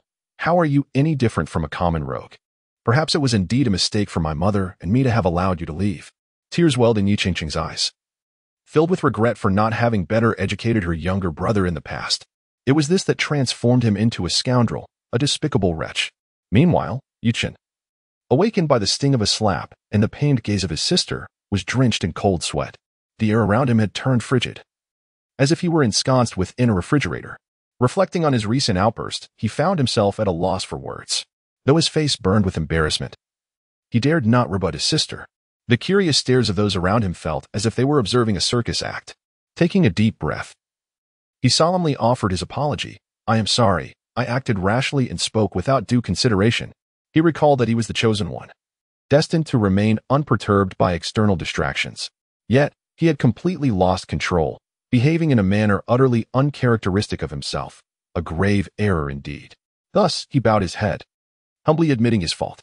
In truth, as a scion of the Yi family, he should not have been so desperate for this mere technical patent. The Yi family possessed far greater wealth. His frustration stemmed primarily from being provoked by Zhou Yun. It was akin to playing a game, despite having become a formidable player. Fully equipped and with a substantial economic lead, he still fell victim to an unscrupulous opponent who seized victory through deceit. The sensation of frustration was akin to a stone lodged in his chest, an emotion that could not be released. There was an overwhelming urge to reach through the network and deliver a thrashing to the one who had unfairly usurped triumph. Even though he understood that losing a single match would not bear significant consequences, the indignation lingered. Now, having regained his composure, he was determined not to allow the situation to spiral beyond his control. After the host witnessed his apology, his expression shifted rapidly, returning to a semblance of amiability. "I hope you will tread carefully in the future," he remarked, offering no further commentary. Feeling utterly humiliated, Yuchen could no longer bear to remain. He cast a resentful glare at Zhou Yun before whispering to Yiqi, "I shall await you outside. You owe me an explanation." Meanwhile, the spectators from the Shu family quietly trailed behind him. Within the hall, the elite had relinquished their prior notions, their gazes on Zhou Yun now glowing with admiration. Perceiving him as a veritable treasure trove, they possessed their own enterprises requiring the use of foam, which had previously been imported from abroad, yet now domestic sources were emerging. With the individual who held the key to this technology standing right before them, setting aside other considerations, if they could cultivate a favorable rapport with Zhou Yun, future procurements would surely be more economical. Consequently, a chorus of flattery began to resonate around Zhou Yun, rendering the entire hall even more vibrant than before. Yiqi found herself pushed aside in the commotion, yet she bore no resentment. The sorrow etched upon her features transformed into a series of suppressed giggles as she observed Zhou Yun's predicament, choosing not to intervene. Instead, she playfully addressed him. "Young Master Zhou, do attend to your matters. I must have a word with my foolish brother. We shall reconvene another day. There is ample time ahead of us." With that, Yiqi retrieved her red high heels from the floor and slipped them back on. Before departing, she did not forget to address the host with solemnity, stating, "I trust you will refrain from troubling Yiqi in the future, for he is one of the heirs of the Yi family in the capital."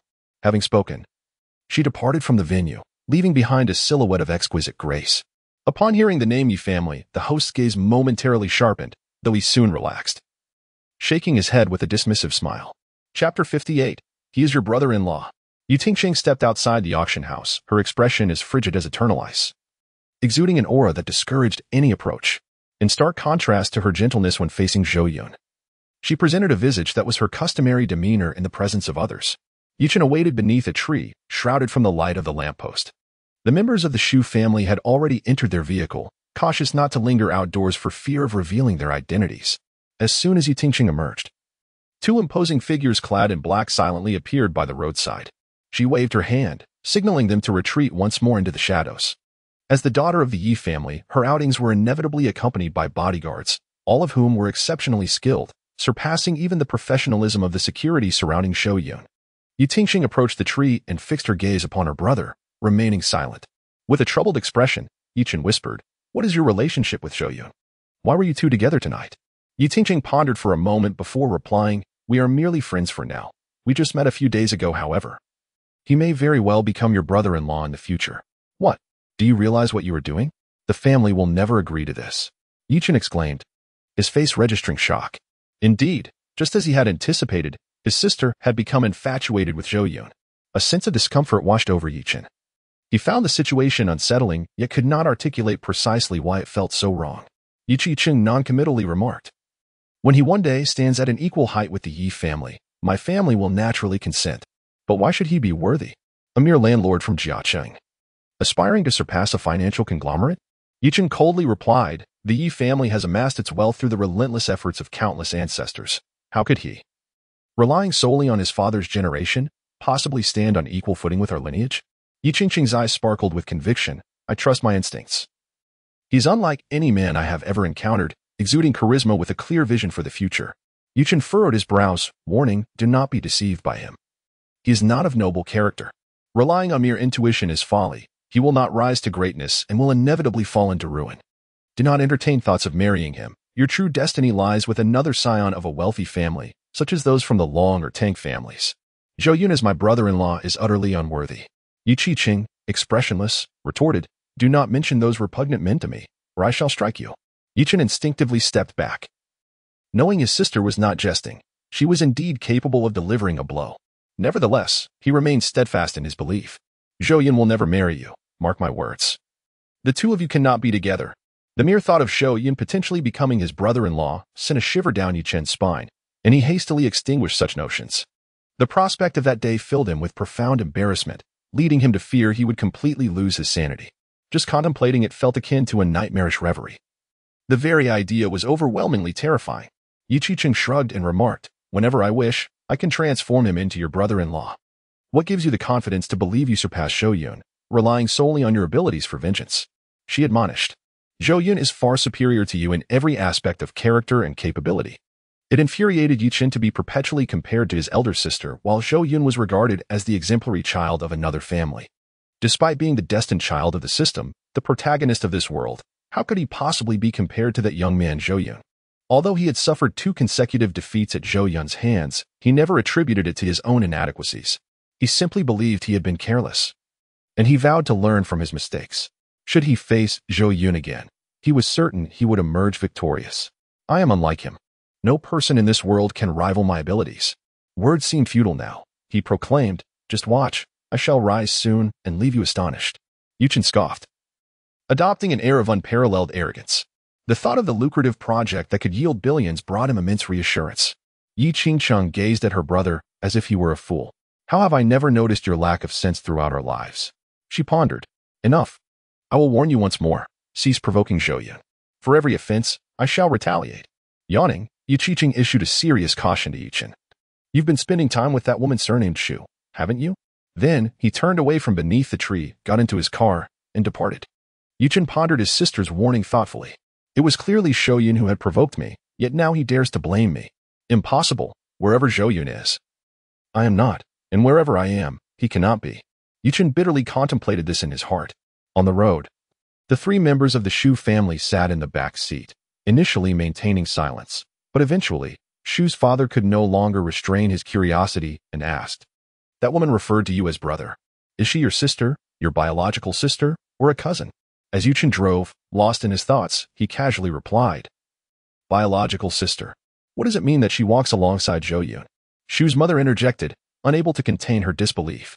It felt as if a traitor had emerged among their companions. Yichen, feeling a headache coming on, replied, I cannot control her. The situation is not as you perceive. They are merely ordinary friends now. Never mind, I want to hold you accountable for this. I only care about when I can overcome this predicament. Shu's father felt overwhelmed, struggling to untangle their intricate relationships, and was now solely focused on escaping this turmoil. I could have succeeded halfway today, if I had been present. That patent might have been. As he thought of this, Yichen felt a flicker of anger. If you lack confidence, what does that mean for our collaboration? Shu's father expressed his concerns. Why the urgency? If I were not confident, would I seek out the Shu family? Yichen gritted his teeth and declared, our next destination is Yun City. Yun City, what is it most renowned for? Are you planning to gamble on stones? Shu's father's eyes widened in astonishment. Yichen nodded and remarked, indeed, according to the information I have gathered. The Jin family's old mine has recently unearthed a considerable amount of new materials, promising valuable finds that could potentially double my assets. His unwavering confidence suggested that he might indeed possess a remarkable ability. Meanwhile, in the dimly lit corner, Shu Yanran's eyes betrayed a flicker of hatred and anguish. Yet she remained silent, her gaze both vacant and intense, her expression oscillating between distortion and tranquility. Chapter 59. The Jin family of Yun City, another antagonist. Zhou Yun finally extricated himself from the affections of the enthusiastic wealthy merchants, managing to decline numerous invitations to visit with a polite yet firm demeanor. After signing documents in the auction house's back office and completing the payment, staff members assisted him in loading his purchases into the vehicle. "Mr. Zhou, we look forward to your next visit." The host graciously waved goodbye to him. Individuals of Zhou Yun's stature were the most favored by the auction house, and cultivating a good relationship was paramount. Cheng Dama, resembling a formidable beast, perpetually hovered near Zhou Yun, his gaze piercing. "Boss, Miss Yu has already departed in her vehicle," Dama reported earnestly. Zhou Yun nodded, dismissing any further thoughts as he was escorted by his bodyguards into the parking lot. A plethora of internet celebrities lay in wait, and upon his arrival, they immediately trained their cameras on him, eagerly introducing him to their live audience.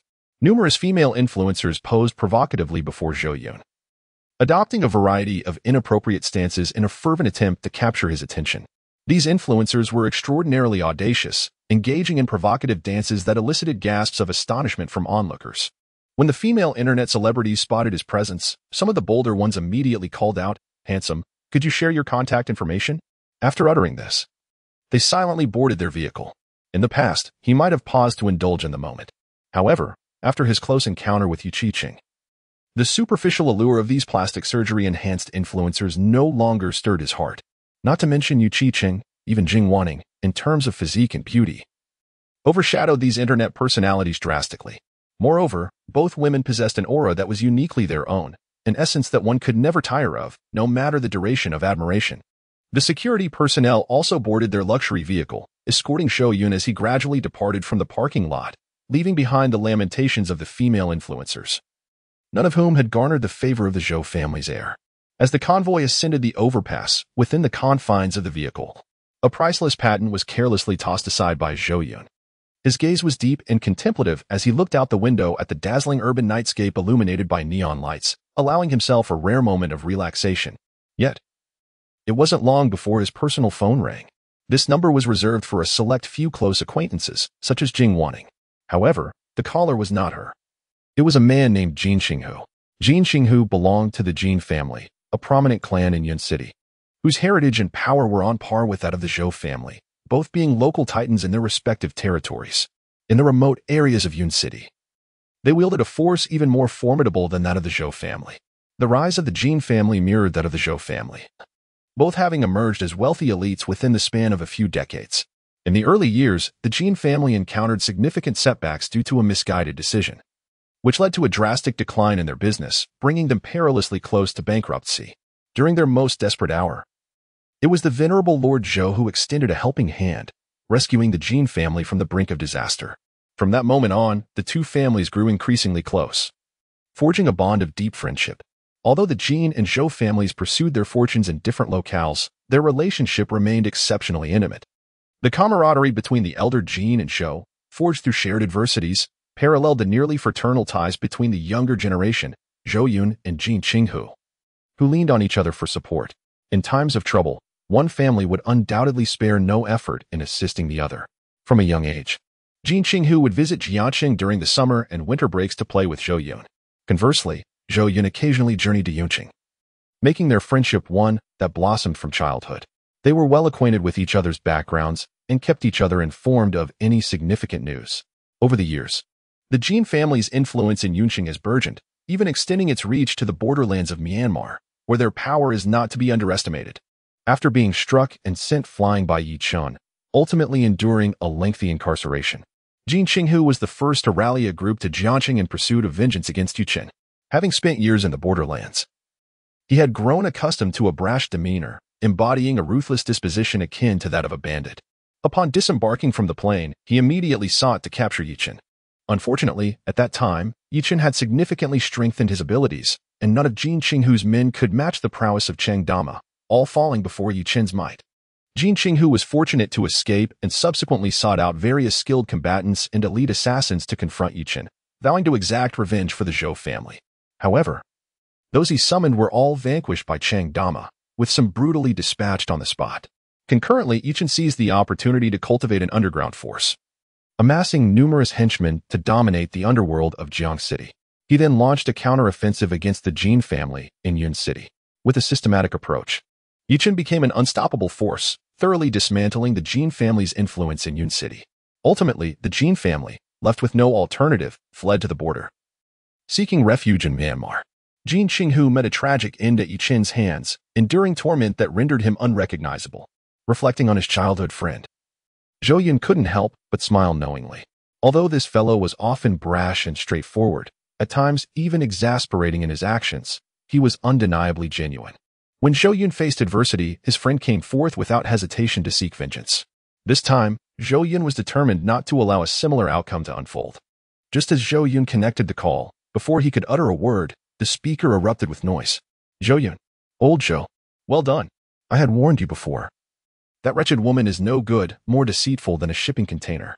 Such a scoundrel is hardly worthy of your affections, young Master Zhou. Come to Yun City, and I shall find you hundreds, even thousands, to ensure your nights are filled with new brides, never repeating in an entire year. When I visited you previously, I couldn't stand that surnamed Shu. I nearly wanted to slap her, break her limbs, and toss her into Myanmar. Damn it, that woman infuriates me. She owes her livelihood to you, yet she struts about as if she were royalty. Thinking back on it still stirs my ire. On the other end of the line, Jin Qinghu was breathing heavily, clearly quite agitated. Zhou Yun smiled slightly but refrained from speaking, choosing instead to listen to his words. After a while, as he regained his composure, Jin Qinghu's voice turned somber, tinged with sadness. Lao Zhou, are you listening? Zhou Yun replied in a calm tone, I am listening. I know your relationship with the old man was strained, but he truly has always been concerned about you. Jin Qinghu murmured softly. Zhou Yun sighed. I understand. I came to realize this after his passing. As long as you understand. Sigh, I am sorry. Jin Qinghu's voice was filled with discouragement. A few days ago, I was in Myanmar dealing with matters with my father and could not attend the old man's funeral. I genuinely feel quite guilty about it. Zhou Yun, please do not hold it against me. It was simply a matter of timing. Jin Qinghu sincerely apologized. Zhou Yun replied gently, it's quite all right. I completely understand. No need for such formalities. You're being too distant. Jin Qinghu continued. Thank you, brother. I shall refrain from being overly sentimental. To express my regret. Do visit Yun City when you have the time. I have a grand gift for you. Jin Qinghu stated. My father and I have acquired quite a bit of fine material in Myanmar, and with our family's old mine recently yielding a great deal. We are preparing to host a spectacular gambling stone event. Come over, and I will directly present you with a piece worth over 100 million. Chapter 60. Jealousy of Jing Wanning. The material Jin Qinghu mentioned, valued at over 100 million, refers not to its worth after being cut, but rather its intrinsic value. Before it was cut, this material was already worth over 100 million. The jade within it has a probability of yielding profits exceeding 90%. Zhou Yun hesitated for a moment, contemplating the recent engagements that had left her schedule quite congested. She needed to keep a vigilant eye on Yichen, ensuring he would not have a chance to turn the tables, leaving her somewhat occupied. Jin Qinghu remarked, I understand. Having just taken over the group, you must be exceedingly busy. No worries. I shall reserve this material for you, and once you sell it. Zhou Yun smiled and replied, all right, it's settled then. I will certainly come to Yunqing to see you when I have time. After exchanging a few more words with Jin Qinghu, she ended the call. As night deepened, the city outside was aglow with vibrant lights. In Jing Wanning's room, the lamp still shone brightly. Zhou Yun had a light supper before descending. Young master, the commotion you caused tonight was quite significant. I just received numerous calls from relevant authorities at the main government office, she stated. Jing Wanning's delicate face remained calm, though a flicker of unease occasionally glimmered in her eyes. The news had traveled swiftly. It seemed she was already aware of the events at the auction house. Zhou Yun mused. What did they say? Zhou Yun inquired with curiosity. The relevant authorities lack your direct contact, hence they had to reach out to the group company. Jing Wanning explained. They wish to meet with you in person to discuss the possibility of establishing the factory in Jiaqing. The officials in Jiaqing were remarkably well informed. Even before the patent for the foaming agent was fully secured, the magnates were already taking notice. If Yuchen Group were to build a factory in Jiaqing, particularly one that produced materials in high demand, it would undoubtedly catalyze the economic development of the entire region, along with providing employment opportunities for its populace. This foaming agent technology ranks among the world's finest. Once production commences, it will inevitably establish a monopoly both domestically and internationally. As time progresses, an increasing number of companies will seek to procure materials, leading to the expansion of the factory. Eventually, A single facility will require tens of thousands of employees to maintain stable operations. Zhou Yun pondered deeply, having no objections to establishing a factory in Jiangcheng. In this locale, his elder had numerous connections, which would mitigate many bureaucratic complications. The times have changed, however. Many officials are unlikely to engage in illicit dealings. Yet, they remain willing to offer conveniences within reasonable bounds, such as advanced notifications, expedited processes, and the swift handling of complex procedures. Zhou Yun nodded and said, "Let us meet tomorrow at noon." Jing Wanning mentally noted this matter and then, with a hint of grievance in her tone, inquired, "Young master, who was that woman from the auction house today?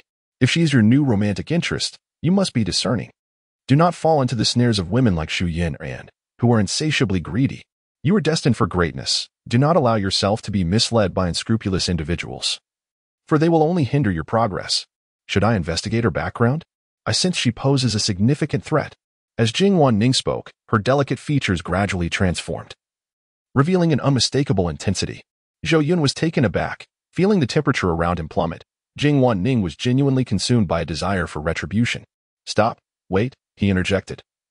"I am already aware of her identity and background." Zhou Yun hastily intervened, suspecting that his chief steward had become somewhat overly eager, a stark contrast to his usual demeanor. Jing Wanning approached Zhou Yun step by step, her expression as cold as ice, and inquired, "Who is she?" Zhou Yun felt an inexplicable chill, yet he patiently explained. "She is from the Yi family in the capital, here in Jiangcheng for her brother." "The Yi family from the capital?" Jing Wanning paused momentarily, her eyes widening in realization. Could it be that Yichen is her brother? Indeed, Zhou Yun admitted without reservation. They are siblings. Jing Wanning, astute as ever, immediately began to weave a tapestry of thoughts, her mind clearing significantly. The auction had stirred quite a commotion, and from the information she had gathered, Yichen was present at the scene. This young man had been quite agitated, even receiving a slap from Yiching, yet he could only swallow his indignation. Jing Wanning pondered that perhaps Zhou Yun's interaction with Yiching was not coincidental but rather premeditated. Given that Yichen had grown close to Zhou Yun, Zhou Yun might have decided to retaliate in kind by directly approaching Yichen's sister. Their arm-in-arm presence at the auction would surely infuriate Yichen. Jing Wanning's eyes sparkled with excitement at the imagined scene, wishing she could witness it firsthand. However, she ultimately found herself too preoccupied to attend. Upon reflecting on this, the inexplicable pang of bitterness in her heart vanished, replaced by an overwhelming admiration. Thus, it appeared that Zhou Yun was not genuinely involved with Yiching. It was likely a performance orchestrated for a greater purpose. Jing Wanning's mind was racing with thoughts. Although she was unaware of how Zhou Yun had come to know Yiching, as long as their relationship remained ambiguous, she felt no need for excessive concern. However, a sudden chill swept through her. Zhou Yun was indeed playing with fire. The descendants of the Yi family in the capital, even with a mere fraction of their family's resources, dwarfed the current stature of the Zhou family. Should the truth come to light, Zhou Yun would find himself in a perilous situation. Therefore, until Zhou Yun's strength was formidable enough, it was imperative that his true intentions remained concealed from others. During this time, maintaining a cordial relationship with them was essential. Yiching's interest in Zhou Yun seemed akin to that of a wealthy heiress merely seeking amusement. It was improbable that she would ever consider marrying a local tyrant. While Zhou Yun sought vengeance, he perhaps already realized the futility of any connection with the Yi family. Jing Wanning felt as though she had gained clarity, her heart aching for Zhou Yun as she observed his expression. "Young master, you have worked hard. I understand." Zhou Yun, taken aback, responded, "What exactly do you understand?" "I'm not struggling at all. In fact, I feel quite at ease." Yet, sensing the frigid atmosphere around him dissipate, he suppressed his lingering doubts. Though he was unaware of the self-reflection Jing Wanning had undergone in that fleeting moment, he nodded and stated, "It's not arduous. Everything will be worthwhile for the future." With a gentle smile, Jing Wanning replied, "Young master, you should rest. I won't disturb your thoughts." After a brief glance around, she quickly added, "Young master, Yichen has made new moves." Yichen purchased 4 plane tickets to Yun City, while the other 3 were booked under the identities of the Zhou family. Zhou Yun was taken aback, feeling it was quite a coincidence that Jinqing, who had just called, inviting him to Yun City. He hesitated, contemplating staying in Jiang City to keep an eye on Yichen and cut off all his financial resources. However, Yichen also intended to travel to Yun City. Undoubtedly for the stone gambling conference, it was clear he had caught wind of the event. The gamble on stones indeed represented one of the quickest avenues for acquiring funds. And with Yuchen's investment skills, he was practically operating with an advantage, guaranteed to succeed with every purchase. Zhou Yun pondered deeply. He could not allow Yuchen a chance to turn the tables. He must crush any budding hopes. Resolute in his decision, Zhou Yun planned to visit Yun City, not only to thwart Yuchen but also to reconnect with the long-absent Jin Qinghu. After all, that was Jin Qinghu's territory, and the inexperienced Yuchen stood no chance against him. Chapter 61, The Business Prodigy, The Heist Begins. After Jing Wanjing shared this news, she observed Zhou Yun deep in thought and chose not to disturb him further. In a secluded spot, gazing at the night sky, Jing Wanjing sighed. The young master is more charming than ever. Few women can resist him. Coupled with his status, he will undoubtedly attract many admirers. Who could fully conquer him? I believe no one can. Perhaps he belongs to no one. Uncertain of what the future holds, she resolved to take it one step at a time. All she could do was remain by his side and help him discern the intentions of women with ulterior motives who might approach him. Jing Wanjing sighed several times, suddenly realizing that completely capturing Zhou Yun's heart was unrealistic. Perhaps merely securing a small corner of it would be sufficient.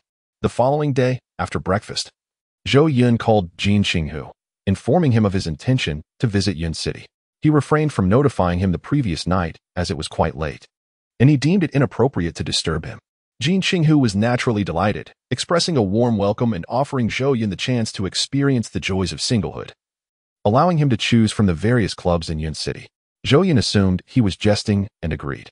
Accompanied by Jing Wanning, and under the protection of Cheng Dama and the security team, he departed from the Blue Mountain Villa, heading towards the headquarters of Yuchen Group. The chemist had arrived by an overnight flight and was awaiting Zhou Yun's presence. He needed to sign a confidentiality agreement and various contracts before handing over the new foaming agent technology for research and development. Subsequently, Zhou Yun would find a qualified individual to liaise with him. As the convoy glided smoothly along the road, just before arriving at the company, Zhou Yun caught sight through the window of a rural woman kneeling on the sidewalk, cradling a swaddled infant. Many passers-by paused, pointing and taking photographs. Some kind-hearted souls approached to inquire and dissuade her, but the woman remained silent, continuing to walk while kneeling. It was now past morning, and the sun was gradually intensifying. The woman's clothes were tattered and her face bore an expression of profound sorrow. Zhou Yun felt a stir within, suddenly recalling something. Yet he did not immediately instruct the driver to stop. Jing Wanning also witnessed this scene, her eyes reflecting sympathy, but being at work. She felt powerless to act without Zhou Yun's initiative. Upon arriving at the headquarters of Yuchen Group, under the awed gaze of all the staff, Zhou Yun and Jing Wanning proceeded to the reception room, where they encountered a chemical expert. Amidst the fervent discussions of the expert, Zhou Yun gleaned insights regarding the foaming agents, thus attaining a clear understanding of the matter at hand. Furthermore, through various gestures and dialogues, he discerned that this expert was indeed a fervent devotee of technological research, seeking neither fame nor fortune, but rather the advancement of Chinese scientific endeavors. Aspiring for every industry to be self-sufficient and independent, free from reliance on foreign merchants and the opinions of others. Filled with admiration, Zhou Yun engaged in conversation about the establishment of a factory, recognizing that the preliminary investment would require at least 2 billion, a figure well within his psychological threshold. After nearly 2 hours of fruitful dialogue, they solidified their agreement, prompting the chemical expert to sign the contract and appointing a dedicated individual to oversee the project. Subsequently, Zhou Yun and Jing Wanning descended from the office building. However, upon reaching the ground level, Zhou Yun did not enter a vehicle. Instead, he instructed the convoy and security to maintain a respectful distance behind them. Zhou Yun, Jing Wanning, and Cheng Dama took to the streets leading away from the Yuchen Group. Based on their calculations, the rural woman should have already passed by the Yuchen Group and ventured further along. Cheng Dama, puzzled, inquired, "Boss, are you weary from the ride and seeking to exercise? I have a method here for physical training that I believe you could." Jing Wanning interjected with a smile, "Dama, refrain from speculating about the young master's intentions. He is beyond your comprehension. I believe the young master wishes to observe that woman who was kneeling as she walked this morning." Zhou Yun turned to Jing Wanning, a look of surprise gracing his features as he chuckled. "You are becoming increasingly attuned to my nature. Well done, you are indeed clever." Jing Wanning replied with pride, "I merely know that the young master would never turn a blind eye." Cheng Dama concurred, "The young master is truly a good man. Thanks to him, my parents have recovered so swiftly." Zhou Yun smiled enigmatically, refraining from further explanation. He found it difficult to articulate. For the actions of this rural woman reminded him of a certain commercial genius from the original narrative, a prodigy named Yangxing Rui, one of the 4 kings under Yiqin. It was due to Yiqin's discovery of reports concerning this woman that led him to Yangxing Rui, ultimately investing heavily to recruit him into his company, thereby laying the foundation for what would become Yiqin's commercial empire. Such talent, having crossed his path, must not be overlooked. It was imperative to seize the opportunity and bring him under his wing. As the group walked on, they soon encountered the rural woman, now surrounded by an even larger crowd than in the morning, for the Chinese inherently possess an affinity for spectacle.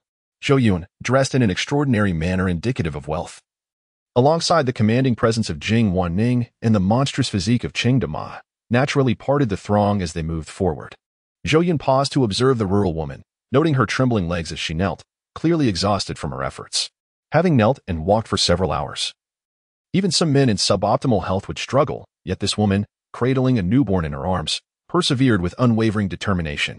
In her eyes, there was no hint of pain, only a steadfast light, as if she were resolute in facing whatever trials lay ahead, be they mountains of daggers or seas of fire. The onlookers murmured among themselves, expressing their sympathy for the unfortunate woman who had been kneeling and walking since dawn.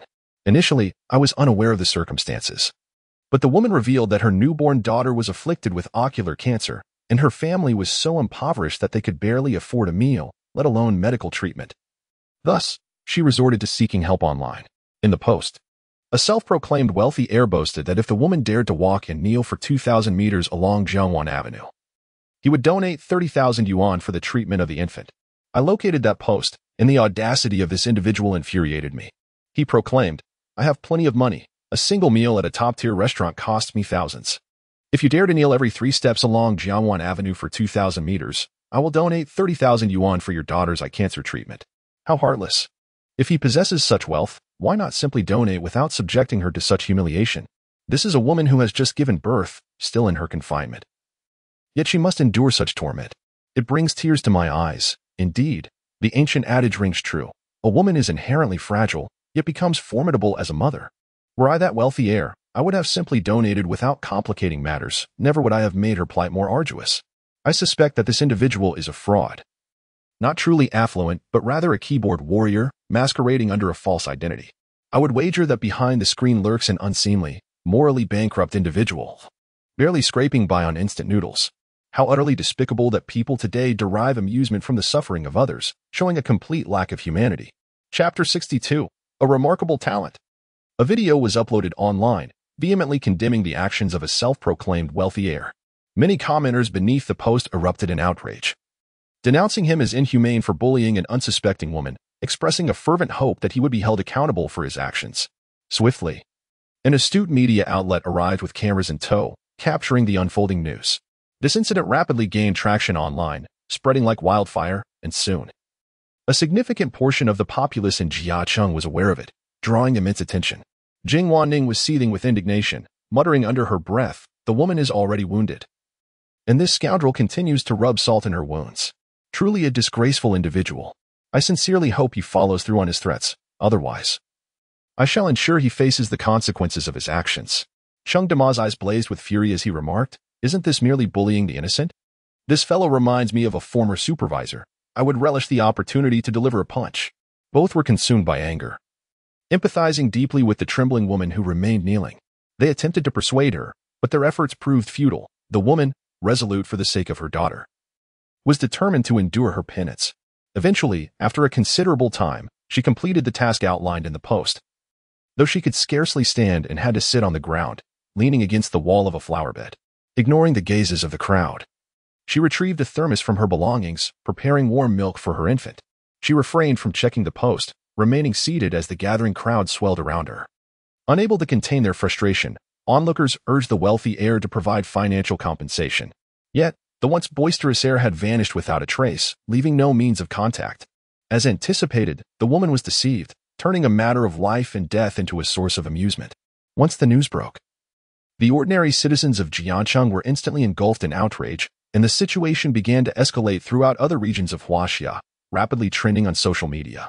An increasing number of voices arose in condemnation, vowing to unearth the pretender who masqueraded as a wealthy heir and expose him completely. Jing Wanning was so incensed that her brows furrowed, declaring that she would surely make this scoundrel pay. Cheng Dama clenched his fists tightly, resembling a hammer, with flames of fury blazing in his eyes, akin to a snarling tiger. I will crush him. In contrast, Zhou Yun remained unperturbed, displaying a remarkable level of composure compared to the other two, and instead wore a look of admiration. Remarkable, truly remarkable, a prodigious talent. His face gleamed with excitement. Unlike the others who were consumed by anger, as if he had stumbled upon a treasure, his eyes sparkling with fervor.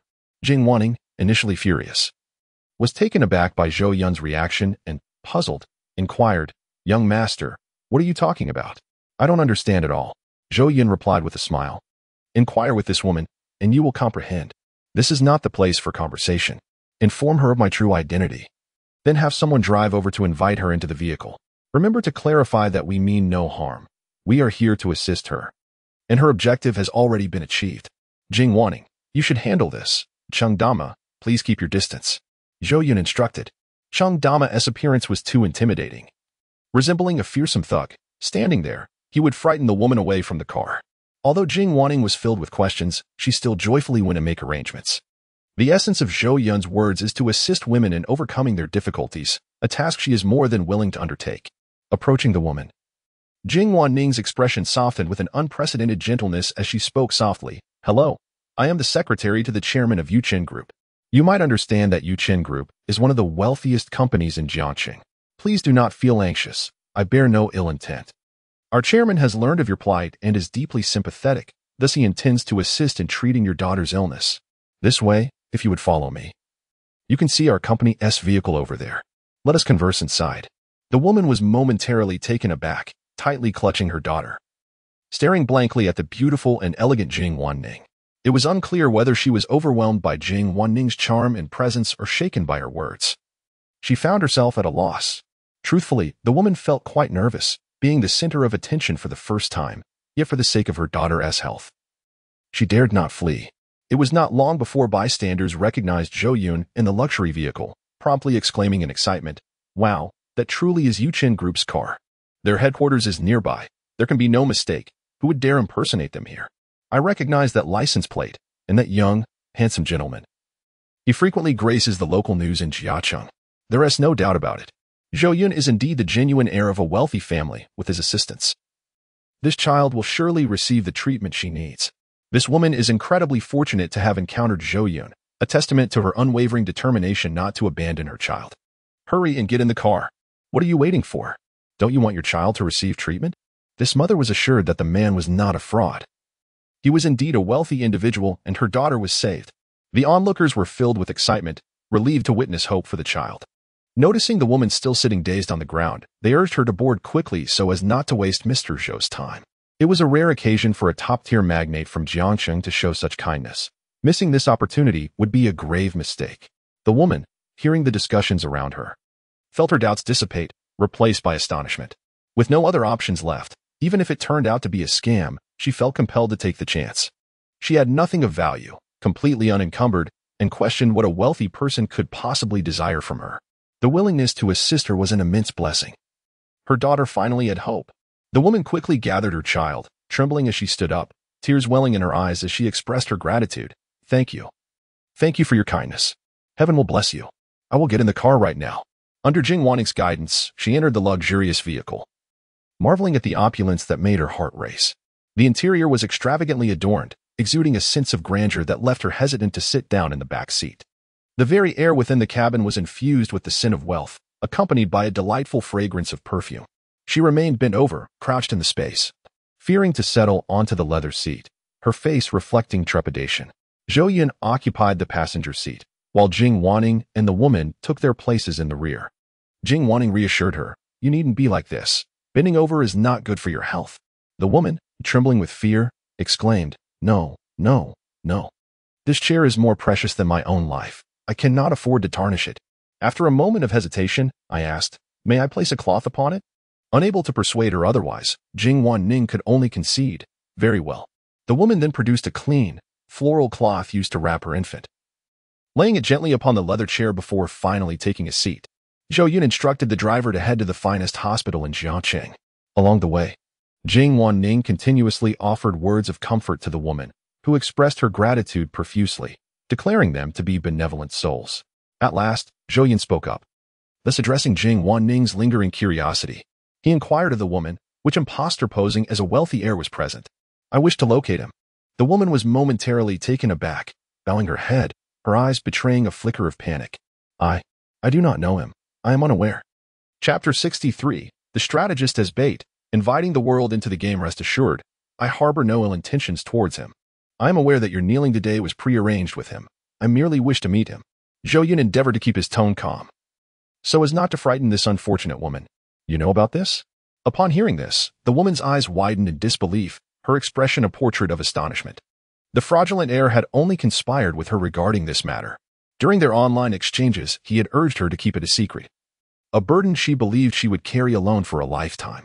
Yet, to her utter astonishment, the young master from a wealthy family seated before her had discerned the truth with remarkable clarity. Zhou Yun chuckled, Of course, I do not perceive your actions as wrongful. On the contrary, I am quite impressed. The individual who assisted you is truly astute, even if you do not speak. I can find him in a short span of time. It is merely that I do not wish to complicate matters. The woman felt considerably reassured but still inquired, May I ask, benefactor, what is your intention in seeking him? If you mean to harm him, even at the cost of my daughter's safety, I shall not betray him. Zhou Yun elucidated, I wish to engage him in work. If he declines, I shall not press the issue. With this understanding, the woman ceased to conceal the truth and revealed her circumstances. She had sought help online, but her post, as expected, sank without a trace, garnering little attention, with most merely observing from the sidelines. The impostor, posing as a wealthy heir, privately messaged her, stating that her attempts would elicit no concern, no donations, and would only prolong her child's suffering. The impostor expressed a desire to assist her through her trials, yet claimed a lack of funds, proposing instead to devise a strategy to rapidly accumulate the necessary medical expenses. He suggested that she kneel in the most bustling area of Jiangqing, inciting public outrage and attention. Although the woman did not grasp the intricacies of the plan, she complied for the sake of saving her daughter. Sure enough, more and more people became aware of her plight, and as the impostor withdrew his financial support, the public outcry reached a crescendo. I had foreseen his inability to provide funds, yet he insisted that this was the only way to ensure that more individuals would take notice. Only when many knew of my daughter's illness would benevolent souls be moved to contribute. He is a good man, had he not devised this plan. Perhaps I would never have encountered you all. Yet, I hear those around me relentlessly berating and insulting him, and I am unable to reveal the truth, which weighs heavily on my heart, leaving me feeling aggrieved on his behalf. He has sacrificed so much, and it seems he must endure the scorn of others for a lifetime, potentially impacting his future. I feel a profound sense of guilt, but I am powerless, truly powerless. Inside the vehicle, a woman weeps incessantly, eventually breaking down into sobs, while the infant in her arms remains undisturbed, peacefully asleep. Upon hearing the truth, Jing Wanning's eyes glisten with tears, her chest rising and falling dramatically, clearly in turmoil.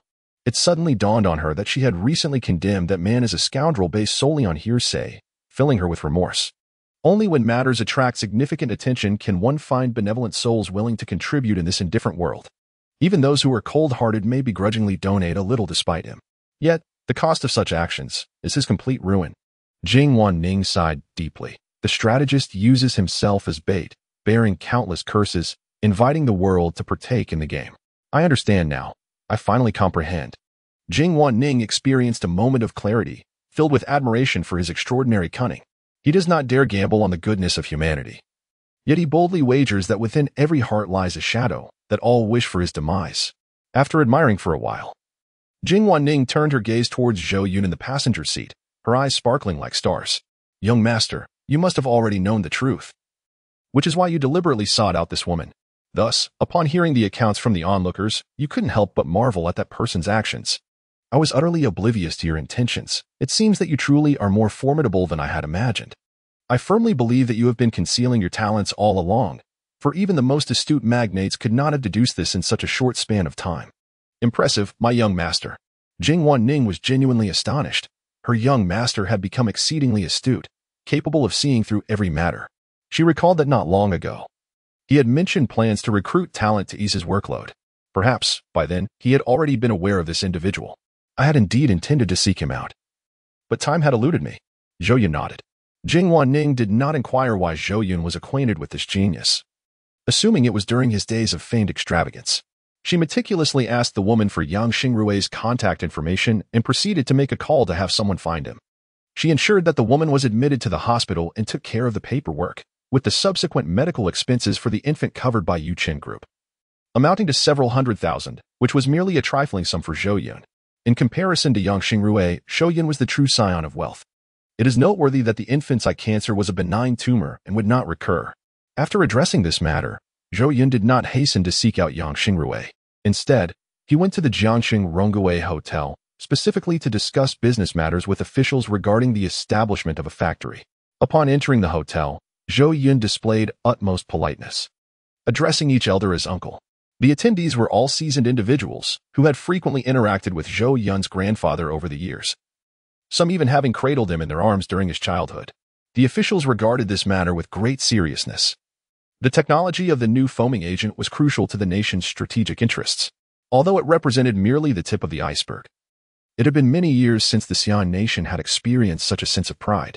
Consequently, the higher authorities extended considerable support to Zhou Yun's factory project.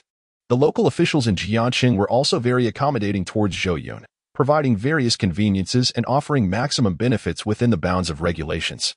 Ultimately, when inquiring about the factory's location, the officials readily allocated a prime piece of land to Zhou Yun and signed a 30-year contract at a remarkably low price. They were not naive. As long as the production of the foaming agent operated smoothly, it would not only resolve employment issues but also yield substantial tax revenues annually. In contrast to the short-sightedness of selling land for residential development, the current officials preferred to establish industrial parks, seeking long-term growth. In fact, many cities had begun to slow down the pace of real estate development, as the industry had reached saturation. The authorities were redirecting more resources towards the cultivation of other industries. Zhou Yun shared this perspective. He knew that a transformation was inevitable, as the real estate sector would only become more challenging in the years to come. The future belonged to the era of technology. Chapter 64. The startled Yang Xingrui in Jiacheng. There was an advertising company named Dingwei. Yang Xingrui clutched a box containing his office supplies. As he exited the company, he turned around and caught sight of his supervisor, who wore a fierce expression and glared menacingly at him. In response, Yang Xingrui defiantly raised his middle finger towards the supervisor. Having had my planning proposal plagiarized, I shall take my leave, and this company is destined for ruin. I have long wished to depart. You may all amuse yourselves in my absence. Fortunately, I retained a crucial element within the project, devoid of which it shall undoubtedly collapse in its entirety. You, gluttonous fool, await your misfortune. Yang Xingrui, under the pressure of public opinion online, was dismissed by the company. Rather than feeling sorrow, he displayed an expression of relief. His dismissal stemmed from the realization of a plan he had discussed days prior with that unfortunate mother. This matter has now ascended to the forefront of trending topics, with his identity unearthed and laid bare for all to see. Unable to withstand the pressure of public scrutiny and fearing potential damage to its reputation, the company expelled him within the hour. Reflecting on his diligent efforts over the years, having contributed numerous planning proposals to the company, he found himself relegated to the status of a mere employee. When he first arrived, this company was a struggling entity, confined to a 100-square-meter office adjacent to the restroom. Through Yang Xingrui's myriad of innovative proposals, it gradually transformed from deficit to profit, expanding into a corporation with hundreds of employees. Yet, despite his contributions, his salary remained stagnant, and even new hires felt entitled to belittle him. Many individuals of little merit ascended the ranks effortlessly through nepotism. Remaining in this environment would only squander Yang Xingrui's time. As for the torrent of insults directed at him online, he remained indifferent, even disregarding the calls of many relatives and friends who chastised him. As long as that mother and daughter remain healthy and safe, nothing else matters. He took out his phone, intending to invite some old friends for a drink. However, to his dismay, he found himself entirely blocked. A wry smile played on Yang Xingrui's lips. He perceived this as a blessing in disguise. At least he was spared the trouble of befriending those unworthy of his trust. The sooner he severed ties, the better, as it would shield him from deceit and betrayal. After some contemplation, he decided to check on the unfortunate woman and lend a hand with her online fundraising efforts. However, when he made the call, the once carefree Yang Xingrui quickly transformed into a visage of shock, pausing at the entrance of a milk tea shop. You mean to say that shortly after kneeling, a wealthy benefactor came forth and took you straight to the hospital for treatment? How can that be? The results are so remarkable. That wealthy benefactor, Zhou Yun, the scion of Jiangqing's elite, the heir of Yuchen Group? Good heavens!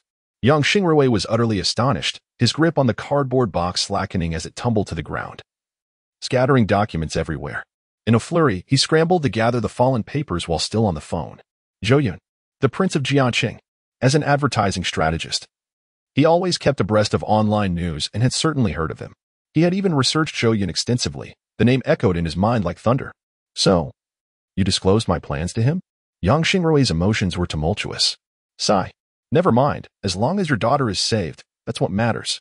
With that, he ended the call, ordered a cup of milk tea to soothe his racing heart. More content is loading. Please wait. He was aware that an increasing number of individuals harbored intense disdain for online keyboard warriors, with certain streamers even resorting to offline challenges as a gimmick for their broadcasts. It was evident that many were actively seeking him out, not for any other reason but for the notoriety surrounding him. He pondered whether the fabled Zhou Daxiao also shared such inclinations. The public discourse was only just beginning to simmer, even if someone were to specifically seek him. It would not occur swiftly. Thus, he felt somewhat secure for the moment. However, if Zhou Yun, the local power broker of Jiangcheng, were to take an interest in him, he could find himself in dire straits in an instant.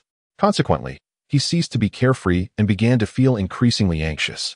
Observing the passers-by, he sensed that a hidden assassin might be lurking among them. Just as he reached a corner, he suddenly found himself confronted by a veritable wall of flesh.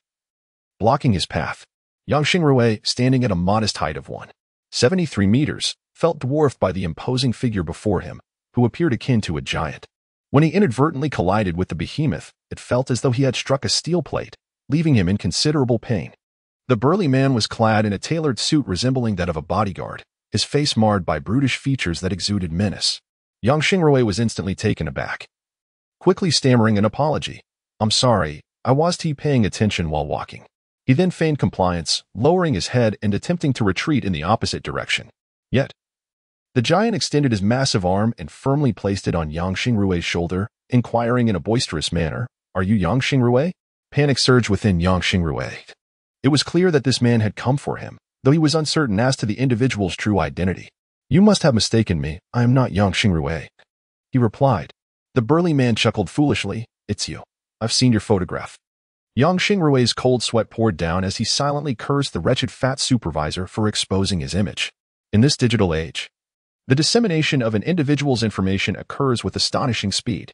Nevertheless, he continued to feebly protest, I am truly not that person. I merely resemble him. Suddenly, a luxurious vehicle approached, and without uttering another word, the burly man hoisted Yang Xingrui as though he were a mere chick and thrust him into the back of the car. Yang Xingrui's mind was in a whirlwind. In this declining society, has offline confrontation now evolved into abduction? Inside the vehicle, he trembled uncontrollably, engulfed by despair regarding his future, feeling as though he might never witness the sun of tomorrow. The burly man sat beside him, while another individual clad in a uniform occupied the front seat.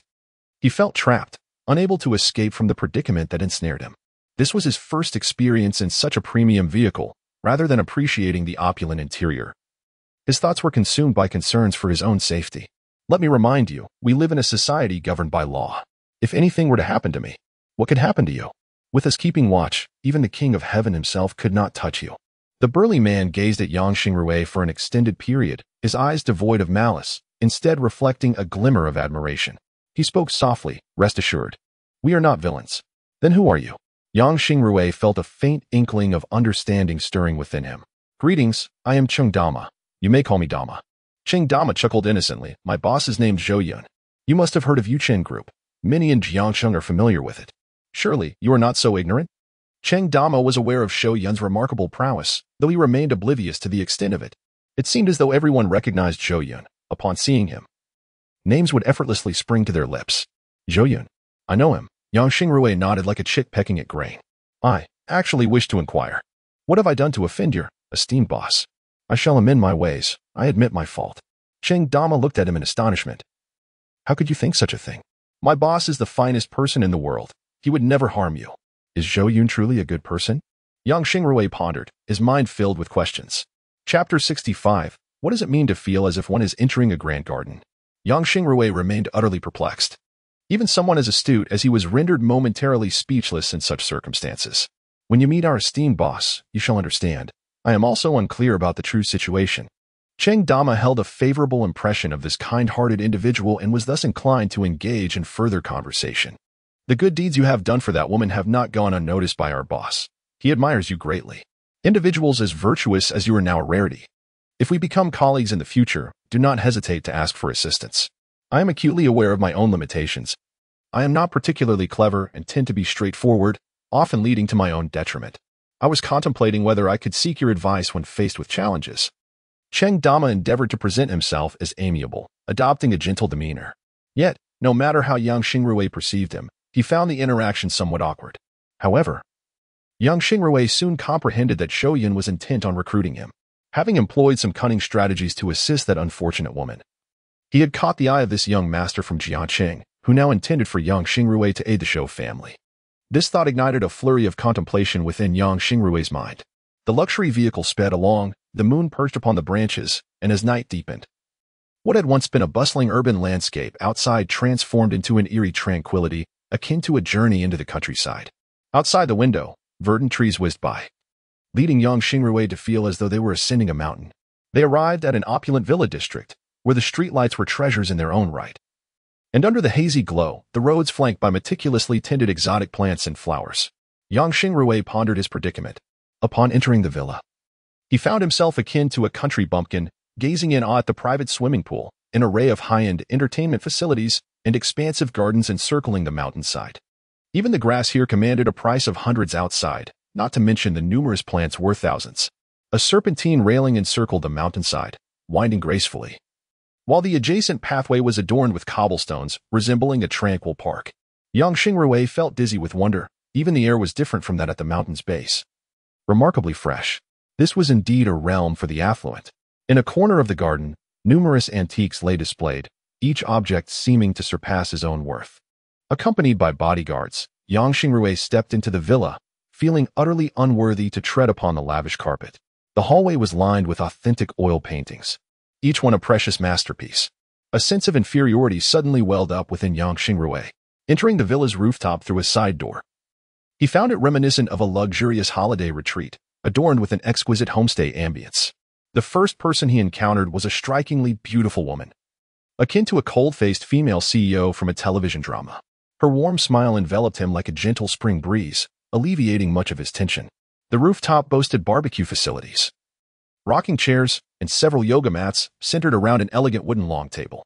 At one end of the table stood a wine glass filled to one-third with red wine, held by a refined gentleman who gently swirled it. Upon catching sight of this man, Yang Xingrui's mind instantly conjured a name: Zhou Yun, the heir of the Yuqing group, the princeling of Jianqing, and the young scion of the Zhou family. Unlike the photographs he had seen online, the legendary figure was even more astonishing in person, leaving Yang Xingrui momentarily taken aback. In the night, Zhou Yun seemed to radiate light, as if a beam from the exceptionally bright moon above cast a halo around him, making him appear as the very son of the moon. Zhou Yun possessed striking features, his chiseled jawline and defined facial structure captivating. His thick black hair framed steady eyes, and his well-proportioned physique was accentuated by a white shirt, one button undone, revealing his delicate collarbone and alluring Adam's apple. An enigmatic aura surrounded him, an indescribable charm that was irresistibly alluring. Seated there with his legs casually crossed, he effortlessly became the focal point of the gathering, impossible to overlook. Yang Xingrui thought to himself that, had he been a woman, he would undoubtedly have fallen in love with him. Indeed, he is the scion of a prestigious family. Despite the unfavorable opinions circulating about him, he is undeniably handsome. Yang Xingrui stood in place, bewildered, clutching the box he had been dismissed with, appearing rather foolish and utterly lost. Zhou Yun smiled warmly and said, "Mr. Yang, please have a seat." "Ah, yes, yes." Yang Xingrui quickly settled into a position at the long table, careful not to sit too close to Zhou Yun, his demeanor deferential. Zhou Yun attentively remarked, "You haven't had dinner yet, have you? What do you enjoy eating? My family chef is quite skilled and can prepare anything." "Ah, I don't want to trouble you. I'm not hungry," he replied, though in truth, he was quite famished. He had only eaten a piece of bread for breakfast and had skipped lunch, too preoccupied with matters online. Zhou Yun disregarded his reluctance and, regardless of Yang Xingrui's refusal, instructed Jing, wanting to notify the chef. "Mr. Yang, you are from Chuan City, correct? I will have the chef prepare some Sichuan cuisine." Jing wanting to get out a walkie-talkie to communicate with the kitchen. Yang Xingrui was taken aback, his mouth agape, unsure of what to say. Is this how a domineering CEO behaves? He felt as though he was being summoned to a rather ominous feast. Zhou Yun sipped her red wine. Her gaze fixed on Yang Xingrui and stated, I will be straightforward. I greatly admire what you have done for that mother and child. This speaks volumes about your capabilities and your kind heart.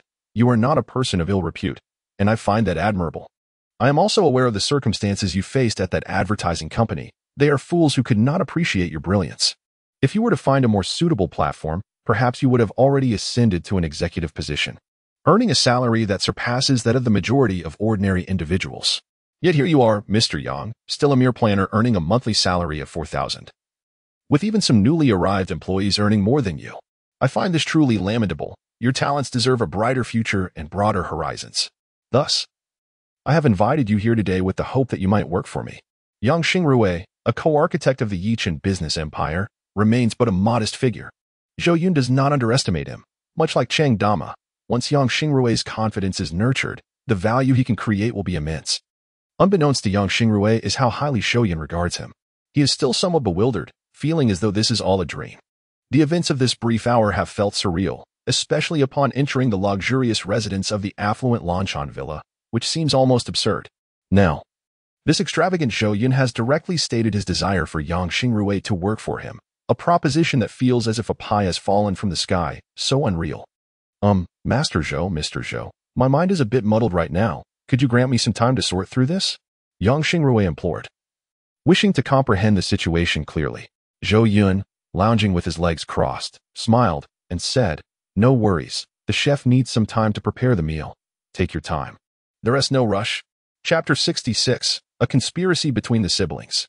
Zhou Yun's invitation was a monumental stroke of fortune for Yang Xingrui, no matter the circumstances. It was undeniably preferable to his current position at an advertising agency. At this juncture, Yang Xingrui found himself in a desperate situation.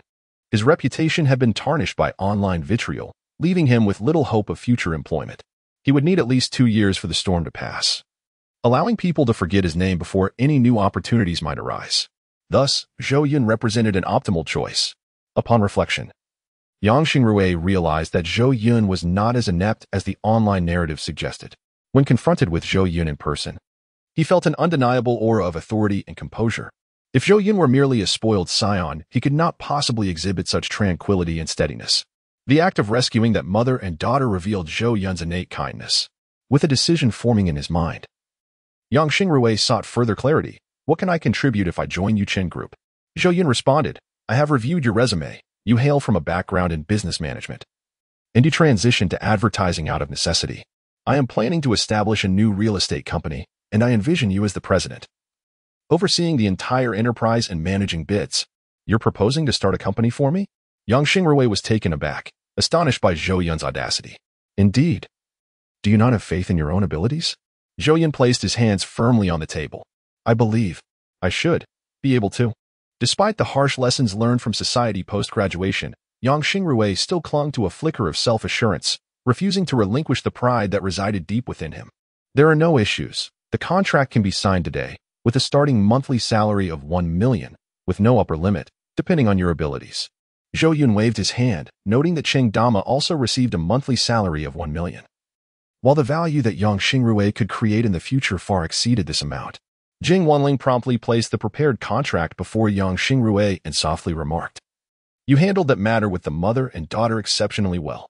Thank you, Yang Xingrui replied modestly, signing the contract without even glancing at it.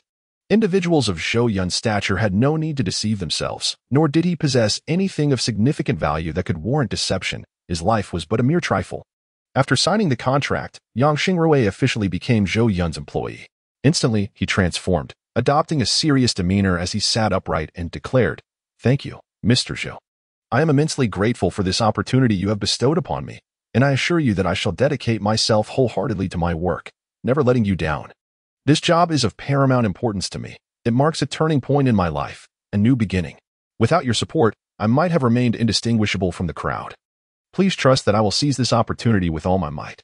Yang Xingrui was a clever individual, and after signing the contract, his heart brimmed with determination. He vowed within his soul to propel Zhou Yun's enterprise to unprecedented heights, making it a preeminent industry both domestically and internationally. Zhou Yun, with a calm demeanor, encouraged him not to be so restrained and shared some of his plans. The real estate sector is merely a temporary phase. Soon, I will undergo a complete transformation to venture into technology-driven companies. Prepare yourself in advance. Understood. Yang Xingrui nodded vigorously. The servants brought forth a sumptuous array of dishes, filling the table with a dazzling display that made Yang Xingrui's mouth water. "Boss, I cannot possibly consume such a feast alone," he said, a note of trepidation in his voice. Zhou Yun rose with a smile, reassuring him, "No worries, take your time. If you can't finish, you may take the leftovers with you. By the way, if you're short on cash, feel free to approach Miss Jing, my secretary, for an advance on your salary. She will assist you with that." He added, "I have matters to attend to and may not be in Jiansheng for the next few days. Should you require anything, just consult Miss Jing." With that, Zhou Yun patted Yang Xingrui on the shoulder, offering a few encouraging words before departing from the rooftop. Chang Dama discreetly gave Yang Xingrui a thumbs up, winking repeatedly, though Yang Xingrui remained oblivious to his intent, mistakenly assuming his eyes were merely dry. Jing Wanqing followed Zhou Yun out. The rooftop was left with only a few security personnel and some waiting servants alongside Yang Xingrui. Initially, he ate cautiously, but upon discovering the delightful flavors, his appetite surged. The allure of the culinary delights gradually overwhelmed his restraint, and he began to eat at an ever-increasing pace. Suddenly, a loud whirring sound of a helicopter's rotor blades pierced the tranquility of the mountaintop, resonating throughout Blue Mountain. Yang Xingrui looked up in confusion, spotting a helicopter emerging from the summit. The aircraft flew low, and through the villa's illumination, he discerned that aside from the pilot, Zhou Yun, donned in noise-canceling headphones, was seated within, accompanied by a formidable bodyguard named Cheng Dama. What on earth? Half the mountain belongs to his family, and at the summit, they even possess an airport. Such is the life of the affluent. Yang Xingrui sighed, imagining a day when he too might ride in a helicopter, reveling in the heights. He sensed that such days were not far off. As long as he followed Zhou Yun and worked diligently, he could fulfill his desires. On the plane, Zhou Yun waved at him. Yang Xingrui promptly stood, bowing slightly, respectfully watching as the aircraft vanished into the night. She still had to attend to matters concerning the Yuqin group, and could not leave with Zhou Yun, feeling a twinge of regret. Having finished his meal, Yang Xingrui bid her farewell. Just as he reached the ground floor, Jing Wanning suddenly called out, "Mr. Yang, please wait a moment. You have something you haven't taken." Yang Xingrui turned to see the box of fried squid still resting on the table, and he felt a wave of embarrassment. He hurriedly grabbed the box and rushed out of the villa area. Holding the cardboard box, he felt as if he were in a different world. Taking a deep breath, he looked at the box and immediately found a trash bin, tossing it in without hesitation. He then declared with a dramatic flair, "These things are better off discarded. Starting tomorrow, I shall be reborn and live my second life." At the Shu residence, after a day of silence, Xu Yin gazed at her parents, who were busy packing for their flight. Unable to restrain herself any longer, she finally spoke up. "Dad, Mom, can we not get so close to Yichen? He's truly lost his mind, daring to oppose Zhou Yun. There's no way he will end up well." Xu Fu, with a hint of exasperation, remarked, "It is you who claims to be with Yi Chun and you who insists on distancing yourself from him. What do you truly desire?" Xu Yanran hastily replied, "No. I find this matter increasingly perplexing. Do you not sense it?" Xu Mu frowned and retorted, "What nonsense are you spouting now?" Xu Yanran clarified, "I find it very suspicious. Yi Chun is fully aware that I am Zhou Yun's fiancée, yet he still dares to entice me. What gives him the right?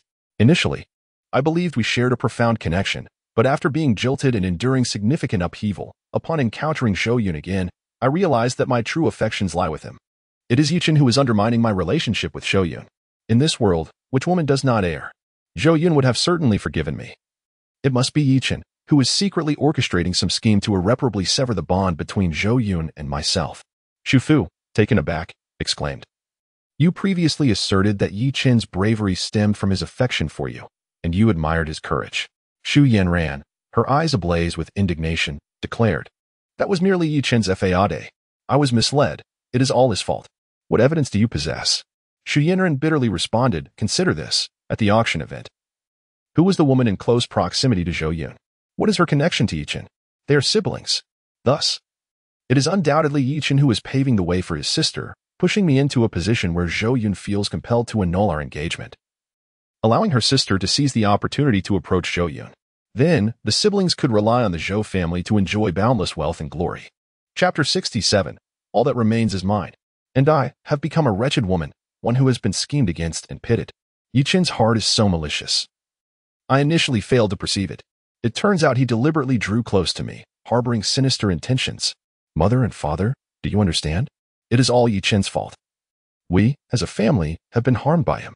Zhou Yun flailed about like a rabid dog, incessantly shouting, using the nearby cushion as an outlet for her fury. Tearing it to shreds with her long nails as white fluff filled the air. She appeared utterly deranged, a wild glint in her eyes. Zhu's father intervened, restraining her with a chilling glare, exclaiming, "Stop this at once. You usually watch too many court dramas. Has it finally affected your mind? If that were true, Yichen would have already succeeded. Why would he seek cooperation with her Zhu family? It makes no sense. In my view, Yichen's sister is merely a spy placed beside Zhou Yun. It is not as exaggerated as you think. Listen well, regardless of your current thoughts. Do not create trouble until the crisis at home is fully resolved." Zhu's father remained composed, convinced that he was the only sane person in the household. Everyone else had lost their minds, and not a single one was of any use. Zhu Yun ran, filled with indignation, exclaimed, "Father, trust me. If we reveal this secret to Zhou Yun, he will undoubtedly forgive me and cast aside that wretched woman named Yi Qingqing.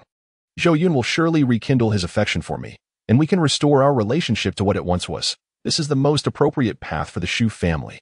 He will understand that I am the true woman deserving of his lifelong devotion. At that moment, I need only to raise my foot slightly, and he will come running to me like a faithful dog. With a mere word from me, Zhou Yun will grant our Zhu family countless business opportunities." In response, Zhu's father struck her face sharply and bellowed, "Stop dreaming. Go wash yourself with cold water and calm down.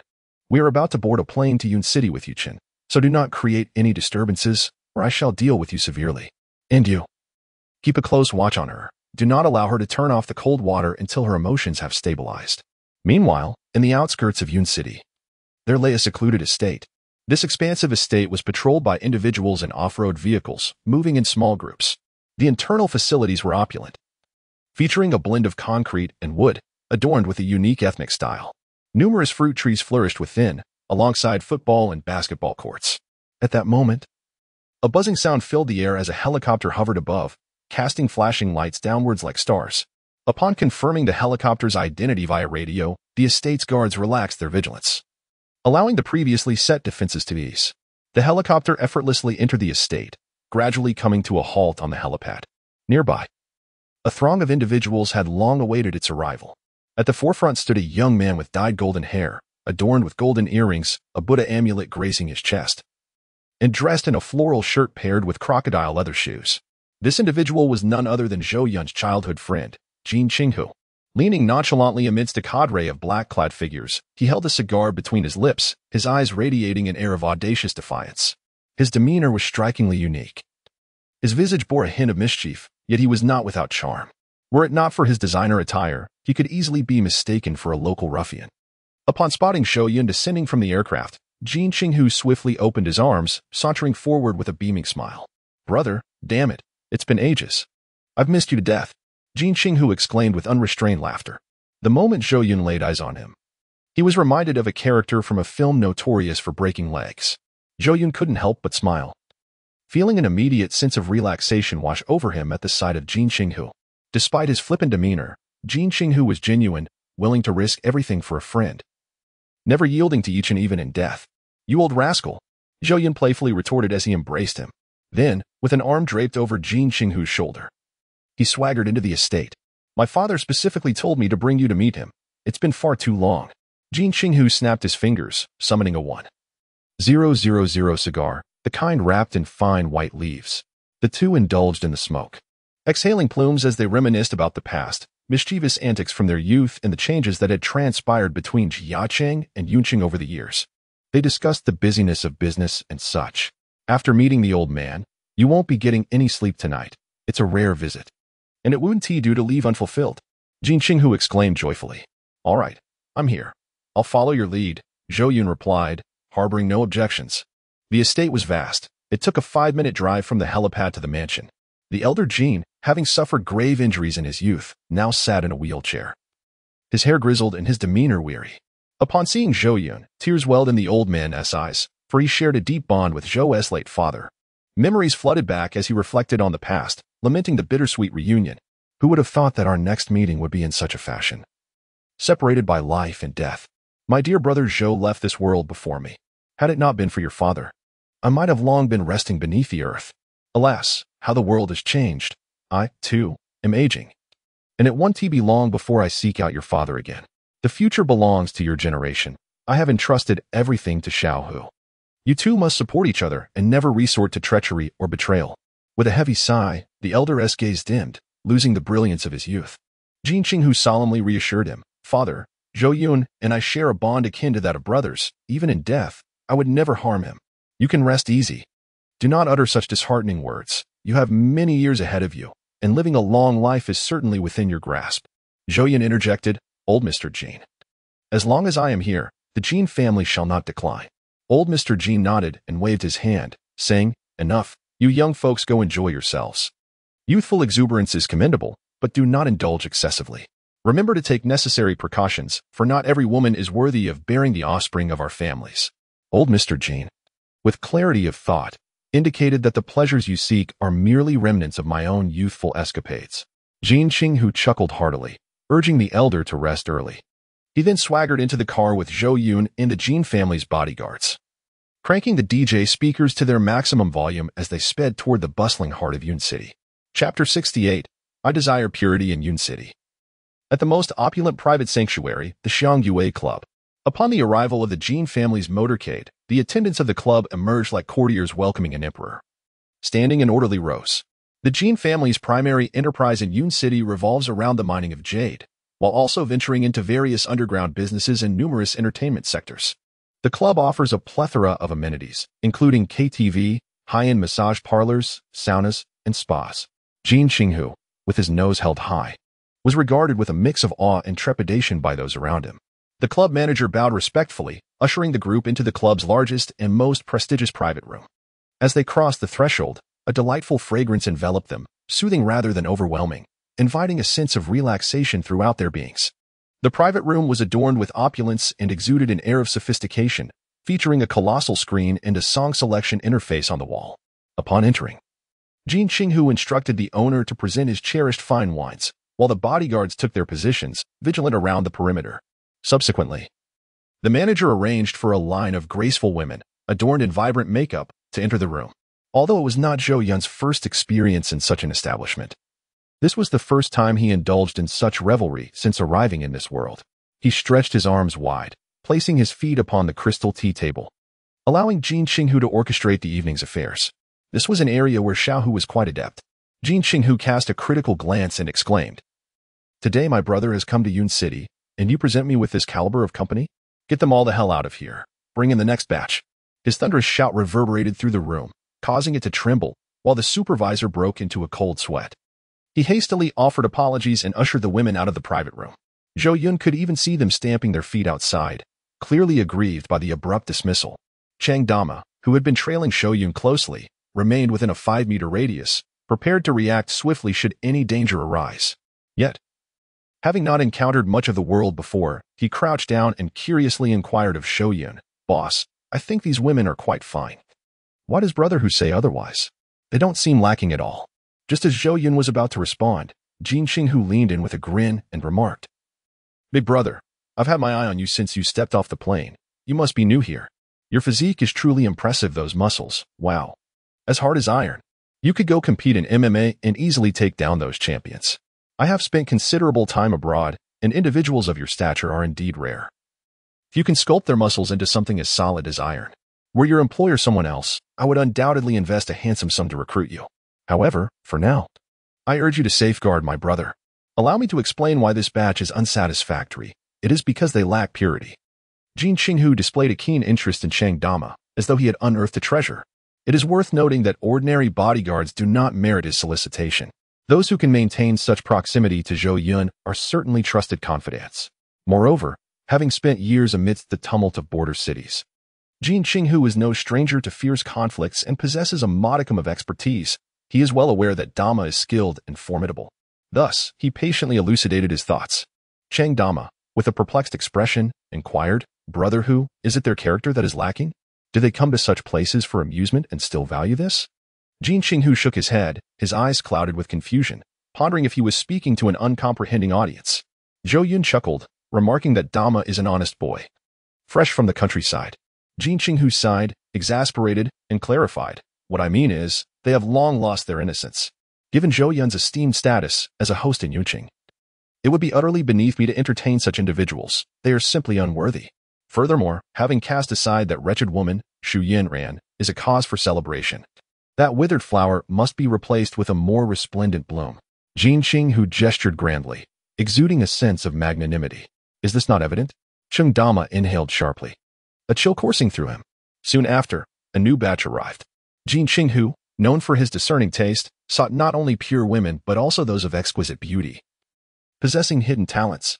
This task proved to be a considerable challenge for the manager of the Xiangyue Club, who hastily summoned individuals from various corners of Yun City. They dared not provoke Jin Qinghu, a notorious figure whose displeasure could wreak havoc upon the entire establishment. The owner behind the scenes of Xiangyue Club similarly feared the Jin family, not solely due to their substantial influence in Yun City, but also because their reputation extended far beyond, even to the borders. A few desperate individuals from that region could easily orchestrate an assassination. Who could withstand such threats? Ultimately, they selected a charming young lady with a melodious voice. Initially, the young women felt disheartened, some of them even intending to take the night off, yet they were summoned. Upon learning that it was for Jin Qinghu, none dared to be negligent, fearing that tardiness could lead to dire consequences. Their eyes radiated trepidation. Yet they maintained a semblance of professionalism, adept at games and drinking, creating a lively atmosphere within the private room. Notably, aside from their apprehension towards Jin Qinghu, all attention was focused on Zhou Yun. His charisma was no trifling matter, wielding immense allure. Wherever he went, he was like a beacon to women. Consequently, even the young ladies who were meant to accompany Jin Qinghu, despite the inherent risk of offending the tiger, found themselves frequently casting flirtatious glances towards Zhou Yun. In an unexpected turn, Jin Qinghu displayed an uncharacteristic generosity, allowing them to attend to Zhou Yun, believing they were performing admirably. Upon his arrival in Yun City, it was only fitting that Zhou Yun be well accompanied. After all, it showed their discernment. However, I find it peculiar that you seem to attract an abundance of female attention lately. They all seem quite fond of you. Could it be that a breakup truly catalyzes a transformation in a man? Jin Qinghu pondered to himself, as laughter and clinking glasses filled the private room. Outside, a bodyguard accompanying Jin Qinghu discreetly informed a colleague of his intention to use the restroom. Once inside, he retrieved his phone and dialed a clandestine number. After the call, he promptly deleted the record, exhibiting a cautious demeanor. Yet, his actions did not go unnoticed. Upon ending the call and exiting the restroom, he was confronted by two former colleagues, who stood at the entrance with icy expressions, seizing his arms to restrain him. He realized his predicament. It was all over for him. He was forced to the threshold of the private room, where the sounds of laughter, playful banter, and melodious singing emanated. Outside, the air was as frigid as winter. He stood at the door, trapped and unable to escape, with bodyguards coldly observing him from all sides. The door stood between him and an entirely different world. Each minute spent there felt like an eternity of torment, and he yearned for a swift resolution. After an hour, the ladies finally emerged from the room, seemingly reluctant to leave, and he caught sight of the scattered bottles and glasses within. The cacophony abruptly ceased. Jin Qinghu's voice echoed, as if resonating from the depths of a dark abyss, urging, "Bring him in." Chapter 69, New Choices, The Dominatrix. The bodyguard was thrust into the room and compelled to kneel on the ground. The door closed, and the lights in the private room dimmed. The bodyguard, who had been secretly making a phone call, trembled with fear, his body shaking uncontrollably as he nervously swallowed. On the black U-shaped leather sofa, Jin Qinghu's face was flushed from drink, a cigar clutched in his hand, smoke swirling around him as he reclined against the sofa, his gaze one of indifference. Zhou Yun feigned sleep with closed eyes, sitting like an old sage, slightly intoxicated, while a woman remained beside him, gently massaging his temples. Cheng Dama stood close to Zhou Yun, resembling a divine statue. The occasional flicker of light illuminated his face, akin to a fierce idol in an ancient temple. The three figures, shrouded in shadow, exuded a formidable sense of oppression, as if they were seated atop a great mountain, while one felt like an insignificant ant below. The bodyguard named him stuttered, "Brother Hu, I do not understand what you were saying." Jin Qinghu inhaled deeply and commanded, "Dial that number again." "Brother Hu, I have not made any calls." Mao continued to feign innocence. Jin Qinghu, enraged, seized a bottle of liquor and hurled it at a Mao's head. The bottle struck a Mao, causing his head to jerk back in pain. Jin Qinghu, still unsatisfied, exclaimed, "Damn it, movies are all lies. How can the bottle not break?" Cheng Dama, with a mischievous grin, passed an XO bottle to Cheng Dama. Dama glanced at Zhou Yun, and only when the latter nodded did he accept the bottle and stride toward a Mao. A Mao sensed the floor of the private room vibrating, blood rushing to his eyes, forcing himself to open them with great effort. Then he found himself face to face with the fierce beast, which, clutching a bottle of wine, brought it crashing down upon his head. He felt as though his skull might split open, unable to discern whether it was wine or blood that drenched him entirely, eliciting anguished screams and unbearable pain. Subsequently, a phone hidden within his waistband was seized by another. Zhou Yun's gaze was as tranquil as a deep well as he observed Jin Qinghu manipulating the phone, and curiously inquired, "Is there truly anyone in Yun City bold enough to plant spies in your vicinity? Though the Jin family reigns as the most formidable force in Yun City, we cannot entirely monopolize power. There remain several other families of considerable strength. Among them is the Shin family, which, like the Jin family, has its roots in the jade business. The rise of the Shun family coincided with the years of my father's misfortunes. She ascended as the current head of the Shin family, wielding significant authority and becoming a prominent figure within Yun City's elite circles. Over the years, she has sought to encroach upon our family's business, engaging in both overt and covert rivalries, with numerous clashes occurring between us." A glimmer of insight flickered in Zhou Yun's eyes. Upon hearing Jin Qinghu's account, he suddenly recalled a woman from the original narrative who fit this description, Shenlei, an exceptionally formidable and fiercely tenacious woman. In the original story, after Yi Chen narrowly escaped multiple kidnapping attempts by Jin Qinghu, he returned to Yun City seeking vengeance. During his campaign to dismantle the Jin family, he encountered Shenlei and became captivated by her. Ultimately, following Yi Chen's meticulously orchestrated acts of heroism, Shenlei became one of Yi Chen's paramours. This woman, relying on Yi Chen's strength, became the sovereign of Yun City after the fall of the Jin family, continuously providing Yi Chen with funds to establish his commercial empire. Undoubtedly, her capabilities are formidable.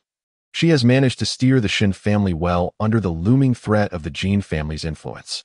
Had she not possessed a certain ruthlessness, she would have perished long ago. Thus, Shenlei emerges as one of the protagonists, the second female lead following Xu Yanran. It is she. A profound curiosity surged within Zhou Yun. Just as he pondered this, the long-dormant system suddenly stirred, resonating in his mind. Zhou Yun was taken aback. It was utterly unexpected for it to activate at such a moment. He had prepared himself for the system's prolonged silence. To his surprise, tonight bestowed upon him an unforeseen delight. This trip to Yun City, regardless of suppressing Yi Chen or the system's triggered choices, was not in vain. Indeed, engaging in matters related to the male lead is the path to rewards. Zhou Yun, filled with elation, swiftly checked the system. It detected that the host had unlocked several characters from the original narrative of The Ultimate Tycoon, meeting the conditions to make a selection. Choice 1. Assist Jin Qinghu in annihilating the Shin family to resolve a friend's predicament, which would yield a reward of 10 billion cash. Choice 2. Remain indifferent, allowing the plot to unfold organically, refraining from interfering in the conflict between the Jin and Shin families, as well as Shenlei's life trajectory, to receive a solid skill reward. Choice 3. Intercept and seduce Shenlei, severing the predetermined narrative thread between her and Yi Chen, thereby earning a divine gambling skill reward. Zhou Yun meticulously examined the system's selection introduction, feeling a profound astonishment within. He finally grasped a method to trigger the system's choices. By engaging more with the original plot and characters, unlocking numerous hidden achievements, one could unveil the options available. This revelation confirmed a prior conjecture of his.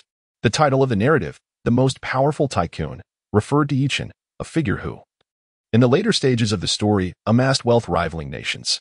The first option presented was to eliminate the Shin family, allowing the Jin family to dominate Yun City, which appeared quite appealing. For Zhou Yun in his current circumstances, achieving this was relatively simple.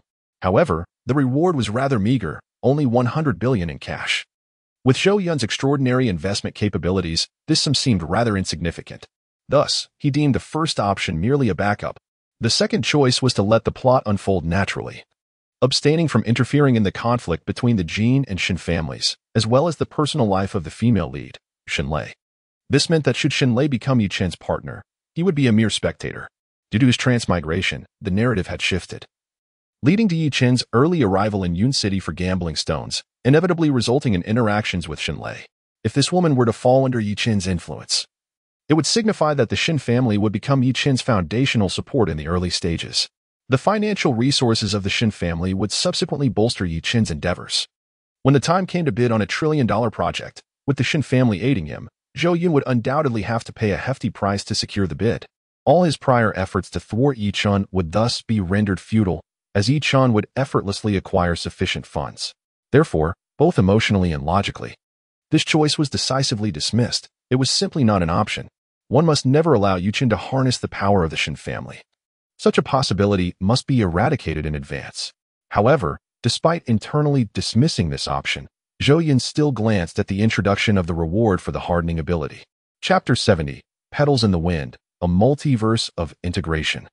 The hard block skill allows one to instantly transform a part of the body into an iron-like hardness at the mere thought. Indeed, it is a commendable life-saving skill. Yet, Zhou Yun felt that the skill was not urgently needed at the moment. With Cheng Dama safeguarding him, concerns for safety were minimal. Although the hard block skill could wield immense power in a certain enigmatic poker battlefield, Zhou Yun possessed great confidence in his own capabilities in that regard, effortlessly managing the situation. Moreover, he was quite resistant to the notion of allowing Yi Qin to gain assistance from the Xin family, thus he outright rejected it. He hoped that this ability would present itself as an option again in the future. Contemplating further, he turned his attention to the third choice, to intercept the female lead, Xinlei, and engage in intimacy with her. This would sever her connection with Yi Qin. To put it differently, it meant conquering Xinlei and making her his own. This option momentarily perplexed Zhou Yun.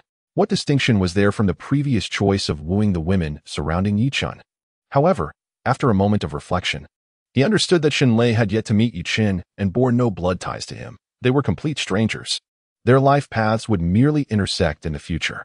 Therefore, the two choices did not conflict. For Zhou Yun, intercepting Xinlei did not pose a significant challenge at present. With an aura of irresistible charm and an effulgent presence akin to a spectacular effect, Zhou Yun serves as a formidable force for all women. He possesses the uncanny ability to transform individuals for the better at will. As the female protagonist, Xinlei is not lacking in physical appeal, and her character in the original narrative is commendable. Although Xinlei's exterior may exude a domineering demeanor, she is, in truth, a delicate soul yearning for affection, having never encountered a man deserving of her devotion. Moreover, this situation presents an opportunity to irk Yi Qin, making it the optimal choice from any perspective. In contemplation, Zhou Yun soon solidified his decision and turned his gaze toward the rewards. The supreme gambling skill significantly enhances perception, enabling him to memorize the order and face of each card amidst a chaotic assortment, thereby improving adaptability and the ability to discern cards by sound. It also augments dexterity, allowing him to control dice outcomes and execute card switches at speeds imperceptible to cameras. Furthermore, it elevates his skills in sleight of hand, rendering him adept at any form of trickery with remarkable composure. The ability to wield cards as lethal blades, capable of striking down adversaries with unerring precision, is also included. Zhou Yun surveyed the description of this skill with immense satisfaction.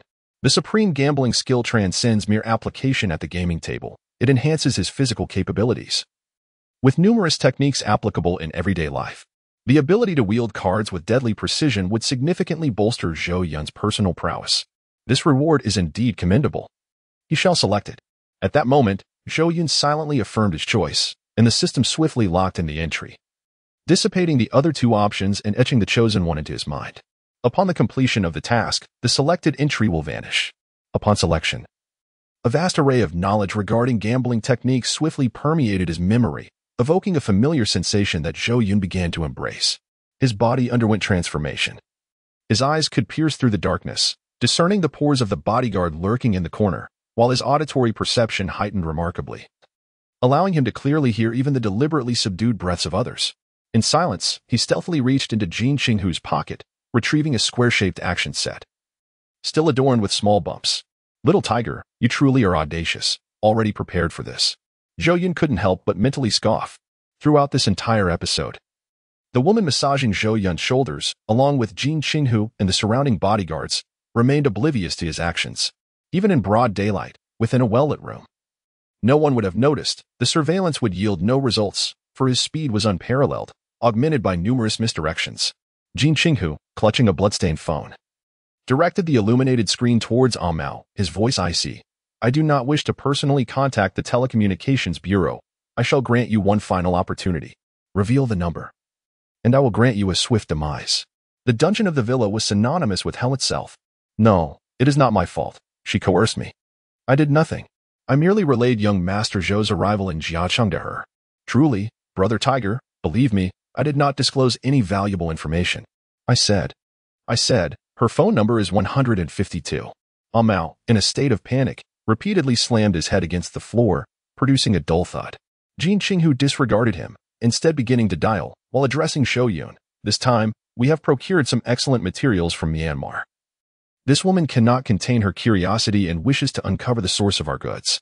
Recently, she has inexplicably become aware of my movements, and spies have emerged around me.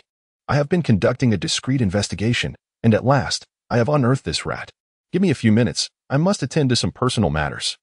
Jin Qinghu's demeanor towards Zhou Yun was genuine and sincere, markedly different from his interactions with subordinates. Zhou Yun waved his hand dismissively, saying, "You take care of your business. I am also curious to see just how formidable a woman can be to operate under your very nose." Jin Qinghu sighed and replied, "She is truly exceptional. If she were merely an ordinary member of the Shin family, I would have dealt with her long ago. However, there are rumors that this woman has entangled herself with the forces of the Dragon Temple at the border. In comparison, my Jin family appears as insignificant as a mayfly against such a behemoth. Though these are merely rumors, they warrant caution, should the Dragon Temple intervene. My family may have to pay a considerable price." "The Dragon Temple?" Zhou Yun exclaimed, slightly taken aback. The name of this power sounded eerily familiar, as if he had heard it somewhere before. A vague suspicion began to form in his mind, yet whether it was as he suspected remained to be verified.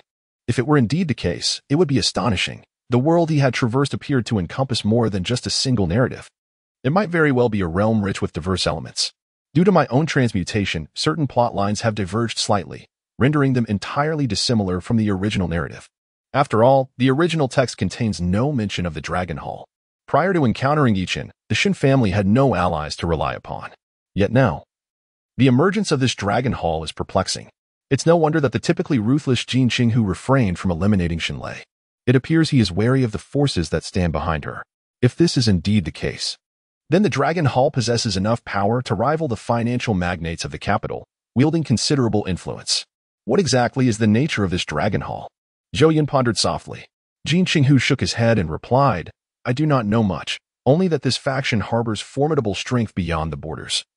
Having participated in foreign coups, engaged in military operations for the Lighthouse Nation, and even taken a king hostage, while also dismantling notorious terrorist organizations. The Dragon Hall boasts one of the top 3 private military companies in the world, known as Black Gold, which publicly claims to be a legitimate company offering private military contracting and security consulting services. Just the mercenaries visible on the surface number over 50,000. This merely scratches the surface of the Dragon Hall." Chapter 71. Dama, assist me in underground boxing. Beyond this, I am unaware. I have not heard of who leads the Dragon Hall or the characters within it.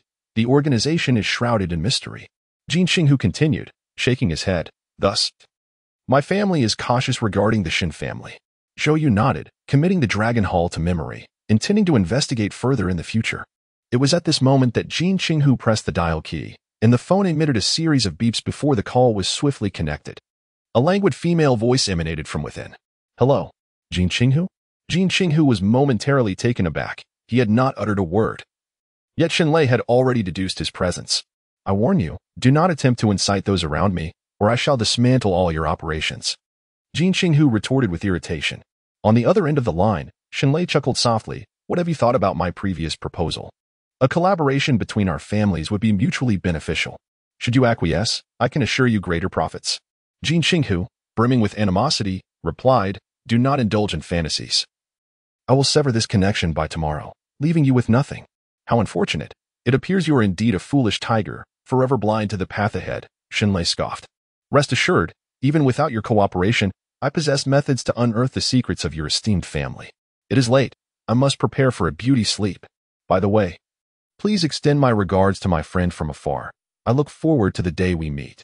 Enraged, Jin Qinghu stomped his feet, repeatedly striking the glass coffee table, exclaiming, "Aside from Xu Yanran, you are the second woman I utterly despise." Having said that, he dialed her number again. The line emitted a series of beeps, indicating he had been blocked. The fire within Jin Qinghu's chest contorted his malevolent visage, his golden hair thrashing wildly. Suddenly, he turned to his companion Cheng Dama, his eyes gleaming with urgency. "Brother, you have quite the prowess. Help me with a task." Cheng Dama, sensing his frenzied demeanor, felt a pang of unease and replied earnestly, "Well, about the matter of abducting a woman, I cannot partake, unless instructed by the big boss." Jin Qinghu leaped to the side of Dama, affectionately grasping his shoulder with a mischievous grin and said, "It's not a bad thing, kidnapping. What kidnapping? I am a law-abiding entrepreneur, and I could never engage in such activities. You see, this woman operates a few underground boxing venues. We could take a stroll and, while we're at it, assess the fighter's skills. What do you think? Interested in underground boxing?" Cheng Dama fell into contemplation. He had a genuine interest in underground boxing. After years of martial arts training, he had yet to unleash his full potential in a spirited bout, struggling to find a suitable sparring partner. Each practice session with his fellow disciples was fraught with hesitation, fearing that after the sparring, he would have to attend a banquet at a senior brother's house the following day. Hence, after entering the workforce, he had contemplated participating in underground boxing. However, it was illegal and his family would undoubtedly disapprove. Being caught and leaving a criminal record would complicate future job prospects. He had also aspired to compete internationally or join the national team, yet he lacked connections and resources. Consequently, his fists had long itched for action. Now, with Zhou Yun by his side, bolstered by the assurance of this formidable boss, he no longer feared imprisonment, even if he were to be incarcerated. Zhou Yun would ensure his family was well taken care of, leaving him with no worries. Thus, despite his strong desire, he knew he must first seek Zhou Yun's approval. He cast a pitiful glance in Zhou Yun's direction. As more content continues to load, Jin Qinghu quickly interjected, "Zhou Yun, please assist my brother. Should any issues arise with your Malaysian companion, I will take full responsibility. Not only will he receive the prize money from the underground fight, but I will also generously provide him an additional 5 million. With a gaze filled with yearning, Jin Qinghu looked at Zhou Yun, nearly clinging to his leg in desperation. Zhou Yun, however, ignored Jin Qinghu and turned to Dama, inquiring, "Do you wish to fight? Speak honestly, there is no need to conceal your intentions." "Boss, I want to fight," Cheng Dama replied earnestly, "but I am concerned about your safety during the match." Jin Qinghu immediately reassured him, "Zhou Yun's safety is absolutely guaranteed. If anything were to happen to him in Yun City, I would unhesitatingly jump into the Lansong River to apologize." Zhou Yun chuckled, nodding in agreement. "Since you wish to fight, then go ahead. I, too, am eager to witness the brawl firsthand." Jin Qinghu was overjoyed, bursting into laughter. Then it settled. "Tonight we revel, and tomorrow we fight. Dama, I have entrusted you with my brother." His heart brimmed with happiness at the thought of Cheng Dama rendering Shenlei's skilled fighters incapacitated. With the song concluded and the night deepening, it was time to unwind. Jin Qinghu summoned the manager, proclaiming loudly, "Take my dear brother for some relaxation. If you fail to treat him well, this establishment will cease to operate tomorrow." The manager, trembling with apprehension, assured him, "Absolutely, absolutely." Jin Qinghu expressed his heartfelt apologies to Zhou Yun, saying, "Brother, you should first relax. I will have them give you a proper massage. Once you awaken, it will be dawn, and you will undoubtedly feel rejuvenated. I still need to attend to this matter." Zhou Yun was gently guided by a young lady, who linked her arm with his, leading him towards the exit. As they stepped out of the private room, a cacophony of chilling cries, shattering glass, and the sickening sound of bones breaking echoed behind them. Although the wails were haunting, Zhou Yun felt no pity for the bodyguards. Their fate was well-deserved. The following morning, after experiencing an indescribable spa treatment for half the night, Zhou Yun awoke in a lavish room on the top floor of the establishment. He felt invigorated and full of vitality, as if every pore in his body had been opened. Beside him lay a pair of enchanting twins. He placed a tip on the bed, an amount they would not earn in a year, and then drew back the curtains to behold the picturesque scenery of Yun City, inhaling the fresh morning air that invigorated his very soul. Upon turning back, he noticed that the twins had quietly departed. As he opened the door, he found Jin Qinghu's bodyguard stationed in the corridor.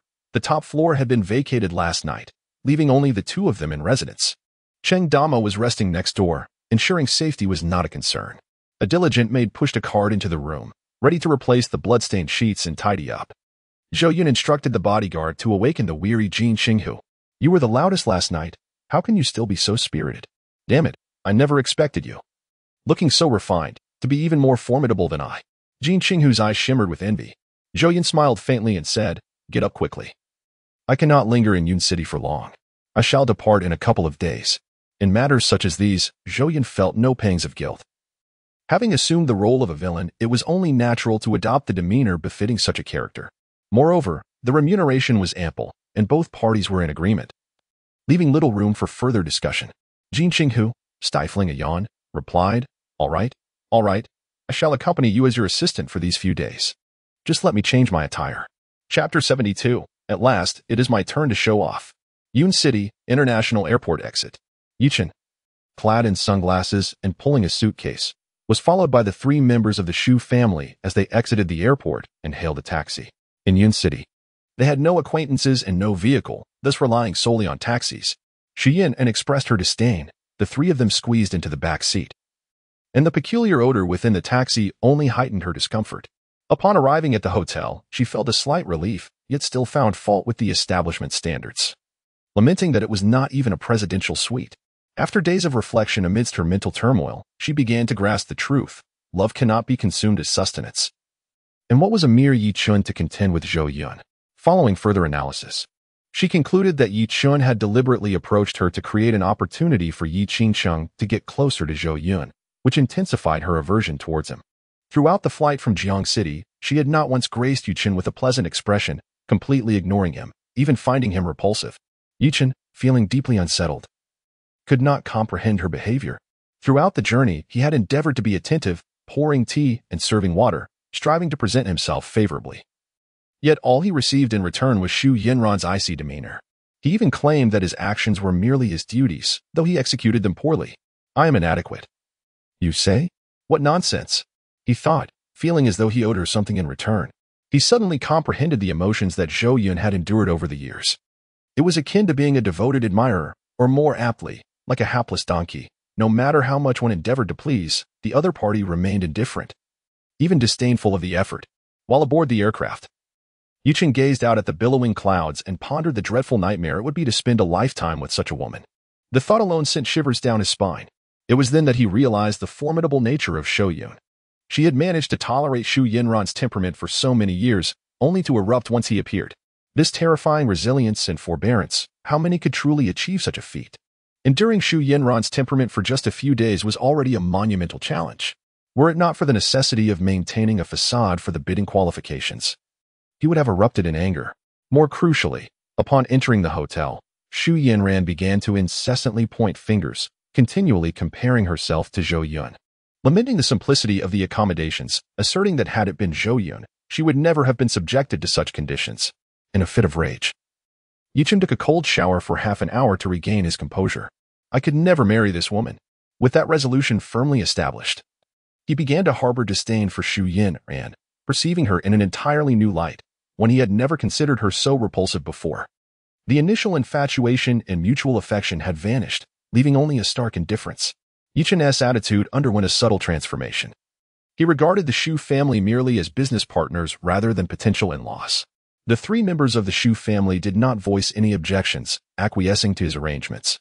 Yet, there was one matter Yichen kept buried deep within, a truth he chose not to disclose to them. His arrival in Yun City, while ostensibly to engage in the stone gambling trade, served a dual purpose. On the other hand, let us contemplate the possibility of gaining the favor and assistance of the Jin family. Perhaps with their backing, the monumental project worth 1,000 billion would be within reach, alleviating any financial concerns. Yi Chun harbors this confidence, fully unleashing his investment acumen to discern the true value of the stones. Although the specifics elude him, he is well aware of their worth. The 3 members of the Zhou family also exhibit a keen interest in the gambling stones, even expressing a desire to partake, with the hope of unearthing exquisite ice-type jade, which they could then exchange for some funds.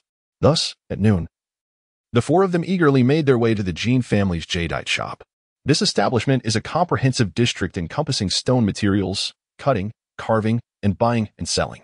Among these, the Jin family's shop is renowned for its extensive selection and variety, offering everything from sales to aftercare services, characterized by remarkable professionalism. The second largest stone merchant is the Shin family.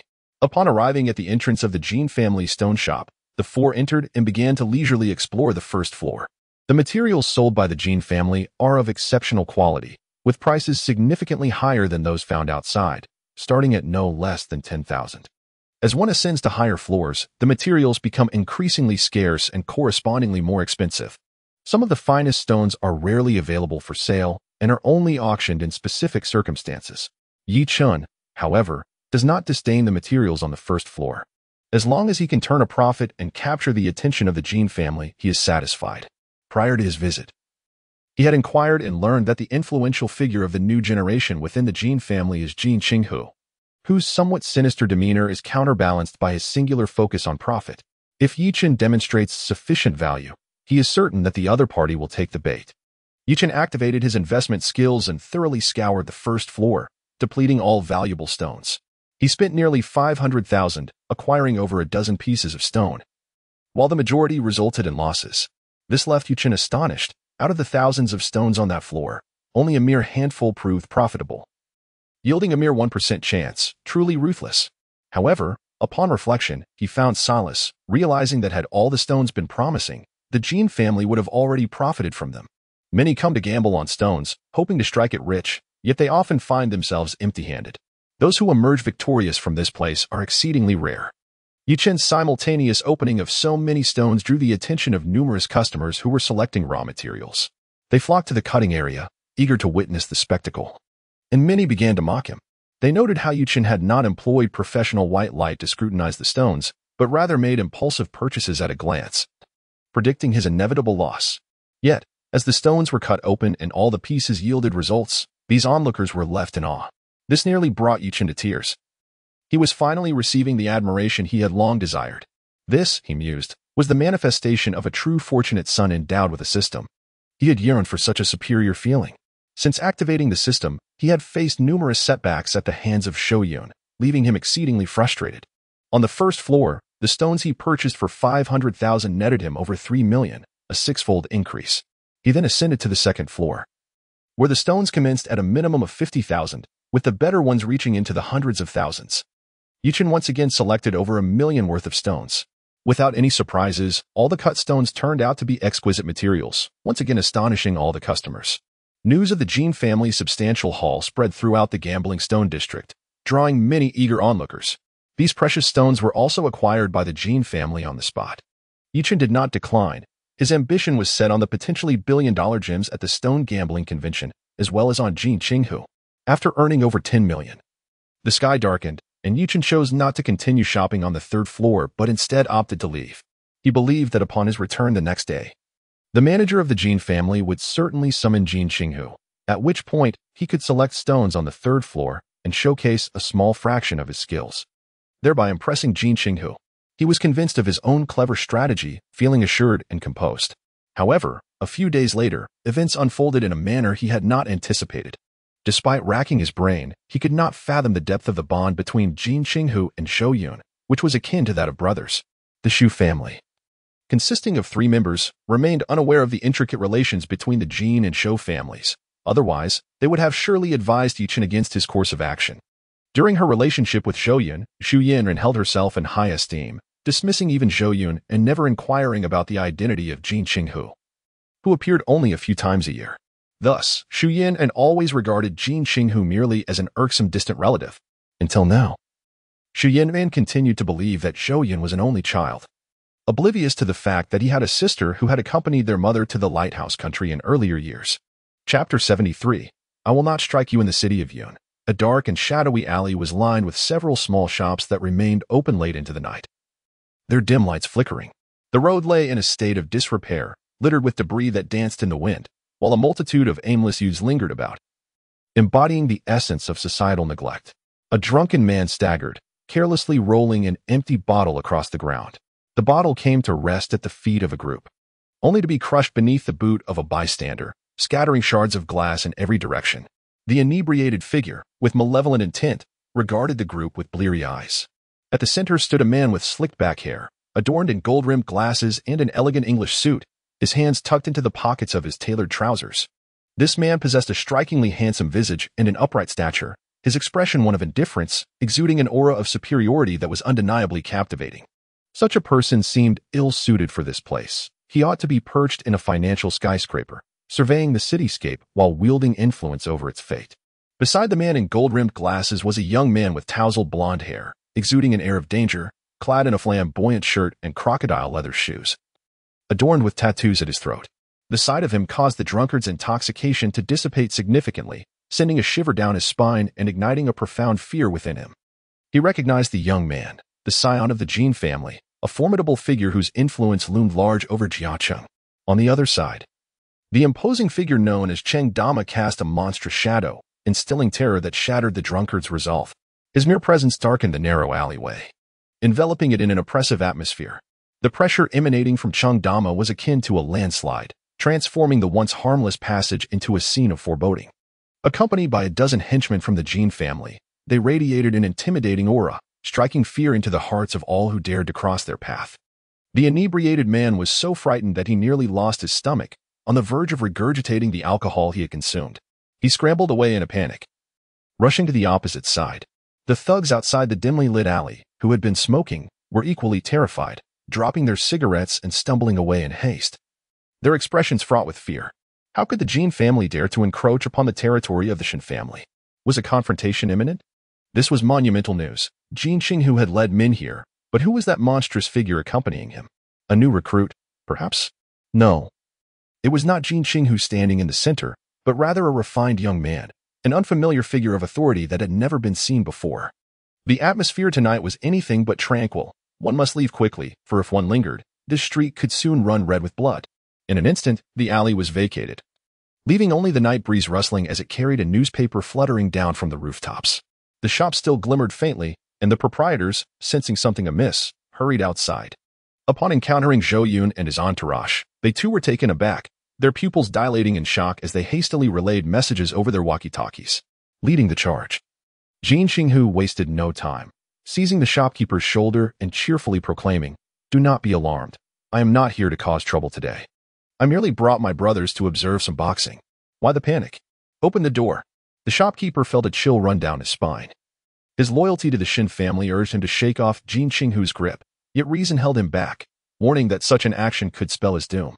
Zhou Yun, with a beaming smile, watched Jin Qinghu's performance unfold, relishing his first-hand experience of the underworld's intrigue, akin to watching a film. The boss continuously swallowed nervously, stating, "I must inform Sister Shen. You. Go ahead and notify her. It would be best if she came as well," replied Jin Qinghu nonchalantly. "But first, open the door. Look, I've brought only a handful of people. What threat could we possibly pose? The fighters here could easily handle my companions." "What are you afraid of?" Jin Qinghu smirked wickedly. Just as the boss was about to retort, the ominous shadow of Cheng Dama enveloped him, rendering him mute. Trembling, he pressed the button on the remote control in his hand. One side of the wall in this establishment, which specialized in adult products, slowly rotated, revealing a narrow passageway. Simultaneously, a cacophony of shouts and the pungent odor of cheap cigarettes wafted through the air. Jin Qinghu led the way into the passage. Cheng Dama walked ahead of Zhou Yun, acting as a shield, warding off all imminent dangers. The staircase spiraled downwards, accompanied by the sound of hurried footsteps echoing in a state of disarray. Many of the brawny enforcers who had been observing the scene rushed over upon receiving the news. However, upon catching sight of the striking golden-haired Jin Qinghu, they all halted, their bodies stiffening in trepidation, too fearful to make a move. As Jin Qinghu passed by them, he contemptuously offered his cigar to one of the men, as if doing a kindness. In front of him stood over a dozen robust enforcers, yet at that moment, none dared to stir. Deeper within the passage, others were grumbling, perplexed as to why those above had suddenly ceased their movements. However, when Jin Qinghu's visage emerged under the glow of the wall lamp, they all promptly sealed their lips and began to pay their respects. Had it been anyone else, these thugs would have already sprung into action. Yet, before them stood Jin Qinghu, and without Shenlei's command, none dared to make the first move. Wherever Jin Qinghu tread, all the henchmen of the Shen family dutifully parted to create a passage. It was not until the group descended into the basement that the overseer of the venue, the eldest brother, hurriedly made his entrance. This leader of numerous underlings, while not completely obsequious before Jin Qinghu, displayed no undue arrogance. Instead, offering a feigned smile as he remarked, "What wind has blown, brother who here, without even a prior notice? I would have come to greet you." This individual, known as Daozi, was a figure placed by the Shen family within the underworld.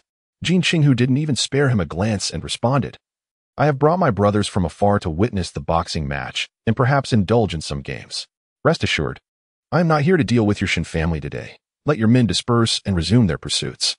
In the presence of his subordinates, he was addressed as Dao Gu, but before Jin Xinghu, he could only be referred to as Daozi, despite Daozi being considerably older, appearing to be in his 40s.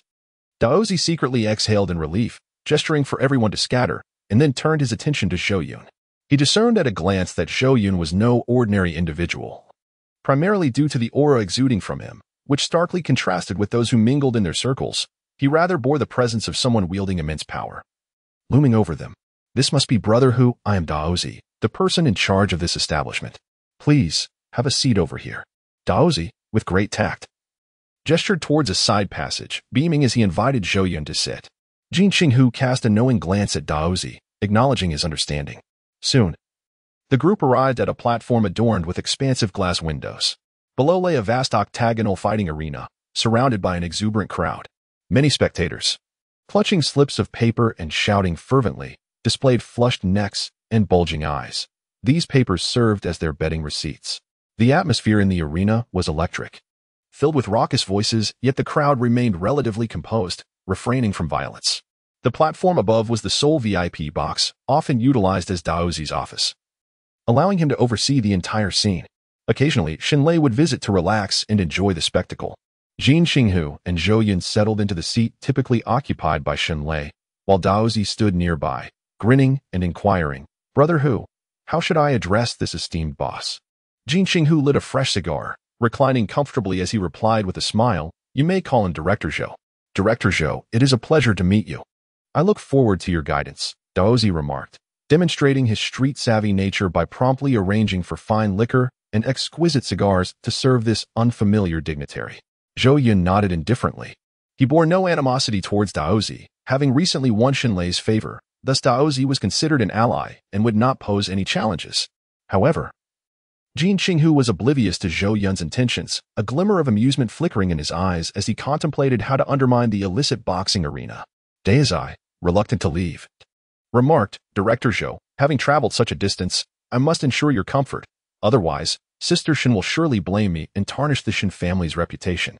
Please, feel free to voice any requests.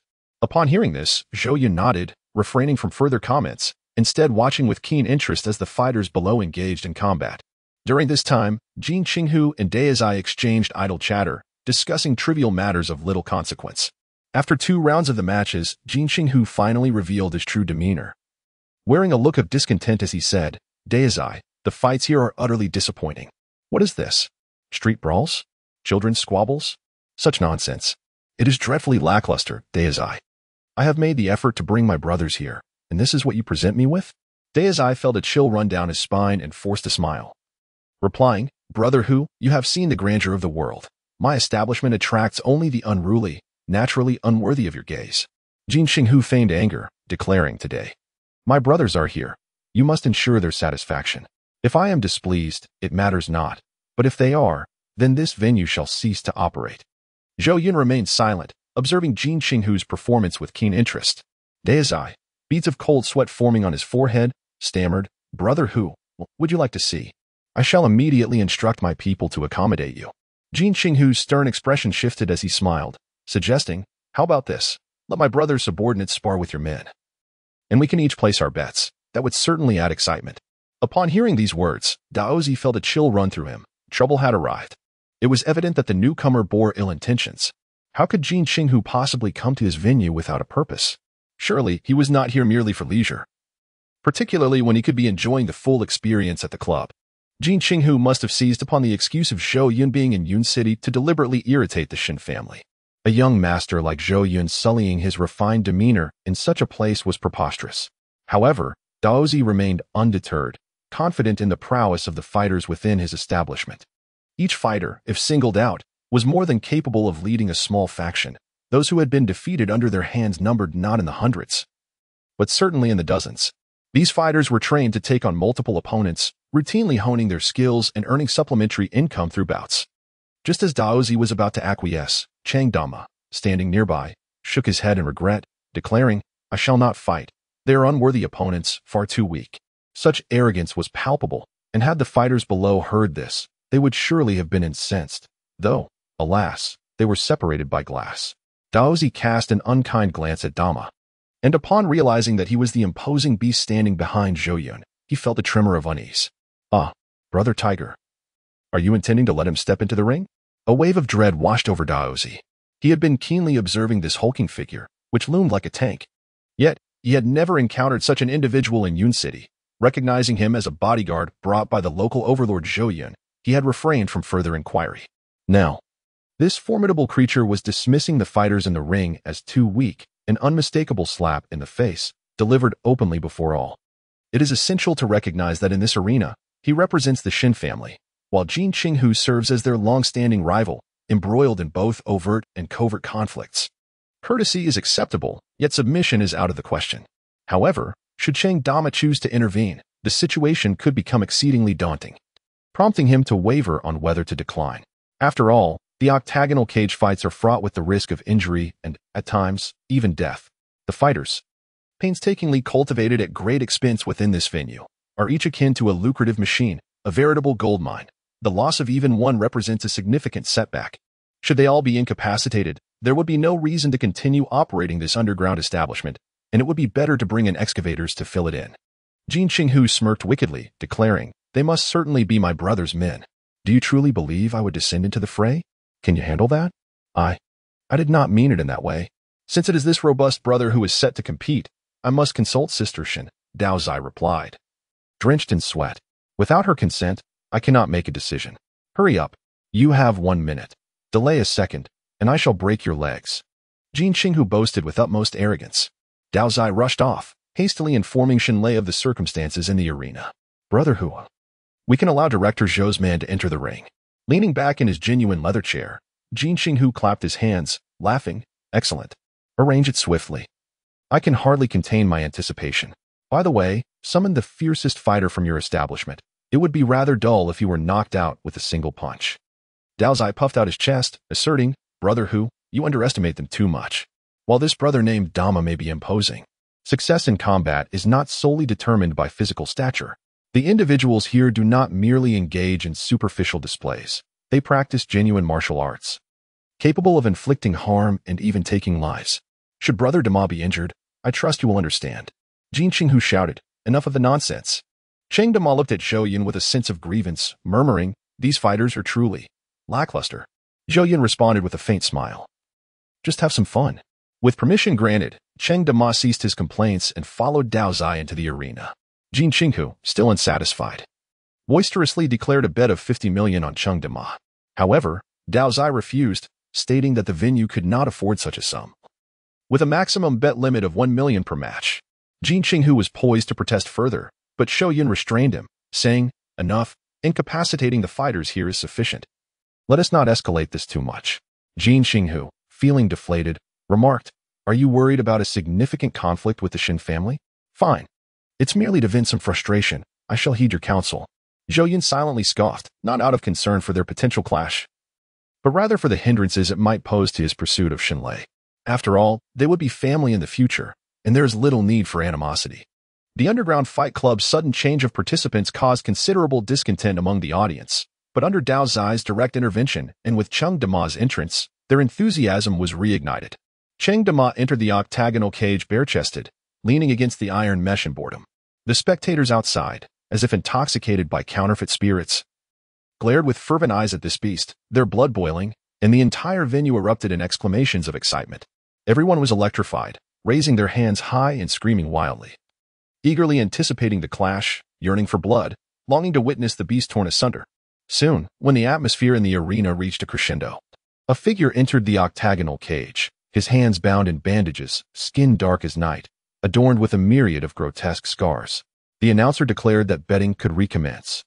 Many spectators began to place their wagers. Observing the betting results from the stands, Zhou Yun and Jin Qinghu couldn't help but chuckle in disbelief. This crowd was utterly clueless. Only a meager fraction had chosen to bet on Dama, merely 1/5 of the total. Were they all blind? The powerhouse before them was but a speck in comparison. How could the disparity in bets be so vast? Jin Qinghu snorted in frustration, wishing fervently that everyone else would wager on Cheng Dama, hoping for the Shin family to suffer losses and bleed. Chapter 75. Still protect my great boss. Zhou Yun smiled silently. The reason these spectators placed their bets on the cannon was due to their ignorance of Cheng Dama. Although Dama had an imposing physique, the true measure of his prowess could only be determined through experience. Those courageous enough to face Dama in a brutal confrontation had undoubtedly honed their skills. Unlike the ordinary fighters, these were the elite of the Shin family, masters of lethal techniques, striking with deadly intent. Thus, mere bulk held little advantage. Their cheers arose from a visceral vision of Dama being shredded into pieces, overwhelmed by excitement and fervor. Inside the octagonal cage, as they faced off, the cannon could sense that Dama was formidable, not merely a fade of strength. He did not share the audience's exuberance. Instead, he was burdened by an overwhelming sense of dread, as if he were confronting a martial arts master, one who was brash and unreasonable. Such a sensation had never graced him throughout his career in underground fighting, prompting him to adopt an unusually serious demeanor. "If I can defeat you, grant me 1 million. Knife Brother declared, to which the gravity of the situation weighed heavily on Cannon. This money is indeed not so easily acquired. Cheng Dama let out a sigh and, with resignation, replied, "You might as well abandon that notion. This money will not be yours. My boss does not permit my defeat, and as long as you do not mock me, I have no desire to kill you." In the past, Cannon had often scorned his opponents, issuing threats before matches to unsettle them. However, this time he refrained, for the sense of impending crisis loomed too heavily. "I have not heard of you before. What did you do previously?" Cannon inquired, seeking to gauge his opponent's background. "Moving bricks at a construction site," Cheng Dama candidly replied. "Now I serve as a bodyguard for my boss." Moving bricks? Cannon found himself momentarily at a loss for words, feeling as though he were being mocked. How could someone who instilled such terrifying pressure have once been merely a bricklayer? The audience's betting reached its conclusion. The door of the octagonal cage was firmly shut, devoid of referees, allowing for unrestricted and indiscriminate combat. The rules were starkly simple and brutal. As the sound of the iron gate closing reverberated, Cannon launched his assault without a word, seizing the opportunity while Cheng Dama was still unaware of the unfolding chaos. Channeling all his strength, he erupted forth with the speed of a cheetah, his hand morphing into a claw, intending to crush Cheng Dama's throat, an apparent vulnerability. The primary issue lies in the towering height of the opponent, which rendered any attempt to strike the back of the head futile. However, despite his seemingly clumsy demeanor, the adversary exhibited remarkable agility during the fray, his eyes sparkling with an intensity rarely witnessed. Suddenly, like a bolt of lightning, he thrust out a hand and delivered a resounding slap to the oncoming head of the cannon. The precision, speed, and brutality of the strike were astonishing. With a dull thud, before the audience could fully comprehend the unfolding event, the cannon was sent crashing against the iron mesh of the octagonal cage. Akin to a kite severed from its string, the entire structure trembled violently as the cannon's body descended slowly, its head twisted grotesquely. Only the sound of labored breathing pierced the stunned silence, the eyes bulging like a fish out of water, disbelief etched upon its visage. In an instant, the atmosphere shifted from cacophony to utter silence, a transformation that took merely 3 seconds. It was terrifying. The cannon had maintained its standing in this arena for a reason. Possessing formidable skills, ranking among the elite. Although it had faced defeat in various bloodied encounters, it had always evaded fatal blows, preserving its ability to continue fighting. Yet, this time, the opponent was unreasonably fierce, delivering a blow akin to a rocket launcher that could easily send a weighty cannon of over 150 pounds flying. Was this truly how it ended? I hadn't even had the chance to grasp the situation. What is happening? Am I hallucinating? The cannon was among the top contenders in my mind. How could it have fallen so swiftly? Who is this formidable opponent? I am utterly bewildered. As you remain in a state of bewilderment, I observe the freshly placed bets, still warm to the touch. And I can only wish to deliver a resounding slap to myself, for I am utterly despondent. Immediately, the audience erupts into incredulous discussions, despite the financial loss. No one dares to scorn Cheng Dama, for he has earned respect through his prowess. Soon, an individual enters the octagon and drags the oblivious cannon away. Dao Zai's face turns ashen as he witnesses the ease with which his team falters, feeling the weight of Dama as formidable nature. Alas, I have yet to satiate my appetite for the spectacle, and it all ended with a mere slap. Is the Shin family truly this pathetic? Is this all they can muster? How do you send me away? I am not satisfied today, nor is my brother Zhou. Jin Xinghu feigns anger. Yet inwardly he is elated, applying pressure on Dao Zai. If the Shin family truly lacks capable individuals, so be it. However, this incident will surely echo throughout Yun City by tomorrow morning, and the Shin family's reputation, TSK. Jin Xinghu shifts the topic. his face adorned with a mocking expression. Zhou Yun, observing the drama unfold, finds amusement in the scenario, feeling as though he is an accomplice to villainy. Relishing the sensation of playing the antagonist. Villains are not inherently detestable, rather, it is their position in opposition that renders them so. When aligned with one's own, one might discover that they can be even more endearing than a charming maiden. Jin Qinghu struts about, incessantly ridiculing the Shen family, portraying them as utterly inept. Dao Zai, unable to tolerate such mockery, finds even the deepest of fortitude strained. Jin Qinghu bellows, "You were granted the opportunity for a wheel war. Surely, with so many of you, you cannot all be defeated, can you? Surely, there cannot be such a dismal spectacle." Daozi inhaled deeply and remarked, "Let us hope, brother Hu, that you do not feel any regret." Daozi descended and sought out 3 formidable individuals, each bearing a fearsome visage, their muscles bulging and exuding an aura of intimidation.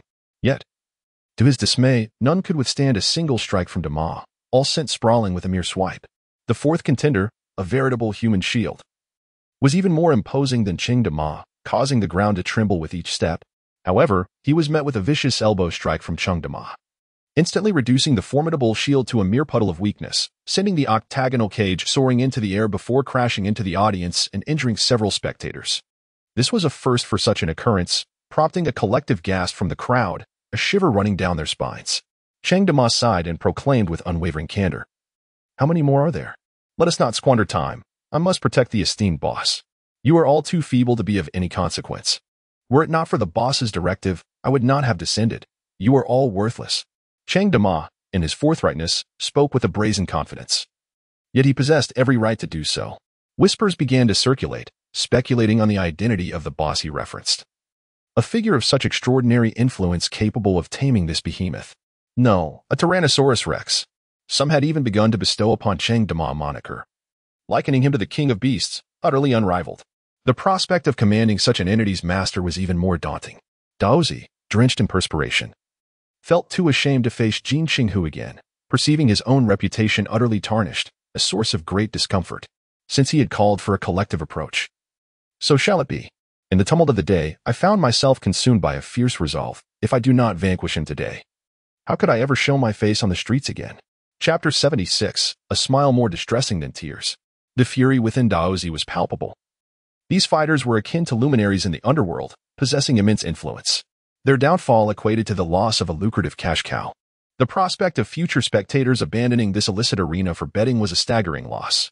Daozi gritted his teeth, harboring a desire to eliminate Cheng Dama. Yet he dared not act openly, for the 2 formidable figures in the stands were beyond his reach. The young man named Zhou Yun exuded an aura of exceptional pedigree. Unmistakably a local tyrant in other territories, likely with connections to the Jin family. Together, they posed a threat that the Shen family could scarcely withstand. Ultimately, a throng of 13 encircled Cheng Dama, awaiting an opportunity for him to reveal a weakness. The audience retreated to the corners, anxious to avoid any collateral damage. The battle commenced, resonating with muted thuds and roars. In mere moments, all fighters were ruthlessly cast aside, unable to approach Dama, whose hands wielded an almost divine power, dispatching foes with effortless precision. What seemed to be a fierce struggle was, in reality, a mere exhibition of dominance, concluding swiftly with none able to endure even a single strike. Some fighters collapsed, their chests caved in, others had their legs shattered, while some lost limbs entirely. Blood spilling profusely, fear permeated the bloodied arena, descending into chaos. In the end, only Cheng Dama remained standing, a veritable god of war, exuding a strength that inspired despair. Daozi too was engulfed by hopelessness. This man was unequivocally inhuman, a brutality he had never witnessed before. Previously, many boxers and skilled martial artists had come to him seeking extra income, yet none could match the prowess of Dama. Could this be the legendary martial genius? A rare find indeed? How fortunate it would be if such a remarkable talent were on his side. They would undoubtedly amass great wealth. Alas, the individual in question was merely a bodyguard in the employ of Zhou Dong, leaving Dao's eye filled with both astonishment and regret. A bodyguard had incapacitated all his fighters. Dao's eye lamented bitterly. His underground fighting establishment was now utterly ruined. He secluded himself in a dim room and called Shenlei to inform her of the situation, uncertain of how to proceed. All his capable fighters had been rendered ineffective? One person? Surely, you jest. Shenlei's voice on the other end was rife with skepticism. Dao's eye managed a wry smile. Sister Shen, it is true. This fellow is like a monster. You useless lot. All of you are worthless. I spent so much money to support you, only to be taken down by a single individual. Don't speak to me of monsters. How can such a formidable person even exist? Do you think this is a movie? He is merely a bodyguard. How can the disparity be so vast among my subordinates? Who exactly is Zhou Yun? His bodyguard must surely be capable of protecting the high-ranking officials of Xiao country. Finally, Xinlei composed herself and said, "You hold them off for now. I shall be there shortly. That wretched Xiao who brought Zhou Yun to destroy my establishment, which is utterly unacceptable. I must make him pay." With that, Xinlei hung up the phone and began to gather her forces to head in that direction. "Well done. I have not misjudged you." Zhou Yun gave Dama a thumbs up. Cheng Dama scratched his head and chuckled foolishly, saying, "They are truly inadequate. Not to mention myself. Even my junior brother could easily overpower them. More content is loading. Please wait. How are your senior and junior brothers faring?" Jin Qinghu's eyes sparkled, brimming with desire for alliances. Cheng Dama was unattainable for him. However, if he could possess even half of Dama's prowess and secure those senior and junior brothers, Jin Qinghu would indeed be greatly tempted. Dama innocently replied, "Some are farming at home, others are working at the market slaughtering pigs. I heard one senior brother is now a security guard." Zhou Yun understood Jin Qinghu's intentions but harbored similar desires, so he could only apologize, saying, "I have already made arrangements. Xiaohu, do not entertain such thoughts." Jin Qinghu's initially excited demeanor immediately wilted, akin to someone heartbroken. All right. But, Brother Zhou, if in the future I find myself in need and require Dama's assistance, please be sure to lend him to me." Since he could not attain him, borrowing would have to suffice. Jin Qinghu, for the sake of Dama's skills, was willing to shed his pride. He felt no discomfort in addressing Zhou Yun as boss. After all, they were kin, and calling anyone boss was merely a formality. Moreover, considering the age difference, Zhou Yun, being a few months older, could indeed be regarded as his elder brother, thus he felt no psychological burden in doing so. Zhou Yun laughed heartily, saying, "Call me that once more, and I might just consider it." "Brother, Boss Zhou," Jin Qinghu exclaimed loudly. "All right, from now on, that is how you shall address me." Zhou Yun nodded, half-jokingly remarking. Jin Qinghu chuckled continuously, acknowledging Zhou Yun's prowess. He sensed that ever since the passing of the old Master Zhou Yun had undergone a remarkable transformation, becoming more mature, composed, and astute. He eagerly anticipated the heights to which Zhou Yun might ascend in the future, perhaps beyond his own imagination. "When you achieve success, remember to take your little brother along," Jin Qinghu jested. Unbeknownst to him, he would one day feel immense gratitude for having Zhou Yun as a brother. Keeping pace in this era, Zhou Yun contemplated in his heart that the future commercial landscape indeed warranted a place for the Jin family, a familiar clan with whom he had long-standing ties. He regarded Jin Qinghu as a talent well-suited to lead the local underground forces and believed entrusting him with this responsibility would yield favorable results. A commercial empire, naturally, possesses both light and shadow. The two must advance in tandem for stable development. He harbored an audacious plan to enlist some genuine martial arts families, hidden within the populace, under his banner through Chengdama, gradually forging a formidable martial force. A sense of urgency gripped him. The emergence of Longdian was no mere coincidence, and perhaps was linked to him. To preempt potential threats, he must rapidly expand his influence to ensure his safety, establishing a robust security apparatus to safeguard the interests of the entire group and foster its vigorous growth. "Wait for my news. I may truly require your assistance." Zhou Yun pondered before speaking. Jin Qinghu thumped his chest, declaring, "It is my duty." Zhou Yun felt a profound sense of assurance, and his plans for the future became increasingly lucid. Yet, Jin Qinghu is not a fool. He would not linger in a place devoid of interest. He would rather indulge in a massage and foot bath at a club. Daozi could not prevent them from leaving and could only watch helplessly, his heart aching profoundly. He sat alone in the stands, downing several bottles of liquor, feeling as though the air conditioning had turned colder, chilling him to the bone. Chapter 77, Claiming This Man. The patrons of the underground boxing arena had all dispersed, leaving behind an empty shell, a scene of utter disarray. The skilled fighters had been taken for treatment. They had suffered severe injuries at the hands of Cheng Dama and, upon recovery, would no longer be able to box, rendered nearly incapacitated. They could only descend to a lower tier, becoming mere thugs, eking out a meager existence. Ultimately, as Cheng Dama had predicted, the promised reward of 1 million would remain out of their grasp. Xinlei arrived with over 20 individuals riding sleek black motorcycles. After a mere glance, she led her entourage away, instructing Daozi to select new fighters to revive the arena. This underground boxing venue contributed tens of millions to the Shin family's coffers each month. Representing a crucial facet of their numerous illicit enterprises, its loss would be acutely felt as the long night unfurled in Yunqing on the expansive Yunjiang Avenue. The hour approached midnight. Aside from a few freight trucks on their journey, only a convoy moved slowly along the road. Leading the procession was a flamboyant Lamborghini, with Jin Qinghu at the wheel, one hand steering while the other held a cigarette, exuding nonchalance against the fierce wind. Following closely were several Hummers, occupied by the Jin family's enforcers. Amidst this convoy trailed an Alpha business vehicle, where, alongside the driver, Zhou Yun and Cheng Dama were seated. Jin Qinghu hoped to invite Zhou Yun to experience the thrill of speed in the Lamborghini. However, Zhou Yun declined. He preferred to remain inconspicuous and did not relish the idea of leading the charge. In the narrative, the first to meet his demise was the villain Jin Qinghu. With a multitude of bodyguards in tow, he insisted on driving at the forefront, making himself a target. Although Zhou Yun had no enemies in Yun City, Jin Qinghu undoubtedly had a plethora of adversaries, thus it was prudent to exercise caution. He preferred to remain seated in the Alpha. Inside the vehicle, Zhou Yun shared his thoughts with Cheng Dama, expressing his desire to recruit his fellow disciples. His primary concern was the inherent risks associated with working for the big boss. He doubted that his comrades would accept the offer. Should any misfortune befall them, it would be difficult to explain to their hometown folks. Zhou Yun nodded, not wishing to impose undue pressure, and stated, "When you have the time, I will grant you a few days off to speak with them. The compensation is negotiable. The monthly salary will not be less than 200,000, contingent upon their abilities. I have but one stipulation: absolute obedience to orders, as there may be occasions when killing is necessary.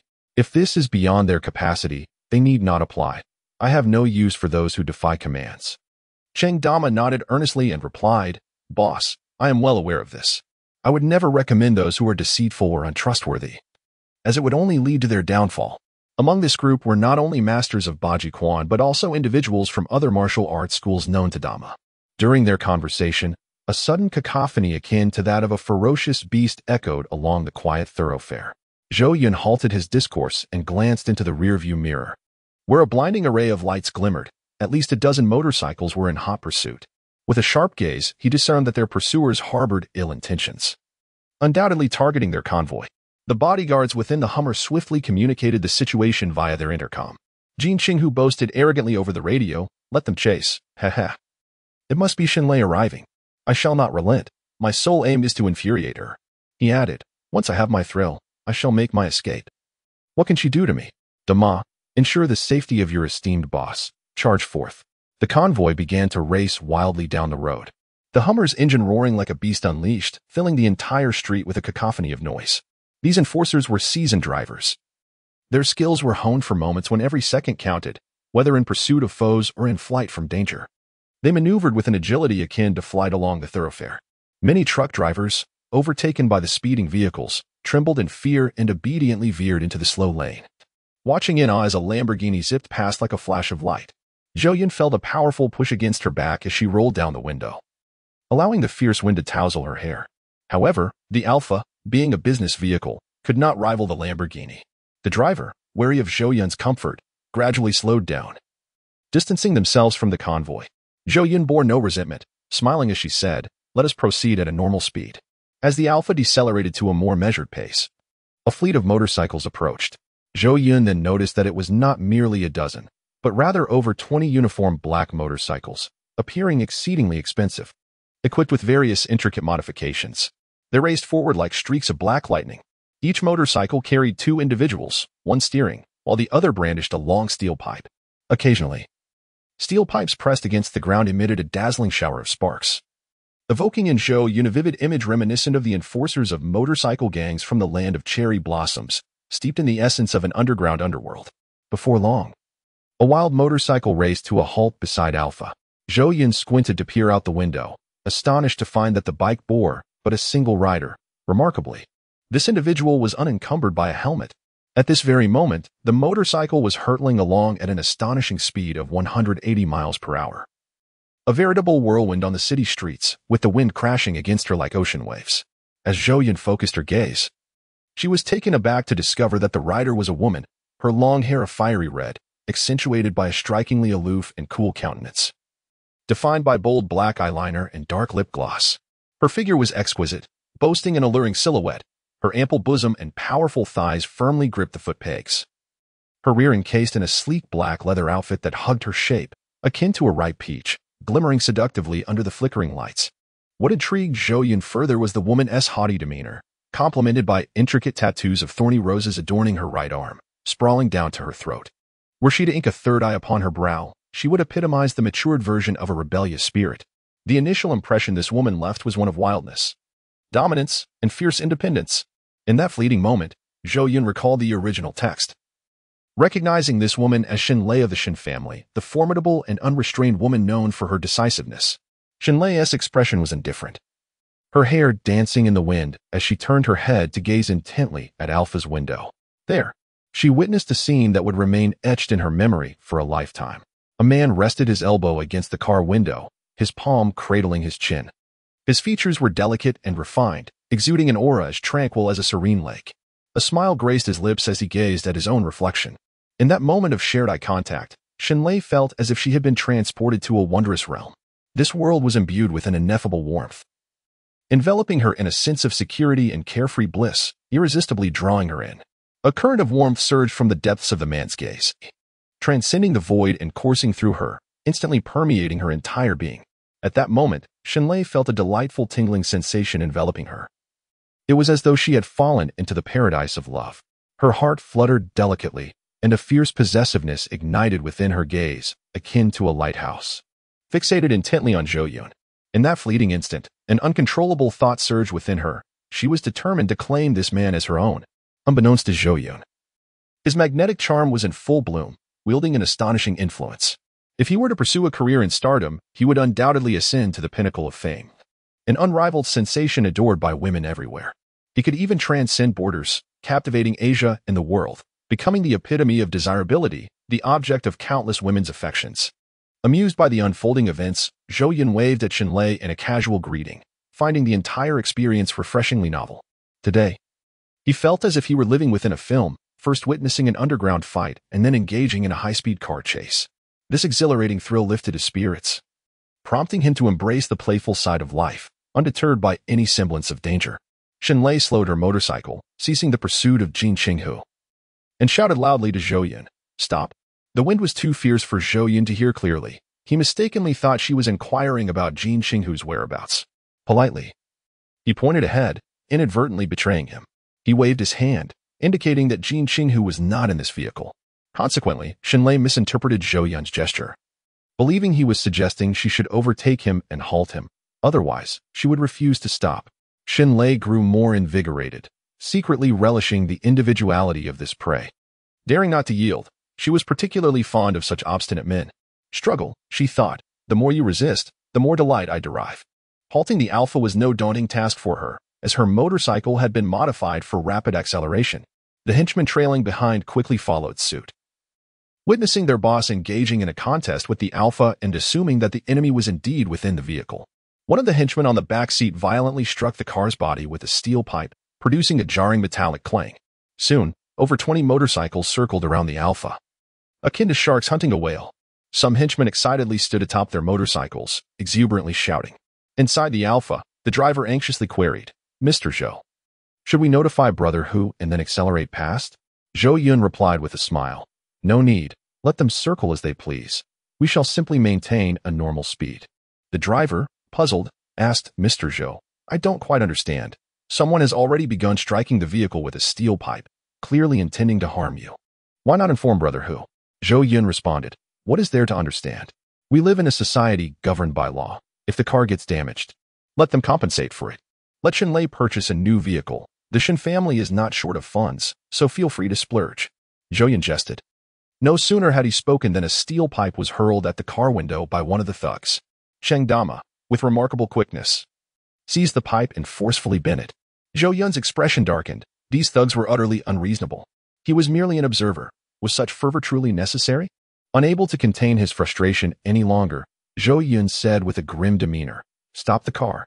The driver promptly decelerated and halted at an intersection, causing surrounding vehicles to also come to a standstill. Cheng Dama was the first to exit, respectfully opening the car door for Zhou Yun. then standing guard like a sentinel beside it. Zhou Yun tidied his disheveled hair, adjusted his suit, and with a profound gaze, observed the menacing thugs closing in as they removed their helmets. "Boss, what shall we do next?" Dama asked, his expression indifferent as he regarded the group. Zhou Yun replied, "Those who threaten our safety should be rendered incapacitated." No sooner had he uttered these words than Shenlei stormed over, fuming. Before Dama could take action, Shenlei shouted at the thugs, "Who authorized you to act? Did I instruct you to touch this vehicle? What if you injure my man? If he loses even a single hair, you all better choose your graves wisely." Shenlei, seething with anger, snatched the steel pipe from one of the thugs and struck at those who had just attacked. All the thugs were taken aback, bewildered by the sudden turn of events.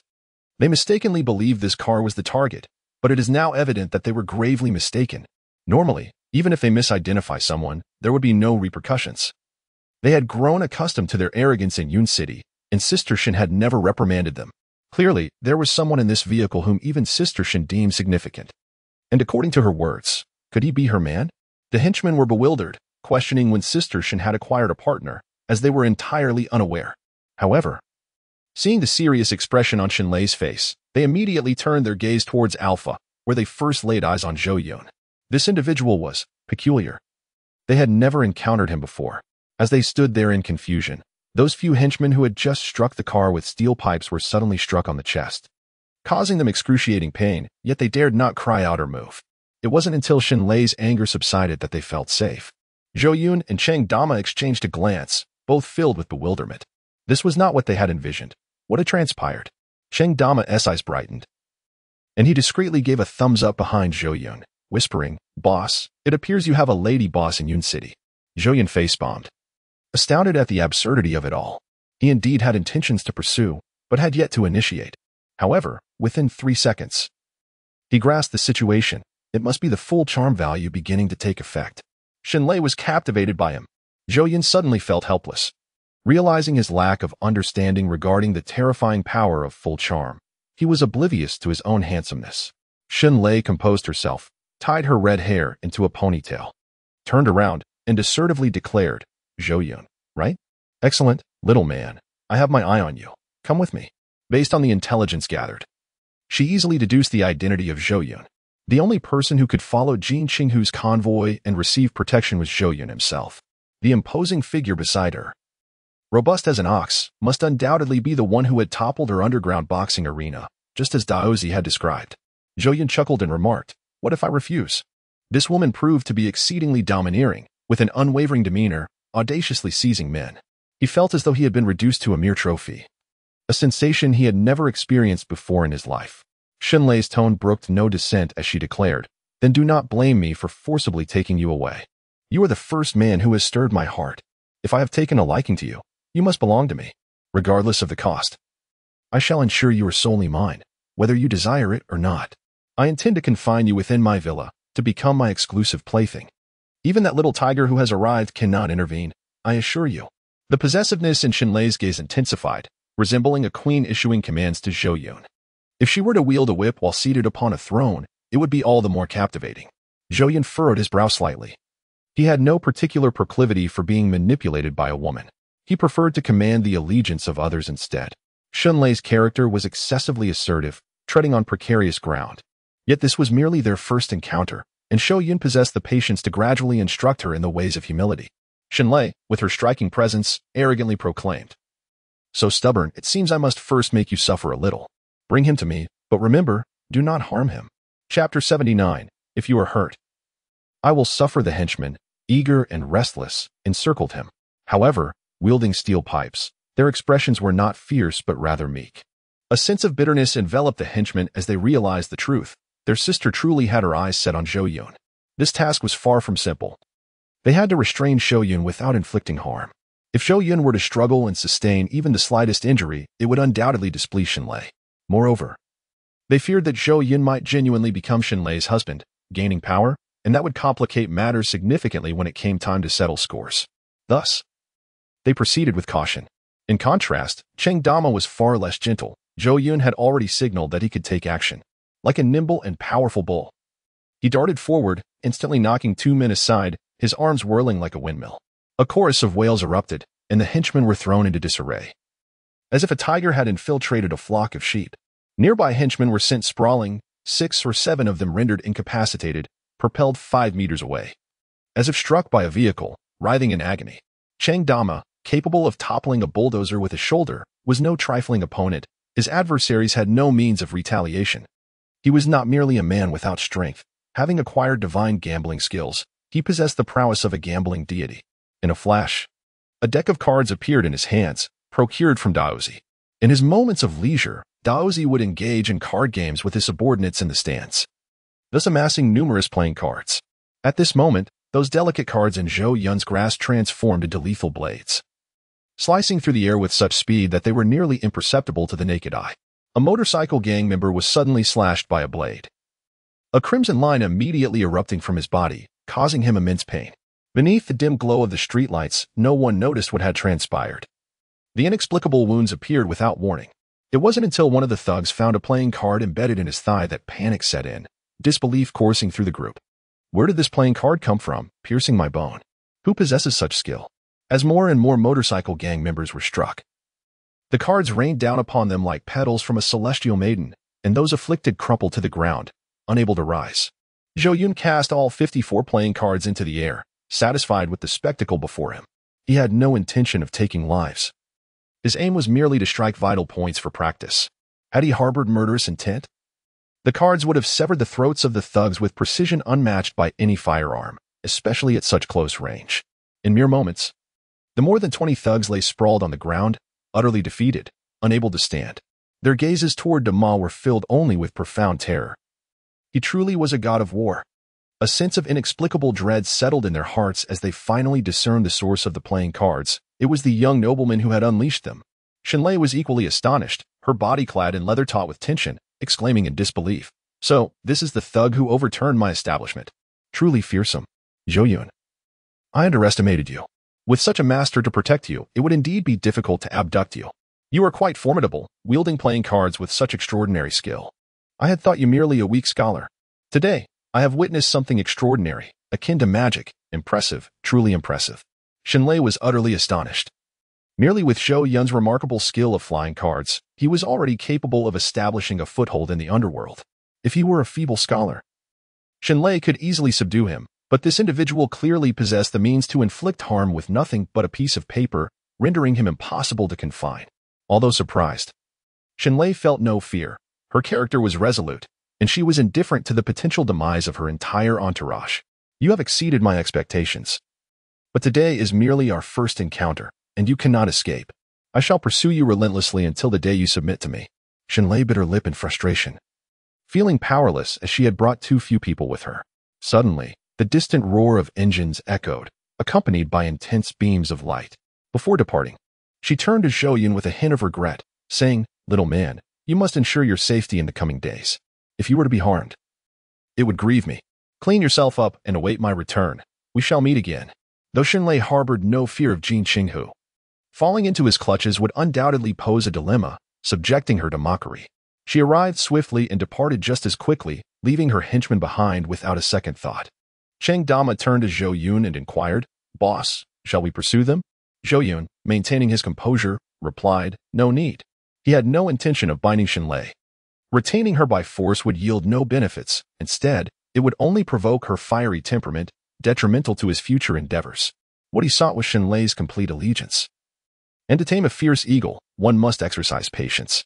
The remaining group of henchmen, trembling with fear, supported one another as they struggled to rise. Dama had not resorted to lethal force. There was no necessity for bloodshed. Only those few who had wielded steel pipes were utterly incapacitated, unable to move. Ultimately, some henchmen fled, while those who could not escape were apprehended by Jin Qinghu's subordinates. As the Lamborghini door swung open, Jin Qinghu leaped out in a flurry, exclaiming, "Boss Zhou, are you unharmed? Why did you instruct the driver to halt? If anything were to happen, how could I explain it to the old man? Did you truly wish for me to plunge into the Lansong River?" The Lansong River, a grand waterway traversing Yunnan province in the Golden Triangle of Myanmar, flows majestically. Zhou Yun sighed. "I presumed she was solely targeting you. I never anticipated I would also be ensnared." Jin Qinghu surveyed the chaotic scene, then glanced at the seemingly unfazed Zhou Yun, releasing a breath of relief. "What has transpired between you and Shenlei?" The big boss was teased by her. and she even threatened to confine him in a room, treating him as a plaything, designating him as her exclusive man. Chang Dema replied candidly. Zhou Yun raised an eyebrow, prompting Dema to immediately fall silent, whistling and gazing at the sky. What? That woman teased you? I must have misheard. Jin Xinghu exclaimed. Standing atop an injured biker, his eyes widening as he jumped in astonishment. He was both intrigued and shocked. Shenlei actually teased you? Good heavens, this is utterly unbelievable. Isn't she supposed to be indifferent to men? My goodness, is this for real? Jin Xinghu gasped repeatedly, as if he had stumbled upon a new realm. His preconceived notions shattered. He was utterly astonished, for he was well acquainted with this adversary. Shenlei had previously exhibited an impenetrable demeanor, treating men with the same indifference as one would toward swine or dogs. Only in her interactions with women did she reveal a hint of tenderness. Jin Xinghu had once contemplated employing the allure of a handsome man to approach Shenlei, yet this scheme was thwarted, resulting in the unfortunate fellow being incapacitated and subsequently confined to a hospital bed. From that moment forth, doubts began to linger in his mind regarding Shenlei's preferences towards men. Yet now, to his utter astonishment, Shenlei was not only teasing Zhou Yun but also declared her intention to confine him. The news was truly astounding. Chapter 80. Yichen deceived me. What a blast. Jin Xinghu remained somewhat skeptical, but Zhou Yun was disinclined to elaborate further. Consequently, he inquired with the motorcycle gang, and upon learning the details, he was finally convinced. Boss Zhou, I now address you as such without any reservations. Jin Xinghu's tone was devoid of mockery. Instead, it was filled with genuine admiration. Had I known this sooner, I would have summoned you from Jiangsheng to assist earlier. It appears Shenlei has a preference for your type. Shenlei was undeniably beautiful. It was common knowledge that she ranked among the most stunning women in Yunqing. However, her fiery temperament deterred many suitors, leaving them hesitant to pursue her. No one had managed to capture her attention, and I had always assumed she would remain single for life. Who would have thought she would take an interest in you? It is indeed a miracle. Jin Xinghu's face beamed with joy. Zhou Yun chuckled. It's not certain yet. Let us wait and see. Jin Xinghu nodded gravely, exercised caution. This woman is formidable. I believe she may not be suitable as a wife. She would be difficult to manage. Given our status, one ought to marry a gentle and obedient woman. Shenlei, however, does not quite fit that mold. Marrying her would be akin to inviting trouble. Unless she could transform herself for your sake, becoming more docile. Jin Xinghu contemplated this, convinced that he would never wed a woman of overwhelming strength. With his carefree disposition, cohabitation would prove quite challenging. Then, upon learning of Zhou Yun's astonishing card-throwing prowess, he gasped in awe, admiration flooding his expression.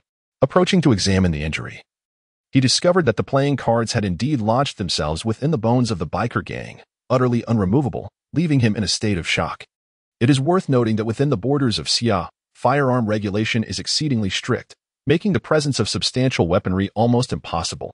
At most, a few small handguns trickle in from abroad, which are quite rare. Those who navigate the underworld primarily rely on cold weapons, with firearms being a privilege reserved for the elite. Yet Zhou Yun could utilize ordinary playing cards to achieve effects rivaling that of bullets, should this skill become known. Who would dare to oppose him? It was almost otherworldly, a scene one might expect to see only in films. Jin Xinghu found it immensely impressive, utterly cool, and implored Zhou Yun to teach him, nearly calling him father. However, Zhou Yun could not impart his knowledge directly. The system granted him enlightenment as if he had been honing this craft since childhood, rendering him naturally skilled. To teach someone like Jin Xinghu, who was too old, would require starting from the very beginning. With no other recourse, Jin Xinghu shifted the conversation, asking, where to next? He replied, after my men deal with this gang, we shall head to the Lansong River. Zhou Yun inquired, what is the purpose of that?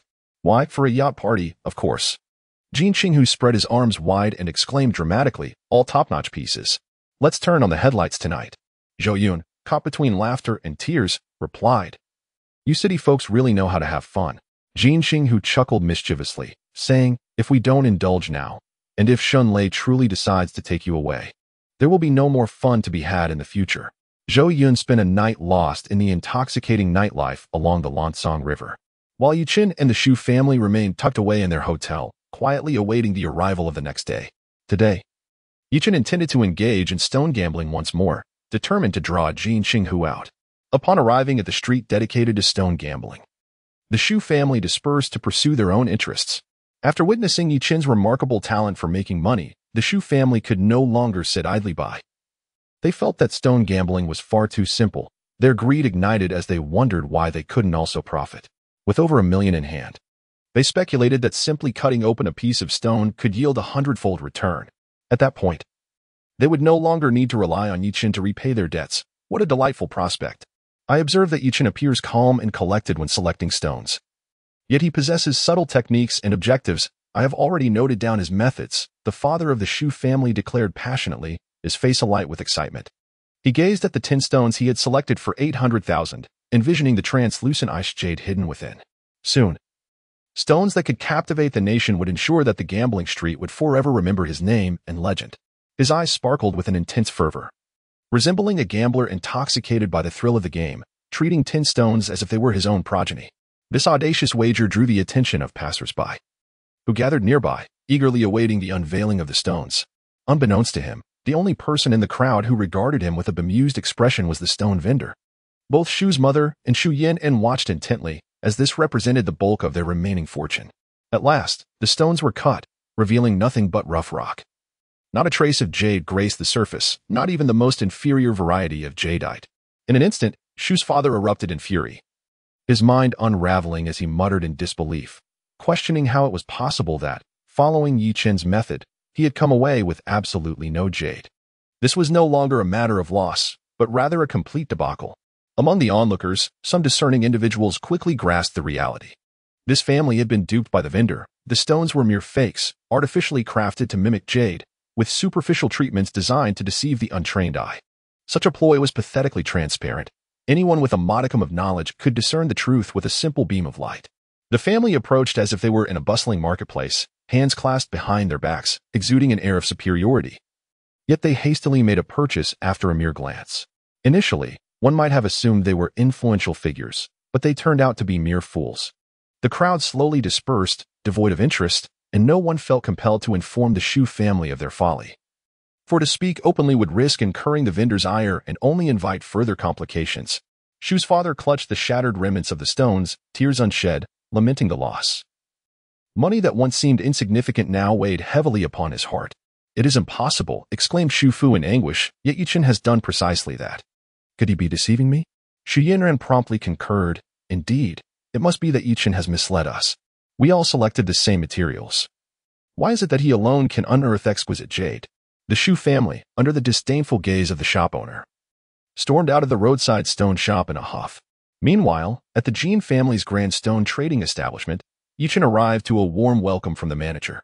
Following Yichen's remarkable success in unearthing quality materials the previous day, news had spread like wildfire, drawing a throng of gamblers eager to try their luck, resulting in a staggering surge in business, with revenues multiplying several times over. Many believed that since the Jin family's establishment was so effortlessly profitable, they too would reap similar rewards. However, they returned home defeated. As a result, Yichen had become something of a celebrity at the Jin family stone shop. Enjoying the status of an esteemed guest, relishing this treatment, he resumed his air of superiority, meandering through the stone hall accompanied by a throng of sales staff. This reminded him of a news story he had once encountered. Someone had asked, if one were to win tens of millions in ouching, would the casino allow them to leave? Upon departure, they would even beat drums and sound gongs in a desperate bid for publicity, eager to hang banners, almost as if they wanted the entire world to know. The casino owners, in fact, are the ones most fearful of your demise, as long as you leave alive. You become a golden emblem, drawing countless patrons to their establishment. If spending millions could yield such significant promotional effects, these proprietors would undoubtedly be willing. Each one astutely aware of the value of their clientele. They are not concerned about losing one. There are still countless others eager to come and spend. What they truly dread is your absence. Chapter 81. You are the next tycoon of Myanmar. Yichen was meandering through the hall, surrounded by the support of the manager and the waitstaff, basking in the flattery he received from all directions. Why would you deceive me when we were collaborating so harmoniously? Yichen turned, his face a canvas of confusion, utterly bewildered by the old man's words. What was he even talking about? Shumu, hands on her hips, spat venomously. You scoundrel, are you intentionally toying with us? Zhu Yun echoed her sentiments, her voice sharp. Do you have no shame? You have swindled our family's money. What have we done to deserve this? It is merely a matter of a few skills in stone gambling. Is it necessary to keep it so secretive, as if we are the greedy ones? I never anticipated you to be so petty. Confronted by the Zhou family's relentless inquiries, Yi Qin's expression turned to one of utter shock. He was at a loss for what had transpired. Yet, an overwhelming sense of frustration enveloped him, as a familiar sensation washed over him, reminiscent of a past experience. However, in that instance, he had been but an observer, not the target of the Zhou family's ire. What nonsense are you spouting? Do not act mad before me. Yi Qin's countenance darkened, a storm brewing within. Among those who had come to witness Yi Qin's stone gambling, many were privy to the Zhou family's dealings with counterfeit stones. Laughter erupted as they recounted the events, engaging in lively discussion. Upon hearing their words, Yi Qin felt the sting of undeserved misfortune, as if he had been caught in crossfire. It was the Zhou family who had succumbed to temptation and gambled away their fortunes. What could be done about it? They lacked any systematic approach. Moreover, when they first arrived at the stone gambling street, they had shrouded themselves in mystery, offering no explanation. Yet now, having lost, they laid blame at his feet. It was absurd to expect victory. Loss was the norm in such endeavors. Yi Qin's eyes sparkled as he stared blankly at the obstinate and unreasonable members of the Zhou family, suddenly feeling as though a colossal stone was lodged in his chest, suffocating him. How infuriating. Is this truly the face of this family? He longed to deliver a kick to their faces. How could they be so brazen, proclaiming their righteousness? Did I ever invite you to partake in this? Yi Qin exclaimed in exasperation. What nonsense is this? I have never taught you how to gamble on stones. Zhou Yun retorted with irritation. How could you say you never taught us? Then why did you bring us to Yun City? Was it not to earn money together? If you truly cared for us, you would have accompanied us to gamble on stones this morning, rather than going alone to the Jin family's stone shop. You brought my family here, yet you ignored us, misleading my family and causing us to lose money. This is utterly reprehensible. You have erred. And yet you respond like a disobedient dog, which is simply incomprehensible. My father is furious now. You must repay our family, and then slap your own face. Otherwise, you shall never see me again in your lifetime. Yi Qin was left increasingly bewildered by Zhou Yun's barrage of accusations. His eyes struggled to focus as her words, slick and practiced, left him in a daze, making her argument seem plausible yet inherently wrong. As Yi Qin's eyes gradually filled with bloodshot veins, a sense of profound disgust welled up within him as he looked at Zhou Yun. How could he have been so blind to once perceive her as an angel? As more content was being loaded, one couldn't help but reminisce about the initial impression of Zhou Yun, who seemed akin to a lotus flower, untouched by the muck of the world, exuding a delicate fragrance. Yet now, that fragrance has transformed into a foul stench. Suddenly, he realized that he had inadvertently assisted Zhou Yun by providing a legitimate excuse to rid himself of such a woman. Should Zhou Yun marry Zhou Yun, the Zhou family would undoubtedly be doomed to perpetual unrest. In a twist of fate, he had done a good deed, alleviating Zhou Yun of this burden. The more he pondered, the more his anger swelled. Had Zhou Yun still been Zhou Yun's, perhaps his sister would have remained entirely uninvolved with him. Although his emotions were tumultuous, he had grown considerably after Zhou Yun's 2 lessons and resolved to endure, prioritizing the greater good. The collaboration with the Zhou family remained paramount. Yi Qin, wary of becoming the subject of ridicule, could only suppress his feelings and remarked, "We shall discuss this matter further tonight. I will provide you with a satisfactory resolution." Zhou Yun, brimming with arrogance, retorted, "You had better keep your word." At long last, the situation calmed, and Yi Qin distanced himself from the Zhou family, gradually creating space. He proceeded with the manager of the Jin family's stone gambling establishment, ascending to higher levels of engagement. The parents of the Zhou family, recognizing the situation, refrained from following and instead meandered through the stone gambling shop. Zhou's father, still unsated from his earlier endeavors, requested 200,000 from Yi Qin, eager to continue cutting stones, becoming increasingly intoxicated by the thrill. Within the Jin family's stone gambling shop, he purchased a selection of relatively inexpensive stones, hoping for good fortune, yet predictably lost everything. Just as the Zhou family wallowed in disappointment, an individual seized the opportunity to strike up a conversation with them.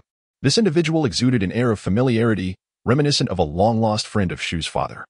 Greeting him with remarkable warmth from the outset, he introduced himself as a tour guide from Myanmar, establishing an instant rapport with Zhou's father while divulging some secrets about the stone gambling trade. The stones available in Xia country are merely the remnants left behind by Myanmar, yielding no bargains to be found. Meanwhile, Myanmar is abundant with high-quality materials, offering ample opportunities for profit. Gold seems to be scattered everywhere. When Xi'an nationals venture to Myanmar, even running a roadside stall or cooking can earn them a monthly income of 40 to 50,000. The region is just beginning to develop, presenting myriad opportunities unlike those in Xia. The tour guide lamented his lack of capital, asserting that otherwise, he would have long since abandoned tourism to seek fortune there. Shu's father was utterly captivated by this prospect, almost eager to forge a brotherly bond with him on the spot. Unbeknownst to him, the tour guide was adept at extracting information, and Shu's father soon divulged all his personal details. The guide's eyes gleamed with excitement as he thumped his chest, declaring, "Your work in real estate is fortuitous. Let me tell you, Myanmar is akin to Xia's 1980s and 90s, vigorously advancing infrastructure development and welcoming foreign investors like you. Land is exceedingly affordable there. If you seize the opportunity, you could become the next Li Jiaqing or the next Wana International." As Shu's father engaged in enthusiastic conversation with the guide, he became increasingly convinced that Myanmar was a veritable blue ocean of opportunity, yearning to venture there immediately. It seemed nothing short of paradise, and with a guide so familiar with Myanmar at his side, the chance of success felt inevitable. Shu's father promptly resolved to hire the guide as his assistant, perceiving him as a hidden talent, sharing his interests. However, he did not shy away from revealing that he was currently burdened with debts, facing lawsuits, and was temporarily restricted from traveling abroad, thus unable to obtain a passport. The tour guide candidly assured Shu's father that there was no need for concern. Should circumstances in the summer nation prove untenable, he could seek assistance and arrange for a clandestine passage. Shu's father, overwhelmed with joy, reflected on his substantial real estate holdings, which, if liquidated, could yield a considerable sum, enough to start anew in the land of Myanmar, despite his lingering debts. He promptly requested the tour guide as contact information. Forging a brotherly bond, his face aglow with renewed hope. With a sigh of relief, he recognized that even if Yuchen was unreliable, an alternative path lay before him. His confidence surged, prompting him to resolve that this young man must support the Shu family and contribute significantly. In Chapter 82, titled The Apology of the Maidservants. At the Jin family's stone gambling shop, Yuchen selected several pieces of material. After taking them to the first floor for cutting, he processed several promising stones, which, upon sale, garnered him a profit exceeding several million. This achievement sparked admiration and astonishment among many observers. Yuchen's frustration towards the Shu family began to dissipate as he held his head high, exuding an air of mysterious profundity. Eventually, the manager recognized Yuchen's unique insight and potential, prompting him to reach out to Jin Xinghu. When he called, Jin Xinghu's weary and languid voice responded. Upon learning of such talent in the shop, he could no longer remain idle. Though he and Zhou Yun had been resting after an exhilarating yacht party the previous night, he hesitated to awaken Zhou Yun and decided to investigate personally. Shortly thereafter, Jin Xinghu, dragging his fatigued form, entered the shop. He did not encounter any members of the Shu family, who were currently engrossed in jovial conversation with the tour guide. When Yuchen finally laid eyes on Jin Xinghu, a shiver coursed through him. The young heir of Yun City was far from his preconceived notions, exhibiting an unmistakable air of eccentricity and unrestrained arrogance. In the capital, the scions of affluent families all exude the air of young masters, yet Jin Xinghu appears more akin to a bandit leader. Nonetheless, as long as he can reap personal benefits, he remains unperturbed. "Are you Yuchen?" Jin Xinghu lazily stifled a yawn. He was unfamiliar with Yuchen previously. In the news regarding the auction at Yuhuang Peak, Zhou Yun had merely mentioned a man who deliberately competed against him, without revealing a name or photograph. Such reports predominantly focused on Zhou Yun, the main character. Yuchen nodded and replied, maintaining a respectful demeanor, "Greetings, Boss Jin. I shall refrain from unnecessary chatter. Please allow me to select a few more stones to ascertain whether they truly possess the remarkable qualities attributed to them," Jin Xinghu stated. Yuchen continued to select several stones, slicing them anew, yet the outcome remained unchanged, all yielded the same results. Jin Xinghu's expression froze in astonishment. Could it be that this individual possessed the fabled ability of X-ray vision? He dared not treat him with indifference any longer. If such a talent could be recruited, it would bring immense profit to the Jin family. Not to mention, when the time came to source materials in Myanmar, they would be able to secure all the finest specimens. With the Jin family's channels and Yuchen's remarkable abilities, their collaboration would undoubtedly be exceedingly profitable. Your skills are extraordinary. Even experts wielding specialized instruments may not possess your level of precision. Jin Xinghu never hesitated to lavish praise on talent. Would you be interested in partnering with us? We offer lucrative compensation and commission on sales. Quality materials are seldom seen in gambling stone shops, as they are generally hoarded by the Jin family or funneled into auction houses, only occasionally trickling down to the lower markets. These stones are entirely inaccessible to ordinary gambling stone enthusiasts.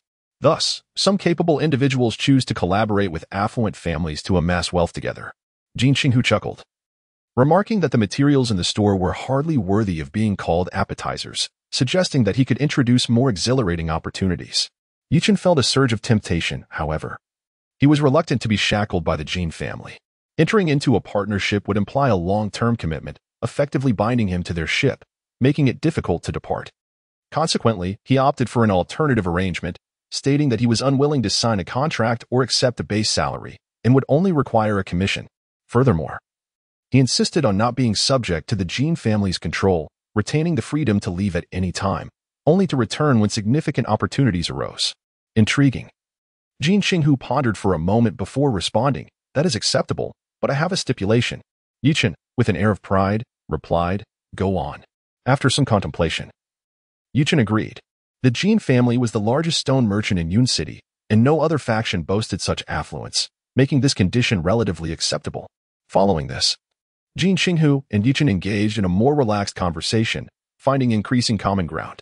They discussed the precious stones from Myanmar, some of which were extraordinarily valuable, worth hundreds of millions, towering like small mountains, which Jin Qinghu had always hesitated to acquire. Yichen confidently assured him that if allowed to inspect them, he would guarantee no losses. Their dialogue painted a picture of amicable prosperity. At that moment, an unexpected visitor arrived at the stone gambling shop. The manager hurriedly reported that Shun Lei had come with a group to cause trouble, demanding that Jin Qinghu come down. Rather than displaying anger, Jin Qinghu wore a knowing grin, fully aware of the reason for her visit. He instructed Yichen to wait in the office while he descended with his entourage. Yichen, perplexed, gazed through the floor-to-ceiling windows at the bustling scene below. Though he could not hear the sounds, the spectacle was vivid. Jin Qinghu arrived on the first floor, and his opening remark nearly provoked Shun Lei into a furious outburst. "Chasing my brother all the way here? Mission? Surely. There is no need for such obsession. While I concede that you are quite beautiful, my brother is not one to be easily enticed by someone of your cosmetic allure. If you wish to be close to him, it is not impossible. You could serve him as a maid, and I would gladly facilitate your inclusion." Shun Lei, with her flamboyant tattoos, retorted angrily, "Do not patronize me with your slick words. I will eventually tame him, and you will find yourself pouring tea and calling me sister-in-law. What about the people I brought yesterday? What have you done with them?" she demanded, referring to the motorcycle gang who had been unable to escape. She was astute and decisive. Recognizing the impending danger, she had wisely chosen to flee. Now, having gathered her forces, she returned to seek an explanation. Her people surrounding the stone gambling shop outside. "I released them. Where they went is beyond my knowledge. Please, I am a law-abiding citizen and would never engage in wrongdoing."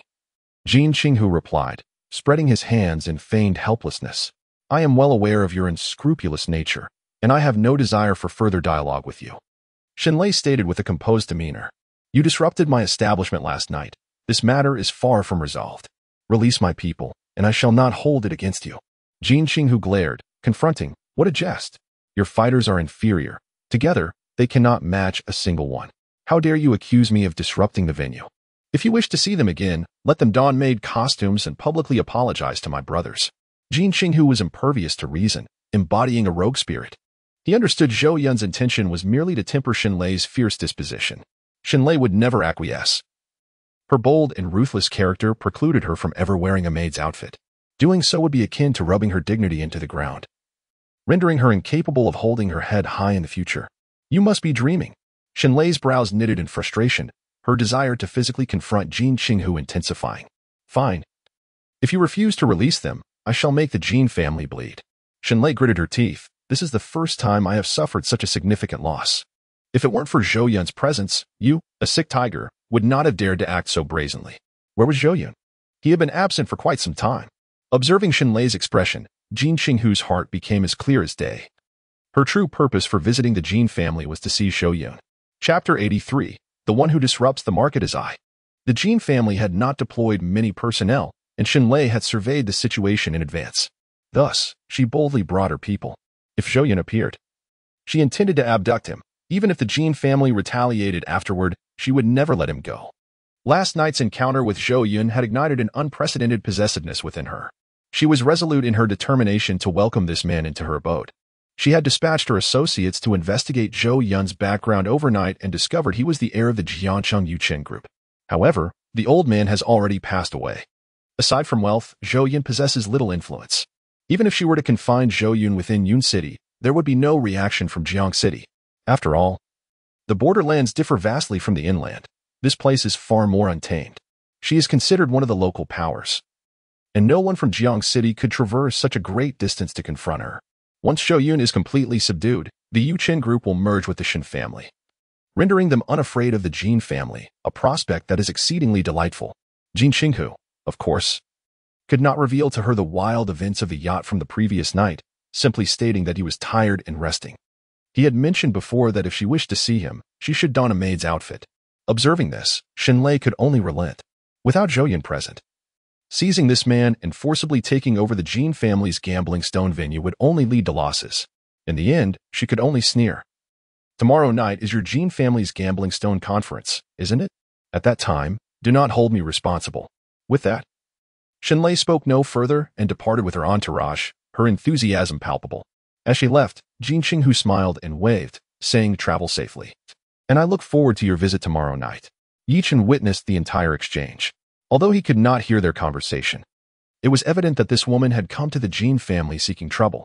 His eyes sparkled with surprise, and upon seeing Shenlei, his heart raced violently, as if a gentle spring breeze had enveloped him, leaving him in a state of shock. Yichun felt as though a thread of fate had been drawn from Shenlei, binding their destinies together. In that moment, it seemed as if all the light in the world converged upon them. He realized he had fallen in love once more, experiencing an instant attraction to Shenlei and yearning to be with her. This woman embodies an entirely different essence from Zhou Yun. She possesses a wild and alluring charm, her face etched with an indomitable spirit, radiating a lethal allure. Yichen felt that the present Zhou Yun, in the presence of Shenlei, was hardly worthy of even holding her shoes. His feelings for Zhou Yun had begun to wane, as he yearned to bestow all his affection upon Shenlei. Jin Qinghu, oblivious to his peculiar demeanor, poured tea for himself and remarked, "You must have noticed that woman. The eldest daughter of the Shen family, a contemporary power broker, has come to stir trouble for my Jin family today, and I find it quite displeasing." With a grin, Jin Qinghu continued, "Thus, I intend to teach her a lesson. Since you have allied with our Jin family, I would like to request a favor from you. Go to her Shen family's establishment, purchase all the profitable stones in her shop, and loudly proclaim that aside from the selected stones, the rest are all worthless." Yichen had already garnered a certain reputation in this street, having opened nearly 20 stone businesses, each yielding substantial value, a feat deemed miraculous. He had earned the moniker Fortune Seer, requiring no tactile examination of stones. A mere glance sufficed to discern their worth. If he were to cause a ruckus at the Shun family's venue, word would surely spread, ensuring that no one would dare purchase stones from the Shen family again. This tactic was undeniably ruthless. Jin Qinghu, while appearing to extend a favor to Yichen, was indeed merciless. "I will ensure your safety," he assured. "And I will not take a single cent from your earnings at the Shen family. It will all belong to you."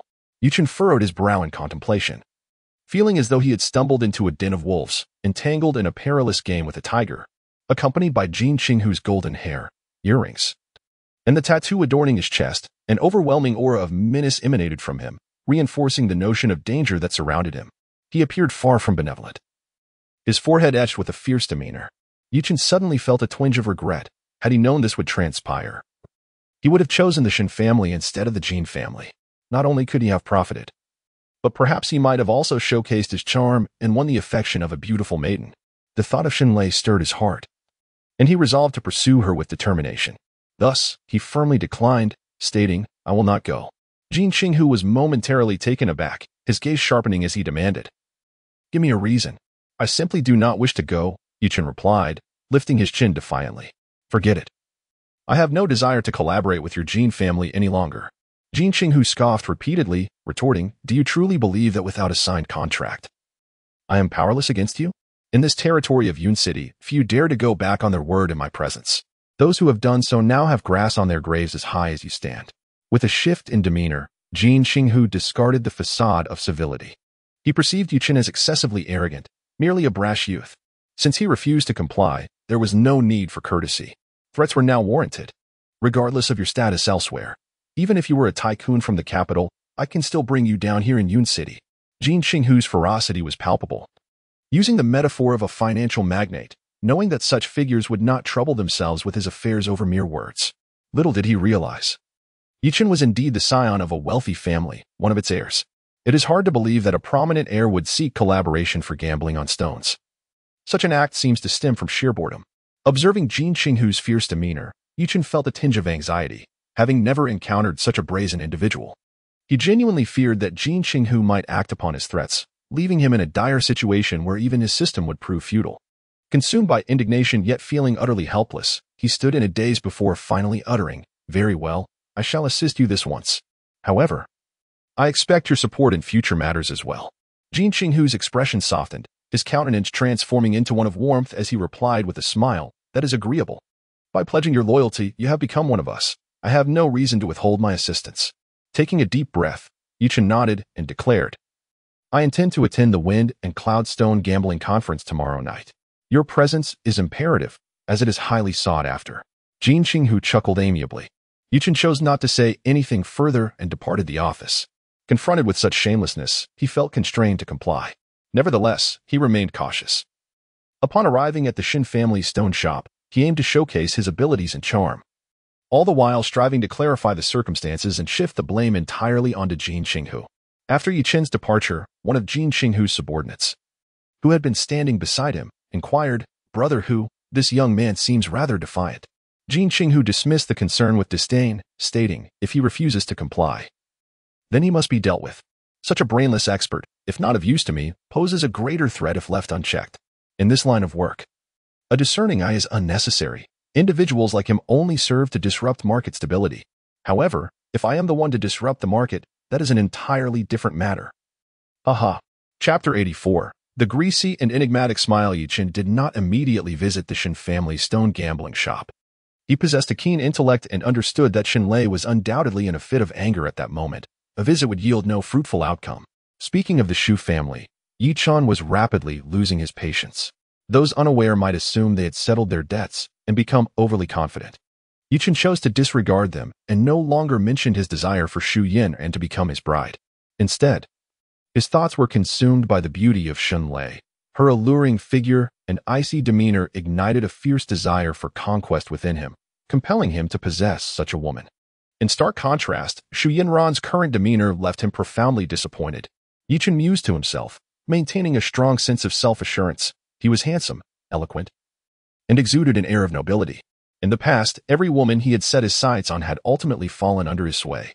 For instance, even Zhu Yunran, who was already betrothed to Zhou Yun, had relinquished her engagement for his sake. In his heart, he regarded Shinlei as a prize already secured. The following morning, the Shu family remained ensconced in slumber, and Yichen could not be bothered to rouse them. He was acutely aware of his own stature, not merely a product of the system but a scion of one of the four great families of the capital. An heir to a financial empire with interests spread across the nation and numerous overseas enterprises, holding shares in international conglomerates. Although he held the background of the Yi family in disdain, he could not tolerate the arrogance of a mere Zhu Yun and her family before him. He took a taxi to the street renowned for stone gambling, where the Jin family's establishment stood not far from the Shin family shop, adorned in resplendent opulence, exuding a significant prestige. Upon the doorplate of the Shin residence, a prominently displayed character for Shin is inscribed, accompanied by the engraved words Shin Clan beneath it. Upon entering the stone gambling establishment, Yichen curiously inquired of the salesperson, "Is Boss Shinlei in the shop?" The salesperson, wearing a wary expression, retorted, "Aren't you here to purchase stones? What is your intention?"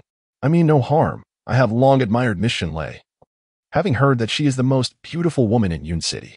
I merely wish to meet her," Yichen replied with a smile. The salesperson scoffed. "Our boss is not someone who can be seen by just anyone. She will indeed be in the shop today, overseeing matters, as there is a stone gambling event this evening, and she will be bringing skilled individuals to test their abilities." With an air of self-importance, Yichen declared, "Perfectly so. There is no need for Miss Shinlei to choose. I am the expert she seeks." The salesperson looked at him with evident disdain. Yichen, dismissing further banter, stated, "I wish to purchase stones." He then activated his investment capabilities, scanning all the materials in the grand hall on the first floor, sparing even the discounted stones in the corners no glance. Selecting several pieces that promised to yield at least 5 times their value, he proceeded to the second floor, where he fervently continued his shopping spree. At that moment, the Shin establishment was bustling with patrons. Following a recent incident where Shinlei had caused a stir at the Jin residence, many, wary of the aftermath, had opted to visit the Shin establishment instead. Recognizing Yi Chun's identity, some were notably excited, secretly marveling at the prospect of witnessing his prowess once more, as he had previously cleared out the Jin family's stock. In total, he selected over a dozen pieces, and upon cutting them open, unsurprisingly, each one yielded substantial profits. The salesperson, taken aback by Yi Chen's remarkable abilities, promptly informed Shinlei without delay. Soon after, Shinlei arrived with a large entourage and immediately spotted Yi Chen, who was flaunting his presence among the crowd. Yi Chen exuded an air of inscrutable confidence, reveling in the adulation of the patrons, thoroughly enjoying the attention. Upon noticing Shinlei, his eyes sparkled, and a self-assured smirk graced his lips, a smile he believed to be irresistibly charming. He nonchalantly tousled his hair, grooming it back. Casting a sidelong glance at Shinlei with a raised eyebrow, embodying confidence and nonchalance. Initially, Shinlei perceived Yi Chen as merely an arrogant individual, but soon recognized a touch of narcissism in his demeanor. This formed her first impression of him. He came across as somewhat greasy. Shinlei thought to herself that she could never bring herself to exhibit such ostentatious behavior in her lifetime. Suppressing her distaste, she endeavored to maintain a semblance of politeness. Addressing Yi Chen with, "Mr. Yi, you possess quite the skill." With a smile he deemed charming, Yi Chen replied, "Miss Shen, your generosity is appreciated. Today, I have acquired all the gambling materials available from the Shen family." This declaration stirred murmurs among the patrons. The so-called Master Yi Chen claimed that the Shen family had no goods left, leaving potential buyers hesitant. This was the power of celebrity influence. Shinlei's expression darkened. And with a cold laugh, she retorted, "Mr. Yi, it is not for you to determine the quality of our goods. Do not presume that your mere cutting of a few stones grants you the liberty to tarnish the reputation of the Shen family." Yi Chen hastily responded, "Miss Shen, you misunderstand me. I meant that the fine materials displayed by the Shen family have all been purchased by me. However, there are still many excellent materials available that can yield considerable profits. Furthermore, who claims that the Shen family lacks materials?" Yi Chen strode forward, hands clasped behind his back, standing with an air of proud independence. He played a clever trick. Jin Qinghu had compelled him to publicly declare that the Shen family possessed no fine stones. He complied, but only referred to those displayed on the shelves. The Shen family still had numerous rough stones piled on the ground, unsellable and difficult to process. These stones, though coarse and devoid of any jade characteristics, held significant value. Unable to sell them, they were carelessly discarded in corners. Yi Chen nonchalantly approached the processed stones, selected a few, and instructed them to be cut in front of the audience. When these seemingly worthless stones revealed jade, the customer's eyes widened in astonishment. Shinlei watched Yi Chen's actions with bewilderment. She couldn't help but doubt whether he was of sound mind. First, he deliberately criticized the displayed stones as lacking quality. And then he publicly chose what appeared to be waste, only to extract fine jade. His actions seemed contradictory, akin to sabotaging while simultaneously providing assistance. Yi Chen perhaps wished to avoid a humiliating demise, hoping for some leniency from those around him. Shinlei speculated inwardly. He boldly proclaimed before the crowd, "Among these stones, there are indeed many valuable pieces, reasonably priced with a high yield." As his words resonated, customers eagerly began selecting the discarded stones. In no time, a substantial portion of what had once accumulated was sold. Shinlei felt a headache coming on, perplexed and at a loss for words. "Come to my office," she finally decided, intending to privately inquire about Yi Chen's true intentions. A broad smile curved at the corners of Yi Chen's mouth. The objective has finally been achieved. Everything proceeds according to plan, and Shinlei will inevitably succumb to his charm. Unfortunately, upon entering the office, he found not only Shinlei but also several stern-faced bodyguards clad in black. The flirtatious remarks he had prepared remained unspoken. Chapter 85, Transforming Yi Chen into a Tool. Shinlei, adorned in striking makeup, sat gracefully in a rocking chair, her long legs swaying, a slender cigarette in hand. Exhaling alluring smoke rings as she gazed at Yi Chen and inquired, "So, what do you desire?" Shinlei's current demeanor was irresistibly enticing, reminiscent of a femme fatale from a film, exuding an otherworldly and commanding allure. Yi Chen felt himself overwhelmed, desire surging within him as he silently acknowledged her as an exceptional woman. Her rose-tattooed arm, akin to the most exquisite masterpiece, captivated his very soul. The smoke rings she released made him yearn to inhale their enchanting fragrance completely. Her natural movements possessed an extraordinary power over Yi Chen. What do I desire? Of course, I wish to pursue you. Yichen thought internally, though he refrained from voicing it. With a smile he deemed charming, he said, I harbor no ill intentions. The actions I just undertook were merely the idea of the Jin family. My capabilities are remarkable, as you have witnessed. Jin Qing who seeks to recruit me, wishing for me to confront the Shin family as a token of allegiance. However, I cannot bear the thought of causing you distress. Miss Shun, hence I have chosen to assist you. Yichen wore an expression that implored her to praise him, to express her gratitude. Lifting his chin and winking at Shenlei incessantly. He believed that, given his displayed abilities, Shenlei would undoubtedly hold him in high regard and cherish him. And then, Shenlei responded dismissively. Yichun feigned profundity as he remarked, I was initially unaware of how captivating and enchanting Miss Shin truly is, which led me to choose the wrong partner for collaboration.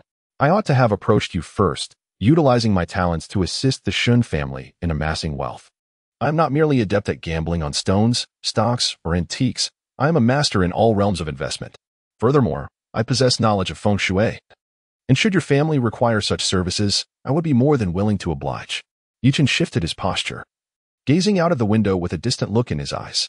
If you can assure me that Jin Qinghu will not trouble me during my stay in Yun City, I would gladly lend my support to the Shin family. With my assistance, you shall soon surpass the Jin family and emerge as the formidable force in Yun City, navigating the intricate dynamics of numerous influential clans.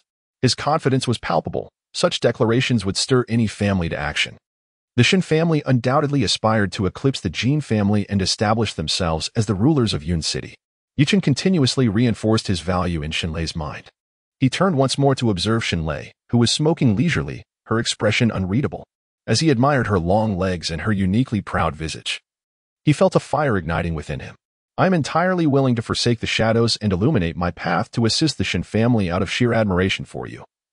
Miss Shin, however, if you could grant me one more condition, I would be inclined to share a secret with you. Shenlei extinguished her cigarette. Regarding Yichen with amusement, Shenlei has now discerned that Yichen harbors feelings for her. From the very first moment he laid eyes on her, his demeanor has been undeniably flirtatious. Could it be that his intellect has been compromised?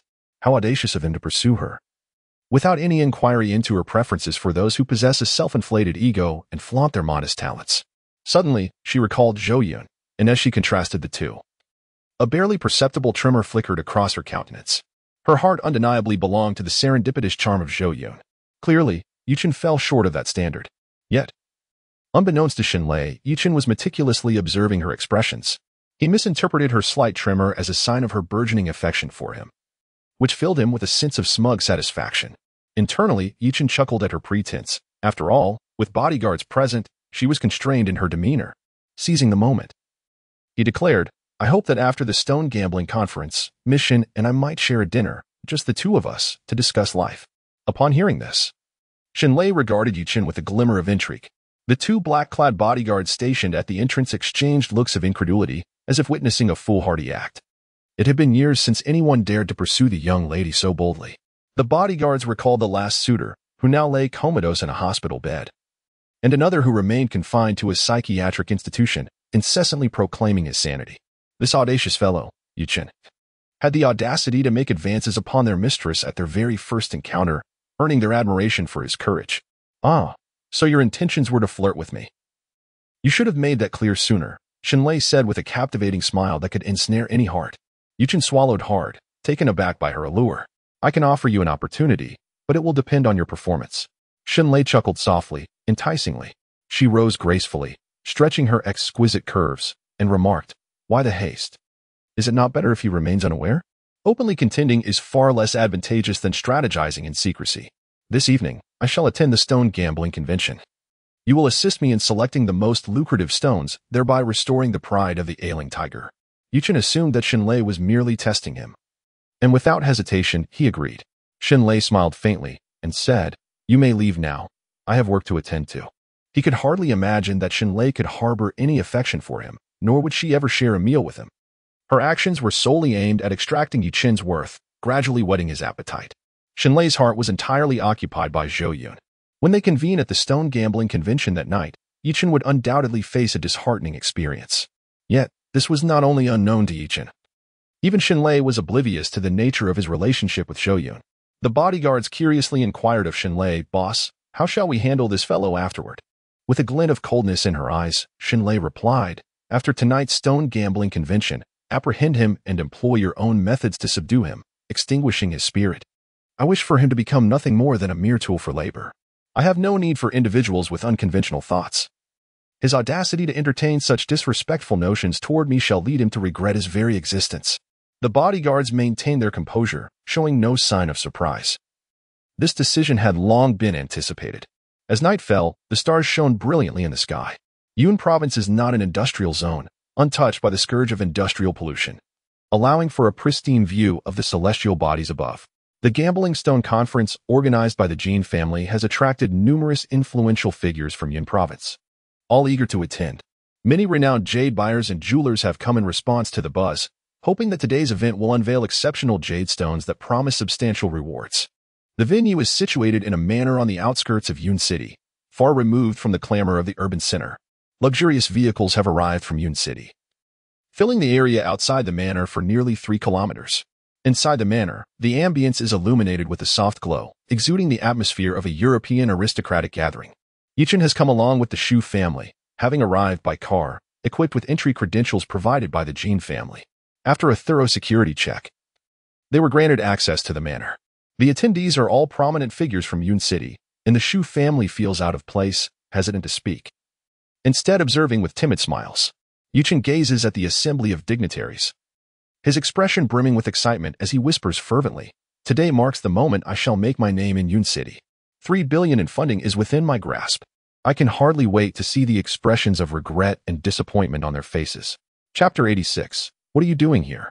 Within the manor, there is an exhibition area showcasing numerous priceless jade artifacts, securely displayed in glass cabinets under the watchful eye of attendants. Both uncut rough stones and the exquisite jade they yield post-cutting are available for reference and experience. Many professors and experts have been invited, engaging in discussions within the exhibition area, imparting knowledge about jade to their students, encouraging them to observe and reflect deeply. A common saying among connoisseurs is, "Better to purchase a single line than to buy a vast expanse." If the surface of the material exhibits large patches of grain, there is a significant likelihood that its thickness is merely a thin layer, with the color not having penetrated the jade's interior. Conversely, if there is only a fine, delicate line, it is highly probable that the color has indeed seeped into the stone. Yichen, accompanied by the Shu family, listened to the experts expounding their theories with a quiet chuckle, thinking to himself, "No number of experts can surpass my insight. They all have their moments of blindness, while I possess the ability to discern at a glance." The members of the Shu family gazed curiously at the jade displayed within the glass cabinet, exclaiming in disbelief, "Such a small piece of jade can be valued at tens of millions? What kind of quality is this? Yellow sand skin, deep yon green goodness. This large piece is worth over 100 million. It is simply too precious. If all this jade were mine, my family estates would be of no concern." Shu envisioned himself with a band of rogues, orchestrating a heist to steal every piece of jade in the venue. Meanwhile, Shu's mother and Zhou Yun could only see the exquisite jade jewelry that had already been crafted, fantasizing about how opulent they would appear adorned in such finery. Shortly thereafter, a security personnel summoned Yichen away. The Shu family watched him depart, murmuring their discontent. "He is so secretive, one cannot fathom what schemes he is up to." Zhou Yun coldly remarked, "He keeps many secrets from us, treating our family as outsiders." Compared to Zhou Yun, he is in an entirely different realm. Jin Xinghu strode confidently through the hall, engaging with numerous guests without a trace of malice in his demeanor. Today, the gathering was not merely attended by magnates from various industries, but also by a multitude of media personnel, their cameras incessantly flashing like stars in the night sky. Yichen stood by, feeling like a mere shadow, unable to interject, patiently awaiting the conclusion of Jin Xinghu's engagements. The venue was bustling with jewelers who had traveled from far and wide, all vying to curry favor with Jin Xinghu, eager to procure exquisite materials from him. In recent years, as new mines have dwindled and old pits have been thoroughly excavated, high-quality jade has become increasingly rare, with its value soaring like a rising tide. Often, a piece of unprocessed, fine jade is as elusive as gold dust, unattainable even for the wealthiest.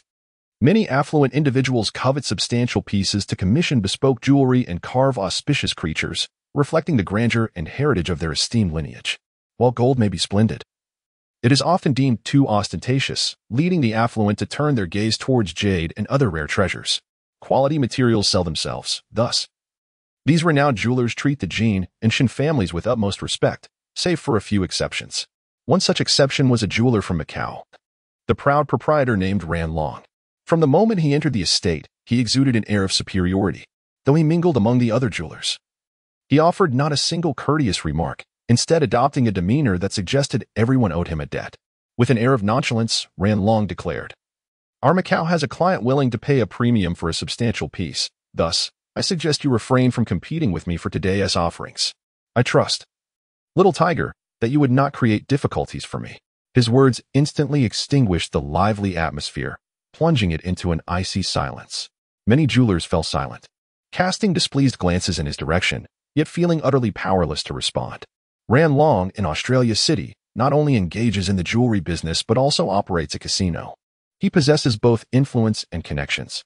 Yet, this is not the primary reason jewelry merchants fear him. Ran Long's background is formidable, shadowed by the presence of the Dragon Hall, making him a figure no one dares to provoke. The Dragon Hall's reputation is formidable and exceedingly powerful. There have been instances where domestic merchants have inadvertently offended a prominent figure within the Dragon Hall, resulting in their total annihilation, their families obliterated and businesses devastated. That particular merchant was also quite renowned, not inferior to the jewelry dealers present. Jin Qinghu, with a smile, remarked, "Boss Ran, my Jin family has always adhered to the principle that the highest bidder prevails and fair competition is paramount. If you intend to monopolize, I regret to inform you that it will not succeed here. Should this information circulate, who would wish to conduct business with the Jin family in the future? If you desire quality materials, you may procure them yourself and have them cut. Today's Jade Stone conference features numerous rough materials for sale, and you may negotiate with customers. Our Jin family merely acts as intermediaries." Jin Qinghu was entirely unfazed by Ran Long's intimidation tactics. Who is he, the foremost tiger of Yun City? While the Dragon Hall may wield significant power overseas, within the borders of Xia country, they dare not act openly. Xia country upholds a principle. Internal disputes may occur among its own, but any external forces attempting to intervene shall face the most formidable backlash. The Dragon Hall is best known for its mercenaries and connections with foreign underworld factions. Nevertheless, in recent years, the Dragon Hall has established a foothold domestically, with many industry giants bearing their influence, an aspect that cannot be underestimated. While others may tremble in fear, Jin Qinghu, accustomed to his dominance, remains indifferent to Ran Long's identity, insisting on equitable treatment, which is hardly excessive. The Dragon Hall would not actively target him either. Jin Qinghu harbored a certain mindset. Ran Long coldly snorted, "Very well. I hope your Jin family can endure a little longer and contribute more to the jade and stone industry." Meanwhile, Yi Chun, witnessing the formidable presence of Ran Long, discreetly etched this encounter into his memory.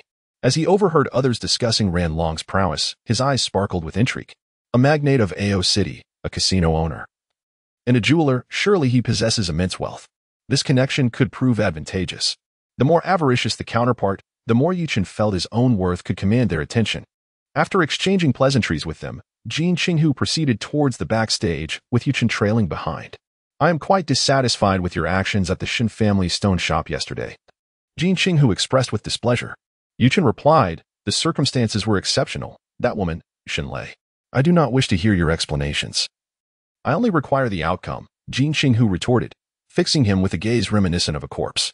"During the upcoming display of significant rough stones, you must attentively observe and inform me of their true value to assist me in pricing. Subsequently, I will arrange for individuals to bid against the customers." The purpose of the stone gambling event is to promote the Jin family's reputation while also facilitating the sale of some inventory. However, Jin Qinghu is loath to incur losses. Witnessing customers profit while he suffers a loss is far more disheartening. Rest assured, there will be substantial rewards upon successful completion of the task, Jin Qinghu enticed, hoping to assure Yi Chun's diligence. Yi Chun shook his head. "I can forego the reward, but I request that the Jin family lend me 3 billion after the task is accomplished." A reward of at most 1 billion was not what Yi Chun sought. 3 billion? Jin Qinghu was taken aback and inquired, "What do you need such a large sum of money for?" "I have my eye on a business venture that requires funding," Yi Chun replied, offering no further explanation. Jin Qinghu neither acquiesced nor outright declined, merely stating, "I will observe your performance." The two continued deeper into the venue. Suddenly, Jin Qinghu came to a halt, his insincere smile fading to reveal a genuine warmth.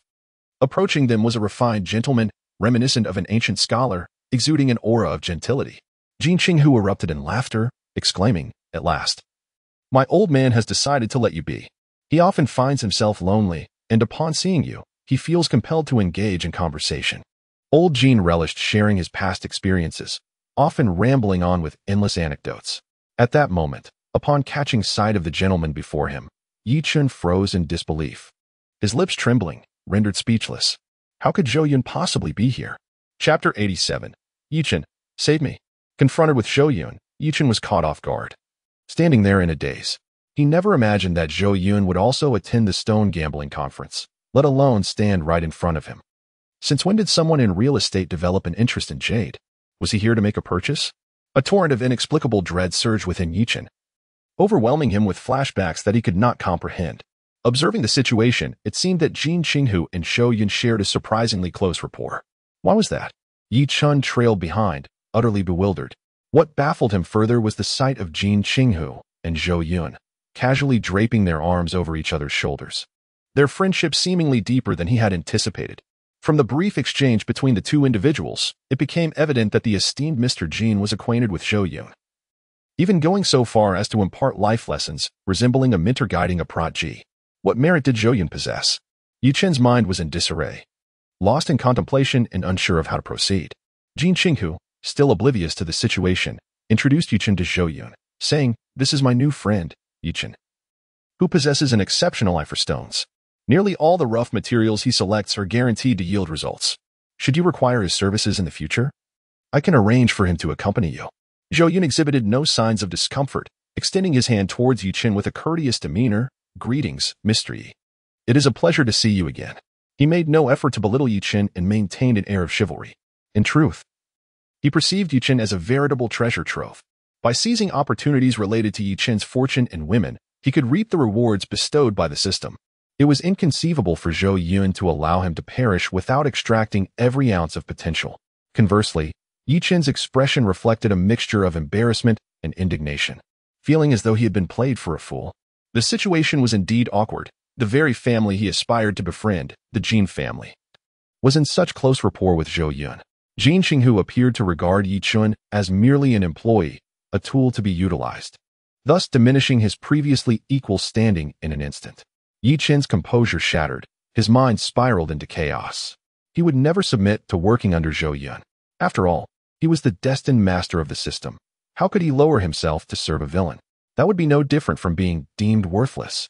With a darkened countenance, Yi Chun resolutely declared, "I will never work under Zhou Yun. If you insist on pushing me, then I must take my leave.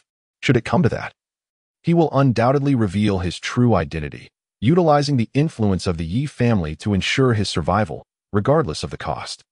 Anger flickered in Jin Qinghu's eyes as he discerned that Yi Chun and Zhou Yun were at odds. "How bold of you. Do you believe this is a place where you can act recklessly?" Jin Qinghu advanced, a menacing aura enveloping him. "I grant you one opportunity to reorganize your words." Zhou Yun shrugged and replied, "It's no big deal. Zhu Yan was taken away by him on the day of the auction at Yuhuang Peak. He and I competed over a birdcage, nothing of great consequence." Jin Qinghu's eyes widened in astonishment as he regarded Yi Chun, bursting into laughter. "So, you were the one who stepped in to take the fall? Haha, I truly do not know whether to thank you or to loathe you. After all, it is because of you that my leader has resolutely decided to cast that wretched woman aside. Saving my brother from peril should be considered a significant achievement.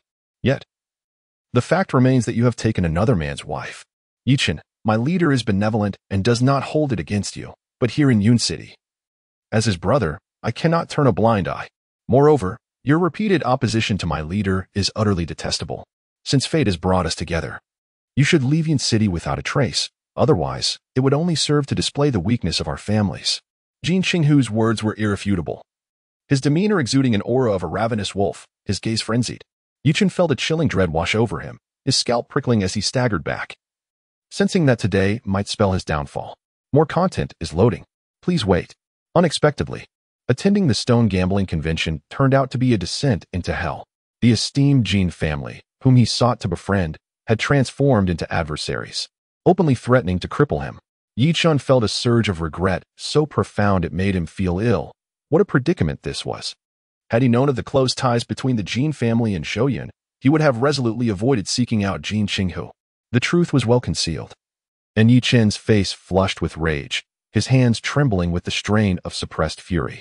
Just as Jin Qinghu was about to strike, he was halted by Zhou Yun. "Hold on, let us not resort to violence just yet. There are too many witnesses today, and it would reflect poorly on us," Zhou Yun stated nonchalantly. "While Yi Chen may have erred, he is the younger brother of a friend of mine. I once promised her I would not hold him accountable. It would be unbecoming for me to go back on my word. Wouldn't he it? Is it an elder sister or an elder brother?" Jin Qinghu's eyes sparkled with intrigue. Zhou Yun chuckled. "Naturally, it's an elder sister." "Wow," Jin Qinghu exclaimed in awe. "You managed to win over his sister? He flirts with your fiancée. And you pursue his sister? Incredible! Truly remarkable. You are indeed my idol." "This was extraordinary. I would do the same." Jin Qinghu's eyes gleamed, and the anger that had consumed him dissipated, replaced by a gaze filled with mockery and derision directed at Yi Chen. Zhou Yun playfully tapped the back of his head, laughing. "What nonsense! My relationship with his sister is merely that of friends for the time being. It hasn't progressed to that level yet." Jin Qinghu wore an expression of understanding, implying that if it hadn't reached that level, it was certainly on the verge of doing so. "I know you too well." Jin Qinghu's arrogance dissipated entirely as he smiled amiably at Yi Chen, saying, "It turns out to be my dear brother-in-law. Had I known earlier, I would have treated you differently." Yi Chen erupted with fury, his face contorted in rage. These two completely disregarded the boundaries of decency. They brazenly discussed his sister and mocked her, even daring to claim a relationship with her. How could Yi Chen possibly remain calm? It felt akin to having one's deepest vulnerabilities laid bare before an audience, exposing his scars without reservation. Did they truly consider his sister a mere object for their amusement? "Zhou Yun, do not feign innocence. Your malevolent ambitions are known to all." Yi Chen shouted in anger. "Let me make this clear. As long as I am here, you shall never be with my sister." Yi Chen was beside himself with rage. Resembling a ferocious dog defending its territory, baring his teeth and completely losing his composure, his frenzy drew the attention of many influential figures present, who ceased their observations and began to approach, amusement evident upon their faces. Who dared to act so recklessly within the Jin family's domain? Jin Qinghu's expression darkened, and he signaled to the nearby security personnel, addressing Yi Chen, "Brother-in-law, you are clearly unwell. Perhaps you should retreat to the back and calm down before we continue this conversation." Two imposing security guards advanced aggressively, intent on escorting him away. Panic gripped Yi Chen. If he were taken away, his purpose for coming to Yun City to seek investment and profit would be utterly thwarted. His eyes filled with despair as he scanned the crowd, and suddenly he spotted a familiar silhouette. "Help me," he called out to a woman who had just arrived, adorned in a simple yet elegant black swan gown. As Yi Chen's shout pierced the air, many turned their gaze toward the woman, and a spark of realization illuminated their expressions. The figure was none other than Shenlei, the current head of the Shen family, renowned as the Queen of Cloud City. In Chapter 88, I Do Not Know Him, Shenlei presented a more formal appearance today, her lips adorned with a vivid crimson hue, and her hair cascading gracefully over her shoulders. She exuded less of her usual dominance and more of a delicate vulnerability, captivatingly beautiful. Her floral tattoos were concealed beneath the sheer black sleeves, with only a hint of rosebud peeking at her neck, revealing an enchanting and alluring beauty. The black swan gown accentuated her stunning curves, provoking an irresistible urge among the men in attendance to embrace her waist fiercely. Upon hearing Yi Chen's call, Shenlei was momentarily taken aback, her lovely face betraying a hint of discomfort.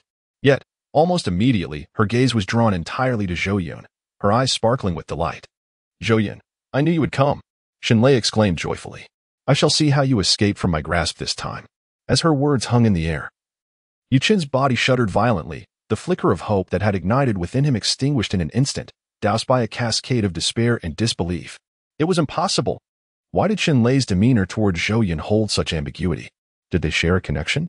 No, that could not be. The Jin and Shen families were adversaries. How could there be any association? How could Shenlei possibly be with a friend of their rival? Such tenderness, such affection, she had never afforded him such a gaze during their encounters in her office. Yi Chen's mind erupted with a torrent of questions, each more perplexing than the last. Regarded as a beacon of hope, Shenlei unexpectedly cast a gaze of temptation and allure towards Zhou Yun, a sight that he found utterly incomprehensible. Shenlei was, after all, the woman he had chosen for himself, with whom he had established preliminary contact, leading him to believe that he would soon win her over. Little did he know that Shenlei appeared to have developed feelings for Zhou Yun. This revelation struck him with a sense of despair and anguish far greater than discovering that Jin Qinghu was Zhou Yun's brother. Why? Why? It felt as if a wild beast was roaring within the depths of his heart, while his body remained restrained by the security of the Jin family. Their knee pressing against his back, his face pinned to the ground. Zhou Yun's overwhelming charm had no effect on men. Perhaps if Yi Chun were to transform into a woman, he might experience that soul-stirring allure. At that moment, Yi Chun was engulfed in a suffocating darkness, the world spinning around him in a dizzying haze. Meanwhile, Shenlei approached with an air of nonchalance, disregarding Yi Chun's desperate cries for help as if they had never reached her ears. With a gentle smile, she ignored Jin Qinghu and flirted with Zhou Yun, inquiring, "Why are you standing there in a daze? What just transpired?"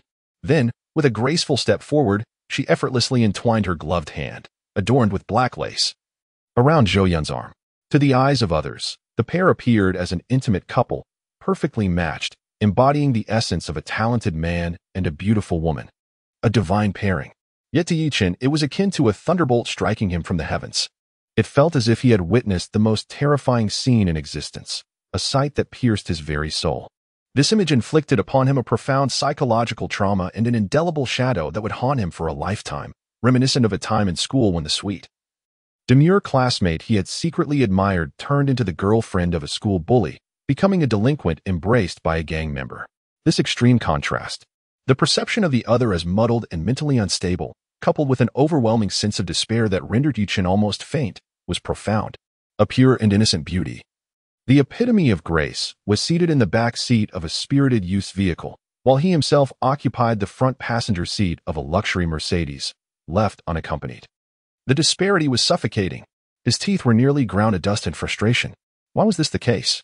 No one in the vicinity acknowledged Yi Chun's turmoil. Their curiosity was entirely consumed by the enigma that was Zhou Yun, questioning how he had captured Shenlei's favor.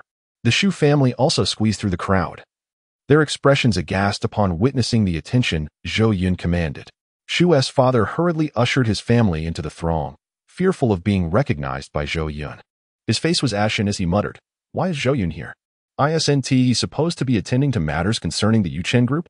How does he find the time to participate in the stone gambling conference? This could prove troublesome." As Zhu Yun caught sight of Jin Qinghu and overheard the murmurs around her, a realization dawned upon her.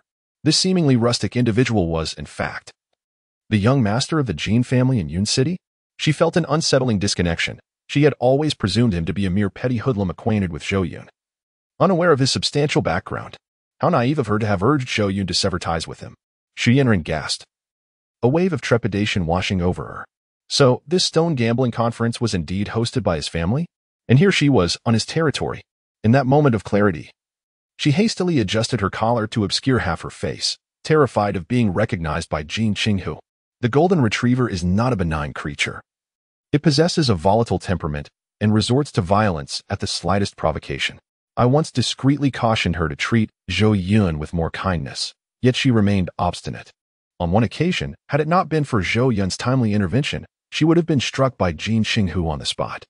The memory still sends shivers down her spine. As Zhu Yun observed Yi Chun pinned to the ground, a glimmer of perverse satisfaction flickered in her eyes. Yet she chose to remain silent. However, upon witnessing Shenlei entwined with Zhou Yun's arm, her pupils dilated with a primal urge to eliminate Shenlei. This desire festered uncontrollably. The hand that should have been hers was now claimed by this wretched woman, akin to Yi Chun's sister, both seemingly destined for demise. Her gaze, brimming with aggression, did not escape the keen perception of Shenlei. With a nonchalant glance at Zhu Yun, an unsettling discomfort washed over her. While Shenlei took mental note of Zhu Yun, she outwardly displayed no signs of agitation. She resolved to confront this woman once the current turmoil subsided. She would not permit any woman to exhibit hostility or hatred towards her. Such threats must be eradicated in their infancy. Meanwhile, as the Shu family observed in silence, Jin Qinghu smirked while recounting the events. "I do not know him," he stated. After listening, Shenlei maintained a frosty demeanor and addressed Jin Qinghu. "You may handle this as you wish. Anyone who dares to oppose my beloved man deserves any fate that befalls them." Her words were icy, firmly asserting her allegiance to Zhou Yun. Anyone who dared to confront Zhou Yun was consequently at odds with her. Meanwhile, Yi Chun felt as if she had plunged into an icy abyss, her entire being enveloped in a chilling desolation, her resolve shattered. She had long since fallen deeply in love with Zhou Yun. reflecting on his own attempts to express affection to Xinlei. Yuchen felt a wave of discomfort wash over him. With such striking good looks, why did Xinlei remain unmoved? Why did she feign ignorance of his existence? Shouldn't she, like the previous Zhou Yun, have been captivated by him? Yuchen found himself utterly perplexed, his thoughts in disarray. As the crowd around them grew larger, Jin Qinghu ordered the onlookers to escort Yuchen away, intending to release him only after he had calmed down. After all, he was to become his future brother-in-law. There was no need to eliminate him. It was far more entertaining to let him endure wave after wave of exquisite torment. Chapter 89. An unassailable start, fearless and unyielding. This was merely a minor interlude. After Jin Qinghu issued a few polite apologies to the guests, the throng began to disperse. Xinlei laughed playfully. Since you already know the outcome, why not yield to me now? Do not resist, nor call for help. That which I desire has never escaped my grasp. Xinlei inched closer, clinging to Zhou Yun as if she would never let go. Zhou Yun, taken aback by her audacity, sensed both her warmth and an intoxicating fragrance, leaving him both amused and perplexed. You are so certain that I belong to you? Zhou Yun queried, pulling away slightly. Xinlei, undeterred by the gazes of those around her, stood on tiptoe and left an unmistakable red lipstick mark on Zhou Yun's cheek, securing her claim. Her eyes crinkled into crescents as she smiled, resembling a delicate crescent moon. Jin Qinghu, standing nearby, pretended to gaze skyward, occasionally stifling a chuckle. The stone gambling convention is currently merely a prelude, yet to formally commence. As the Jin family has graciously allotted time for guests to observe the exhibition and engage in discourse. At this juncture, the proprietor from Ouching, Ran Long, cradling 2 pieces of jade in his hands, approached with an inexplicable fury in his gaze, accompanied by several associates. Ran Long fixed an intense stare upon Zhou Yun, or more precisely, upon the arm of Zhou Yun, which was entwined with that of Xinlei. Who are you? He demanded imperiously. How dare you allow Miss Shin to take your arm? You are unworthy. Keep your distance from her, as she is beyond your reach. He obstructed Zhou Yun's path with a lack of civility. Perplexed, Zhou Yun furrowed his brow at the middle-aged man sporting a pair of small mustaches, his smile gradually fading. Xinlei, who had been elated to be in Zhou Yun's company, felt her spirits plummet upon sighting Ran Long, her expression shifting to one of palpable annoyance. No. He is a merchant from Ouching, a miserly and unscrupulous businessman, involved in both the gambling and jewelry trades. And he is also one of the buyers of our family's jade, Xinlei quickly clarified.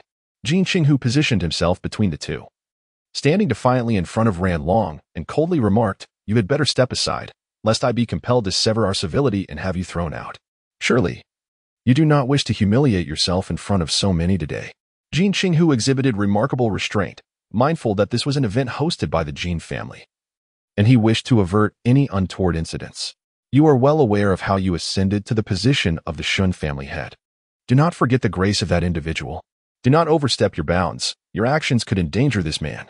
However, if your intentions are merely playful, then it matters not.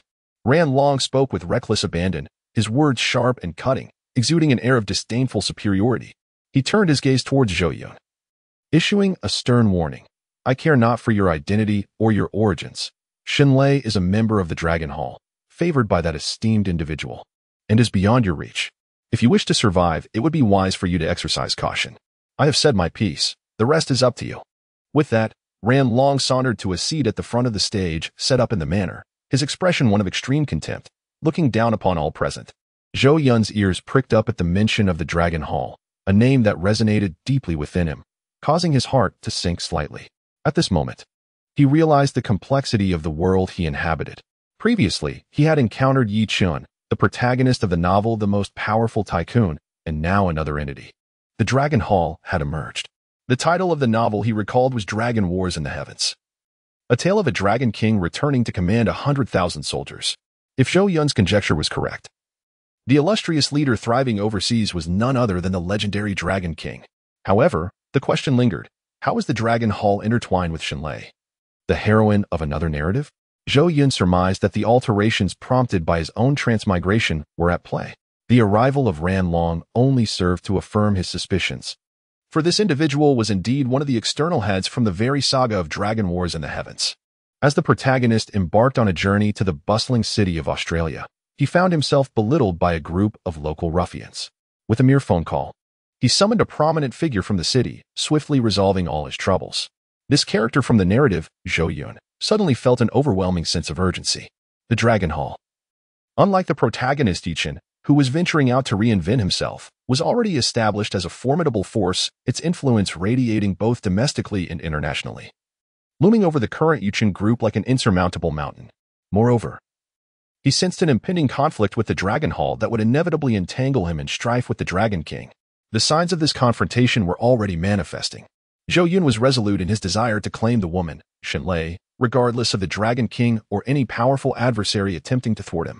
The threat posed by the Dragon Hall was palpable, foreshadowing an intense clash between the two factions in the future. Zhou Yun felt compelled to strategize in advance, laying the groundwork for a counterattack when the Dragon King truly returned. A stirring within his mind hinted at the system's choices beginning to awaken once more. Let the opportunity present itself. He yearned for rewards that could extend his lifespan. When he eventually establishes a commercial empire, not only must it span the globe, but it should also transcend the boundaries of Blue Star. At that time, he aspired to attain immortality.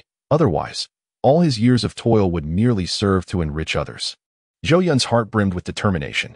He feared not the protagonist's might, but rather the system's reluctance to present him with choice tasks, thereby depriving him of avenues for reward. Meanwhile, Ran Long has been added to his blacklist. Given the opportunity, he shall undoubtedly be dealt with. Jin Qinghu's eyes brimmed with a perilous aura as he whispered into Zhou Yun's ear, "Do not worry. Should the Dragon Hall seek to confront you, I shall stand by your side. Even if I were to be annihilated by them, I would remain unafraid. My father surely harbors similar sentiments. You know my character, I cannot abide such foolishness." Zhou Yun felt a warmth in his heart, despite the evident disparity in strength with the Dragon Hall. Shahu was still willing to align himself with him. This affection, he vowed to cherish, promising to repay it in due course.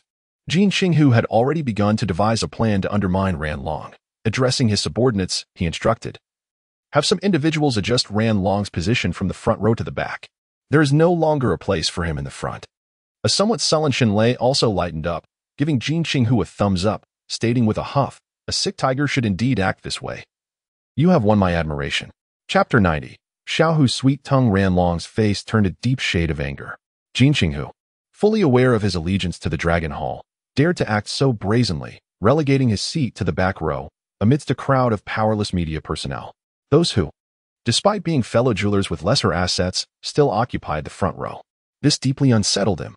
Jin felt that the Jin family was indeed ungrateful, daring to confront the Dragon Hall for the sake of a man of uncertain origins.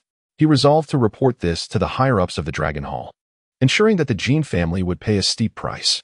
However, at present, this is Cloud City, and he can only endure in silence, refraining from any forceful outburst. Originally, he could have leveraged the power of the Shun family to exert pressure, as they are both affiliated with the Dragon Palace, but the most rebellious one is Shenlei. He is seated in the back, surrounded by the henchmen of the Jin family, who encircle him with predatory gazes, clearly intent on targeting him. The guests nearby can sense the tension and are eager to distance themselves, rendering Ran Long akin to a pariah. At this moment, Jin Qinghu and Zhou Yun entered the estate, which serves as the backstage. Shenlei clung tightly to Zhou Yun, refusing to let go. Jin Qinghu smiled at Shenlei, remarking, "You are not supposed to enter this place. However, in the future, the Shin and Jin families may very well become one." Shenlei responded with a knowing expression. "Your words are quite sweet, little brother who. Now, do tell me, from which part of Myanmar did you acquire these materials?" Jin Qinghu rolled his eyes and retorted, "Let us discuss that when you become my boss's woman." He added with a chuckle, "Don't harbor any illusions. My boss is destined for great endeavors. And the Zhou family's strength and assets are not inferior to those of the Jin family." Over these past few days, she had also dispatched people to investigate Zhou Yun's background. She discovered that the Zhou family's standing in Jiang City eclipses that of the Shin family. In terms of assets, the Shin family has yet to surpass 1 billion, given that most resources in Cloud City are controlled by the Jin family, with the Shin family holding only a fraction. How could the esteemed heir of the Zhou family, boasting over 300 billion, nearly 400 billion in assets, possibly serve as her male slave? Thus, Shenlei's demeanor softened significantly as she recognized the futility of expecting Zhou Yun to submit to her will. Yet, her pride remained unyielding. Having been exceptionally astute since childhood and the leader among her peers, she could not fathom the prospect of yielding to anyone or embracing the role of a mere dutiful wife. Therefore, her most modest expectation was to attain an equitable status with Zhou Yun, where each would pursue their own careers without impeding the other, while still nurturing an emotional bond. Zhou Yun observed their conversation intently before inquiring regarding the individual from Longdian that Ran Long mentioned. Are you not afraid of being with me? He was probing Shenlei's sentiments and boundaries. Her silence cast a pall over the atmosphere, revealing her trepidation and melancholy. Zhou Yun sensed her grip tightening around his arm, a reluctant embrace that spoke volumes of her unease. With a sigh of relief, he gazed at Shenlei's fair, delicate forehead and smiled brightly, saying, I do not fear Longdian, nor do I shy away from any worldly power. He continued, I can assure you that I possess the means to contend with Longdian and ensure the safety of both you and Xiaohu. They cannot touch you. I do not expect you to trust me immediately, but I hope you can maintain your composure and not allow Longdian to sway your choices.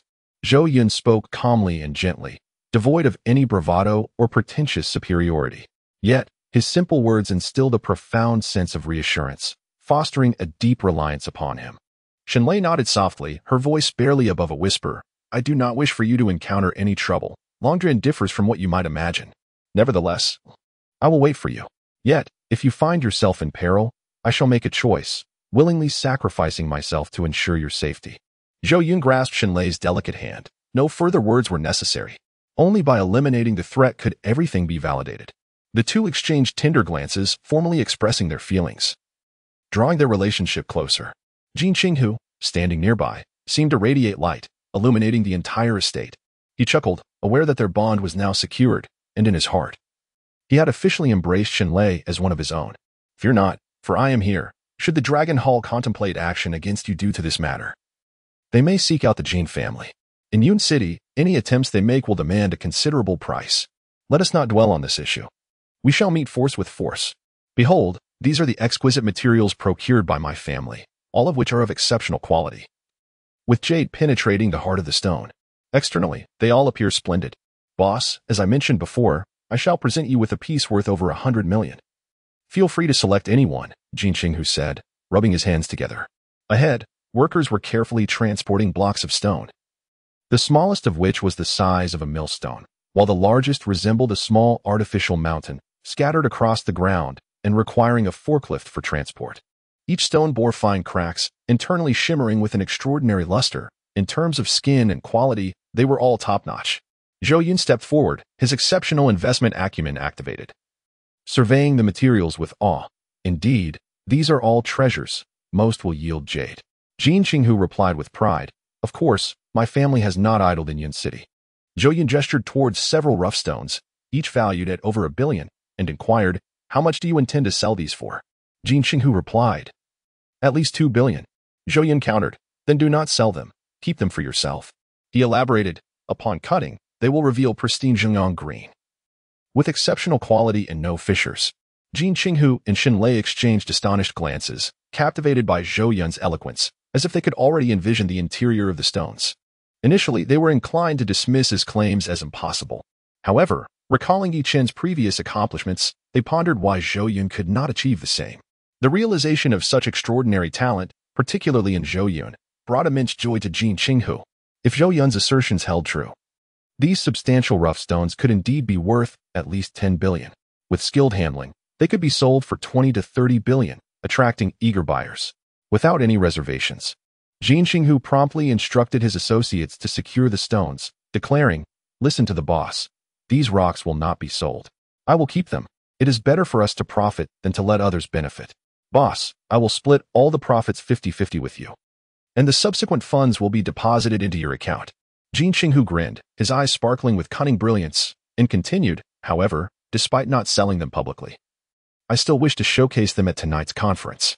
I intend to bestow upon these stones a grand title, the Supreme Dragon-Slaying Stones. What do you think? Is it sufficiently resounding?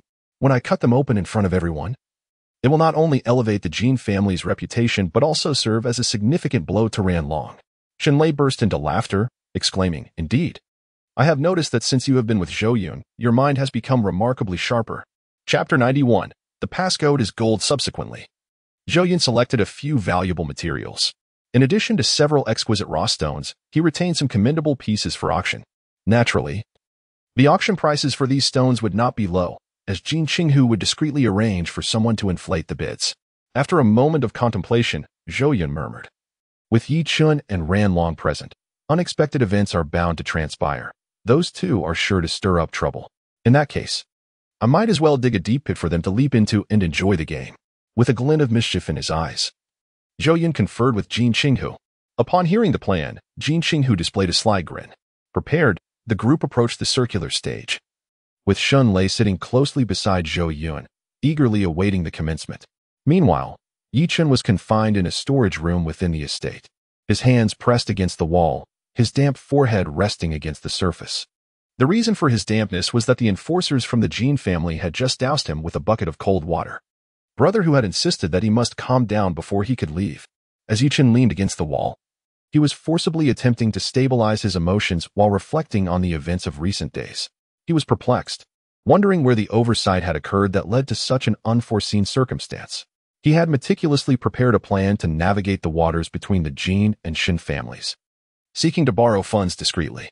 As soon as Zhou Yun appeared, Yi Chen found himself utterly defeated, caught off guard by the unexpected turn of events. The question lingered in his mind. Was this fellow's arrival in Yun City a deliberate pursuit or mere coincidence? On the surface, Zhou Yun seemed to be reconnecting with his old friend Jin Qinghu, which appeared innocent enough. Jin Qinghu's hosting of a gambling stone convention, extending an invitation to Zhou Yun, was certainly justifiable. If Zhou Yun truly harbored intentions to confront him, he would have made an appearance at the Jin family's gambling event days prior to mock him. Why, then, did he choose this moment to show up? Yi Chen was perplexed beyond measure and decided to put the matter aside. Yet, amid his confusion, an intense sense of crisis welled up within him. If only he had received prior notice of Zhou Yun's arrival, perhaps he would not have found himself in such a passive position. It was imperative that he swiftly establish an intelligence network to grasp all affairs at hand, transforming his vulnerability into a position of strength. Such occurrences must never repeat themselves. First and foremost, he needed to identify a talent proficient in intelligence gathering. Yi Chen contemplated, reflecting earnestly on his shortcomings. This incident served as a wake-up call. He must address all deficiencies. Additionally, he required a formidable and trustworthy bodyguard. This confidant must be easily manageable, ideally possessing a simple and naive disposition, making them susceptible to persuasion. However, finding someone strong yet simple-minded proved to be a daunting challenge. As Yi Chen observed the droplets of water falling to the ground, he felt an unprecedented clarity. Just as the thought of seeking a loyal and reliable bodyguard crossed his mind, an inexplicable sense of loss unexpectedly enveloped his heart. It felt as though an invisible thread that connected him to his destiny had been severed, leaving a void in his future. This sensation rendered him somewhat desolate. He shook his hair and continued to strategize. He needed a commercial prodigy to help manage his company. Damn, why did this feeling of emptiness intensify? He also required a hacker to safeguard his company's cybersecurity, preventing any theft of sensitive information. Yi Chen straightened his posture and exhaled heavily. Yet, the mere thought of Shin Lei gazing at Zhou Yun with such affectionate eyes made his heart ache. The discomfort deepened. He felt so close to achieving his desires, only to have Zhou Yun intervene and create a sense of frustration that was almost unbearable. Shin Lei was such a remarkable woman. Winning her affection would be a tremendous gain. Even if she appeared haughty now, he could cultivate their relationship slowly. In the future, when he ascended to the pinnacle of success, wealthy enough to rival nations, she would naturally yield to him. What were Zhou Yun and the Dragon Hall but fleeting illusions? Loading more content. Please wait. Damn, he was thinking too far ahead. It was more pressing to address the matters at hand. He fervently hoped that the progression of Zhou Yun and Shin Lei's relationship would slow down, not advancing further, thus granting him an opportunity to turn the tide. He felt an urge to reveal his identity, to astonish everyone. It seemed the only way to triumph over Zhou Yun. He composed himself, knocked on the door, and informed the two guards waiting outside that he had regained his composure. The guards raised their palms, forming a number with their fingers, and inquired, "What is this?" Yi Chen felt insulted. Damn it, did they think him deranged or a mere child of 3? He suppressed his fury and exclaimed, 3, it is 3. Still not composed, he continued to hurl his answers. The henchman, with a resounding bang, slammed the door shut once more. Yi Chen, in a fit of exasperation, pounded on the door, imploring, "I've answered correctly, why won't you let me out? Our test does not measure intelligence, but rather emotions." It dawned on him that the true fool was he himself. Yi Chen stood frozen in disbelief. When did the henchman become so astute? After a few moments of waiting, he wrestled with his simmering rage, stifling it deep within his bones, for the sake of escaping to inspect the stones. With a beaming smile, he knocked on the door again, declaring, "I figured it out. What is this number?" The henchmen employed their old trick once more. "It is 3. Yuchen's lips twitched slightly, just as they were about to shut the door again. He nearly burst into tears, asking, "What is it this time?" "My emotions are quite stable now, truly, believe me." With half of his body wedged in the doorway, he suddenly had a spark of inspiration. 300. Let each of you have 300. 1,000, 3,000, 5,000. At last, under the influence of money, Yuchen was released.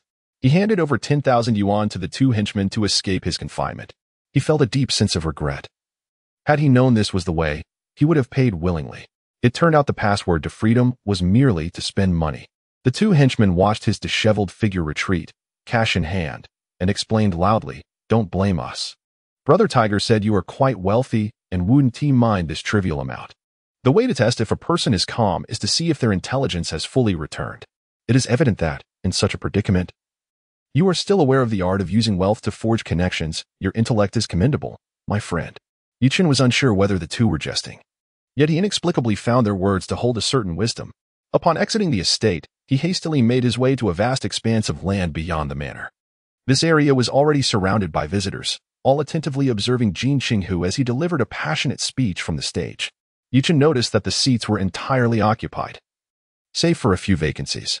Among these, he discerned a figure seated in the midst of the empty spots. It was Ran Long, the man audacious enough to confront the Jin family in Yun City. This middle-aged gentleman bore a shrewd demeanor. It was curious that he sat in the last row, with no one daring to take a seat beside him. Perhaps others were intimidated by him, Yuchen mused. Since no one else dared to occupy the seat, he, as one of the heirs of the Yi family, resolved to take that bold step. His eyes sparkled with determination as he perceived this as his opportunity to secure a 30 billion investment. Yuchen could hardly contain his excitement, pondering that Ran Long was openly challenging Jin Qinghu. Surely, he could not still be aligned with Zhou Yun, could he? He refused to succumb to superstition as he strode confidently towards the vacant seat beside Ran Long. Chapter 92. The moment of pretense begins. Ran Long turned his head, noticing Yuchen boldly taking a seat beside him, unlike those around him who displayed not an ounce of trepidation. Unfazed, he leaned towards the gambling stone master he had invited and whispered, "The Jin family is utterly despicable. Today, they must suffer a significant loss. I will leave this to you shortly." The gambling stone master, wearing a relaxed expression, replied, "Rest assured, Brother Ran, when it comes to discerning valuable stones, no one in Yun City surpasses my expertise." Ran Long held great confidence in him. The master of stone gambling had immersed himself in the world of jade for many years, possessing unparalleled skill in assessing raw materials. He had previously assisted in extracting numerous fine specimens. The staff brought a stone the size of a basketball onto the stage, and the spotlight illuminated its surface. He began to introduce the material. "This rough stone was extracted from my family's old pit, with a corner fractured and a relatively thin, weathered skin." After the introduction, he continued, "Now, for those interested in this stone, you may come up to inspect it. You have 10 minutes. Jin Qinghu waved his hand and confidently descended from the stage. Soon, eager customers approached the stage, equipped with various intricate instruments to examine the stone's condition. This material is quite promising. It has excellent translucency and shows signs of green speckles. If the price is within 2 million, it can be purchased," suggested the master of stone gambling. He added, "Between 5 million and 8 million is a reasonable estimate, but it is difficult to ascertain the exact value, as you know. No one can fully determine the worth of a stone." Ran Long expressed his discontent, saying, "Earning so little is not worth it. It's less than a day's revenue from my casino." "Never mind, even the smallest mosquito is still meat." The master replied, "Based on my past experiences, this is merely an appetizer. There are many more materials to come, so there is no need to rush." The 2 conversed openly, their voices unreserved, attracting the attention of nearby guests. Yuchen, overhearing, intentionally proclaimed, "Once this stone is cut open, its value will be no less than 12 million. This confident and airy declaration instantly captured Ran Long's attention. However, Ran Long merely cast a disdainful glance at him and shook his head dismissively. The master of stone gambling snorted coldly, remarking, "You inexperienced young lad, you haven't even taken the stage yet, and from such a distance, you dare to be so arrogant." The youth of today truly are insufferably conceited. In the face of the master's skepticism, Yuchen chose not to respond. The truth would reveal itself in time. The groundwork had been laid, and soon enough, the master of stone gambling would be proven wrong, and Ran Long would inevitably take notice of him. Before long, 10 minutes had elapsed, and the stone was auctioned starting at a base price of 1 million, with each bid requiring a minimum increase of 100,000. This price was exceedingly high, yet many remained optimistic, with individuals gradually joining in. Ran Long also placed his bid, ultimately raising the price to 3 million, only to abruptly halt, having failed to secure the stone. This was unexpected. In his mind, the final price for this stone should have been capped at 2 million. Why had it surged to such an exorbitant amount? The master of stone gambling, having participated in numerous raw material auctions, sensed something amiss but could not quite articulate it. The fortunate buyer of the raw material unhesitatingly instructed the staff of the Jean family to cut the stone on site. Beside the stage stood a cutting machine, where professionals offered cutting advice to the guests. The spotlight illuminated the cutting machine, and as the stone was skillfully separated, it soon revealed a vibrant green hue, its luster indicating significant worth. After the raw material was cut, the staff displayed the exquisite jade on a circular stage, rotating it for all attendees to admire. With a beaming smile, Jean Qinghu once again took to the stage and proclaimed loudly, "Congratulations to Mr. Li, who has successfully bid 3 million for a piece of old pit glass jade, a vibrant emerald green, valued at a staggering 12 million. Congratulations." Mr. Li, radiating joy, ascended the stage to admire the precious jade he had acquired, expressing sentiments about the mystical connection he felt with the stone, garnering the envy of the entire audience before stepping down. Immediately, eager jewelers rushed forward to purchase the gem. Ran Long also sent representatives to negotiate a purchase, only to be turned down, as it had been sold to another party. This left Ran Long feeling disheartened and filled with regret, pondering why he hadn't continued bidding. "Are your eyes deceiving you? How could you not see this?" Ran Long scolded the stone gambling master. The master, beads of cold sweat forming on his forehead, replied, "Who can guarantee 100% certainty? I can only ascertain up to 60% at best. Knowing it would yield a profit is already commendable."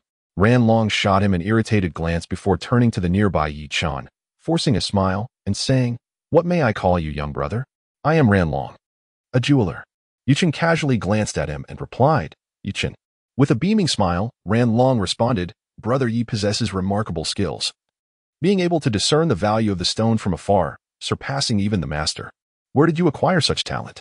Yi Chen feigned profundity as he recounted, "In my youth, I was rather playful and climbed a mountain, only to inadvertently tumble down. Fortuitously escaping with my life, I stumbled upon an ancient tome on gem appraisal." Ran Long, taken aback, promptly inquired, "Is that ancient book still in your possession? I would be willing to pay a handsome sum for it." With a tinge of sorrow, Yi Chen replied, "Regrettably, after I perused it, my grandmother took it and used it to ignite a fire for making porridge." Internally, Ran Long scoffed at what he perceived to be mere folly, thinking, "Surely, no one would believe such nonsense. This young man is incredibly stingy, unwilling to divulge even a fragment." Nevertheless, he refrained from expressing his ire, recognizing Yi Chen's potential. He believed that if Yi Chen could assist him, it would undoubtedly result in considerable profit. "What a pity, such a remarkable book, but as long as the elder is content," he continued. "How about you assist me in appraising the stones? I shall ensure a fair profit-sharing arrangement that guarantees your benefit." Ran Long smiled, "I possess wealth, and you have the expertise. Our collaboration will be seamless." Yi Chen nodded in agreement, having achieved the desired outcome. The two were in perfect accord, engaged in a mutually beneficial conspiracy. On the circular stage, Jean Qinghu resumed his presentation of various raw materials, each piece displayed on the table, with prices and qualities ascending in tandem. Throughout this process, Yi Chen persistently provided Ran Long with insights into the true value of the materials, each time with remarkable accuracy, further enhancing Ran Long's admiration and confidence in him. The gemstone appraisal master, too, found it astonishing, no longer daring to underestimate Yi Chen. Alas, Ran Long failed to secure any of the items, as they were swiftly acquired by others at prices that closely reflected their actual worth. This left him incensed, as some guests seemed to have lost their minds, continuously escalating bids from millions to tens of millions. In previous stone gambling conventions, such a situation would have been virtually inconceivable. Ran Long found himself questioning the sanity of the crowd. Perhaps it was the success of the first participant that invigorated the others, inciting such fervor. Yi Chen discerned, from his peripheral vision, Zhou Yun seated in the front row, sipping red wine, occasionally casting a glance in his direction. That gaze was enigmatic. Yi Chen shot back a fierce glare and muttered vehemently, "Once I secure the investment, you shall inevitably regret it." Chapter 93. Frenzied excavation, despite Yu Qin's remarkable prowess, ran long as the stone gambling convention neared its conclusion. Had yet to uncover any hidden treasures. This left him in a state of vexation, convinced that fortune had abandoned him today, no matter his efforts. Someone was always there to escalate the bids. Yun City had indeed become his nemesis, as nothing seemed to go his way.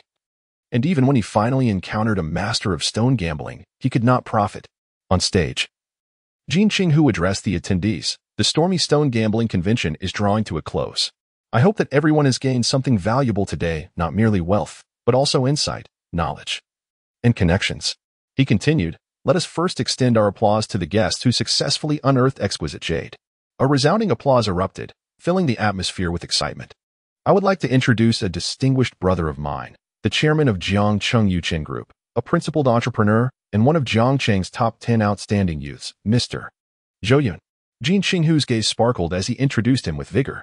Zhou Yun rose, gracefully greeting the guests from all directions, his demeanor warm and affable, evoking a sense of admiration. Shenlei, who had been clinging to his arm, also rose to her feet. The applause from the guests grew more fervent, astonished by the impressive array of titles. Although Yuqin Group was merely a local enterprise in Xia country, it held considerable renown within the circles of entrepreneurs. This name had been reported numerous times in the media and was somewhat prominent in the real estate and business sectors. Many recognized Zhou Yun. Apart from the Shu family, the others were expressions of goodwill, eager to forge connections. Jin Qinghu pressed his hand down slightly, smiling as he said, my elder brother has traveled from Jiang City. And in the spirit of hospitality, my father has gifted him 3 rough stones. We shall unveil these 3 pieces tonight for everyone to examine and critique. The guests erupted in excitement, eager to witness the extraordinary qualities of the materials chosen by the young Master Zhou. Most attendees harbored no objections to the Jin family's gesture of offering stones to Zhou Yun. After all, the goods belonged to them, and they could bestow them upon whomever they pleased. It was indeed delightful to have the opportunity to witness the gambling stones once more. The 3 rough stones were swiftly brought onto the stage. Counting from left to right, the first piece was the size of a table, its surface riddled with pits and fine pores, with only a small portion of the skin being thin enough to reveal a hint of green. The majority of the outer layer was thick, making it difficult to discern under the bright lights, resembling an ordinary rock. The second piece was somewhat smaller but considerably denser, appearing as though it had been casually picked up from a mountainside, utterly unremarkable. The third rough stone was the size of a washing machine and appeared quite promising, with numerous fine cracks suggesting good quality, stirring an irresistible curiosity about the true nature of its interior, eliciting a sense of anticipation. The guests were filled with admiration, engaging in animated discussions. Such a large piece of raw material must be worth at least 10 million. You might argue otherwise, but if jade is concealed within, once revealed, its actual value would soar even higher. Even the current raw material, based on market prices, should fetch no less than 100 million. Of course, I refer to high-quality material. The previous 2 pieces appeared rather unremarkable and would not command such elevated prices. If cut open, they might yield jadeite of national acclaim, valued at tens of billions. However, one cannot be certain. Zhou Dong is not a jade expert, and the selection of material cannot be so precise, resulting in a minimal chance of profit, at best breaking even. Amidst the cacophony, Jin Qinghu addressed everyone. These 3 stones are initially priced by my family at over 100 million. Their rarity is beyond doubt, and we welcome all to come up and appreciate them. Previous raw materials have fetched prices exceeding 100 million several times, so most attendees were not particularly surprised. More people than ever rushed to the stage, eagerly examining the stones under the intense glare of their white light lamps. Many experts were present, including seasoned gambling stone connoisseurs, who jostled among themselves, thoroughly analyzing the 3 stones, feeling they had grasped the essence of their worth. The gambling stone master brought by Ran Long also rushed to the stage, tasked with identifying the stone's flaws to diminish Zhou Yun's reputation. Ran Long held a particularly poor impression of Zhou Yun, who had dared to entice Shenlei and intended to publicly embarrass him. Ran Long and Yichen could no longer remain passive. They approached the stage, gazing at the enormous raw materials, yet unable to discern their true nature. Brother Yi, what is the value of these 3 pieces of raw material? Is there any possibility of them yielding a profit? Ran Long pondered how to complicate matters for Zhou Yun. Yichen found himself bewildered. In his eyes, the 3 stones bore no distinction from the large rocks lining the roadside, rendering him utterly perplexed. In essence, He could not fathom these stones, and the system offered no guidance. A sense of dread gripped Yuchen as Ran Long inquired, fearing that his facade might be unveiled. If he mishandled the situation, his deception would be exposed. Fortunately, he reacted swiftly, feigning mystery as he remarked, "These raw materials are quite substantial and differ from the previous ones. They require meticulous observation before any conclusions can be drawn." Simultaneously, he strained to eavesdrop on the experts' commentary, committing their insights to memory, particularly the opinions of the stone gambling master that Ran Long had invited. He resolved to align his stance with the master's views. After all, others possessed far more expertise than he did. Though their price estimations might not be as precise as his, they would not diverge significantly either. To play it safe, he decided to echo whatever others claimed. This pretense could not last indefinitely. With his hands clasped behind his back, Yuchen adopted an air of superiority, declaring, "You may go first. I shall provide corrections." The stone gambling master appeared eager to learn, stating, "The first two pieces of raw material exhibit no remarkable signs. Judging from their exterior, they seem to be new materials. Not from the esteemed Jin family's old mine." Initially, I hesitated, for the skin is excessively thick, and the patterns are unclear. My estimated price hovers around 10 million. There may be potential for profit, but a substantial yield is unlikely. Yuchen pondered silently, contemplating the possibility as articulated by the master of stone gambling. Drawing from the insights he had overheard from other adept stone evaluators, he concluded that the likelihood of these two rough stones being sold was rather slim. Nevertheless, he finally discerned a semblance of understanding quite commendable indeed. Yuchen praised the master of stone gambling. "Likening his insights to those of a teacher, what you have described is precisely what I wish to convey. The value of the first two stones will not exceed 10 million. Yuchen asserted confidently. Ran Long was elated, as he finally had a pretext to undermine Zhou Yun, eager to see him falter while simultaneously deriding the Jin family. "What about the last stone? What insights can you share?" The master of stone gambling's eyes sparkled with excitement as he exclaimed, "It is undoubtedly a remarkable piece. Its hue is brilliant, and it is likely to become the highlight of tonight's offerings. The visible water content is quite impressive, and the underlying color penetrates deeply. The chances of it having any cracks are minimal. Its green is lush, pure, and radiant." The master of stone gambling was evidently thrilled, as such high-quality material was a rarity. Yuchen nodded in agreement, affirming, "I concur with your assessment. It is indeed astute and insightful." Upon hearing the opinions of the two intellectuals beside him, Ran Long's eyes glimmered with an unmistakable avarice, harboring a desire to seize the stone for himself.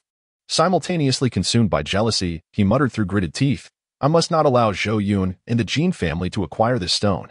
My journey to Yun City cannot be in vain. I must devise a strategy to compel the Jin family to relinquish the final piece." Ran Long's gaze flickered as he contemplated his scheme for acquisition. Chapter 94, Imperial Green Jadeite. The audience, in utter shock. The time allotted for the guests to examine the raw materials has swiftly come to an end. Experts and connoisseurs alike are eager to engage with those around them, sharing their insights and opinions. As for the first two pieces of raw material, their potential eludes me. However, given their size, they should yield some return, albeit perhaps not reaching a valuation of 100 million. The raw material appears insufficiently refined, lacking in overall brilliance, with only a few minor aspects of interest. Yet it is certain to incur losses. I remain skeptical, yet for the esteemed show, it matters little. After all, this is a gift from the Jin family.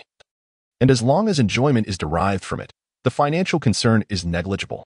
Ran Long, unwilling to depart, mockingly proclaimed, "If this is not your field, it is best to refrain from meddling. Engaging at this level will only invite ridicule. The first piece of raw material is unlikely to yield any returns, and its value will certainly not exceed 10 million. To Xiaoshou from Yuchen Group. I would advise you to first acquire a few hundred pieces of raw material to hone your skills, for should you attempt to cut such a large piece, it may very well become the most significant joke in the jade industry in recent years. These stones belong to that category which even a 3-year-old would not select. The Jin family likely recognizes this, which explains why they have sent you these scraps.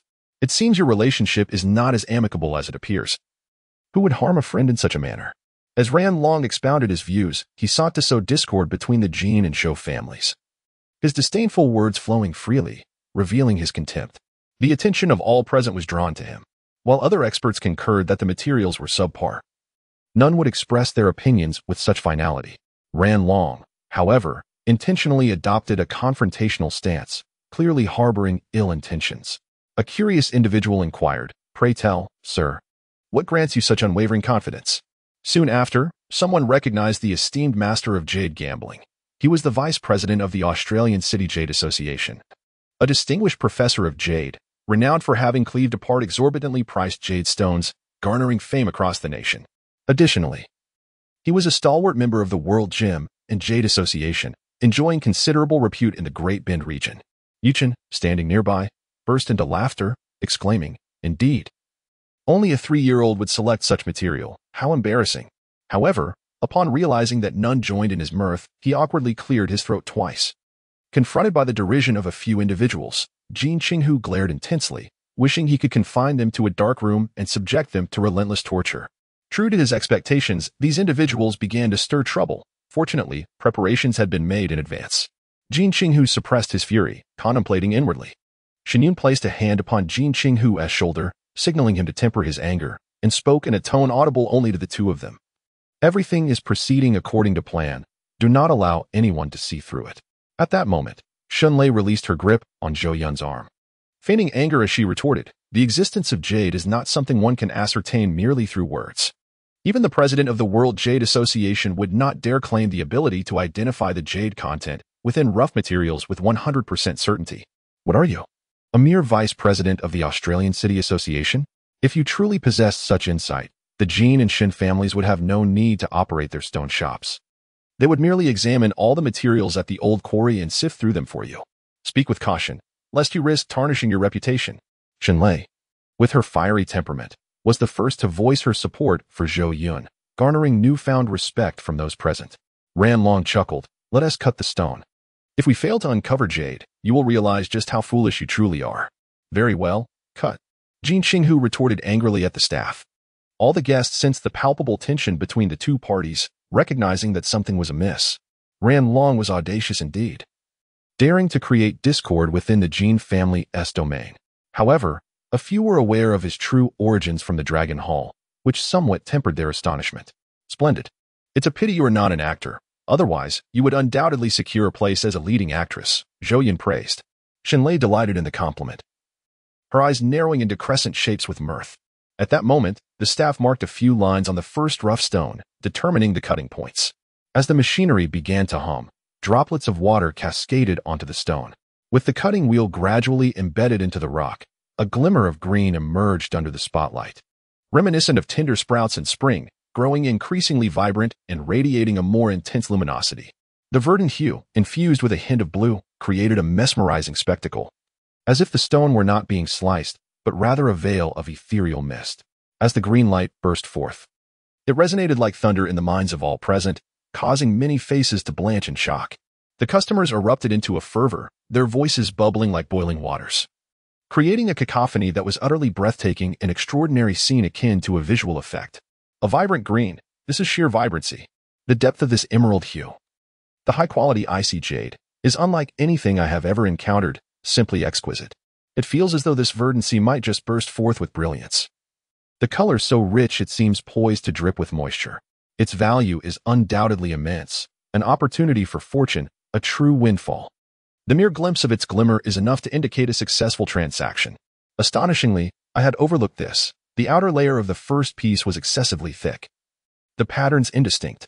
Who would have imagined such a treasure lay hidden within? My goodness, such a large emerald jade. This is extraordinary, a potential fortune beyond measure. This is incredible. I must capture this moment. The entire cutting process holds immense significance, perhaps even becoming a classic case study. I truly feel blind, even from this angle. The jade reveals its lushness, an artifact of untold worth. Is this not the fabled imperial green jade? The guests and experts held their breath in anticipation, as if witnessing history unfold, their eyes wide and unblinking, transfixed by the cutting machine as it delicately sliced through the stone's edge. When the first piece was fully severed, the crowd beheld an extraordinary sight. A unique, noble, and richly colored green jade emerged before them. Its beauty was overwhelming, resembling a flawless piece of jade flesh, as if it pulsated with life, breathing in its splendor.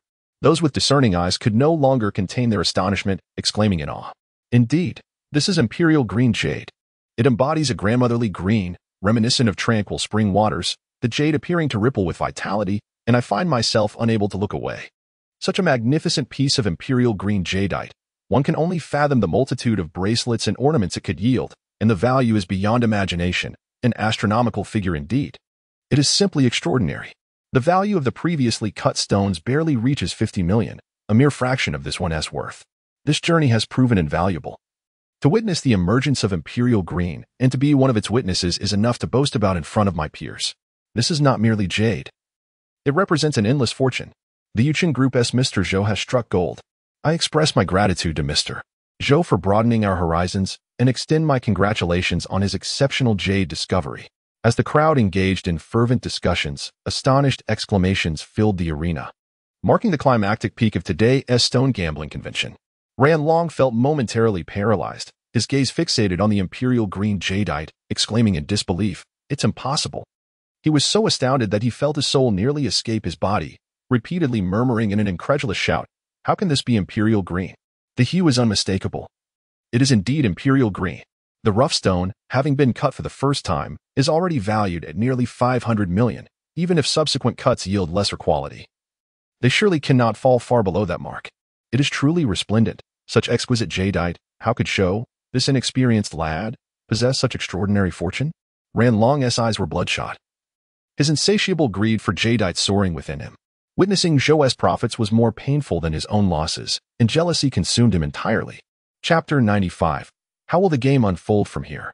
Ran Long previously proclaimed with unwavering certainty that the first piece of rough stone could not yield a substantial profit. At most a mere 10 million in small jade, hardly worth mentioning. However, when the stone was cleaved open, the resplendent green hue struck him like a sledgehammer, delivering a profound blow to his very soul. His face flushed crimson, and before the undeniable reality, his lips trembled, leaving him at a loss for words. Feeling stifled and profoundly uncomfortable. At that moment, some quick-witted individuals turned their gazes towards him, their eyes brimming with derision and mockery, intensifying his embarrassment to the point where he wished to vanish into the ground. With a darkened expression, he confronted the gambling stone master, his voice laced with hostility. "Did you not assure me that this material would yield nothing? Pray tell, what is this? If you cannot make accurate predictions, what purpose do I have in hiring you? Your misguided analyses have left me in a most precarious position." The gambling stone master, feeling somewhat at a loss and overwhelmed by shame, awkwardly responded, "It is impossible to be 100% accurate. One can only discern probabilities. I admit I misjudged this one, initially believing it to be worthless material. However, this does not reflect a deficiency in my professional abilities. This is merely a case of blind luck, and even if it has yielded results, there is little I can do. From the mere exterior of the rough stone, no one can guarantee complete certainty. I merely lean towards the higher probabilities. Furthermore, this Mr. Yuchen shares my perspective. Despite his seemingly supernatural insight, he too has erred. What can I do?" The gambling stone master, feeling quite clever, deftly shifted the blame, redirecting the conversation towards Yuchen. Ran Long also shifted his gaze towards Yuchen, expressing his dissatisfaction. "Have you been concealing something from me? Why is it that you were wrong this time? You owe me an explanation." He was inclined to voice his own grievances, unaware that this master of gemstone betting was equally unreliable. There was certainly an issue with the stone, but it was not his concern. It was undoubtedly the work of the Jin family conspiring behind the scenes. Yuchen maintained his composure, asserting with righteous conviction. Upon hearing this, the gemstone master's eyes brightened, recognizing the validity of Yuchen's assertion. What a clever excuse. He could discern that the Jin family had not engaged in any deceitful practices with the stone, nor had they intended to mislead anyone, as the stone was not for sale, making such actions detrimental to the Jin family's interests. However, he refrained from exposing Yuchen's ruse, as he too had misjudged the situation. All to placate Ran Long harbored no doubts regarding their viewpoints, convinced that Jin Qinghu was the one orchestrating the deception, deliberately obscuring their vision. His mind was clouded by greed, and he indignantly declared, "Make sure not to misjudge next time. I do not wish to suffer further humiliation." The gemstone master and Yuchen both nodded in agreement. As the stone was being cut, the expressions of the three were as dark as the bottom of a pot. Secretly mocked by onlookers, Jin Qinghu took the microphone and remarked, "Oh, Mr. Ran, are your eyes blind? You previously claimed that only the blind would choose this stone, as it could never yield results." Shenlei was even more audacious. Seizing the microphone, she found a 3-year-old child in the crowd and asked, "Little one, if this jade were yours, would you buy it?" This child, perched on an adult's shoulders to watch the show, hailed from a family of jade merchants, with familial ties to the Jin family. Of course I will buy it. Don't mention just 100 million. I would purchase it even for 500 million. Only a fool would not seize such a guaranteed opportunity to profit from this precious jade, the child remarked sweetly. The child was indeed charming. Shenlei turned around, gazing at Ran Long and his companions, and with a teasing smile remarked, "It seems that after all these years, some individuals are even less perceptive than a 3-year-old child. They are no different from the foolish." She continued, "Hurry and secure those diapers. Let us not scare the poor child with a second cut." Jin Qinghu and Shenlei engaged in sharp banter, leaving Ran Long and his associates nearly embarrassed to face anyone. The facts were evident, and they found themselves speechless. As Shenlei had previously indicated, making grand statements often leads to swift repercussions. The young child continued to raise their hand, almost as if reporting to a teacher, radiating excitement. Shenlei, with a beaming smile, handed over the microphone. The child exclaimed, "The person who can select this piece of stone is incredibly talented. That businessman with the handlebar mustache is speaking nonsense, claiming it is worthless. Such a person is truly wicked. As my teacher says, one should keep a distance from bad people." The innocent words of the child sparked uncontrollable laughter among the audience. Engaging in a dispute with a child would only solidify the label of foolishness. Jin Qinghu affectionately ruffled the child's hair and said, "Tonight, let us have your father add an extra chicken leg for you." This family was engaged in business in Yun City and had a minor cooperative relationship with the Jin family, categorizing them as a middle-class family. Jin Qinghu, in high spirits, happily promised to allocate more business opportunities to their family, causing them to beam with delight. Ran Long stepped aside, suppressing his fury, and remarked, sharp-tongued. Meanwhile, the other jewelers had already begun to express their purchasing intentions towards Zhou Yun. They hurriedly chimed in with their persuasive arguments. "Mr. Zhou, as the saying goes, one slice brings paradise, while another invites hell. None can predict what the next cut will yield. At present, this material appears to be worth 500 million. However, should an unforeseen mishap occur during further cutting, its value could plummet dramatically. Therefore, I offer 700 million to acquire it, and I shall bear the subsequent risks." "This is indeed a fair proposition. I shall offer 800 million. Our company has long been without such a magnificent imperial green jadeite to grace our collection. Do not compete with me." "Mr. Zhou, do you believe in fate? I feel a connection with this stone. I will pay 900 million. Please sell it to me. I am not greedy, Mr. Zhou. If you continue to cut, I will purchase any subsequent materials at a price exceeding market rates, as a gesture of goodwill." Zhou Yun, feeling overwhelmed and his ears ringing, realized how frenzied these jewelers had become. They were eager to resort to unscrupulous measures to secure the goods. Fortunately, Cheng Dama remained by his side, preventing the jewelers from wreaking havoc on his attire. Zhou Yun sincerely stated, "I must cut it open further. I promise that I will certainly sell a portion of it afterward." Jin Qinghu and Shun Lei approached to assist, successfully persuading the jewelers to disperse, thus granting Zhou Yun his reprieve. Shun Lei chuckled, "Do not blame them. Exquisite jade stones have been rare in the market lately. The unprocessed imperial green jadeite has skyrocketed in value, yet remains elusive to obtain, even among the high-ranking individuals within the conglomerates.